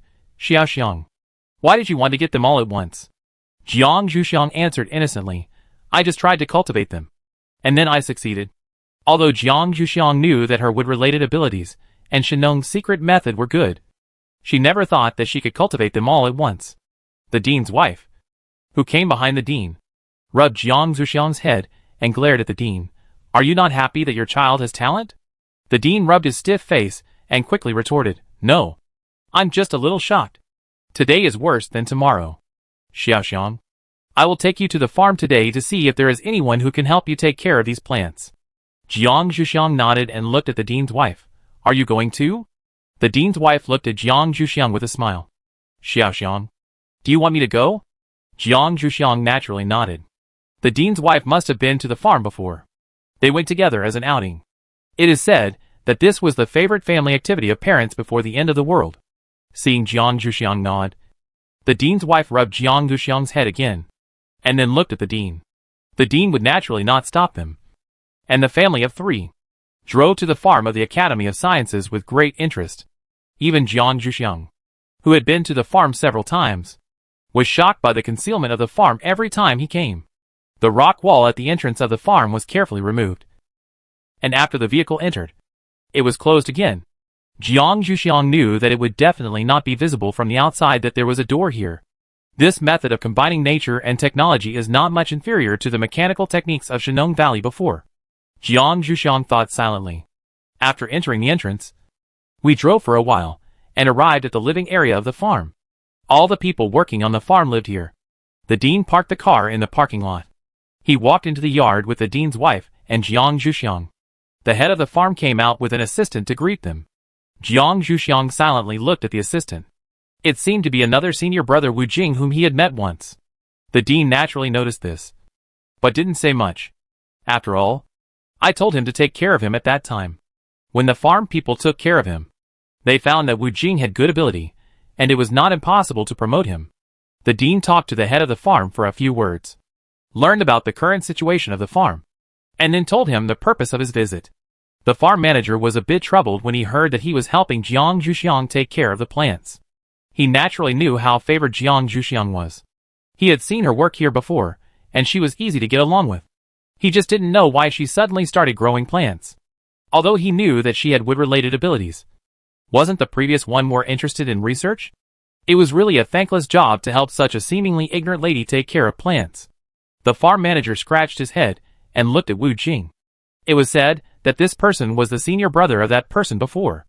If he did this, even if something happened, it would still be able to turn around. Wu Jing felt the farm manager's gaze and said, "Little sister, if you trust me, let me take care of your plants." Wu Jing has always felt guilty about his little sister, and it would be great if he could help. Jiang Zuxiang looked at this seemingly honest senior brother and felt that his mood was a bit strange. But he did not detect any hostility. Jiang Zuxiang turned to look at the dean. If he agreed, he would not mind letting him take care of those little things. And by the way, he could ask them to help him pay attention to what the strangeness of this person is. The dean stared at Wu Jing for a while. He nodded in agreement, and then said to the farm manager, "We will go for a walk by ourselves. You can do your own things." The farm manager nodded in response, and then took Wu Jing down. I still have to give Wu Jing a few words of advice, so as to prevent Wu Jing from making any mistakes. The dean took his wife and Jiang Zuxiang to walk on the path between the farmlands. Looking at the vibrant scene here, Jiang Zuxiang felt like he had returned to the manner of the previous era. He didn't know how this place avoided being affected by the end of the world. It felt that the dirty air was blocked outside. Jiang Zuxiang looked at the house covered with glass in the farmland. The plants in the house were still lush and green. Jiang Zuxiang had never seen them when he came here before, and he wanted to go in and take a look. The dean looked at Jiang Zuxiang's eagerness with amusement, and whispered, "Let's go to the strawberry house to pick strawberries. You can also take some back." The second half of the sentence was said to the dean's wife. The dean's wife looked at Jiang Zuxiang's expectant expression and nodded in agreement. It would be nice to make some strawberries as snacks. The dean took the two to the outside of the strawberry house and sent a message to the farm manager to ask him to get some baskets to facilitate the dean's wife and Jiang Zuxiang to pack the strawberries. Wu Jing came with the baskets and handed two exquisite bamboo baskets to Jiang Zuxiang and the dean's wife. The two happily entered the strawberry house, while the dean waited outside and chatted with Wu Jing for a few words, asking how he was doing here. Wu Jing was a little flattered. When he was sent here, he knew that he was exiled. He didn't expect the dean to care about him. Speaking of which, He didn't have much resentment towards the dean's decision, because he knew that he was not completely innocent. He felt that he was forgiven because the dean didn't treat him like Zhu Wening. Wu Jing said calmly that everything was fine with him, but his inner activities were intense. After asking about his recent situation, the dean told him to help Jiang Zhuxiang take good care of the plants. Those plants were cultivated by her herself and must not be damaged. Hearing the dean's concern for Jiang Zhuxiang, Wu Jing's guilt was slightly alleviated. He and his people caused the little junior sister to lose her parents. Now he can be comforted by the adoptive parents who care about her. And then he promised to take good care of Jiang Zhuxiang's plants and not let the little junior sister be sad. While the two were talking about these things outside, the dean's wife and Jiang Zhuxiang were picking and eating strawberries inside. The strawberries here were grown with non-toxic fertilizers and chemicals and could be eaten directly. By the time the two had filled 2 bamboo baskets, they were almost full. Chapter 146, New Year in the End of the World. Jiang Zhuxiang looked at the bamboo basket and found that there was no more room. So he reluctantly opened the door of the strawberry room with the dean's wife, carrying the basket. Seeing the two people outside the door chatting happily, the dean's wife looked at the dean with a smile. "What are you talking about?" Jiang Zhuxiang also looked at them curiously. The dean took the basket from the dean's wife and told the truth. He was talking about taking good care of Zhuxiang's plants. Then he asked, "Is there anything else you want to play?" Wu Jing also wanted to help Jiang Zhuxiang carry the basket, and whispered, "I'll help you carry it." Jiang Zhuxiang waved his hand to indicate that it was not necessary. After hearing what the dean said, he said, "I'm full of strawberries." The dean's wife was the same. So the dean had to take the two to the farmhouse to find bags to pack the strawberries they picked for easy transportation. Before leaving, the farm manager asked the dean when the plants would be delivered so that he could prepare in advance. The dean looked at Jiang Zhuxiang. Jiang Zhuxiang thought for a moment and replied, "After the new year. Now it's only a few days away from the new year. Let them have a good new year, and then trouble them again." The farm manager was relieved after hearing Jiang Zhuxiang's answer. After all, this person is more considerate of others. He repeatedly said that they would definitely prepare well, and Jiang Zhuxiang could be assured to deliver it when the time comes. Seeing that Jiang Zhuxiang had made up his mind, the dean took Jiang Zhuxiang and his wife back home. After all, the end of the year was still a bit busy, and it was not easy to take a day out. Jiang Zhuxiang and his wife had no complaints. After a busy period, the laboratories in the shelter of the Academy of Sciences finally stopped the experiments. Yin Lei and Shui Wen came out of the laboratory and were caught by the dean's wife to prepare for the new year. Of course, Jiang Zhuxiang was not let go. The dean had already been busy under the command of the dean's wife. Shui Wen, Yin Lei and Jiang Zhuxiang couldn't help but sigh that the dean's wife was still relatively tolerant of him. In the end of the world where food is scarce, the new year seems to have returned to the situation of the previous poverty period. Preparing all kinds of delicious food is an important thing for the new year. The Academy of Sciences farm sent all kinds of food suitable for the Chinese New Year to the logistics department, and anyone who needed it could go there and exchange it with contribution points. The main job of Jiang Zhuxiang, Yin Lei, and Shui Wen was to help the dean's wife come over to exchange food. At the same time, they could also meet many family members of other researchers.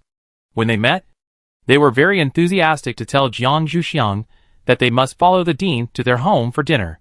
It must be said that the family members of the researchers of the Academy of Sciences are very enthusiastic and straightforward. And the whole Academy of Sciences has a strong New Year atmosphere.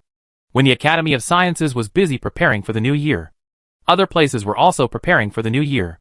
When the wife of the head of the Yin family was preparing the things needed for the new year, she instructed her second son Yin Yin to contact her eldest son Yin Lei and make sure to invite him back for the new year. Yin Yin did not refuse, but he felt that the chance of success was not high. His eldest brother had not returned to the Yin family's shelter since he returned to the ground again. This time would probably be no exception. Yin Yin sent a message to his eldest brother. Yin Lei was waiting in line with Jiang Zhuxiang at the exchange window at this time. Seeing the message sent by his younger brother, Yin Lei hurriedly whispered to Jiang Zhuxiang and found a quiet place to answer it. Yin Yin looked at his eldest brother carefully. He was in good spirits and seemed to be in a good mood. After greeting him, Yin Yin took the opportunity to tell him his purpose. Yin Lei refused without changing his face. "It's good for me to spend the new year here. You can spend more time with my parents for me. We are always relatives. There is no need to spend the new year together. Besides, if he goes back to spend the new year, he will definitely have to face his mother's tears and forced marriage. He has been free for too many days, and he really doesn't want to live that kind of bound life again. Yin Yin had an expected expression, but insisted on asking his eldest brother for a definite date to return. Brother, you should tell me when you will come back. Otherwise it will be difficult for my mother to go. Yin Lei was a little helpless, so he had to say a date. Then I will come back on the first day of the new year. Yin Yin got the confirmed date, looked at the background behind his eldest brother, and quickly said consciously, then you go and get busy. Brother, Yin Lei said and hung up the call. Yin Yin took the message and went to find his mother. After he told her, he saw his mother's eyes were filled with tears again. Does your elder brother really not want the family to reunite? He only came back on the first day of the new year. Does he think of himself as a guest? Her expression was very sad. The older Yin Yin got, the more he felt that his father was really great. How did he manage to get along with his mother for such a long time? Sometimes he also wanted to just leave like his elder brother. But he was the next patriarch, and under normal circumstances, he could not easily leave the Yin family's shelter. Just thinking about it made him very upset. Yin Yin couldn't comfort his mother, so he quickly sent a message to his father, saying that his faucet was broken again, and his father glared at him. Yin Yin naturally handed his mother to his father to deal with, and slipped out to find his third brother. Yin Yin had been preparing things during this period, and he would go to the Lei family for training after the new year.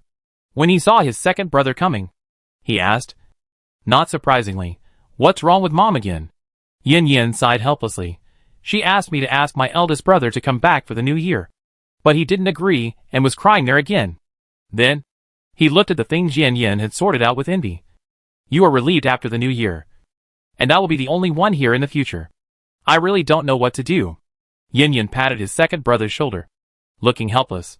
In the Lei family, there was another atmosphere for the new year, because the Lei clan leader's family was not good at cooking. They always had their New Year's Eve dinner in the cafeteria. As the saying goes, what goes up must follow. The other people in the Lei family were also used to eating New Year's Eve dinner in the cafeteria.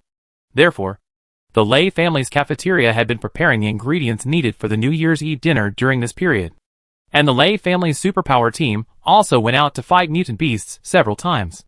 The gravity device brought back by Lei Jin has been equipped to the superpower team.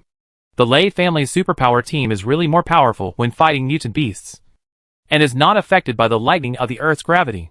However, Jiang Zhuxiang was not present in these operations, which Lei Jin and his team members found a bit strange. After the battle, Lei Mu couldn't help asking, what is Xiao Jiang doing recently? Lei Jin recalled the information he learned when he sent a message to Jiang Zhuxiang before, and said helplessly, of course, he is preparing for the new year at home. The Lei, Yin, and Jin families all speculated about the secret farm of the Academy of Sciences, so they didn't need to go out to collect food for the new year. Chapter 147 Jiang Zhuxiang's birthday on New Year's Eve. Lei Mu changed the subject with some regret. Can we go to the Academy of Sciences to visit during the new year? It is said that it is a tradition to pay New Year's greetings before the end of the world. Lei Jin smiled when he heard Lei Mu mention this topic. I should go there when the time comes, as long as the Academy of Sciences agrees. Lei Kong also interrupted with interest. Captain, you should ask the clan leader to communicate with the dean. It is said that there are red envelopes when paying New Year's greetings. Although there are no paper currencies and metal coins now, it is also possible to decorate symbolic things. It is said that the elders have already received red paper with the word Fu written on it. Lei Jin smiled and nodded.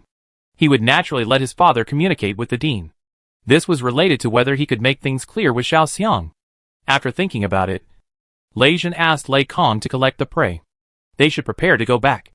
The Lei family returned to the Lei family shelter with a full load of prey. Jiang Zhuxiang and Yan Lei waited in the team for a while, and finally moved all the ingredients needed by the dean's wife back to their home. In the following time, Yan Lei and Jiang Zhuxiang watched the dean's wife make various foods for the new year according to custom. Of course, after each one was done, Jiang Zhuxiang and Yan Lei could get a small portion to try. Before the New Year's Eve dinner arrived, Jiang Zhuxiang and Yan Lei were both fat. Time passed, and finally it was New Year's Eve. The dean's wife called Jiang Zhuxiang and Yan Lei to help early in the morning. Of course, The dean's wife remembered that it was Jiang Zhuxiang's birthday today. In the morning, Jiang Zhuxiang and their breakfast was longevity noodles. After eating, the dean's wife looked at Jiang Zhuxiang with a little apology and said, "Xiaoxiang, we will have your birthday banquet together with the New Year's Eve dinner." The dean's wife actually wanted to hold a birthday banquet for Jiang Zhuxiang. But the time of Jiang Zhuxiang's birthday was too coincidental and too unfortunate. When Jiang Zhuxiang was born on New Year's Eve, people in the hospital felt that he was blessed.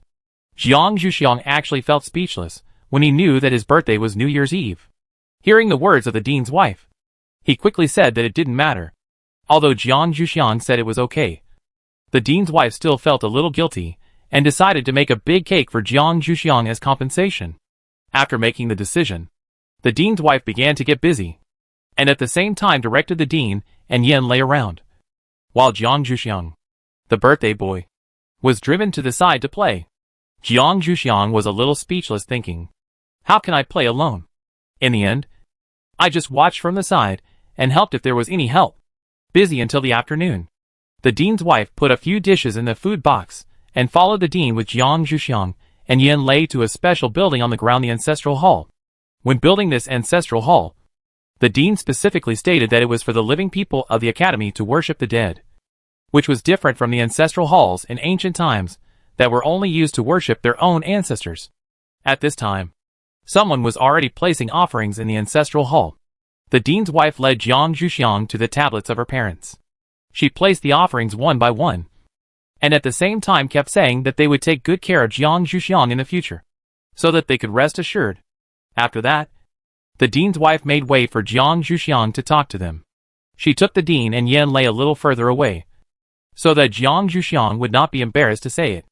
Jiang Zhuxiang stared at the photo above the original parents' ranking, and said in his heart with a little regret, "Your daughter is no longer here. I hope you have seen your daughter over there." The family was reunited. As for herself, Jiang Zhuxiang solemnly said, "I will live well here, and at the same time try my best to help you two get revenge." After saying this, Jiang Zhuxiang felt that he had nothing else to say, and directly lit a stick of incense. This was made by Jiang Zhuxiang himself, and he sold a lot of it yesterday, and exchanged a lot of contribution points. The dean's wife saw Jiang Zhuxiang burning incense from a distance, and knew that she had almost said it. So she brought the dean and Yan Lei back again. They burned incense for them together, and then put away the offerings and prepared to go back. The part of burning paper money in the sacrifice was originally because there was not much paper left now. It can't be wasted on this, so it was cancelled. When they finished packing, they happened to see Shui when finished offering sacrifices and was ready to go back. The dean's wife quickly invited him to her house for the New Year's Eve dinner. Shui Wen had said a lot of things in front of his parents' tablets before, and now his throat was a little dry and he didn't want to speak. He just nodded and agreed. The dean's wife saw that he agreed and then led Jiang Zhuxiang and the others back. After returning home, the dean's wife started to prepare dinner. This time Jiang Zhuxiang and Yan Lei were completely isolated, and they were just asked to wait for dinner. Jiang Zhuxiang and Yan Lei were a little helpless, and went to the living room to sit and wait for dinner.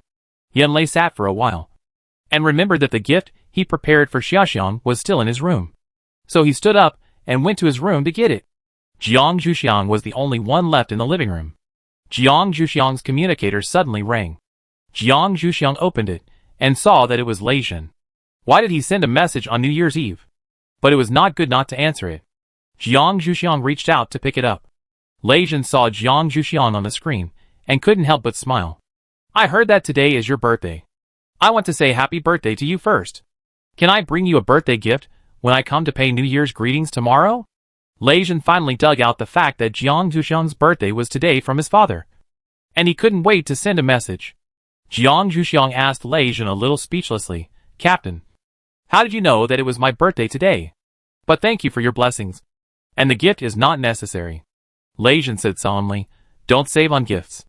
Jiang Zhuxiang saw that he insisted, so she didn't say much. Nothing else. Right? The implication was that she was going to hang up the phone. Lei Zhen looked at Jiang Zhuxiang helplessly, who didn't want to talk to him anymore. He didn't want to annoy her, so he shook his head to indicate that he didn't have anything else. Jiang Zhuxiang hung up the phone neatly, and Yan Lei just happened to return to the living room with the gift. Yin Lei handed the gift in his hand to Jiang Zhuxiang, who took it and put it aside. In Jiang Zhuxiang's concept, it was not a practice to open it on the spot. After all, he had to consider the face of the gift giver, in case the gift was simple. Although Jiang Zhuxiang had been in this era for a while, some concepts could not be changed immediately. However, Yin Lei saw Jiang Zhuxiang's behavior and asked a little strangely, Xiaoxiang, don't you want to see what the senior brother, gave you? Chapter 148 Jiang Zhuxiang receives gifts. When Jiang Zhuxiang heard Yin Lei's question, he remembered that people in this era were used to opening gifts on the spot. So he had to quietly pick up Yin Lei's gift again, and said while opening it, I originally wanted to wait until I received more gifts to open them together. He found an excuse for not opening the gift. Yin Lei looked at Jiang Zhuxiang with a smile. Then Xiaoxiang, open my gift first, and wait until everyone else's gifts are all collected before opening them. After listening to Yin Lei's words, Jiang Zhuxiang looked at Yin Lei silently. It's better to treat this kind of thing equally, although others don't know that he opened your gift if he doesn't say it. Yin Lei's gift packaging is relatively simple. After removing the outer layer of paper, you can see the gift itself. It seems to be a book. Jiang Zhuxiang is a little curious about what it is. You can't tell what's inside from the cover of the book. Jiang Zhuxiang opened the book and saw that it was full of research reports. It seemed that all the fruitful research reports of everyone in the Academy of Sciences were inside. It looked quite thick, but the words on it were not very good. Jiang Zhuxiang asked curiously, Big brother, why did you think of making this? These papers seem to be given to him by himself. Is this considered borrowing flowers to offer to Buddha? Yin Lei smiled a little embarrassedly, because I can't think of what to give you. I thought you still liked to read physical books, so I made this. You can read it when you are free. Jiang Zhuxiang remembered that when he checked the equipment of the Academy of Sciences, he seemed to see a printer, but it was just in the warehouse and not used. He asked with a bit of amusement, Big brother, why don't you use the printer? The uniform handwriting on it seemed to be handwritten by Yin Lei. Yin Lei saw the smile on Jiang Zhuxiang's face and said angrily, If you think the handwriting is ugly, just give it back to me. As a person who is used to using a terminal to record, it's good to be able to write. Yin Lei thought angrily. But the handwriting of the little junior sister is really good. Yin Lei has had the honor of seeing it. Jiang Zhuxiang hurriedly protected it. Don't think about taking back the gift that has been given. Jiang Zhuxiang took Yin Lei's gift back to his room. When he came out, he was holding a stack of red paper with words written on it. Jiang Zhuxiang suggested enthusiastically, Let's put up Spring Festival couplets and blessing characters. I received it before but forgot to take it out.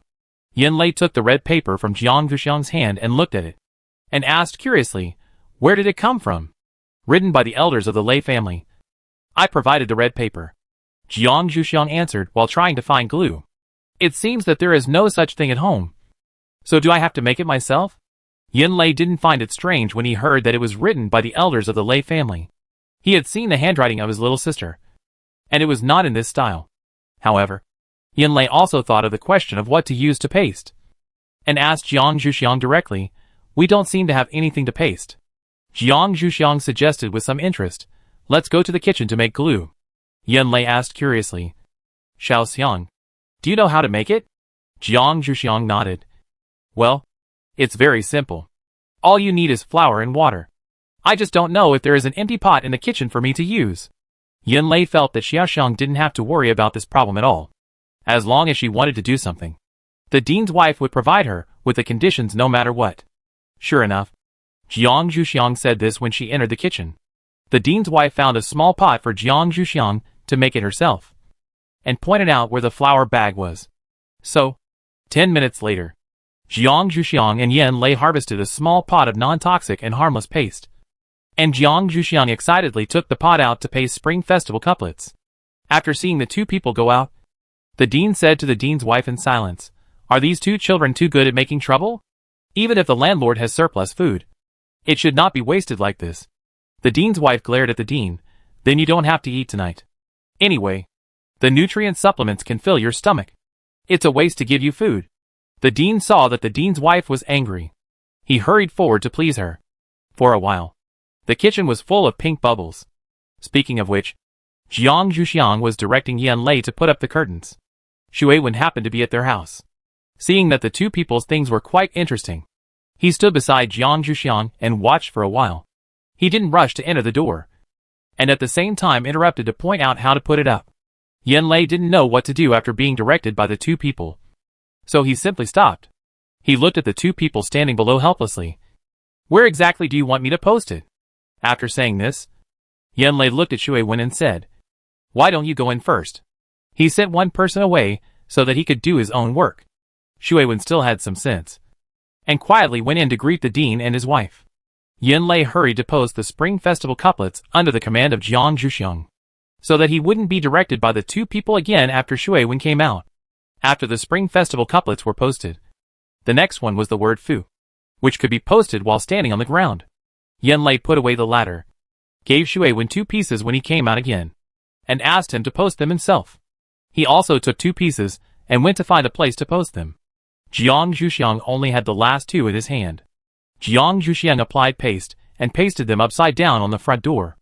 After pasting the word Fu, the 3 returned to the living room. Shui Wen handed the gift prepared for Jiang Zhuxiang to Jiang Zhuxiang. Jiang Zhuxiang took it apart consciously and found that it was some unfamiliar seeds. Jiang Zhuxiang asked curiously, "Where did this come from?" Shui Wen explained lightly, "I found it when I went to the farm to test the water quality of the river. So I picked it up. These should be plants in the water." As a water-based superpower, he still needs to do his job occasionally. Maintaining the water quality of the farm is one of his jobs. Jiang Zhuxiang looked at it over and over for a while, and found that some of them looked like lotus seeds, but he couldn't recognize the others. He decided to put it away first, and use the wood-based superpower to stimulate it later. Seeing Jiang Zhuxiang put away the seeds, Shui Wen smiled with satisfaction, and then began to inquire about what Yan Lei had given. Comparisons still exist after the end of the world. After seeing the gift Shui Wen gave, Yan Lei always felt that his gift seemed inferior, and refused to tell her. When Shui Wen asked Jiang Zhuxiang, Yan Lei tried his best to stop her from telling her. Jiang Zhuxiang nodded with a smile, but did not tell Shui Wen.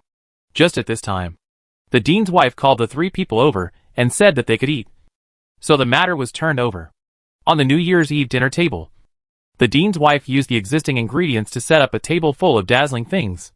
The 5 people sat together. The dean's wife first served each person a small bowl of longevity noodles, and then started to eat. Considering the cold weather, the dean's wife prepared hot drinks, and the 5 people tasted them slowly. Chapter 149. Staying up all night. After the New Year's Eve dinner, Jiang Zhuxiang and the other 2 helped the dean's wife clean up the table. Later, they planned to go to the kitchen to help clean up, but were stopped by the dean's wife. Jiang Zhuxiang and the other 2 had to chat with the dean in the living room to help digest the food. The dean looked at the bored look of the 3 people and thought a little funny. "My wife would not let you in at this time to see the surprise she prepared."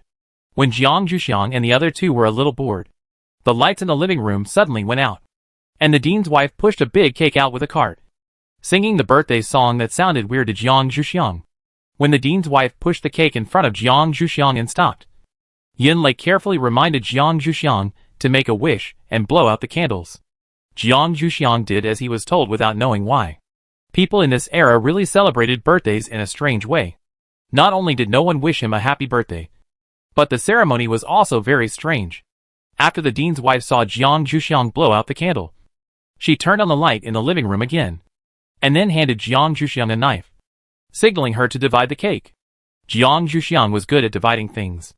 Jiang Zhuxiang cut the cake according to the amount each person wanted to eat, not a bit more.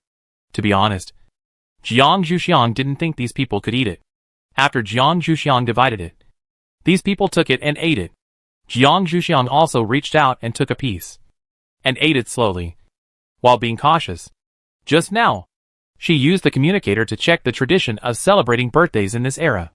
It seems that there is a tradition of attacking people with cakes. However, it turned out that Jiang Zhuxiang thought too much. Nothing happened until the cake was finished. Later, Jiang Zhuxiang thought about it, and it was right. At this time when food is scarce, using good cakes to attack people is a complete waste of food. Even if the Academy of Sciences is not short of food, they will not do this. After eating the cake, everyone was so full that they probably couldn't sleep even if they were asked to go back to sleep. So, the dean waved his hand and proposed, "Stay up to the new year." Jiang Zhuxiang and others had no objection, But if they wanted to stay up to the new year, they needed to find something to do. Otherwise it would be too boring. There is no Spring Festival Gala before the end of the world now. You can watch it. After the dean mentioned staying up all night, Yanlei raised this question. After hearing this question, the dean's wife suggested, according to custom, we are supposed to eat dumplings tomorrow. Let's make dumplings now. It's a good opportunity to move around and help you digest the food. Jiang Zhuxiang touched his stomach. He nodded in agreement with the dean's wife's proposal. The dean's wife looked at the others, and the others nodded in agreement. The dean's wife assigned tasks to these people, preparing the stuffing and dough respectively. Although there was a meat grinder in the kitchen, the dean's wife still thought that the stuffing she chopped was more fragrant. So Yanlei and Shuiwen were assigned to chop the stuffing, and the dean's wife led Jiang Zhuxiang and the dean to knead the dough. Jiang Zhuxiang and the dean had never done this before, so they had to follow the orders of the dean's wife, pouring water when asked and kneading dough when asked. In the end, they succeeded in making a ball of dough that looked good. The dean's wife saw that this was almost done, so she went to see how they were chopping the stuffing, found that the mutant wild boar meat had been chopped very finely. The dean's wife quickly found a basin to put the minced meat in, and then asked them to cut some vegetables and put them in, and then started to stir after adding the seasoning. After stirring, the dean's wife brought the dumpling stuffing to the table outside, and then began to do the highly technical rolling of dumpling skins. After making a pile of dumpling skins in a few seconds, the dean's wife began to teach these laymen how to make dumplings. Jiang Zhuxiang and the other two watched carefully, while the dean on one side had already skillfully wrapped them. It seemed that he had done it before, when Jiang Zhuxiang and the others could barely wrap some decent dumplings. The dean's wife and the dean had already wrapped a lot of them, filling several containers. After the dough was used up, the dean's wife asked Jiang Zhuxiang and the others to wash their hands. When they returned to the living room again, the dean's wife looked at the time. It was almost midnight, so she looked at the people with a smile. Do you want to eat dumplings now? Jiang Zhuxiang and the others touched their stomachs, which seemed to be empty again, and nodded to indicate that they wanted to eat. So, the dean's wife counted 10 dumplings for each person to cook. She just wanted them to have a taste. While waiting for the dumplings to cook, the dean found a set of Go from his study. After putting the chessboard away, he motioned Jiang Zhuxiang and the other two to play chess with him. Jiang Zhuxiang and the other two looked at the chessboard with difficulty. Although Jiang Zhuxiang had learned some Go before, she was a bad chess player. No one in Shenong Valley was willing to play with her. Even her master tried to avoid talking about Go with her. Shuiwen and Yanlei were thinking that the dean's Go level was not high. If they accidentally beat him, would he be angry? After some evasion, Shuiwen was sent up by Jiang Zhuxiang and Yanlei to play against the dean. Half an hour later, Shuiwen played a difficult game, and the game ended in a tie. Then Yanlei played. Half an hour later, Yanlei accidentally won the game against the dean, although it was not by much. Perhaps because of the new year, the dean did not look angry. Jiang Zhuxiang sat opposite the dean helplessly. What would happen if two bad chess players played chess? Until the dean's wife brought out the cooked dumplings, the two of them could not decide the winner. The dean said that he would keep the chess game and come back later. The dean finally found an opponent with a similar level to him. He seemed very happy, and even ate dumplings faster. Jiang Zhuxiang and the other two slowly tasted the dumplings they made. The dean's wife cooked the dumplings that Jiang Zhuxiang and his friends made this time, which were not very good. Jiang Zhuxiang and his friends could recognize which ones they made at a glance, and they laughed at each other while eating. 10 dumplings went into their stomachs very quickly. After eating the dumplings, the dean wanted to pull Jiang Zhuxiang to continue playing chess, but the dean's wife stopped him. It was already the second half of the night, and it was almost time to stay up until this time. The dean's wife drove Jiang Zhuxiang and the other two to rest. Shuiwen was arranged to sleep with Yanlei tonight, and he was not allowed to go home. Jiang Zhuxiang and the other two were indeed a little tired, so they followed the dean's wife's instructions and prepared to rest. After all, someone might come to pay New Year's greetings tomorrow morning. At least Lei Zhen's family would definitely come. After Jiang Zhuxiang finished washing up, lying on his bed, and turning off the lights, Jiang Zhuxiang suddenly felt that the door of his room was quietly pushed open. He felt the breath and found that it was the dean's wife. Jiang Zhuxiang did not make any sound, waiting to see what she was going to do. Chapter 150, New Year's Greetings. After returning to her room and washing up, The dean's wife took out 3 red envelopes and planned to secretly stuff them under the pillows of the 3 children. This is how the so-called New Year's money should be given. After listening to her theory, the dean took the 2 red envelopes from her and said that Yan Lei and Shui Wen's red envelopes would be given to her. The dean's wife looked at him suspiciously and told him to be careful not to be discovered by the children. Then she took the remaining red envelope and carefully pushed open Jiang Zhuxiang's door. The dean's wife approached Jiang Zhuxiang's bed step by step. She did not immediately stuff the red envelope, but first checked whether Jiang Zhuxiang kicked the quilt. In the eyes of the dean's wife, Jiang Zhuxiang would still kick the quilt at this age. After the inspection, Jiang Zhuxiang was found sleeping obediently under the quilt. The dean's wife carefully lifted the corner of the pillow where Jiang Zhuxiang was sleeping, stuffed the red envelope in it, then put the pillow down to press it down, tucked the corner of the quilt for Jiang Zhuxiang again, and quietly left. Jiang Zhuxiang was awake and felt the dean's wife's actions throughout the whole process. He felt warm in his heart. He reached under the pillow and touched the red envelope. Although he didn't know what was in it, Jiang Zhuxiang still fell asleep with it contentedly. When the dean's wife successfully returned to her room, the dean had been waiting in the room. The dean's wife asked the dean if he had put it away. The dean nodded and said that there was no problem. Although he thought that the 2 stinky boys must have discovered him, he still didn't tell his wife about this. The lights in the dean's house finally went out, and the whole house fell asleep. The family's New Year's Eve dinner in the canteen of the Lei family shelter also came to an end. This time, the canteen spent a lot of money and took out the wine in stock, so that everyone could have a drink. Everyone went back a little drunk, and Leijun was no exception. Leijun was dragged back by his parents in a daze. The Lei clan leader looked at his wife with a little amusement and said, "You are still young. I drank several glasses before I fell down. This kid will face the difficulties of the dean and others in the future." Mrs. Lei glared at her husband speechlessly. "I don't think the dean and others will make things difficult for our Ajin in this regard. They are not that boring." Okay. The family of the Academy of Sciences is obviously a group of people with high IQ or high EQ. It would be strange if their test was so simple.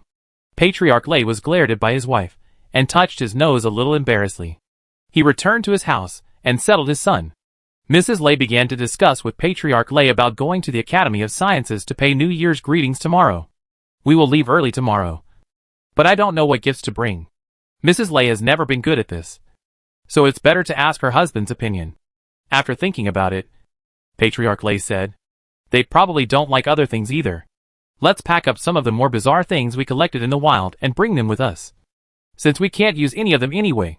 Mrs. Lei thought about it and realized that she had some things she couldn't use when she was doing outdoor activities before. So she packed them up and put them in her dowry when she got married. She would go and find them out tomorrow. After the discussion, the Lei family shelter also fell asleep. Everyone slept well on New Year's Eve after the apocalypse without the disturbance of firecrackers. The Lei family started to get busy early in the morning. Mrs. Lei and the Lei clan leader were looking through their things. When Leijun woke up, he didn't see anyone. Touching his slightly aching head, Leijun used his supernatural powers. "Go to the kitchen to prepare breakfast. It is the dumplings that Patriarch Lei and his friends brought back from the canteen yesterday. They can be eaten after cooking." After Leijun cooked the dumplings according to the instructions, Patriarch Lei and his wife also came to the restaurant, just in time to eat the dumplings cooked by their son. Leijun looked at the 2 large bags of things his parents brought in, knowing that they were preparing for the New Year's greetings at the Academy of Sciences today. While eating, he thought about what he could take over. But then he thought that he had picked out all his things for Xuxiang as a birthday gift, and the other things might not be appreciated by the dean and his wife. Patriarch Lei and his wife found it a bit strange to see that the aura of their son suddenly became depressed. Mrs. Lei said, "Son, what are you thinking about?" Hearing his mother's question, Leijun told the truth. When the Lei clan leader heard his son's thoughts, he said with a little amusement, "You only need to prepare one gift when you go to someone else's house to pay New Year's greetings. We want to express our respect for Jiang Zhuxiang. We prepared one for each of us, so you don't have to worry." Leijun reflected on his ignorance of traditional customs, quickly ate the remaining dumplings, and then began to urge his parents to hurry up with his eyes. Under the gaze of his son, the Lei clan leader and his wife had no choice but to speed up their chewing, put the dishes and chopsticks in the sink, and left them alone. Taking the things and going out, Put the things on the land vehicle. Clan leader Lei drove, while Mrs. Lei and Lei Jin sat in the back. They arrived at the shelter of the Academy of Sciences at lightning speed. Clan leader Lei contacted the dean to let them in. The dean sent a message to the person on duty at the door with an expressionless face, and then helplessly told his wife that the Lei family was coming. The dean's wife looked at the dean's dislike and comforted him with a little humor. Okay. Guests are guests. Don't be stern. It's New Year's Day, so smile a little. After that, she went into the kitchen to find snacks for entertaining guests, asked Jiang Zhuxiang to boil water and prepare tea, and Yan Lei and Shui Wen prepared to accompany the guests. Yan Lei and Shui Wen had just finished breakfast. It was rare that they didn't have to go to the laboratory. They both got up a little late. Shui Wen didn't have time to go back, and was caught by the dean's wife to do something. After a few minutes, the dean who went to the door to pick up people came to the house and arranged them in the living room. Yan Lei and Shui Wen accompanied the guests. The dean's wife brought a tray of snacks and went to the kitchen to prepare the ingredients for lunch. When guests come, they always have to leave food. Jiang Zhuxiang put the tea set on the coffee table in the living room, took out the pot of water that was boiled in the kitchen, brewed tea and put it in front of these people. After Mrs. Lei took the teacup, she pulled Jiang Zhuxiang to sit beside her. The Lei clan leader's family first greeted the dean, and then Jiang Zhuxiang and the other two greeted the Lei clan leader and his wife. Each of them received 2 red envelopes, and then they greeted each other with Lei Jin. Lei Jin handed over the birthday gift prepared for Jiang Zhuxiang. Jiang Zhuxiang couldn't refuse in front of the elders. To show politeness, Jiang Zhuxiang had to open it on the spot, which would be difficult to return after opening it. Chapter 151 Lei Jin's Confession. However, after seeing what Lei Jin sent, Jiang Zhuxiang had no intention of returning it, because Lei Jin sent her seeds or bodies of herbs, which were more than Jiang Zhuxiang had now, and he didn't know how he found them. Jiang Zhuxiang had the urge to ask him to continue to help him find these things. Jiang Zhuxiang put the things away and expressed his gratitude to Lei Jin solemnly. Lei Jin was naturally very happy to see that Jiang Zhuxiang liked it. He repeatedly said that you are welcome, and silently concealed the trouble of finding these things, hoping that what he said later would not make her unhappy. The Lei clan leader and his wife were naturally very happy to see that their son was making good progress. They tried harder to talk to the dean, hoping that the dean would not care about their son's behavior for the time being. The dean naturally saw Lei Jin's behavior, but this kid's excuse was good, and Xiao Xiang couldn't refuse it, so he let him go this time. However, he couldn't let him get too proud. So the dean said directly, Xiao Xiang, go to the kitchen to help. Jiang Zhuxiang stood up and left obediently, taking the gift from Lei Jin with him. Lei Jin looked at Jiang Zhuxiang pitifully as he left. Yan Lei and Shui Wen quickly found a topic to talk to him. This guy was looking for death by not knowing how to restrain himself, although they were not very happy that he was thinking about Xiao Xiang. The alliance between the Academy of Sciences and the Lei family still had to be maintained. The dean's wife saw Jiang Zhuxiang coming in. She had also paid attention to the movement in the living room before. She knew that her husband didn't want Lei Jin to get too proud, so she found something simple for Xiao Xiang to do, and at the same time carefully said, Xiao Xiang, what do you think of Lei Jin? Xiao Xiang had already turned 18 yesterday, and can start thinking about love. I still admire Lei Jin, and I don't know what my child thinks. Jiang Zhuxiang was a little surprised by the dean's wife's question, but he still answered seriously, he is a good person and a good captain. The dean's wife listened to her child's innocent answer and silently laughed a little. It seems that her child still hasn't opened his mind. However, at this time, it is better to know something about this kind of thing after adulthood, so as to avoid being deceived. You can also find someone you like. So the dean's wife continued to ask, besides the captain, what do you think of him as your boyfriend? In the eyes of the dean's wife, girls can better understand men by dating several times before getting married. In this way, the marriage will be smoother in the future. Of course, if the person is good, it is not impossible to keep dating until marriage. Anyway, there are few women now, and they have the right to choose. Although Jiang Zhuxiang is emotionally dull, his IQ is still very good. After careful consideration of the dean's wife's question, he answered, I don't know. It's hard to judge something that you haven't tried. The dean's wife smiled silently in her heart when she heard Jiang Zhuxiang's answer. She estimated that the child would not be able to bear it for much longer. Her own child would definitely come to a conclusion. Don't be impatient. Wait until she tries it before asking. For a moment, only the sound of two people working quietly was left in the kitchen. The Lei family had a lunch carefully prepared by the dean's wife at noon. They all admired the dean's wife's cooking skills. Jiang Zhuxiang must have learned a little bit from living with the dean's wife. They were even more looking forward to having Jiang Zhuxiang as their daughter-in-law. Before leaving, Lei Zhen took the opportunity to express his idea of talking to Jiang Zhuxiang alone. The excuse was also reasonable. For the sake of the subsequent tasks, the dean could not stop them. So he had to watch the two find a hidden place to talk. Jiang Zhuxiang was a little curious about what Lei Zhen had to say to him after he left the dean and his family's sight. Quietly waiting for Lei Zhen to speak, Lei Zhen calmed his beating heart and spoke word by word. Xiao Xiang, what do you think of me being your boyfriend? After saying this, Lei Zhen quickly added, don't worry. I won't blame you even if you don't agree. Then, he waited anxiously. Jiang Zhuxiang really didn't expect Lei Zhen to say this to him. As an ancient person, he didn't know much about the dating model of this era. As a person who always regarded himself as a man, Jiang Zhuxiang couldn't imagine himself being like a little woman, sticking to a man and finally relying on this man to live. Therefore, for a moment, Jiang Zhuxiang's mind was blank. So Lei Zhen didn't get any response from Jiang Zhuxiang, and was a little frustrated. He was still a little impatient. After Jiang Zhuxiang reacted, Jiang Zhuxiang saw Lei Zhen's frustrated look, and was a little uncomfortable with his captain's expression. He hadn't said anything yet. So Jiang Zhuxiang swallowed back his original direct rejection and said again, we can try, but I may not accept you. I knew from the words of the dean's wife that she still wanted me to try this kind of thing. If I told her that I wanted to live alone without even trying, she would definitely not agree. If I and the captain failed, it would be more convincing to tell the dean's wife that I wanted to live alone. I just felt that it was a bit bad to use my captain. But I just needed to prepare some apologies in the future. When Jiang Zhuxiang was thinking this, Lei Zhen also felt unbelievable about what he heard. After coming to his senses, he repeatedly asked Jiang Zhuxiang if it was true. Jiang Zhuxiang had no choice but to nod to indicate that it was true, and then asked him if he had anything else to say. Lei Zhen immersed himself in unbelievable joy for a while, and then remembered that the excuse he had made before was not an excuse.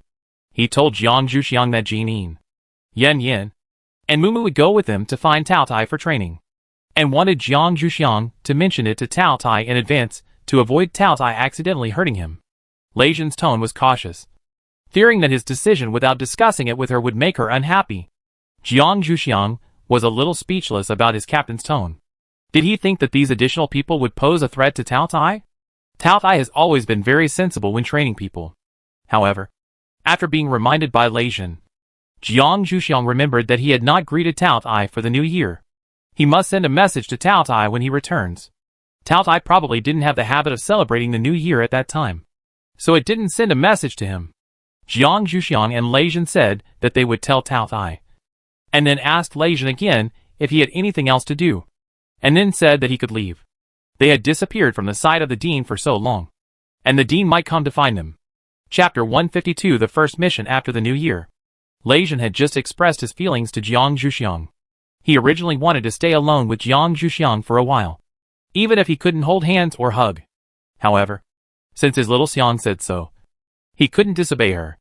Otherwise, what would he do if his little Xiang didn't want to be alone with him next time? So Lei Zhen nodded and agreed, then followed Jiang Zhuxiang out of the secluded place, obediently returned to his parents, tried to restrain his joy, and tried not to attract the attention of the dean, so as not to add trouble to his pursuit. Although his father-in-law was a mountain that he had to conquer sooner or later, he would still wait until he was fully prepared before conquering it. Jiang Zhuxiang stood behind the dean and his wife as if nothing had happened, not caring about the dean's gaze at all. He didn't do anything, so there was no need to feel guilty. The dean was very satisfied with what he saw. It seemed that Lei Zhen, the stinky boy, did not lie, so he did not embarrass the Lei family. He sent the Lei clan leader and his family away politely. The dean's wife was a little disappointed. The boy's ability to act was too poor. After getting on the land vehicle, Lei Zhen no longer suppressed his joy. The Lei clan leader and his wife knew what their son had done without asking. The Lei clan leader could not help but ask, "Son, did you succeed in your confession?" Lei Zhen said excitedly, Xiaoxiang agreed to consider it. The Lei clan leader and his wife were a little disappointed. It was still a little unreliable to just agree to consider it. However, it was better than having no results. Mrs. Lei encouraged, Ajun, you should work hard and strive to become a regular employee as soon as possible. Leijun would have done so even if they didn't tell him. But he still nodded seriously.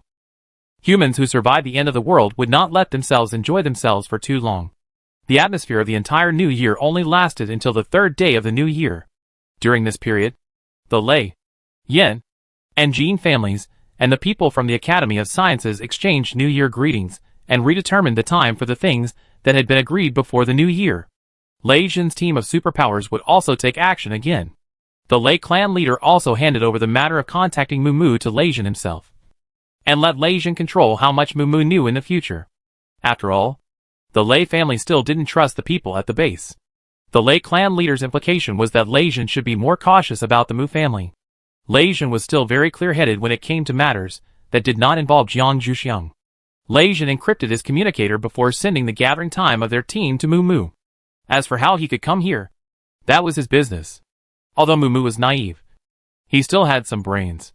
After receiving the news, he immediately went to find the Mu clan leader. The Mu clan leader knew that it was best to keep this operation a secret from everyone. So he told Mumu directly that Mu needed to stay behind to cover him this time. He needed to act alone this time. And he had to deal with anything along the way by himself. This was also a test given by the Mu clan leader to his youngest son. If he came back safely, half of the Mu family can be handed over to him. Mumu was still a little confident. Although Mu followed him before, he only took action when there was danger. Under normal circumstances, he handled most of the things himself.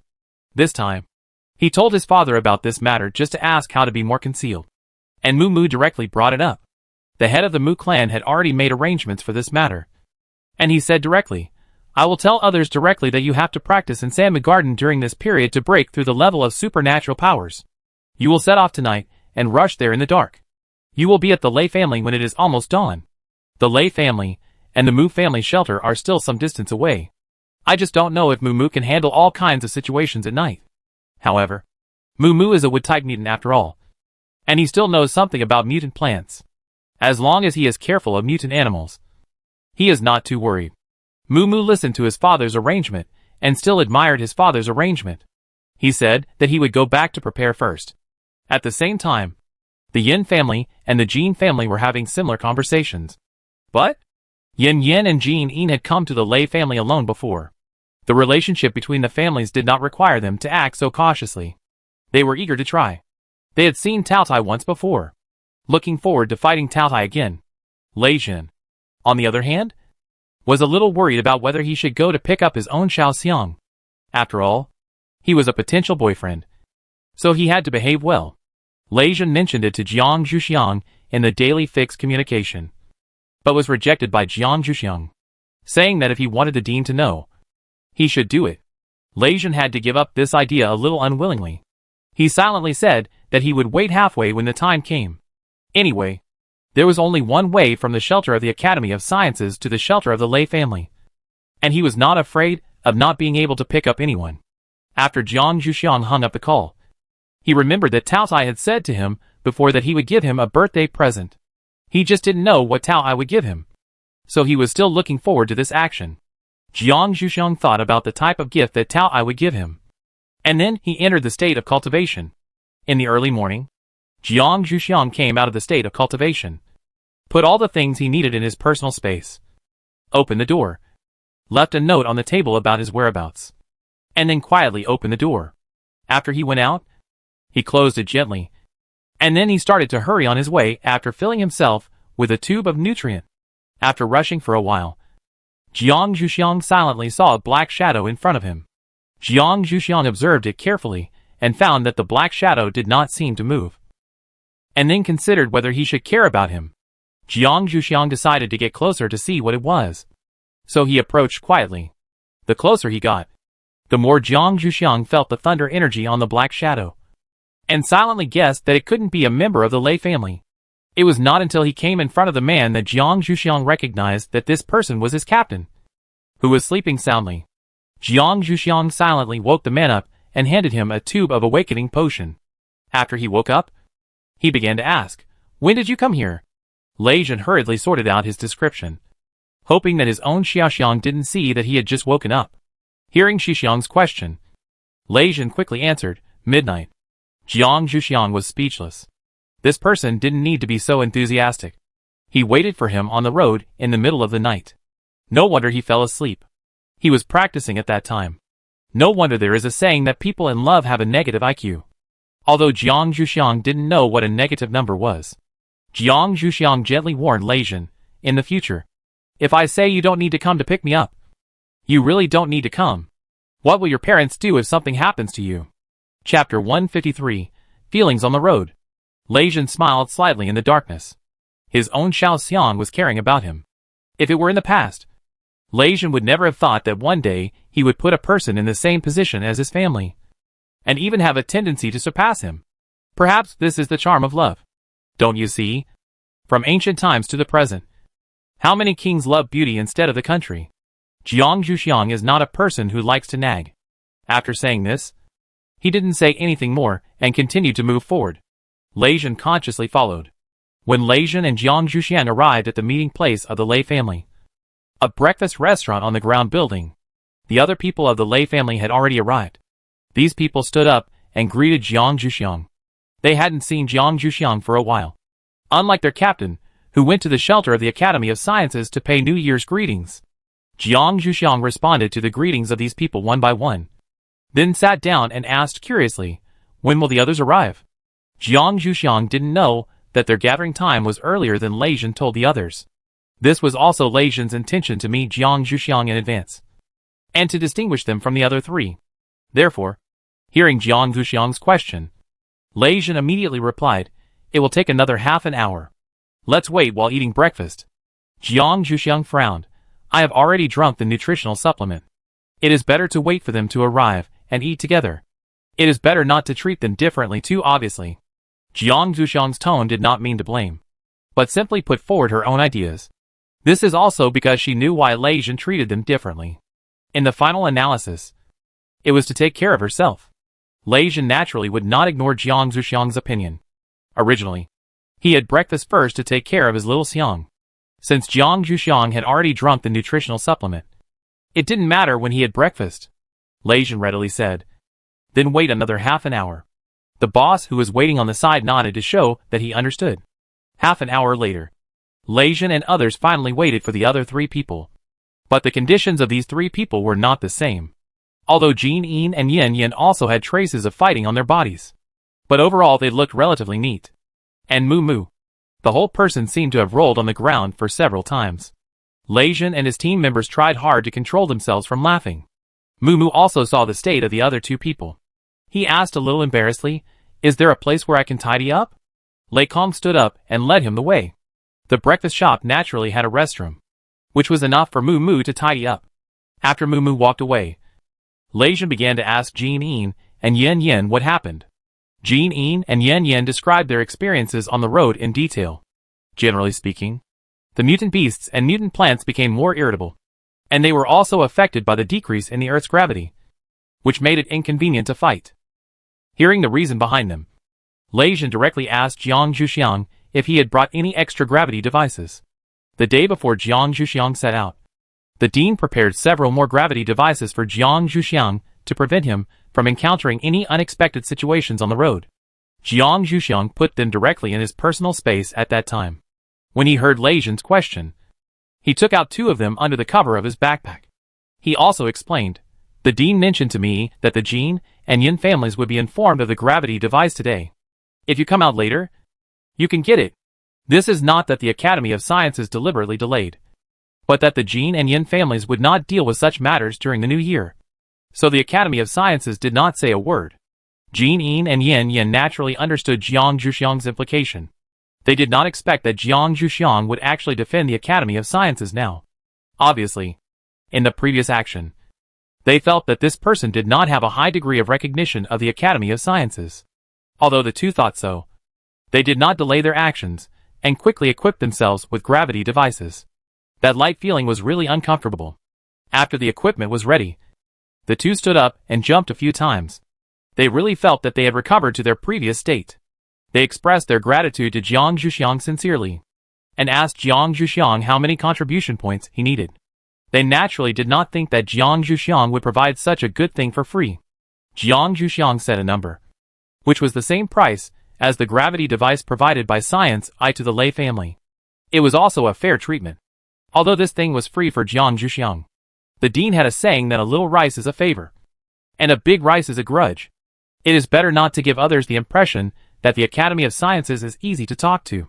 The Academy of Sciences used to be too easy to talk to, which caused the Academy of Sciences to suffer a great loss.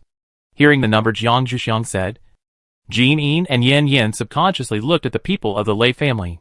They naturally noticed that the Lei family also equipped the gravity device. Seeing that the Lei family looked normal, it seemed that they also had the same price. So they had no objection and directly transferred the contribution value to Jiang Zhuxiang. After the processing was completed, Lei Kong brought out the sorted Mu, and Jiang Zhuxiang also took out the remaining gravity device. Lei Kong took the initiative to introduce the use of this thing and the contribution value that needed to be paid to Mu. Mu looked at Jiang Zhuxiang with great gratitude and transferred his contribution points without doubt.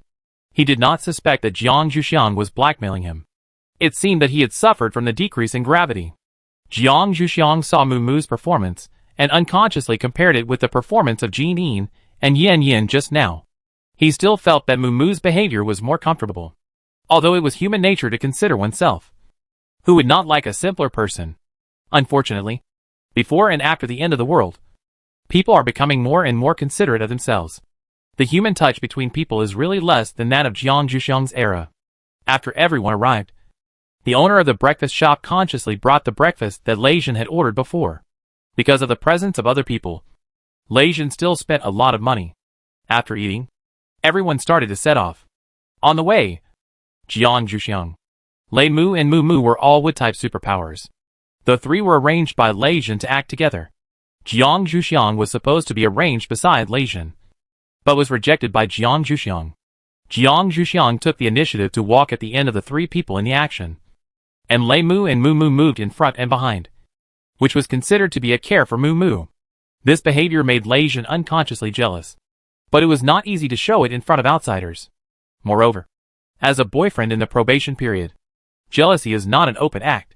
What if his own Xiuxiang feels that he is not broad-minded enough? Lei Jin can only silently make up his mind to work hard, become a regular employee as soon as possible, and be able to be jealous openly as soon as possible. Chapter 154, Shock Mu. Although Lei Jin's mind was full of thoughts, he did not slow down. Jiang Zhuxiang and his team arrived at the gate of the base before noon. Mu thought they would need to fight before entering the base, but the zombies at the gate let them in as if they hadn't seen them. Mu was shocked the whole time, but Jin Yin and Yen Yin had experienced this before, so they were not too surprised this time. Lei Jin ignored Mu's shock and took his team members to their usual residence, the house by the square. After entering, Jin Yin and Yen Yin were also surprised. It seemed that Lei Jin and his friends came here often. This place was not much different from their home. However, Lei Jin brought them in through another door this time. They did not see Tao Tai. Lei Jin meant to give Tao Tai some time to prepare. After all, Tao Tai could still detect the presence of strangers. It should know how to deal with it. Lei Jin still did not want the other three to know the special treatment of Tao Tai to them, especially the special treatment of Jiang Zhuxiang. Although the Jin and Yin families were allies, who could be sure that no one from the two families coveted this special treatment? This would definitely bring a lot of trouble to Xiaoxiang, who seemed to be alone and weak when these people were visiting the house. Lei Jin quietly called Jiang Zhuxiang aside and told her to be careful later. If she had anything to say, she should be careful to conceal it and be on guard against others. Then, after the three people came back and sat down in the living room, Lei Jin directly ordered Lei Kong and Jiang Zhuxiang to see if Tao Tai needed anything and give the mutant beasts they brought to Tao Tai. His tone couldn't be more serious. The three people had no doubts. In their opinion, it was normal for Lei Jin and his men to be so cautious in dealing with such a powerful Tao Tai. If they were asked to do it, they would definitely be more flattering. Lei Kong and Jiang Zhuxiang came to the square through the door on the side of the square. Lei Kong asked with a bit of amusement, "Do we really have to do what the captain said?" Xiao Xiang, Lei Kong had already sensed the change in the relationship between his captain and Jiang Zhuxiang from the atmosphere of the meeting between Lei Jin and Jiang Zhuxiang this time. And the way they addressed each other became more intimate. And he completely regarded Jiang Zhuxiang as a member of their Lei family. Jiang Zhuxiang asked back without changing his expression, "What do you think, Butler Kong?" It's too early to see himself being laughed at. Lei Kong touched his nose, decided to do as his captain ordered. And as for Jiang Zhuxiang's idea, let his captain handle it. Standing in front of Tao Tai, Lei Kong moved all the mutant animals in the space. And then Jiang Zhuxiang placed a small porcelain bottle next to Tao Tai's hand. Lei Kong felt familiar. Wasn't that what Jiang Zhuxiang asked him to deliver to his captain before? It turned out that Jiang Zhuxiang had this idea, to let it digest food while eating.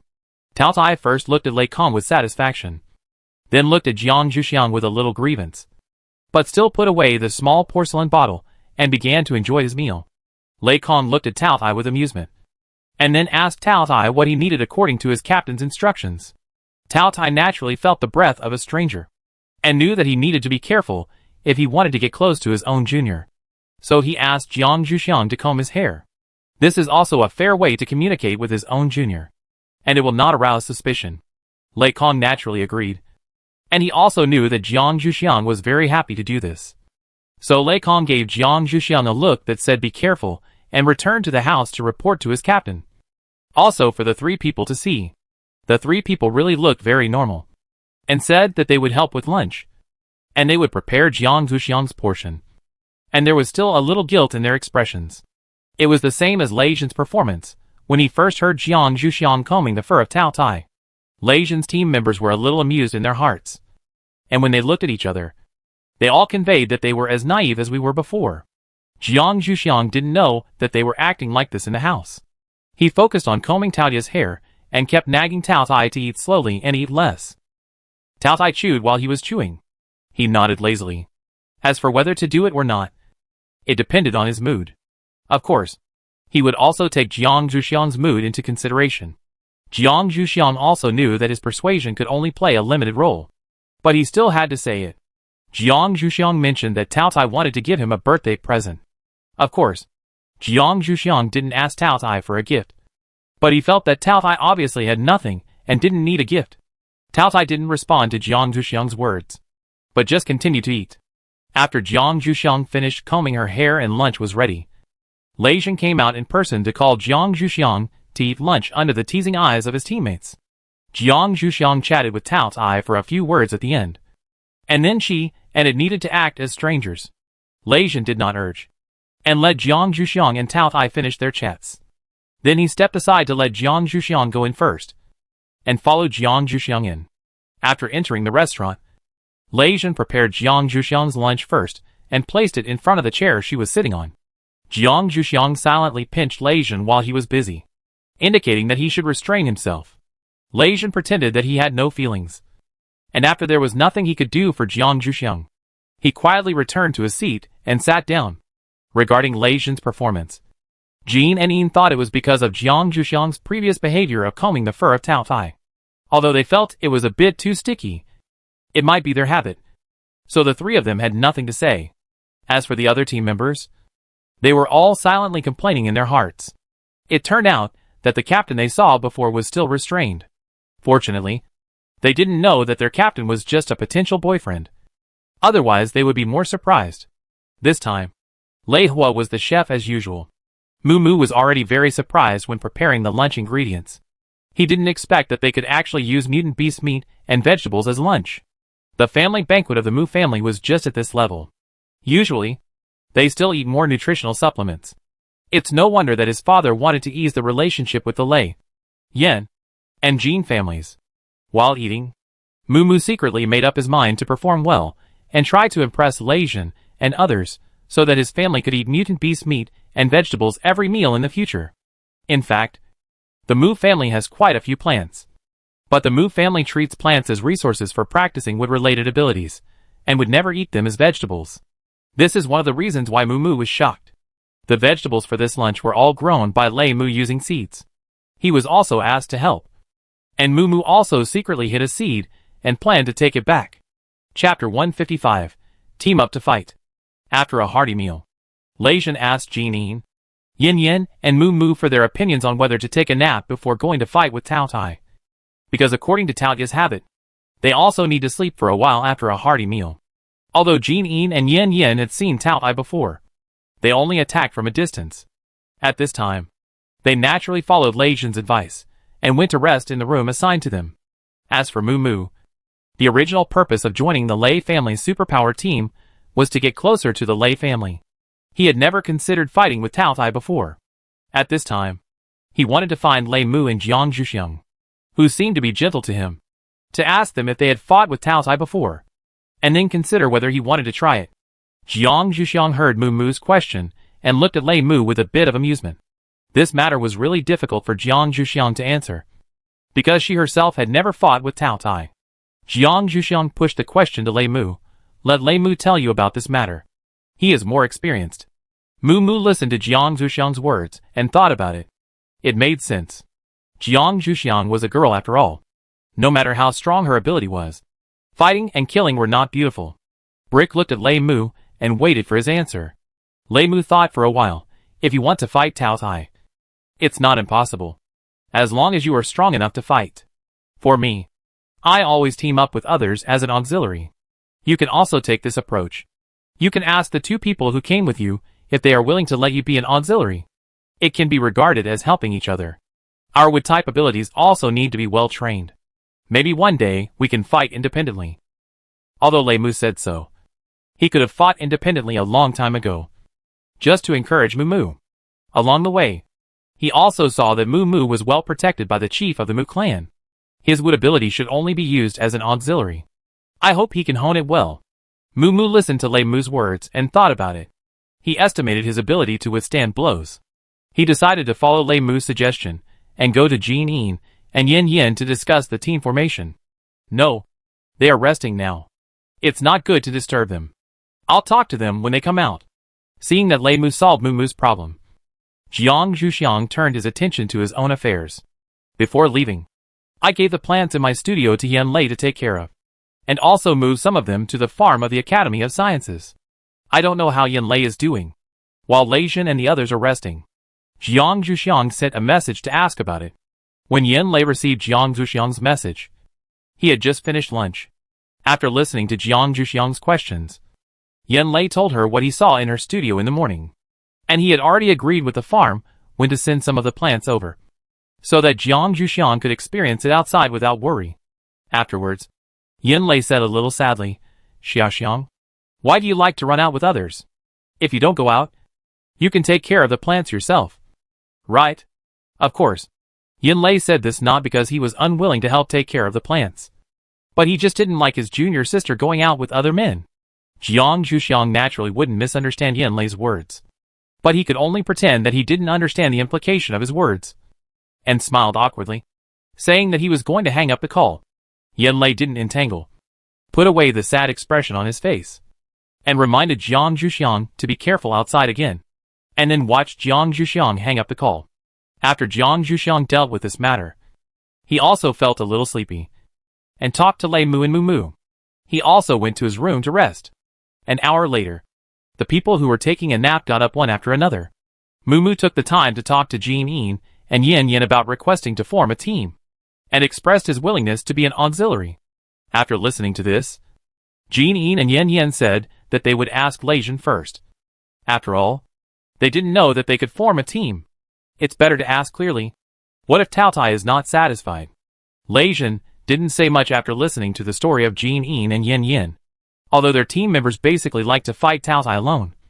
It seems that only he and Jiang Zhuxiang have played this kind of team. At that time, Tao Tai still put all the attacks on him.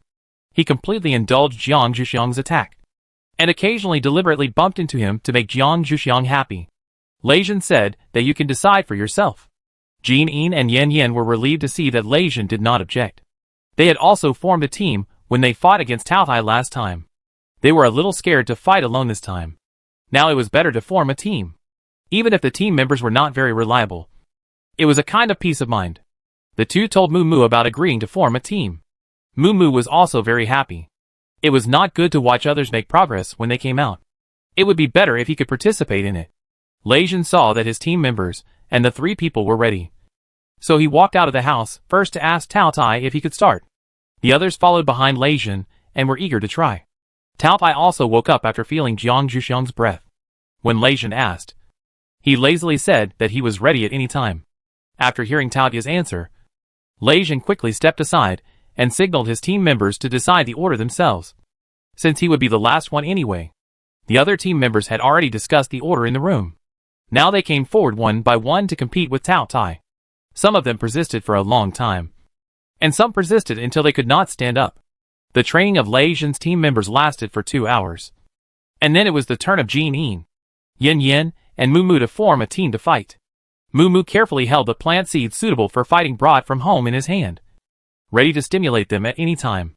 Jin Yin and Yin Yin used all their strength to fight against Tao Tai. They just realized that if they didn't use all their strength, the battle would end soon and the purpose of training would not be achieved. After the real battle, Moo Moo found that he was actually useless. Tao Tai was obviously a passive monster. Even if Jin Yin and Yin Yin attacked it, it would only block it. Unless Jin Yin and Yin Yin got close, Tao Tai would raise its precious claws and swing people out. In this case, Moo Moo's assistance would most likely cause accidental injuries. In the end, Moo Moo could only make a circle of something similar to a grass carpet around the venue to prevent Jin Yin and Yin Yin from falling to the ground when they flew out. It was quite interesting for the other team members lying on the ground and Jiang Zhuxiang and Lei Jin who were standing. Chapter 156, Tao Tai's Promise. Jin Yin and Yin Yin didn't hold out for long. The last time, they were thrown hard by Tao Tai onto the grass mat that Moo Moo had made. They didn't move for a while, which made Moo Moo look at Lei Jin nervously, obviously wanting to ask if there was a healing psychic. Jiang Zhuxiang found Moo Moo's expression quite interesting, and motioned Lei Kong, who had already stood up, to check on the two people to reassure Moo Moo. This was also considered taking care of the younger generation of his allies. Lei Kong was the first one to go up during the battle, so he was able to move freely at this time. Seeing Jiang Zhuxiang's gaze signal, although he knew that the two men must be fine, because even a fragile psychic like himself with healing and space abilities was fine. The two gold attribute psychics and fire attribute psychics must be more resistant than himself. But he still cooperated and went over to check. Except for some surface bruises, there were no other flesh injuries. Lei Kong used the healing ability to go around in the two men's bodies, allowing them to recover some strength and sit up to avoid worrying others, and then returned to Lei Jin and Jiang Zhuxiang. Moo Moo saw that Jin Yin and Yin Yin were able to sit up, so he didn't pay too much attention to them. Now only Lei Jin was left. He still wanted to see how much stronger the young patriarch of the Lei family was than himself. Moo Moo looked at Lei Jin, who was walking into the field with great expectation. Before Lei Jin walked out, he asked Jiang Zhuxiang if he wanted to play with Tao Tai together. Jiang Zhuxiang looked at the other three people here speechlessly and asked Lei Jin, "Do you think they won't see how special Tao Tai is to me after the fight?" Because of this consideration, Lei Jin had to give up the opportunity to fight side by side with his girlfriend and cultivate tacit understanding, and went to fight Tao Tai alone. The battle between Lei Jin and Tao Tai was a naked close combat. Lei Jin used his thunder power to increase his attack power, and competed with Tao Tai in strength and physical strength. The other team members, who were lying on the ground watching their captain's heroic fighting posture, felt that their captain was working harder than before. They all looked up at Jiang Zhuxiang standing aside with a smile, and then conveyed the meaning of "you understand. I understand too" in their eyes. Jin Yin Yin and Moo Moo didn't know that Lei Jin worked so hard to show his ability in front of Jiang Zhuxiang. They only admired Lei Jin's strong ability and hard work, and felt that they had to continue to work hard and strive to catch up with him by half or even more as soon as possible. Lei Jin held out for an hour under the attack of Tao Tai. This was half the time his teammates held out. And Tao Tai did not fight back against Lei Jin until he attacked, but directly punched and kicked him, which was why Jin Yin Yin and Moo Moo admired him so much. After Lei Jin lay on the ground motionless, Lei Kong and Jiang Zhuxiang walked over and moved him to the rattan chair that Jiang Zhuxiang made when Lei Jin was fighting. Jiang Zhuxiang poured Lei Jin a cup of medicinal tea to help him recover his energy. Of course, Jiang Zhuxiang did not treat them too differently. Although the others did not have rattan chairs to lie on, everyone still had a cup of medicinal tea. Even Moo Moo did not miss it. Looking at the sun, it was almost time to prepare dinner. After drinking Jiang Zhuxiang's cup of medicinal tea, The other team members were basically able to move around, so they naturally took on the task of making dinner. Jimin, Yin Yin and Moo Moo went to help as usual, leaving Jiang Zhuxiang outside to take care of Lei Jun and listen to Taotia's instructions. Jiang Zhuxiang prepared rattan chairs and straw carpets for himself and Tao Tai respectively. Tao Tai was not convenient to use human form during this period, so the rattan chair could not be used. Jiang Zhuxiang brewed a pot of medicinal tea again, found a basin from the small house beside the square, poured the medicinal tea into the basin, and made it convenient for Tao Tai to drink in this state, and then sat down on his rattan chair to enjoy the breeze of early spring. Lei Jun watched Jiang Zhuxiang busying himself and whispered, "If you want to do something, just do it. I will take care of the traces for you. As a potential boyfriend, you should be prepared to set fire to your girlfriend if she kills him." Jiang Zhuxiang was a little surprised to hear Lei Jun say this. How could he know what he wanted to do? However, he did plan to meet Tao Tai at night. This was the request of Tao Tai, the elder. It would be great if Lei Jun took care of the traces. Jiang Zhuxiang nodded to show that he understood. When Lei Jun saw Jiang Zhuxiang nod, he was relieved to digest the cup of medicinal tea. Lei Jun was relieved that his girlfriend did not refuse his help. No matter what she wanted to do, he would take care of it. After the sun disappeared, the wind became colder. Jiang Zhuxiang stood up and asked, "Can you move? If not, I'll help you in. The temperature is dropping now, so it's better for us to go in." Tao Tai glanced at Lei Jun. This kid is thick-skinned. Only his own juniors would be afraid that he would catch a cold. He didn't know what happened during this period. He always felt that the atmosphere between the two of them was developing in a direction he didn't want. Lei Jun had almost recovered. If Tao Tai wasn't in front of him, he might have pretended to be weak and let his own Xiaoxiang help him. However, if he pretended to be weak in front of Tao Tai, he would definitely be exposed. Lei Jun stood up neatly and said that he could go. Jiang Zhuxiang stretched out his hand to pinch Lei Jun's wrist and checked it for a while, then let go with confidence. Turned the two rattan chairs on the ground back into seeds and put them away, so that they could be used again in the future, and then walked into the house first. Lei Jun followed closely. The two of them caught the right time, and dinner was served at the table. Only two people did not sit down. Lei Kong was going to go out and call people. The two of them sat down and teased the other team members of Lei Jun who knew about it. Even Jimin, Yin Yin, and Moo Moo felt that the Captain Lei Jun was a little too attentive. However, this was the matter of the other team, so they couldn't say much. After dinner, Jiang Zhuxiang stayed to help deal with the subsequent matters, and took on the task of closing the door with Lei Jun, and received thousands of thanks from the other team members who wanted to go to bed early. Of course, these people also winked at Lei Jun before leaving, hoping that their captain would seize the opportunity to perform well. Lei Jun pretended to be incomprehensible with a blank expression. His Xiaoxiang stayed behind for something important to do, and he couldn't hold her back. His teammates were too tactless. Jiang Zhuxiang and Lei Jun turned off the light in the kitchen, leaving only the light at the door. When Jiang Zhuxiang's time was up, he would go find Tao Tai, and when things were done, he would come back and close the door with Lei Jun. The time agreed with Tao Tai was a little late. After all, in order to prevent the three people from noticing, it would be better to wait until they fell asleep before taking action. Jiang Zhuxiang and Lei Jun stood at the door and chatted casually. Chapter 157, Taotia's Gift. Lei Jun helped Jiang Zhuxiang block the wind from the door and asked, with a little curiosity, "Xiao Xiang, how did you make an appointment with Tao Tai? I didn't hear you talking inside just now." Jiang Zhuxiang thought about the way Tao Tai had conveyed the message to him just now, and was very impressed by the learning ability of these elders.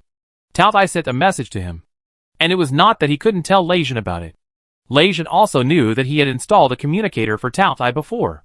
Lei Jun was also shocked by Taotia's learning ability after listening to Jiang Zhuxiang's statement. No wonder there is a saying that people become smarter as they get older, which also makes sense when applied to these ancient beasts. The two of them conducted an in-depth and easy-to-understand analysis of Taotia's learning ability. Finally, Lei Jun suggested that Tao Tai find some previous university courses for him to read, so that if Tao Tai wants to walk in the world in the future, he can also have an identity. As for the identity certificate, his father can get it.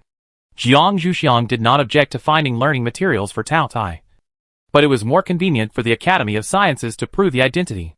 Jiang Zhuxiang rejected Lei Jun's proposal and said he would do it himself. Lei Jin did not insist. Although he was happy to do anything for his little Xiang, he did not intend to erase her right to do things. He liked Jiang Zhuxiang, who could go on missions with him. Not a woman who would only be supported by men, like some women in this end of the world. As the two chatted, it was time for Jiang Zhuxiang and Tao Tai to meet. Although no one was awake except Lei Jin, Jiang Zhuxiang still walked out quietly to avoid waking others and causing trouble for himself. Lei Jin focused on watching Jiang Zhuxiang's back while paying attention to any other movements to protect Jiang Zhuxiang. Jiang Zhuxiang came to the hut built for Tao Tai. Tao Tai was sitting upright on a chair in the living room. It seemed that he had been waiting for a while. Jiang Zhuxiang hurriedly sat down opposite it. He couldn't help but wonder why this elder of his family was so serious. Wasn't it just a gift? Tao Tai saw Jiang Zhuxiang sitting down. He opened his mouth to make his request. Xiaoxiang, do you still have the tea you gave me last time? Give me a cup. You humans should have prepared food for the new year. Tao Tai's words instantly broke the serious atmosphere. Jiang Zhuxiang looked at Tao Tai with amusement. He didn't expect that Tao Tai still remembered the messages he sent to Tao Tai during the new year. Luckily, he had the habit of storing food in his personal space. Otherwise, he would not be able to take out anything for Tao Tai now. Jiang Zhuxiang took out a pot of tea that he had brewed and put in his personal space. The temperature was just right for drinking. After pouring a cup for Tao Tai and himself, Jiang Zhuxiang took out the snacks that the dean's wife had prepared for the new year that he had secretly hidden from his personal space. Put it in front of Tao Tai. Tao Tai ate for half an hour without stopping. Ate up all the food Jiang Zhuxiang had stored. Then drank the tea, wiped his mouth, and showed a satisfied look on his face. Jiang Zhuxiang took out 2 hawthorn pills with some helplessness. Your appetite seems to have grown again. Eat the hawthorn pills quickly. I remember you ate a lot at noon. Tao Tai said that his stomach could handle such a small snack, and he didn't need any hawthorn pills. Jiang Zhuxiang emphasized seriously, don't look at these snacks as small. They are more difficult to digest than the mutant beast meat you eat. Hawthorn pills must be eaten. Tao Tai took it reluctantly, chewed it in 2 or 3 bites and swallowed it. Jiang Zhuxiang cleaned up the things on the table, poured another cup of tea for Tao Tai to help digestion, and then waited for Tao Tai to take something out. Tao Tai mobilized his energy to force out an amber crystal from his head, stretched out his hand to catch it, and then handed it to Jiang Zhuxiang, motioning her to take it away. Jiang Zhuxiang was frightened when Tao Tai started to move, and when he saw Tao Tai put the thing in front of him, he dared not reach out to take it. He asked his elder in shock, is it really okay for you to make it like this? Isn't this kind of crystal the foundation of cultivation? It's really a manly thing to take it out and give it to someone casually. Seeing that Jiang Zhuxiang didn't take it, Tao Tai put the thing directly on the table, leaned back, and said lazily, we don't need to rely on this kind of thing to increase our energy. Our foundation lies in our body. And this thing is not something that someone put into my head. For us, it is better to get rid of this inexplicable thing as soon as possible. If you don't want it, I will throw it away. Jiang Zhuxiang looked at Tao Tai speechlessly, who didn't care, and reached out to pick up the thing on the table and looked at it carefully. Some golden lines can be vaguely seen flowing in it.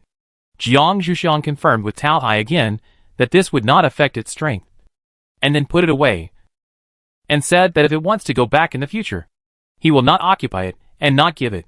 Tao Tai saw Jiang Zhuxiang put the things away, and silently breathed a sigh of relief, and then began to urge Jiang Zhuxiang to go back and rest.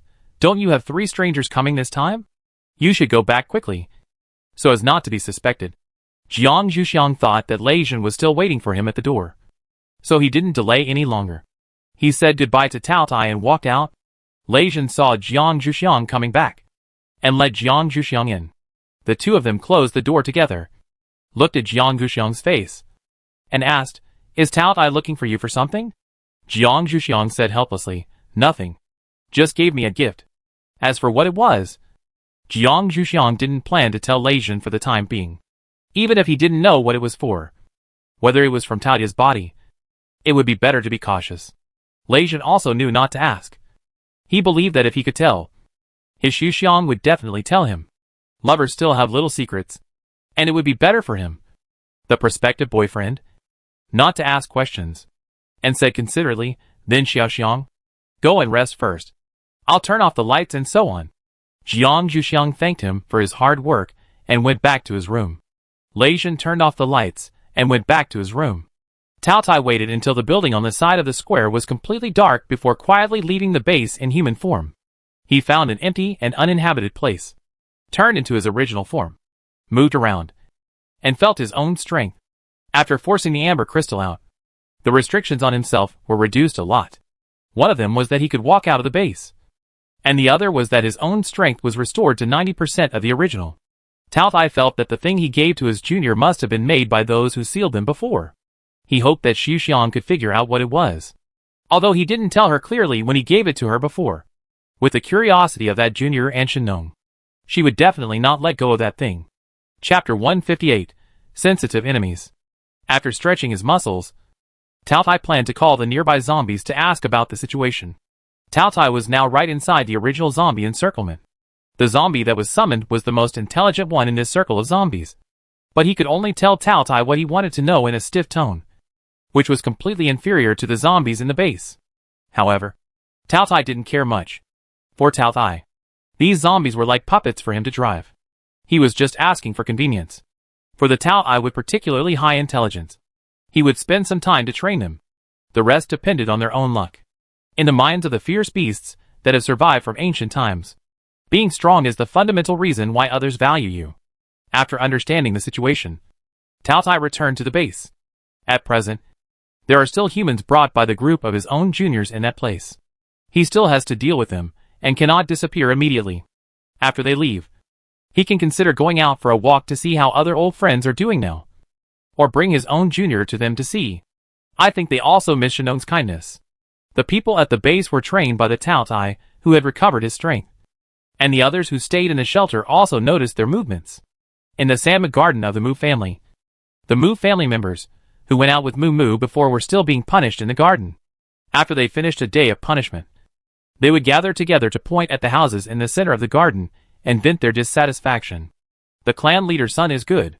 He was the one who was arrested, but he was allowed to practice in the garden as a punishment. He was said to be reflecting on his mistakes behind closed doors. Who knows what he is doing in there? The leader among these people was the first to express his dissatisfaction.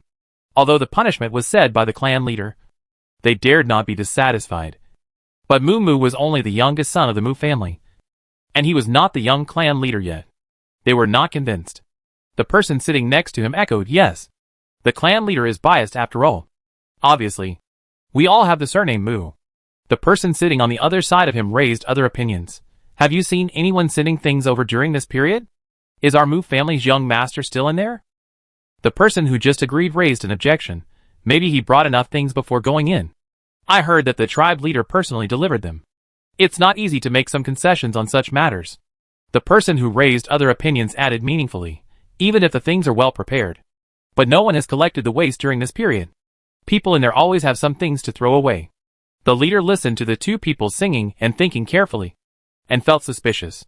Although people have superpowers, but they still can't absorb them completely, then it's a bit suspicious whether Mu is in there. However, he still said, it doesn't matter whether he is there or not. Let's go away. There are things to do tomorrow. The two people beside him looked at each other, knowing that this person had listened to them. If there was any gain, they would definitely have a share. So they didn't say anything more to avoid counterproductive results. The leader returned to his temporary residence in Zaisanma Garden.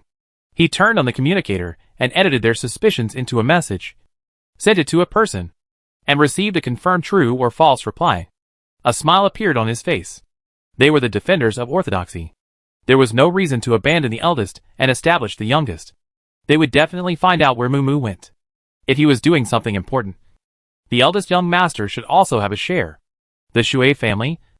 After the other Shui family members took turns to transfer their superpowers to Shui Sha for half a month, finally expelled the corrosive water superpowers in his body. Even so, Shui Sha couldn't practice his special ability at this time, so he had to do something else to kill time. At this time, Shui Sha was listening to the people below reporting to him what happened to the people who were captured like him, after being eroded by water for a long time. This kind of training called exercise, but actually venting. Only hearing other people suffering like himself could make him feel a little happy. When he heard that the people in the base, who were captured together, were struggling in a dangerous place, while Mu was just thinking about his mistakes behind closed doors, Shueisha threw a cup with a little dissatisfaction, pointed at someone next to him and said, "Go and check what Mumu is doing." Thinking about his mistakes behind closed doors. The person who was called showed a moment of resentment on his face. But he immediately restrained it, fearing that he would be seen. While Shueisha and the people of the Mu family were jumping up and down about Mumu's whereabouts, the dean was doing business with the Lei, Yin and Jin families in a serious manner, talking about the gravity device. And the location was still in the virtual online conference room, because the Lei clan leader had learned about the effectiveness of these gravity devices from his son before. Even though the price the dean proposed now was 2 levels higher than the price he heard from his son, he did not jump up, but just calmly waited to see the reactions of the other two. It was just a pity that the head of the Jin family had a stiff face all the time. He had already learned about the effectiveness of the gravity device from his son, who had obtained it. As a person who focuses on practicality, as long as it is useful, price is not a problem. Besides, their Jin family has the most comprehensive understanding of metals, and they can completely exchange rare metals with the Academy of Sciences. Patriarch Yin also learned the news from his son. As a man who has been trying to control his temper, he did not bargain with the dean as Patriarch Lei wished, but asked a question cunningly. "I heard that the Academy of Sciences equipped the Lei family's superpower team with a gravity device at cost price. I wonder if our Yin family can also get this treatment." The dean looked at Patriarch Lei with a smile. He gave birth to a good son. For Patriarch Yin's question, the dean had only one condition: yes, as long as you take our researchers to the field for more than a month. There were too few people in the Academy of Sciences who were willing to go out for activities, except for 1 or 2 people who went out when they just proposed mutual assistance. They all stayed in the laboratory afterwards. The dean was still very distressed. Patriarch Yin thought about his eldest son whom his wife had been talking about for a while. He was also a member of the Academy of Sciences. It would be the best of both worlds if he could go home for a while. Patriarch Yin planned to talk to him after he was offline. He immediately told the dean, "As long as your people are willing to come out." Patriarch Jin heard the dean's words and frowned. "It's the same here. If you don't take advantage of it, you're a fool." Patriarch Jin is not stupid. Therefore, only Patriarch Lei was dumbfounded. Chapter 159, Unusual Movement. The dean expressed satisfaction with the 2 clan leaders' Jin Yan's understanding and expressed his sincerity again. "You can propose the people you are willing to bring, and I will try my best to ask them to come, as long as they are not too opposed." The 2 clan leaders Jin Yan also expressed satisfaction with the dean's sincerity and said that they would go back and think about it carefully, especially clan leader Yen, so that they would have a better chance of getting their eldest son to come back. After the dean and the 2 clan leaders Jin Yan agreed on this matter, they looked at clan leader Lei, who had not yet come to his senses. "Clan leader Lei, do you have any suggestions? If it is reasonable, I am not impossible to consider it. The Lei family has received enough preferential treatment because of Xuxiang, and I hope that the patriarch of the Lei family will not push it too far." Patriarch Lei is still a little wise. Hearing the words of the dean, he knows that the dean hopes that he will not make excessive demands. Moreover, as long as the relationship between his son and Jiang Zhuxiang continues, his family can still be favored by the Academy of Sciences. He should not make random demands to hinder his son. He shook his head to indicate that he had no, and at the same time said, "The price of the gravity device is what you said, Dean. Our Lei family can still afford this contribution value." The dean nodded with satisfaction and praised the patriarch of the Lei family for being sensible. He still maintained the amount he had proposed before in terms of price. The people in his own academy still need to eat, and he cannot sell his family's scientific research results at a low price. However, he also gave a certain degree of discount, which is nothing more than a gift for buying a certain amount of gravity devices. This is still inspired by his own Xiaoxiang selling paper. The Lei, Yen, and Jin families had no objection to the dean's final decision. After all, they had benefited from it, and the 3 of them still had things to do. They agreed to contact each other, and then went offline one by one. When the Lei, Yen, and Jin families and the dean decided on this important matter, the other people in the Mu family had basically confirmed that Mumu was not in Sanma Garden, and guessed that Mumu should have gone out. This guess was also known by the people in Shueisha who were paying attention to the Mu family. The 2 parties decided to let their own family members in the wild teach Mumu a lesson, so that he would know that he should not be so arrogant. "We have all been punished. Why can you escape alone?" Therefore, for a while, the people of the Mu family and the Shui family in the wild paid attention to Muumu's movements. And Muumu, who was still receiving training in the base, naturally did not know the news. Under the training of Tao Tai, whose own strength has almost recovered, the abilities of the people in the superpower team and the 3 people have improved. At least they are more handy to use. As for Jiang Zhuxiang, he has also cooperated with Lei Jin several times during this period, and his actual combat ability has also improved. Speaking of Jiang Zhuxiang's actual combat ability, Muumu was still shocked when he saw it. He really didn't know that the combat power of the Wood superpower could be so strong. And she was a girl. Thinking of his father's whispering in his ear before, Jiang Zhuxiang relied on confusing Lei Jin to stay in the superpower team. Muumu often felt a little ashamed.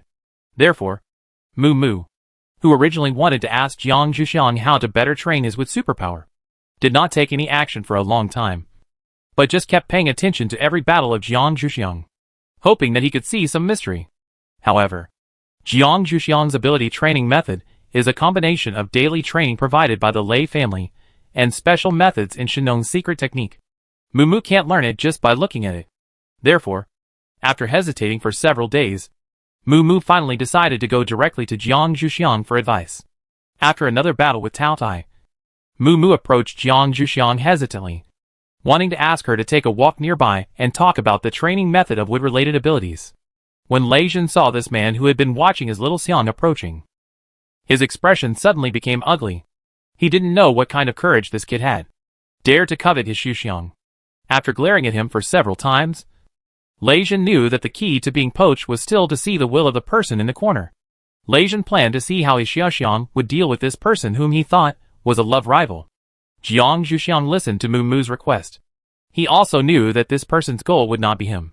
It should be that the powerful Wood-type supernatural power he had shown during this period made him curious. However, this matter did not need to be hidden from Lei Jin. Jiang Zhuxiang directly said, "If you have anything you want to ask, just say it here. Forget about going out for a walk." Although Jiang Zhuxiang did not regard Lei Jin as her boyfriend, she still had to give him some sense of security on the surface.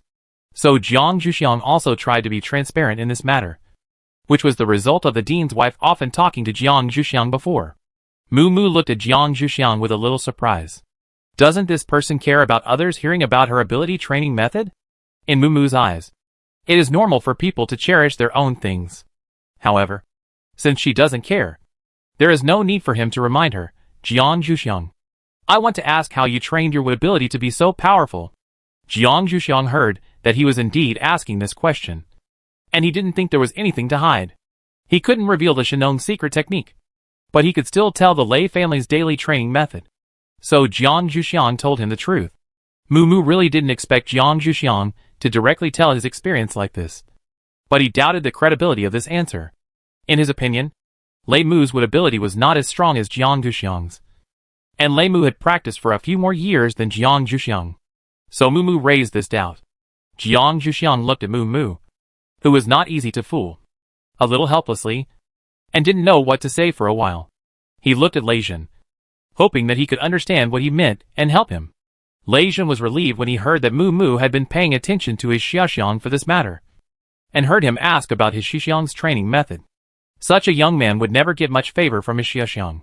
Seeing his Xiaoxiang's eyes asking for help, Lei Jin quickly said, the effectiveness of this training method is also related to everyone's comprehension, but everyone can improve as long as they practice. Lei Jin was also a little surprised at the speed at which his son Xiaoxiang's Wood-related abilities improved. But he only thought of what the elders who proposed this training method said, that everyone's understanding is different, and the results are different. And he did not doubt Jiang Zhuxiang's other things. After listening to Lei Jin's explanation, Muumu knew that he could not ask any other questions, no matter how slow he was, so he could only reluctantly accept this answer. In this way, Muumu was still quite sensitive, and noticed the difference between Jiang Zhuxiang and others. Chapter 160, Taotia's Plan. After Muumu left their sight, Jiang Zhuxiang looked at Lei Jin's face, which had obviously improved compared to before. She felt that her captain was not as calm as she had seen before, and his expression changed quickly. Jiang Zhuxiang walked into the kitchen to prepare medicinal tea for those who were lying on the ground. Now even Jin Yin, and Mu Mu were used to drinking a cup of medicinal tea prepared by Jiang Zhuxiang after fighting with Tao Tai. During this period, Jin Yin and Yin had almost become familiar with the members of the Lei family. They also noticed the friendship between Lei Jin and Jiang Zhuxiang. After seeing Lei Jin follow Jiang Zhuxiang into the kitchen, they also smiled tacitly with the other members of the Lei family. They were quite envious of the young patriarch of the Lei family for being able to find a girlfriend like Jiang Zhuxiang who could accompany him on missions outside. Occasionally, they would speak a few words together when these members made fun of their captain. Perhaps only Mu Mu didn't see the relationship between them and dared to go up and disturb them. Lei Jin helped Jiang Zhuxiang divide the brewed medicinal tea, and then took all the rest for himself. Jiang Zhuxiang reminded helplessly, "You can't drink so much by yourself. And the medicinal properties of this brewed tea will be bad if it is left for a long time."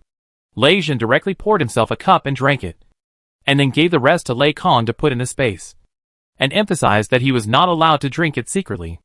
Jiang Zhuxiang stopped helplessly. "You should share it with others. I will make it into tea bags and seal it for you later.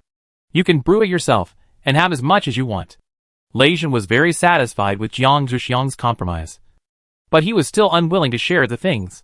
He took the teacup and teapot and drank by himself. The other team members saw their captain's behavior and turned their eyes away. Their captain's perverted attributes were becoming more and more obvious, and his possessiveness was getting stronger and stronger. They didn't want the captain to occupy the remaining medicinal tea at all, even if taking things could make their abilities run more smoothly. Mu Mu asked curiously, "Lei Shao clan leader, if you drink like this, will you still have dinner later? Although the medicinal tea is effective and tastes okay, but it still can't be used as dinner." He drank all the rest, and there was really room in his stomach for dinner. For Lei Jin, the dinner made by Lei Hua is totally incomparable to his own Shaoxiang. He would be willing to drink medicinal tea. So Lei Jin ignored Mu Mu's question. The other team members told Mu Mu seriously, "My captain is particularly resistant to hunger during this period. You don't have to worry. As the saying goes, love is enough to drink water. And his captain is definitely in this state now." Mu Mu glanced at Lei Jin again. Even his team members said so. It seems that he does have this ability. Jiang Zhuxiang ignored Lei Jin's behavior. "Anyway, medicinal tea is water, and it will only be a matter of going to the toilet. He can drink it if he wants, and he can withstand the medicinal properties anyway." Half an hour later, everyone went into the house to prepare dinner, except Jiang Zhuxiang. Jiang Zhuxiang had already shown his specialness in front of Tao Tai many times in front of the three people, but they seemed to have not seen it. So now Jiang Zhuxiang stayed to comb Tao Tai's hair, and these people didn't say anything. Of course, Jiang Zhuxiang still tended to think that Jin Yin and Yin knew something, but would not say much. After all, the Academy of Sciences and their two families were allies, and they certainly would not say anything about such things that increased their own strength. While Mu Mu did not have this strength, Jiang Zhuxiang slowly sent himself to Tao Tai with a rattan ladder, and then took out the big comb that he had made during the new year and slowly combed Tao Tai's hair that was messed up because of the battle. At the same time, he asked curiously, "I feel that your strength has become much stronger recently. How did you do it? Is there any shortcut for an ancient beast like you?" Jiang Zhuxiang asked this question purely out of curiosity. Tao Tai shook his body with amusement and messed up his combed hair again. As a punishment for Jiang Zhuxiang's curiosity, no species has shortcuts. Don't think of this. Tao Tai was still very serious about the cultivation of his youngster, and any bad signs must be stopped. Jiang Zhuxiang pulled his long white hair with a little dissatisfaction, and obediently said that he knew, and continued to comb Tao Tai's hair. Tao Tai said lazily, "If you leave this time, please clean up this place. If you want to take some things, just take them away. If he goes out for a walk in the future, it will be a bargain for others if others come in and take them away." In Tao Tai's eyes, the sense of territory is still very strong, and the things in his territory are still only willing to be given to his own young people. Jiang Zhuxiang was a little surprised that Tao Tai mentioned this matter. She actually didn't think much of the things left in this base. The reason why she kept it secret was because this was the place of her elders.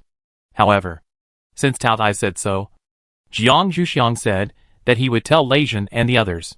I think even if Lei Jin and the others don't think much of it like himself, they are unwilling to give the base and Shui Mu's two families a bargain, although it is still unclear whether they can come in. After finishing the hair, Tao Tai took the initiative to drive Jiang Zhuxiang into the house. This young man of his family still needs to eat, and can't be hungry. As for the fact that he wants to go out for a walk in the future, he will still talk to that kid when the time comes. I hope that the kid can protect his young people after his training during this period of time. Jiang Zhuxiang was a little dissatisfied with her elders' practice of throwing things away after use. She always felt that her elders were hiding something from her, and she wanted to ask some questions. After dinner, Jiang Zhuxiang told him what Tao Tai had said to her through a message, and asked him if he felt that Tao Tai was well behaved, because Lei Jin kept communicating with Jiang Zhuxiang.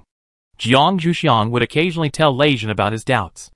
Lei Jin thought about it carefully, and felt that Tao Tai seemed to be particularly cruel to him recently. However, Tao Tai had also been particularly caring for him before. However, apart from this, Lei Jin really didn't expect there were other strange things. Lei Jin conveyed his experience to Jiang Zhuxiang with a sense of grievance, which was also a small self-torture. Lei Jin wanted to get all kinds of feelings from Jiang Zhuxiang recently, even if it was sympathy and pity. Jiang Zhuxiang read the message from Lei Jin and replied with a bit of amusement. He is training you specially. Then he put his suspicion behind him, and thought that he was just being suspicious. Chapter 161, Looting the Original Base. At the breakfast table the next day, Lei Jin mentioned what Jiang Zhuxiang said last night in a different way, saying that they had been trained by the Tao Tai for a while, and they could find other zombies to test how much their abilities had improved. After all, it was hard to tell how much their abilities had improved just by fighting the Tao Tai, because the gap between them and the Tao Tai was too big. After making this suggestion, Lei Jin continued, "Let's try our hand at the zombies patrolling the base. And you can also look for supplies in the base during the break in the battle." Moo Moo reacted the most to Lei Jin's suggestion, because before, the three families wanted to get the remaining supplies in the base, but they couldn't even get in. At that time, they came to the conclusion that the zombies and Tao Tai in the base valued the things in the base very much, so they didn't want to give them. Now Lei Jin actually made such a suggestion. Moo Moo asked in surprise, "Is it really okay for us to take those things? Tao Tai won't stop us." Lei Jin glanced at Moo Moo. This guy really paid attention to this kind of thing. It seems that his family still wants the remaining supplies in the base. It seems that he did the right thing to announce the news himself. Otherwise those people would not be polite to his Xiao Xiang. Lei Jin thought about it and answered, "We have consulted Tao Tai in advance. As long as we take it appropriately, Tao Tai has no objection." Lei Jin still played a trick and gave Moo Moo and the others some restrictions, just as revenge for his own Xiao Xiang.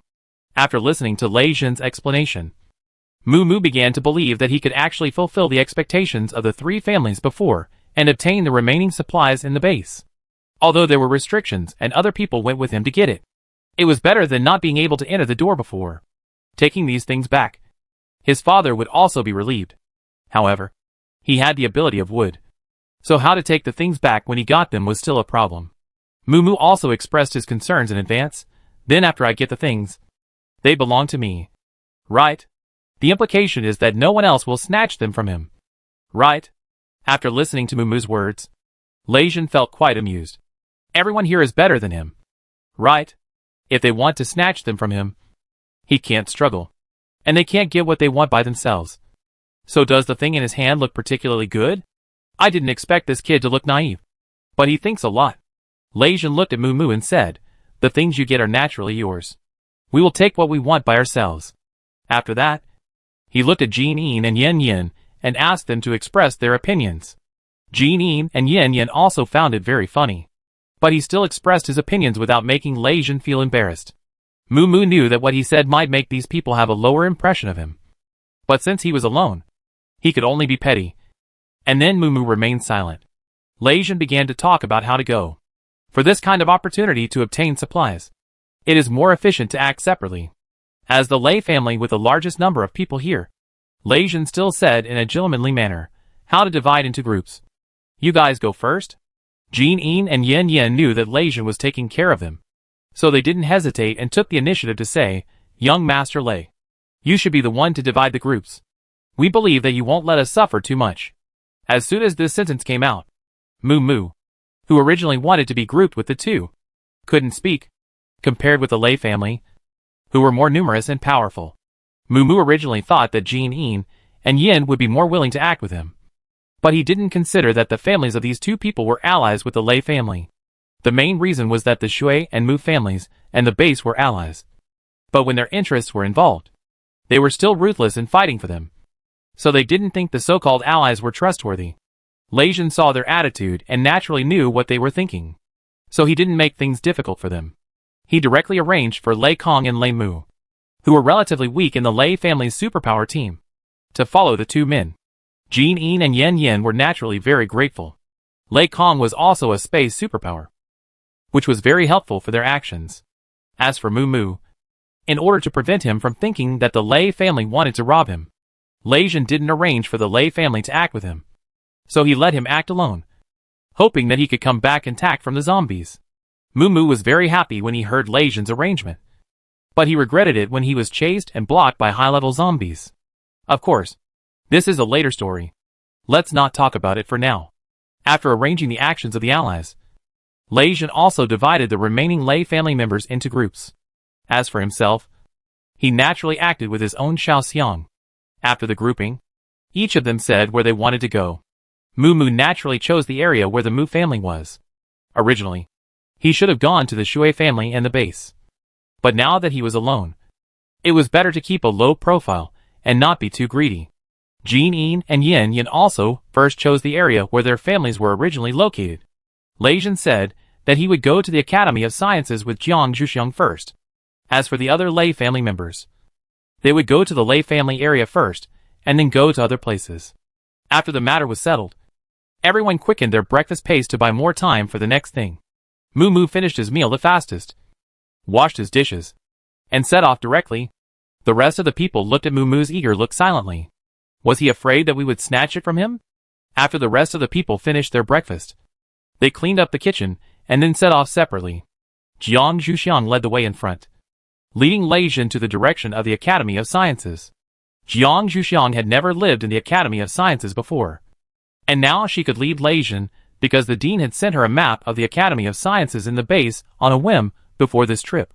Lei Jin and Jiang Zhuxiang walked inside the base. The patrolling zombies did not stop them, but let them reach their destination first. Jiang Zhuxiang followed the map and went to the storage room of the Academy of Sciences. Although the research data of these things were in the database of the Academy of Sciences shelter, the people of the Academy of Sciences did not take these finished products away at that time. Taking these things back this time can be regarded as reducing the extra time spent by the Academy of Sciences to copy these things. When Jiang Zhuxiang came out today, he carried a particularly large bag on his back, which was prepared for these things.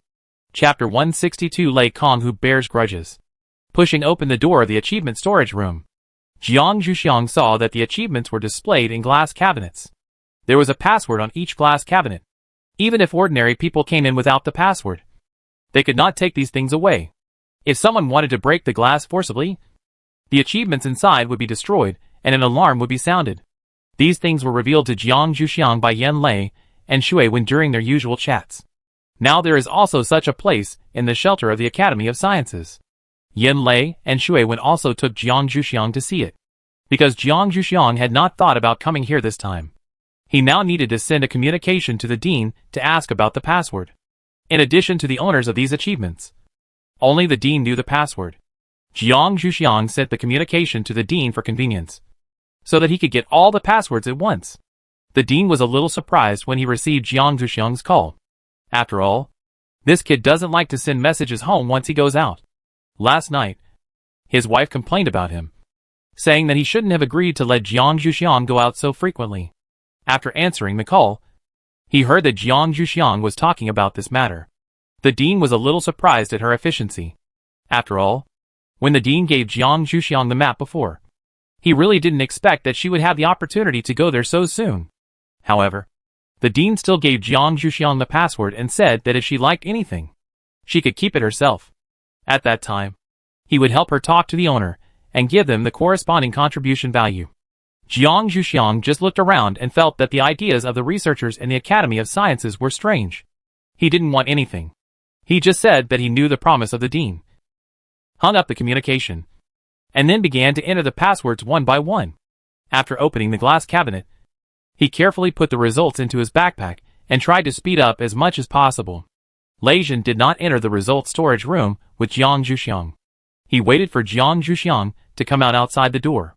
This was also the reason why Jiang Zhuxiang sped up. After all, it was not good to let him wait outside for too long. Put the last result in his backpack.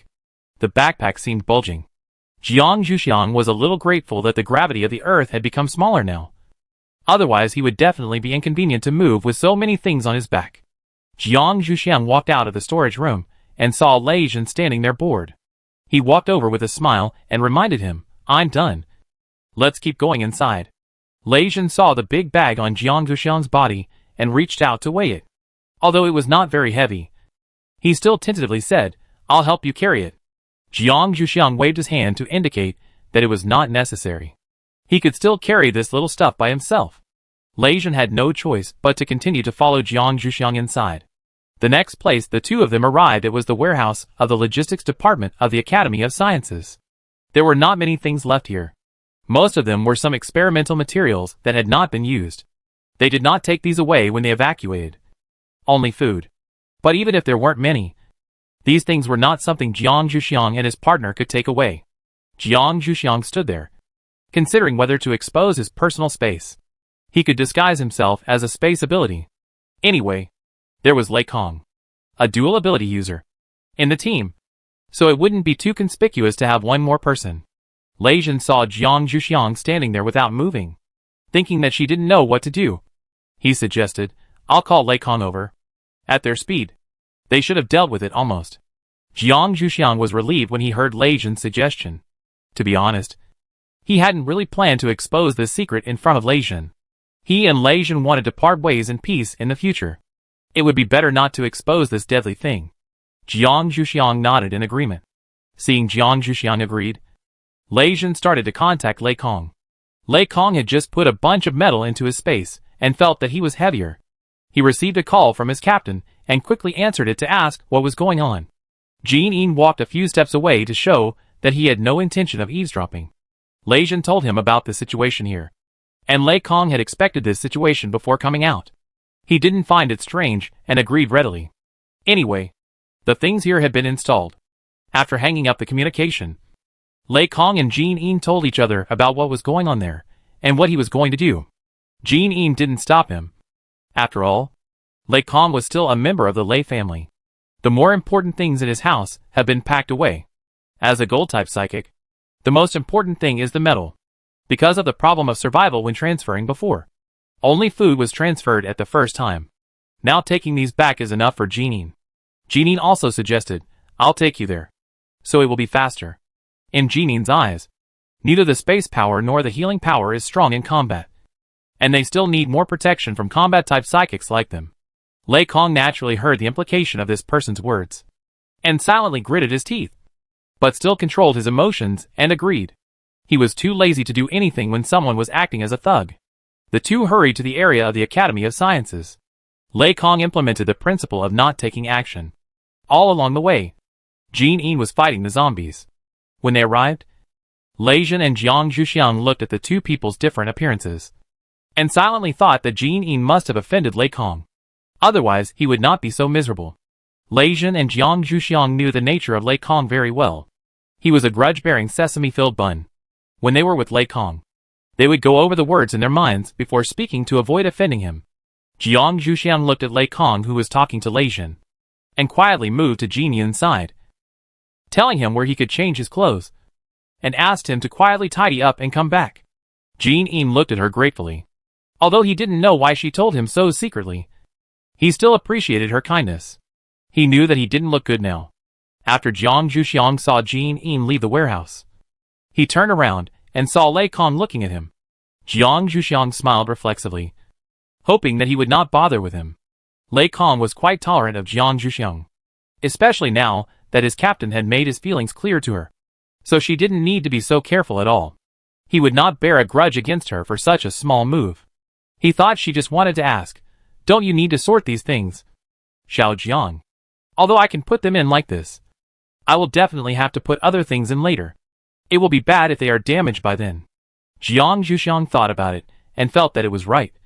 So he ran to the corner of the warehouse and found some storage boxes to start sorting. Chapter 163 Testing Leijin.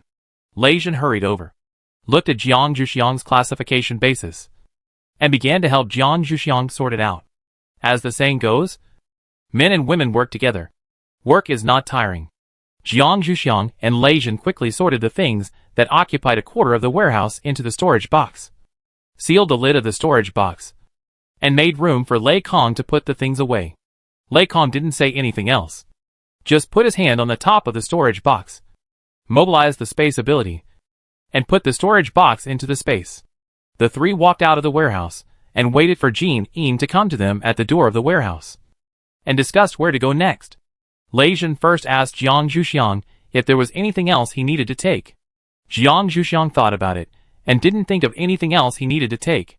However, just in case, Jiang Zhuxiang still sent a message to the dean to ask if there was anything else he needed to take back from the Academy of Sciences. The dean replied quickly and mentioned that there was a place to go and take a look. That is, the laboratory. When they withdrew, some experiments were not completed and were still kept in the laboratory. The dean instructed Jiang Zhuxiang to check it out and record the progress of the experiments that were still not completed. If there were any results, he would also record them and bring the results back. Seeing the dean's request, Jiang Zhuxiang had a headache. It would take a lot of time to check the past things in each laboratory one by one. Jiang Zhuxiang had to mention it to Leijin and Lei Kong first, and said that they could do other things first, and he would send them a communication when he was done, and they could go back together. Leijin directly rejected Jiang Zhuxiang's proposal, and said that he would accompany her to do this. Didn't they cooperate well just now? Lei Kong said that he could stay and help Jiang Zhuxiang do this temporarily, if Jin Yin had no objection after returning. After all, more people would work faster. He just needed Jiang Zhuxiang to show them how to record and obtain the experimental process and results. If anyone else needed him, he would leave immediately. Jiang Zhuxiang listened to the two people and had no other reason to convince them, so he had to agree temporarily and wait for Jin Yin to come back. Fortunately, Jin Yin didn't let them wait too long. 10 minutes later, he appeared at the corner of the warehouse and saw the three waiting for him at the door. Still a little embarrassed. Is there anything I can do? Jin Yin still wanted to help. Jiang Zhuxiang told Jin Yin what he had just done and asked for his opinion. Jin Yin asked the other two about their ideas and knew that they were all going to stay to help, so he naturally wanted to stay to help, and he took the initiative to ask to be in a group with Lei Kong. Seeing this result, Jiang Zhuxiang had nothing else to say, so he went directly to the laboratory and demonstrated the recording method to them. And then the two groups began to act separately. The door of the laboratory also requires a password to open. When the dean asked Jiang Zhuxiang to do this just now, he sent a copy of the password to Jiang Zhuxiang. After Jiang Zhuxiang shared the password with Lei Kong and others, he began to dive into this huge task. Leijin followed Jiang Zhuxiang and watched Jiang Zhuxiang check the experimental plan on the terminal, and then check the experimental results. He took the initiative to suggest that he check the experimental results. Then he described it to Jiang Zhuxiang, so that she could be more efficient. Jiang Zhuxiang looked at Leijin, who always presented himself as a warrior, with some doubt. Can he really do such a thing? Jiang Zhuxiang asked Leijin to try it with doubt. He first recorded the experimental results described by Leijin on the terminal, and then checked it himself to see if it was accurate. He found that Leijin was really talented, so he let Leijin take charge of this matter next. But he would still check it again before the final confirmation to avoid mistakes. Leijin was not unhappy about Jiang Zhuxiang's behavior. He would be happy as long as Jiang Zhuxiang was willing to let him help. When the two were busy, Lei Kong sent a message saying that someone asked him to go over. He and Jin Yin would go first, and they could call him if they needed him later. Leijin and Jiang Zhuxiang expressed their understanding, and let them do the next thing. The two worked for another hour, and there was still 1/3 of the laboratory left to be checked. However, it was already noon, and Jiang Zhuxiang took the initiative to stop and said that they would have lunch first and continue in the afternoon. Leijin naturally followed Jiang Zhuxiang's advice. Then he asked what to eat for lunch. Jiang Zhuxiang habitually reached into his backpack, took out 2 pieces of bread and 2 bottles of water, and gave half to Leijin. Leijin reached out to take it, very happy to be able to eat his own Zhuxiang's food again, even if it was just simple bread and water. He did not doubt that Jiang Zhuxiang could take out food from such a bulging backpack. Jiang Zhuxiang took out this kind of food to see if Lei Jin would find anything. But he found that he didn't find anything. He felt relieved and a little disappointed at the same time. It seems that this person doesn't care about him as much as he described. If you like someone, don't you always pay attention to every aspect of her? Jiang Zhuxiang mechanically chewed the bread and drank water. It was only after he bit the bread packaging that he realized what he was thinking. He reflected on himself in a funny way. Wasn't this situation exactly what he expected? If Lei Jin really understood every aspect of himself, it would be difficult for him to get out of it in the future. The two of them had a simple lunch and continued to work on the next thing. Because Lei Jin contributed his own backpack, they didn't bother Lei Kong next. Lei Kong and Jin Yin were called away by Yin Yin and Lei Mu. There were a lot of things in the Yin family's area. As fire-type mutants, the people of the Yin family had a hobby of burning things by themselves. The things they had burned before were placed in the Yin family's warehouse. After a while, they would take them out to exchange things. This was also one of the sources of Yin's contribution value. Before the transfer, the Yin family's warehouse was full of burned things. When the Yin family transferred, they also focused on food. These things have been kept here. Before Yin Yin came here, he was also told by his father to take them away if he had the chance. Yin Yin and Lei Mu obviously couldn't take all the things in the warehouse away. So Lei Mu suggested asking Lei Kong to come and help. Lei Kong looked at the things in the warehouse and felt a little headache. These things were a bit large. After packing them up, if other people needed them, he would be helpless. Chapter 164. Mu Mu got what he deserved. Lei Mu saw that Lei Kong did not move, and hurried over to ask if there was any problem. Lei Kong expressed his concerns. Yin Yin also heard Lei Kong's concerns, and the two hurriedly said that after Lei Jin was installed, they would accompany Lei Kong back to the house by the square, and put his things in that house first. Anyway, there was no one else here except them, so there was no need to worry about someone coming to take them. Lei Kong thought about it, and thought that this was a solution. He began to put away the things one by one. The last one was put in after Lei Kong sorted out his space. Jin Yin had been curiously watching the things made by the Yin family, some of which were also made of metal. After Lei Kong finished installing, Jin Yin went directly to Yin Yin to ask about the price of the things they made and how they would sell them. Yin Yin didn't expect Jin Yin to be interested in their stuff, but after thinking about his supernatural attributes, he knew the reason. He told Jin Yin about the general way and price of their sales, and said that he could give him one directly when he returned. When he came, his father authorized him to deal with these things, and he would sell them anyway. Jin Yin was not used to taking other people's things for free, and said that he could exchange them with contribution points, as long as he was given the cost price. Yin Yin felt that he and Jin Yin got along well during this period of time. He originally wanted to give it to him as a gift, and then make up for the contribution points himself. But since he insisted, he didn't have to give it to him. So he agreed. Lei Kong waited until their conversation was over before saying, "Let's go back now. It's noon now, so we can have lunch." The other three didn't say anything more. The four of them rushed back and returned to the house after fighting the zombies again.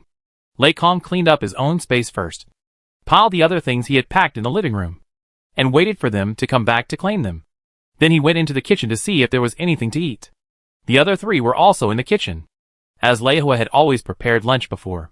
They were a little bit incompetent in the kitchen now. And finally the four of them found the nutrient supplement that Jiang Zhuxiang had put in the corner of the refrigerator. They didn't know when. As long as you don't care about the taste, nutrients can fill your stomach. The four people have decided to give up food that they don't know what it will taste like to avoid waste, and use nutrients to fill their stomachs. After each person took a tube of nutrients and drank it, the four people sat down in the living room and waited for the others to come back, although they didn't know if they would not come back. After waiting for a while, when the four people were about to fall asleep, Lei Kong's communicator rang. Lei Kong clicked it and saw. It turned out to be Mu Mu. Lei Kong didn't expect that he would actually send a communication to him. Didn't he always distrust them? Lei Kong connected the communication and found that Mu Mu on the other side of the communicator was not in a good condition. The whole person's embarrassment was comparable to that of Jin Yin, and his mental state seemed to be much worse than that of Jin Yin. Lei Kong hurriedly asked, "What happened? How did you get like this?" Lei Kong was a little angry at this time. As a member of the Mu family, Mu Mu joined Lei Jin's team for training. Their team had to take some responsibility for his safety. Mu Mu had never trusted them before, So the captain didn't arrange anyone to go with him. Now that something like this has happened, I don't know what he will say when he goes back. Moo replied with a slightly bitter smile. I was chased and blocked by zombies. Now I am at the Moo family. I overestimated my ability. Can you find someone to pick me up? Lei Kong listened to Moo's answer a little speechlessly. They had also encountered zombies before, and no one was as miserable as him. Moreover, their captain and Jiang Zhuxiang escaped completely unscathed. This Moo turned out to be just this level. What Lei Kong didn't know was that the zombies assigned to them by Tao Tai for training this time were divided into two groups. If two people acted together, they would achieve the effect of training. If someone like Moo acted alone, he would naturally receive double the attack. As for Jiang Zhuxiang, Tao Tai had told him to let him go early in the morning. Lei Kong nodded to show that he understood. You wait over there. We will come right over. Then he hung up the call and decided that the four of them would go over there. The Moo family probably had something that he needed to carry. Lei Kong told the other three people about the news he received. The other three did not expect that Moo would be in such a situation, and they all agreed to Lei Kong's proposal. It would be better for them to take this person back as soon as possible. People who don't know their own abilities should not walk around outside casually. When the four people arrived at Moo's house, Moo had already treated his wounds simply. Fortunately, the zombies with intelligence no longer like to use their teeth to attack people. Otherwise Moo would definitely be infected now. However, even so, Moo, who had lost some blood, was still pale. Seeing the four people coming, he waved his hand a little weakly. Lei Kong walked forward helplessly. Fortunately, he still had the healing ability. Otherwise he really didn't know how to deal with this situation. Lei Kong put his hand on Moo's head, and a white light emanated from the palm of his hand. After a while, Moo's wounds healed, but the blood he had lost could not be replenished. Maybe Jiang Zhuxiang would have a way. Moo still felt weak all over. Lei Kong signaled the three people behind to come up and help, and let Moo take them to load the things. Moo did not refuse the help of the three people. After seeing that the three people were intact and looking at his own embarrassment, Moo had deeply felt how ridiculous his previous thoughts were. He was still far from being able to act independently. The things left by the Moo family were also related to the wood-related supernatural powers.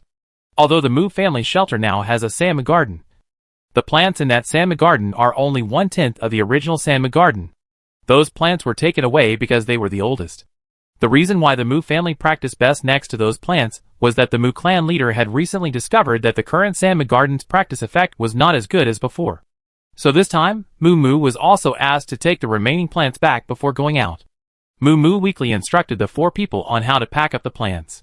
Although the four people were a little dissatisfied with Moo, they still worked very seriously. They handled all the plants according to Moo's instructions, and then put them into Lei Kong's space. After the plants were handled, how to go back was also a problem. After all, they had to bring a person who had completely lost his combat power. They didn't know if they could return to the original house safely. Chapter 165. From one extreme to another. Although Lei Kong and his men were not afraid of fighting, they had to be more cautious when taking Moo, who was not an ally but could not be injured. Lei Kong could not make a decision by himself, so he told the other three about this matter and wanted to see their opinions. The four of us cannot completely guarantee that Moo will return intact. And if Moo is injured again in his current condition, it will be difficult to make up for it in the future. And it may also affect his cultivation of superpowers. What do you think we should do now? After all, no matter how powerful the superpowers are, if a person's blood is less, it will still affect the circulation of superpowers. Jin Yin and Yen didn't know much about wood-type abilities, so they turned their eyes to Lei Moo, who was the only wood-type ability user at the scene. If he agreed with Lei Kong's words, they would also consider it carefully. Lei Moo saw the eyes of the two people and knew what they were thinking. He nodded to confirm Lei Kong's statement. The two then looked at Lei Kong and asked, "So how do you think it's better to go back?" Since Lei Kong thought of this problem, he must have a preliminary solution. He might have said such a consultation because he was afraid that they would disagree. They still knew Lei Kong's position in Lei Zhen's ability team. Lei Kong always knew that these two people were not ordinary people, but he was still a little surprised that they reacted to the meaning of his words so quickly. However, since they said so, Lei Kong no longer concealed it and directly said, "I want to ask the captain to send someone to pick us up." Jin Yin and Yen thought about it and felt that this was a good idea.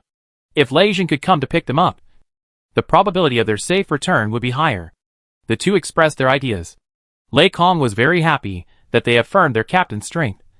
But the possibility that the captain was willing to leave his girlfriend for Moo Moo was really small. So Lei Kong could only say that he would try his best. Jin Yin and Yen Yin also expressed their understanding. Lei Kong sent a message to his captain, and the call was picked up very quickly. I wonder if they have almost dealt with the matter over there. If so, he can indeed consider the proposal of Jin Yin and Yen Yin just now. Lei Jin found that Lei Kong, who had answered the call, was actually in a daze, and unceremoniously reminded Lei Kong with a microcurrent. Lei Kong reacted and told him about the situation here. Then he stated his request. Lei Jin's side was indeed as Lei Kong thought, and the matter was almost handled. So Lei Jin asked Lei Kong to wait for a while, and he wanted to ask Jiang Zhuxiang's opinion. Lei Kong and Lei Mu, who was listening to Lei Kong's communication, silently laughed at their captain's future henpecked husband. But they still had great expectations for the possibility of Jiang Zhuxiang's agreement. After all, Jiang Zhuxiang had taken good care of Moo Moo before, although Moo Moo had a tendency to commit suicide later, and Jiang Zhuxiang didn't say much. After listening to Lei Jin's words, Jiang Zhuxiang quickly dealt with the remaining things on hand and agreed to go with Lei Jin to help. What he was thinking about was nothing more than the fact that he had taken those plant spirits from the Mu family before. Although they didn't know, their wood type ability cultivation must have been affected. He still had to make some compensation, and protecting Moo Moo was one of the ways to compensate. Lei Jin originally thought that his Xuxiang would disagree. He was also prepared to persuade her, but when he heard that she agreed so readily, he felt a little uncomfortable for some reason. That Moo Moo was also a wood type ability user. Xiaoxiang wouldn't have a good impression of him, right? However, he was still in the probation period, so he had no reason to be jealous. So he could only keep it in mind. Before he left, Lei Jin asked Jiang Zhuxiang if he wanted to send back the things they had collected from the Academy of Sciences first. After all, there would inevitably be some bumps in the action later, and it would be bad if there were any damage. Jiang Zhuxiang thought about it. Let Lei Jin ask about the situation over there. If they could still support them, they should go back and put the things away first. Lei Jin sent a communication to ask, and learned that they were still in the Mu family area and had not come out. So he asked them to wait there. They have to put the things away first. Lei Kong expressed his understanding. Anyway, as long as they don't go out, they won't be attacked by zombies, and there is no other danger for the time being. Naturally, he won't stop his captain from showing off in front of his girlfriend. So, Lei Jin and Jiang Zhuxiang went back to the house by the square first, and put the things belonging to the Academy of Sciences in Jiang Zhuxiang's room. These things are still relatively precious, and they can't afford to lose like other people's things. When the two arrived at the Mu family's area, the 5 people had tried their best to adjust their status. Lei Jin was quite satisfied. After all, who wouldn't want to be held back less? Especially Moo Moo, who didn't know what method he used to temporarily restore his ability to walk. But he just couldn't attack. Although Lei Jin was quite satisfied with the current situation, Jiang Zhuxiang found that the method used by Moo Moo was very similar to the secret method of burning vitality that he had seen in ancient books before. He frowned and looked at Moo Moo and said, "Didn't your father tell you about the harm of your method?" Jiang Zhuxiang couldn't think of anyone other than the Mu clan leader who would give this strange method to Moo Moo. If it was really someone else, that person's purpose must be impure. Moo Moo was a little surprised that Jiang Zhuxiang actually saw what method he used. But apart from sighing that he was indeed the weakest, he had no other thoughts. In response to Jiang Zhuxiang's question, Moo Moo still answered, "I did. But now is not the time to think about these things." Right? Jiang Zhuxiang looked at this person a little speechless. Is it necessary to go from one extreme to another so quickly? The current situation does not require people to burn their own vitality. Can't the 6 of them protect one person?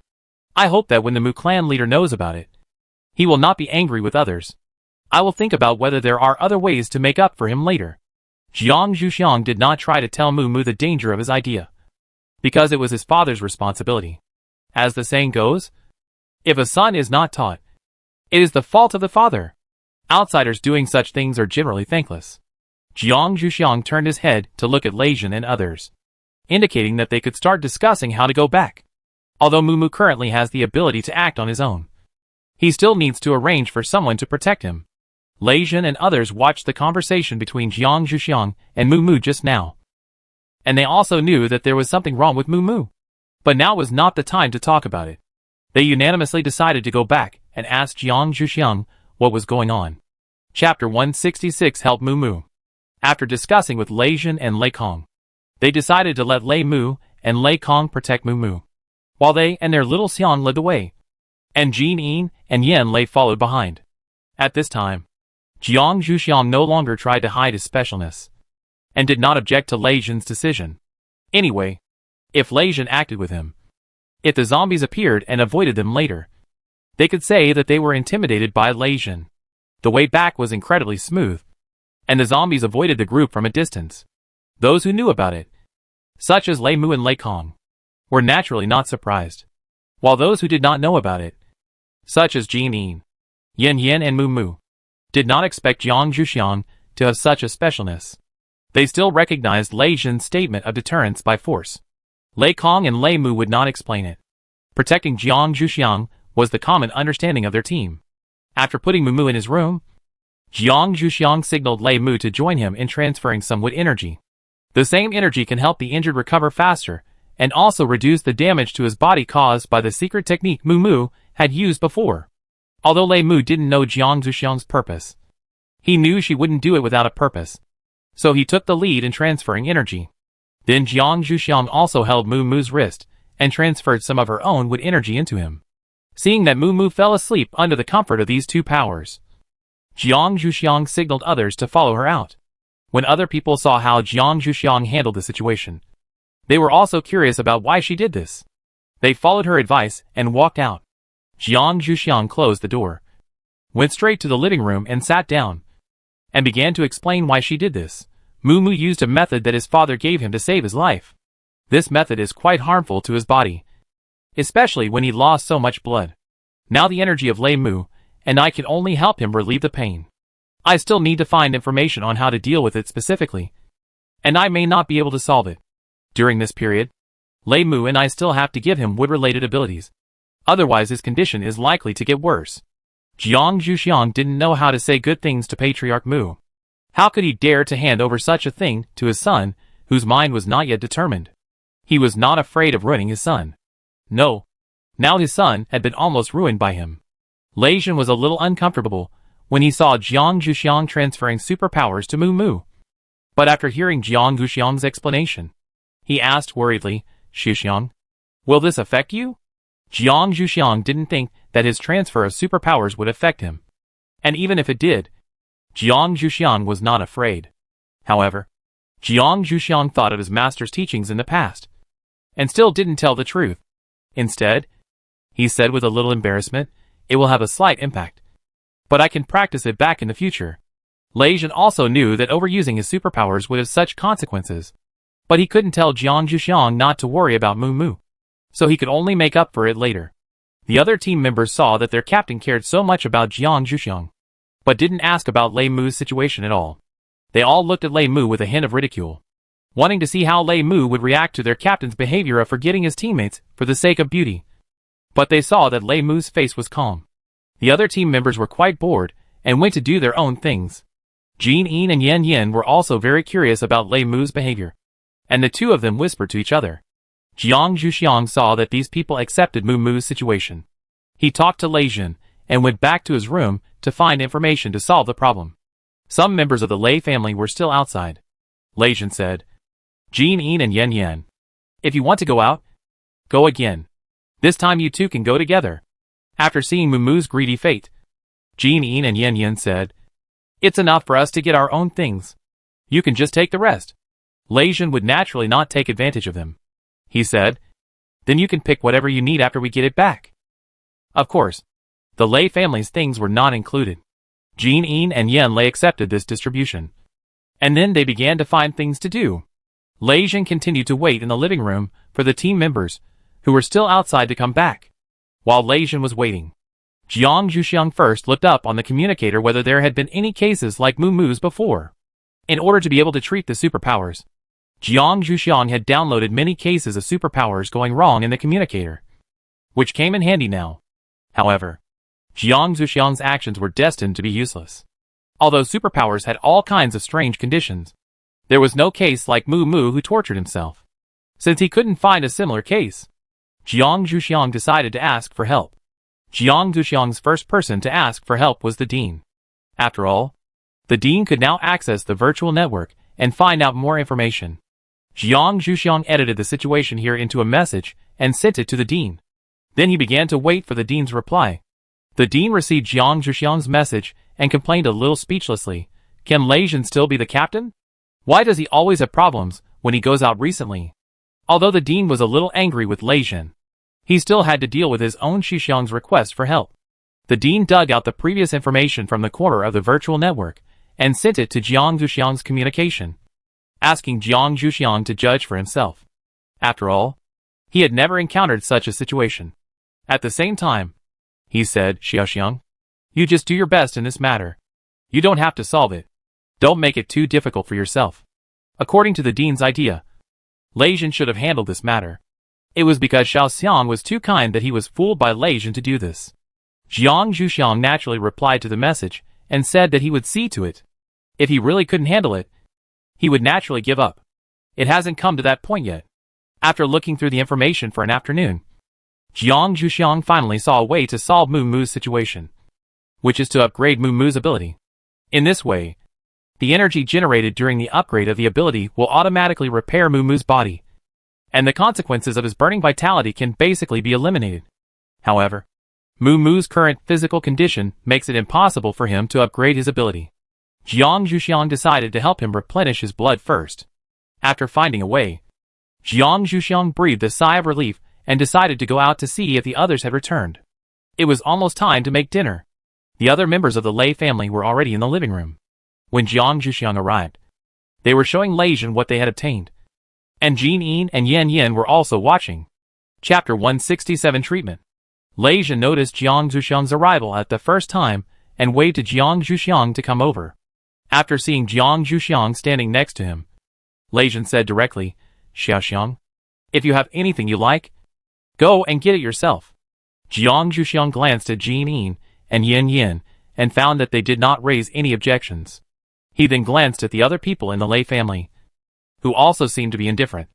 Then he began to look carefully, and also noticed that Jin Yin and Yan Yin were also picking things. No wonder they had no opinion on his behavior. Speaking of which, Jiang Zhuxiang didn't care much about what she got this time. The things she needed for daily cultivation were different from those of people in this era. Perhaps only very rare things would attract Jiang Zhuxiang's attention. However, after seeing the pile of supplies that indicated the base of supplies, Jiang Zhuxiang found a wooden heart under the reminder of the old pine tree. It was not very old, but it was just the right thing for Mu Mu to absorb and upgrade now. I don't know how those people in the base got it before. Jiang Zhuxiang found a wooden box and carefully put the wooden heart in it. The so-called wooden heart is the essence of a tree. It is the most suitable thing for wood-type mutants to absorb, better than crystal cores. This is what the old pine tree explained to Jiang Zhuxiang. Jiang Zhuxiang was a little surprised that this thing did not fall into the hands of the Mu family after listening to the old pine tree's explanation, but was in the warehouse of the base. However, it can be seen from this that even before the transfer, the base did not pay much attention to the two families that depended on it. Otherwise this situation would not have occurred. The others saw Jiang Zhuxiang only took a wooden lump and stood aside. They all admired Jiang Zhuxiang's self-control. After all, the more materials people have in the end times, the more secure they feel. Just like the materialistic people before the end times. Lei Jin saw Jiang Zhuxiang made her choice and urged others to make theirs quickly. The others divided up the remaining things under Lei Jin's urging and went to the kitchen to work consciously. Jiang Zhuxiang mentioned to Lei Jin that she wanted to see if Mu Mu had woken up. If he had, she had something to say to him. Lei Jin naturally would not let her act alone, and directly proposed to go with her. Jiang Zhuxiang did not refuse, but went to the kitchen to call Lei Mu again. If Mu Mu wakes up, they need to transfer his wood power to him again. When they arrived at Mu Mu's door, Jiang Zhuxiang knocked gently to remind the people inside that someone was going to come in. This was to prevent Mu Mu from waking up and suddenly going in to startle him. A faint "please come in" came from inside the door. Fortunately, the people outside the door were all superpowered. Otherwise they would not have heard it. Jiang Zhuxiang pushed the door open and saw Mu Mu struggling to sit up from the bed. Jiang Zhuxiang signaled Lei Jun and Lei Mu to stop him. He explained to him the condition of his body, this time, so that he could be mentally prepared. Of course, Jiang Zhuxiang also told him the solution he found. As for whether Mu Mu was willing to take it, that was his own business. And Jiang Zhuxiang could not force others to accept his suggestions. Mu Mu lowered his head and thought for about 5 minutes. Then nodded and agreed to Jiang Zhuxiang's suggestion. Seeing that Mu Mu agreed, Jiang Zhuxiang began to replenish his blood. Originally, the best way to replenish blood was animal blood. But Jiang Zhuxiang could not be sure that the blood of the mutant animals was harmless to humans. So he had to find some blood-replenishing plants to stimulate them, and prepare to make blood-replenishing food for Mu Mu. Among them, red beans and red dates, which are recognized in all eras, are the best blood-replenishing foods that Jiang Zhuxiang first thought of. Put them together to cook soup and drink, and the effect is very good. Jiang Zhuxiang told Mu Mu the dinner recipe he had prepared for him, and successfully saw Mu Mu's face change. After all, this kind of food is probably specially for women in the eyes of these people now, which is also one of Jiang Zhuxiang's bad tastes. Mu Mu looked at the other 2 men present with a pleading look. He hoped that they would persuade Jiang Zhuxiang for the sake of their compatriots. However, Lei Jun and Lei Mu were obviously on Jiang Zhuxiang's side, and Mu Mu's pleading had no effect. Jiang Zhuxiang happily decided Mu Mu's dinner.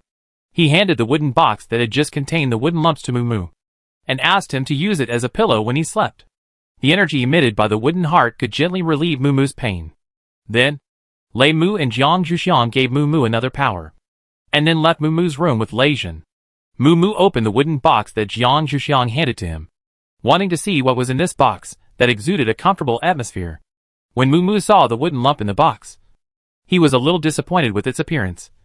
But he still followed Jiang Zhuxiang's instructions, put the thing under his pillow, and then continued to lie down and sleep. When Jiang Zhuxiang and the other 2 went out, they closed the door again, obviously not letting him go out. So the only activity Mu Mu could choose was to sleep. Jiang Zhuxiang returned to the kitchen and took out the red bean seeds and red dates from the seed bag. Because this soup required more red beans, Jiang Zhuxiang directly stimulated a handful of red bean seeds, and then harvested a bag of red beans, and directly took a few red dates, found a clean pot, put water in it, and started to cook the soup. Lei Jun had told the other members of the Lei family's psychic team about Mu Mu's situation. So when they saw Jiang Zhuxiang's behavior, they did not express any objection to Jiang Zhuxiang occupying a fire hole. And even Lei Hu did not say a word. Lei Jun saw that Jiang Zhuxiang had cooked the soup, and directly handed the heat of the soup to Lei Hu to see. It was Lei Jun's bottom line to let Jiang Zhuxiang do this, and he would let Lei Hu deliver the soup when the time comes. Lei Jun pulled Jiang Zhuxiang out of the kitchen, and the rest of the people in the kitchen couldn't help laughing. Their captain really made things difficult for him today. However, Jiang Zhuxiang did not just make some food to replenish Mu Mu's qi and blood. Even if he was pulled away by Lei Jun, Jiang Zhuxiang was still thinking about the prescriptions he used to replenish qi and blood. So Lei Jun was destined to be upset a few more times. To replenish blood and qi, Jiang Zhuxiang first thought of ginseng and Panax Nodo ginseng. Jiang Zhuxiang decided to catalyze these 2 Chinese medicines while practicing at night. Originally, the older the ginseng, the better. But now it is difficult to find ginseng with a long age. Jiang Zhuxiang does have ginseng seeds, so catalysis is the only way. Lei Jun saw that Jiang Zhuxiang followed him out, and was actually in a daze. He pinched Jiang Zhuxiang's face with a little dissatisfaction. Jiang Zhuxiang glared at him, and Lei Jun smiled foolishly. Jiang Zhuxiang asked helplessly, "What do we do now that you pulled me out? I could have helped in the kitchen." Chapter 168, Blood and Qi Replenishment. Lei Jun looked at Jiang Zhuxiang with grievance and said, "Xiao Xiang, don't you want to stay with me?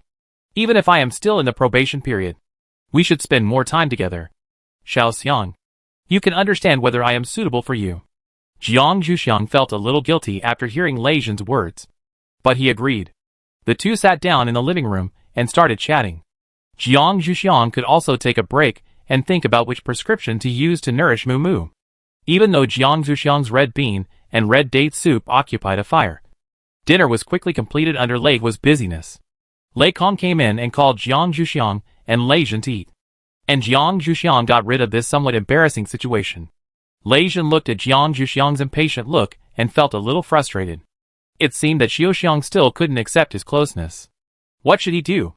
While others were busy moving out the dinner in the kitchen, Jiang Zhuxiang took out the red bean and red date soup in a large soup bowl and put it on a tray. He also put a sugar dish next to it and planned to serve it to Mu Mu. Lei Hua received Lei Jin's instructions and saw that Jiang Zhuxiang was ready. He hurried forward to take the tray. Let me take it to him. If he needs to be fed, it's more appropriate for me to do it. Jiang Zhuxiang thought about it and didn't fight for it. He let Lei Hua take the tray away and reminded him, make sure he finishes drinking. Xiaohua, please watch him finish drinking before coming back. Lei Hua nodded.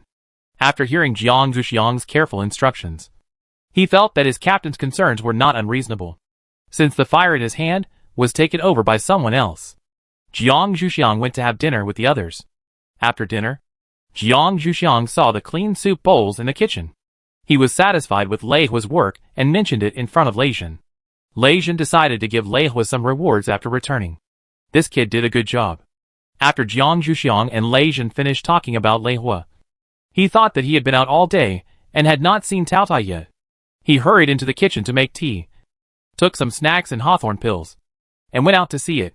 Tao Tai was naturally very happy to see Jiang Zhuxiang come out.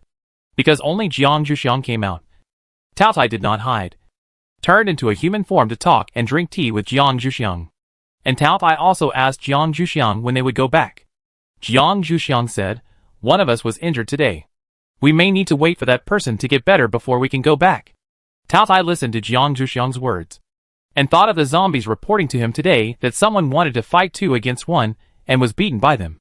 So he lowered his head and drank tea silently. The two chatted for a while, and Lei Jin came out to ask Jiang Zhuxiang to rest. At the same time, he also greeted Tao Tai and thanked it for showing mercy to their men today. After all, those zombies could still feel that they were letting them go with Lei Jin's level. Otherwise, they would not have been uninjured today. Except for Mu Mu. Tao Tai said nonchalantly that his zombie subordinates had a lot of fun today and didn't need Lei Jin's thanks. Lei Jin was choked by Tao Ya's words. It felt like we were just toys to be played with. However, in the face of absolute strength, Lei Jin really couldn't say anything else. At the same time, he still had to express his gratitude, thanking them for not playing with him. Jiang Zhuxiang was listening to their conversation and felt very interesting. His elders were making fun of him again. After Lei Jin thanked Tao Tai with difficulty, he pulled Jiang Zhuxiang in. After Jiang Zhuxiang entered the door, Jiang Zhuxiang explained to Tao Tai with a smile, I don't think Tao Tai has any bad intentions. You don't have to worry. Lei Jin knew that his Xiaoxiang had a good relationship with Tao Tai, so he naturally would not really blame Tao Tai for what they did. He nodded to show that he knew and told Jiang Zhuxiang not to worry. Lei Jin sent Jiang Zhuxiang to the door of her room and said good night politely. After Jiang Zhuxiang entered the room, he turned around and left. Jiang Zhuxiang closed the door, took out the seeds of ginseng and Panax nodo ginseng from his personal space, and continued to look for them. He found 2 flower pots with soil, buried the seeds in them, and then controlled the seeds to catalyze the medicinal materials.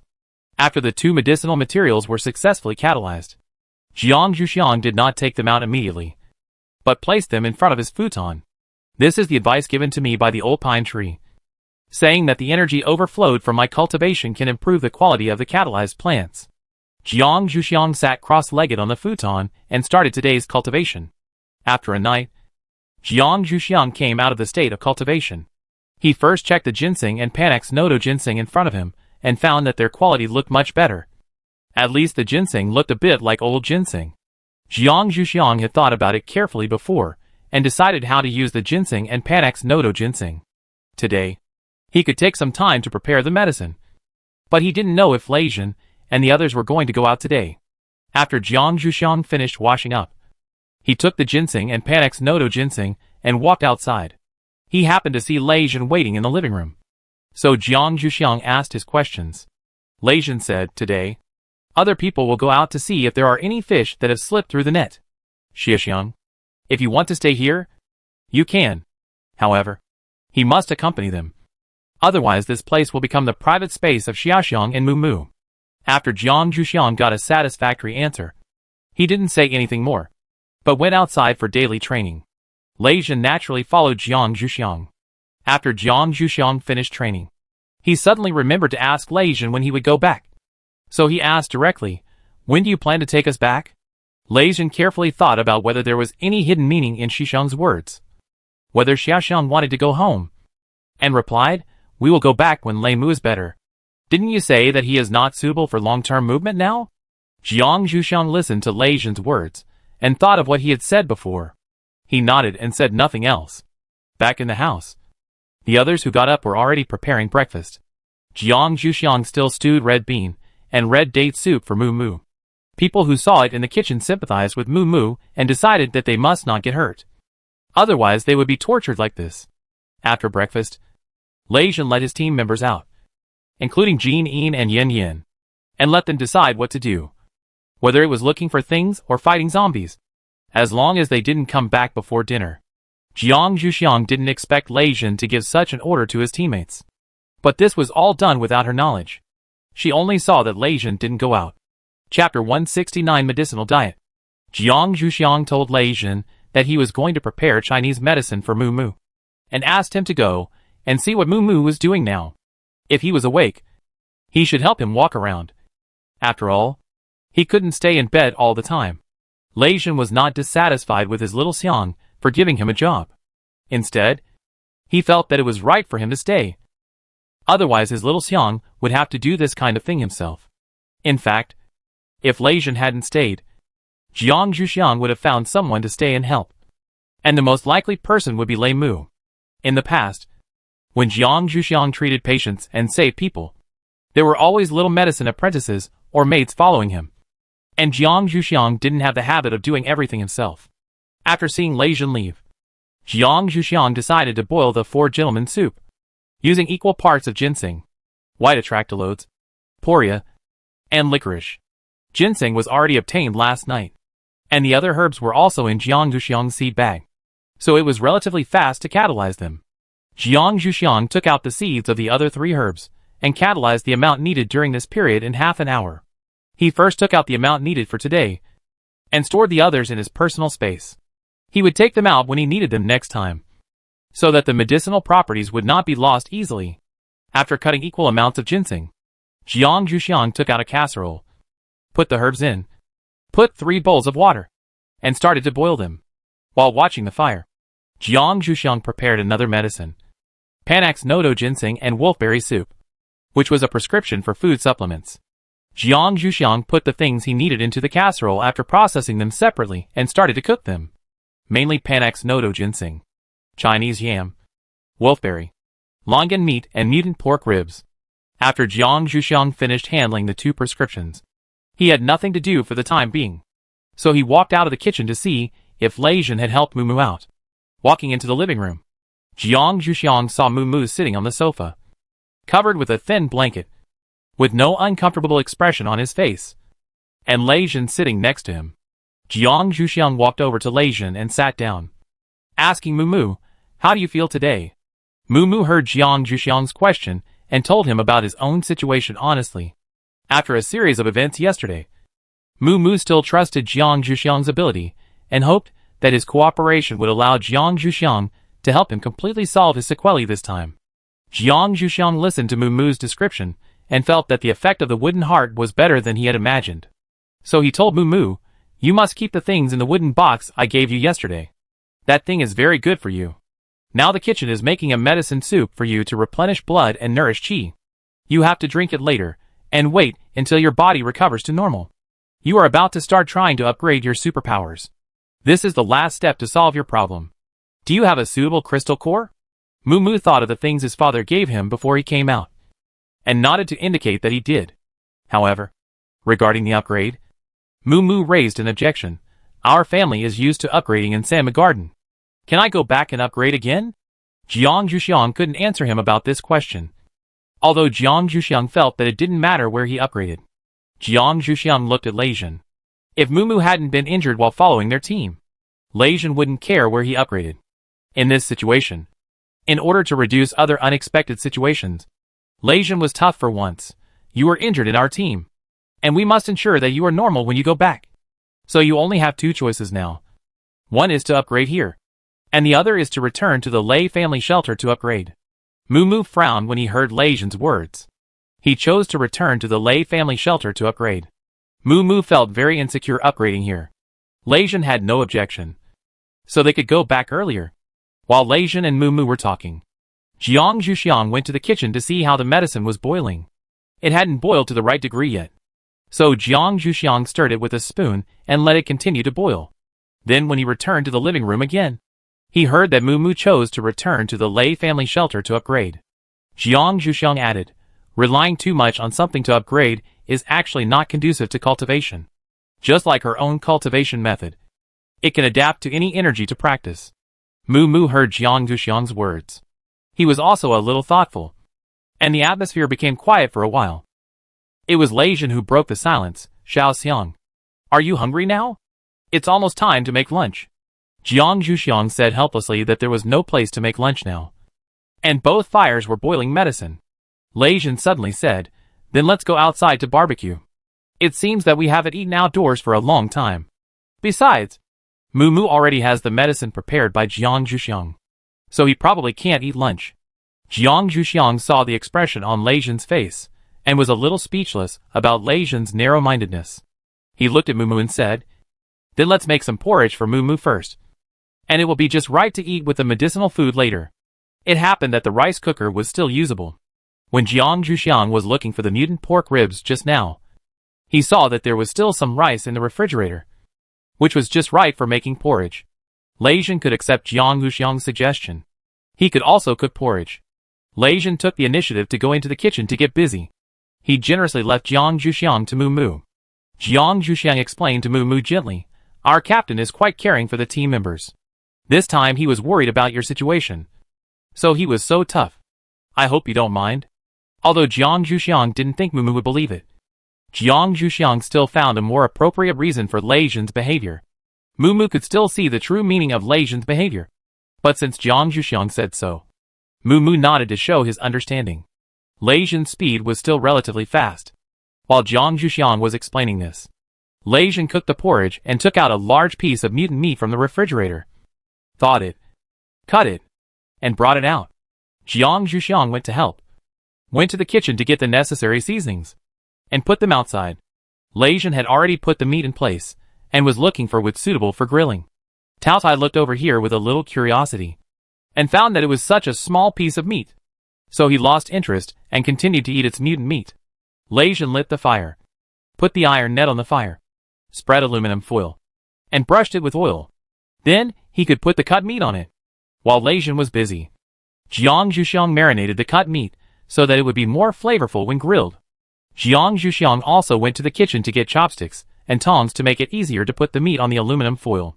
After seeing Jiang Zhuxiang ready, Lei Zhen helped Moo Moo from the living room to the outside with a bit of bad intentions, and put him on the rattan chair prepared by Jiang Zhuxiang, under the pretext of avoiding loneliness.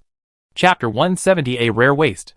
Jiang Zhuxiang looked at the excited Lei Zhen in silence, and asked Lei Zhen to roast first, and went to see how the medicine was boiling, so as not to go in to see when they were eating. Jiang Zhuxiang first opened the casserole for boiling the four gentlemen soup, looked at the remaining medicine juice, and found that it was almost a bowl. So he held the casserole with heat-insulating gloves, and poured the medicine juice into the bowl, put it aside, and opened the soup in another casserole, and found that the soup was a little less. So he added some hot water. The porridge still needed some time, so that the soup could be cooked together with the porridge. Jiang Zhuxiang set a reminder time on his communicator, and then walked out with the medicine. Moo Moo saw the medicine bowl in Jiang Zhuxiang's hand, and smelled the smell. He felt that if he drank the medicine, the barbecue later would definitely not attract him. Jiang Zhuxiang handed the medicine bowl to Moo Moo. After Moo Moo took it, he didn't have the courage to drink it. Jiang Zhuxiang urged him, the medicine will be effective only when it is hot. Jiang Zhuxiang naturally saw that Moo Moo didn't want to drink it. But to be honest, the taste of the medicine was not bad. At least there was licorice in it. Moo Moo saw that Jiang Zhuxiang didn't intend to leave until he finished drinking, so he had to grit his teeth and drink it down. Jiang Zhuxiang nodded with satisfaction, took the medicine bowl and left. Moo Moo was in tears behind. He thought he would get candy rewards after drinking the medicine, but he didn't expect that he suffered in vain. Now it is really as he said before. He has no interest in the smell of the meat that Lei Jin is grilling. He hopes that the medicinal food he eats later will taste normal. After Jiang Zhuxiang put away the medicine bowl and came back, Lei Jin put the roasted meat in front of Jiang Zhuxiang, signaling her to eat more. While the two of them were enjoying lunch, the people wandering outside also gathered together to discuss when to go back. In fact, there was nothing left after yesterday's search, and they had nothing to do outside. Lei Kong was urged by others to send a communication back to ask the captain when they could go back. Lei Kong couldn't resist so many requests, so he had to send a communication to Lei Jin. When Lei Jin received the communication, Jiang Zhuxiang went into the kitchen to serve Moo the medicinal meal. Lei Jin thought Lei Kong had something to ask him, so he answered the communication. I didn't expect that he would talk to me about this, so I answered speechlessly, "You can come back anytime." Anyway, they would have almost finished eating when they came back, so it was a good opportunity to talk about returning to the shelter.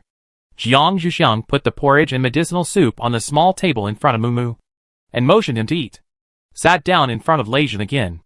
Lei Jin told him about the communication Lei Kong had sent, and Jiang Zhuxiang asked with concern how they had lunch. Lei Jin said that he didn't know. They would always solve it themselves, and even if they didn't eat, they could make it themselves, and motioned Jiang Zhuxiang not to worry. Jiang Zhuxiang looked at this irresponsible captain helplessly, decided to at least help them clean up the kitchen after eating. After Lei Jin and Jiang Zhuxiang finished lunch, Jiang Zhuxiang went to clean up the kitchen first. Lei Jin was left outside to clean up, and Moo was still eating the medicinal soup that Jiang Zhuxiang asked him to finish. Lei Kong and the others saw this weird scene when they came back.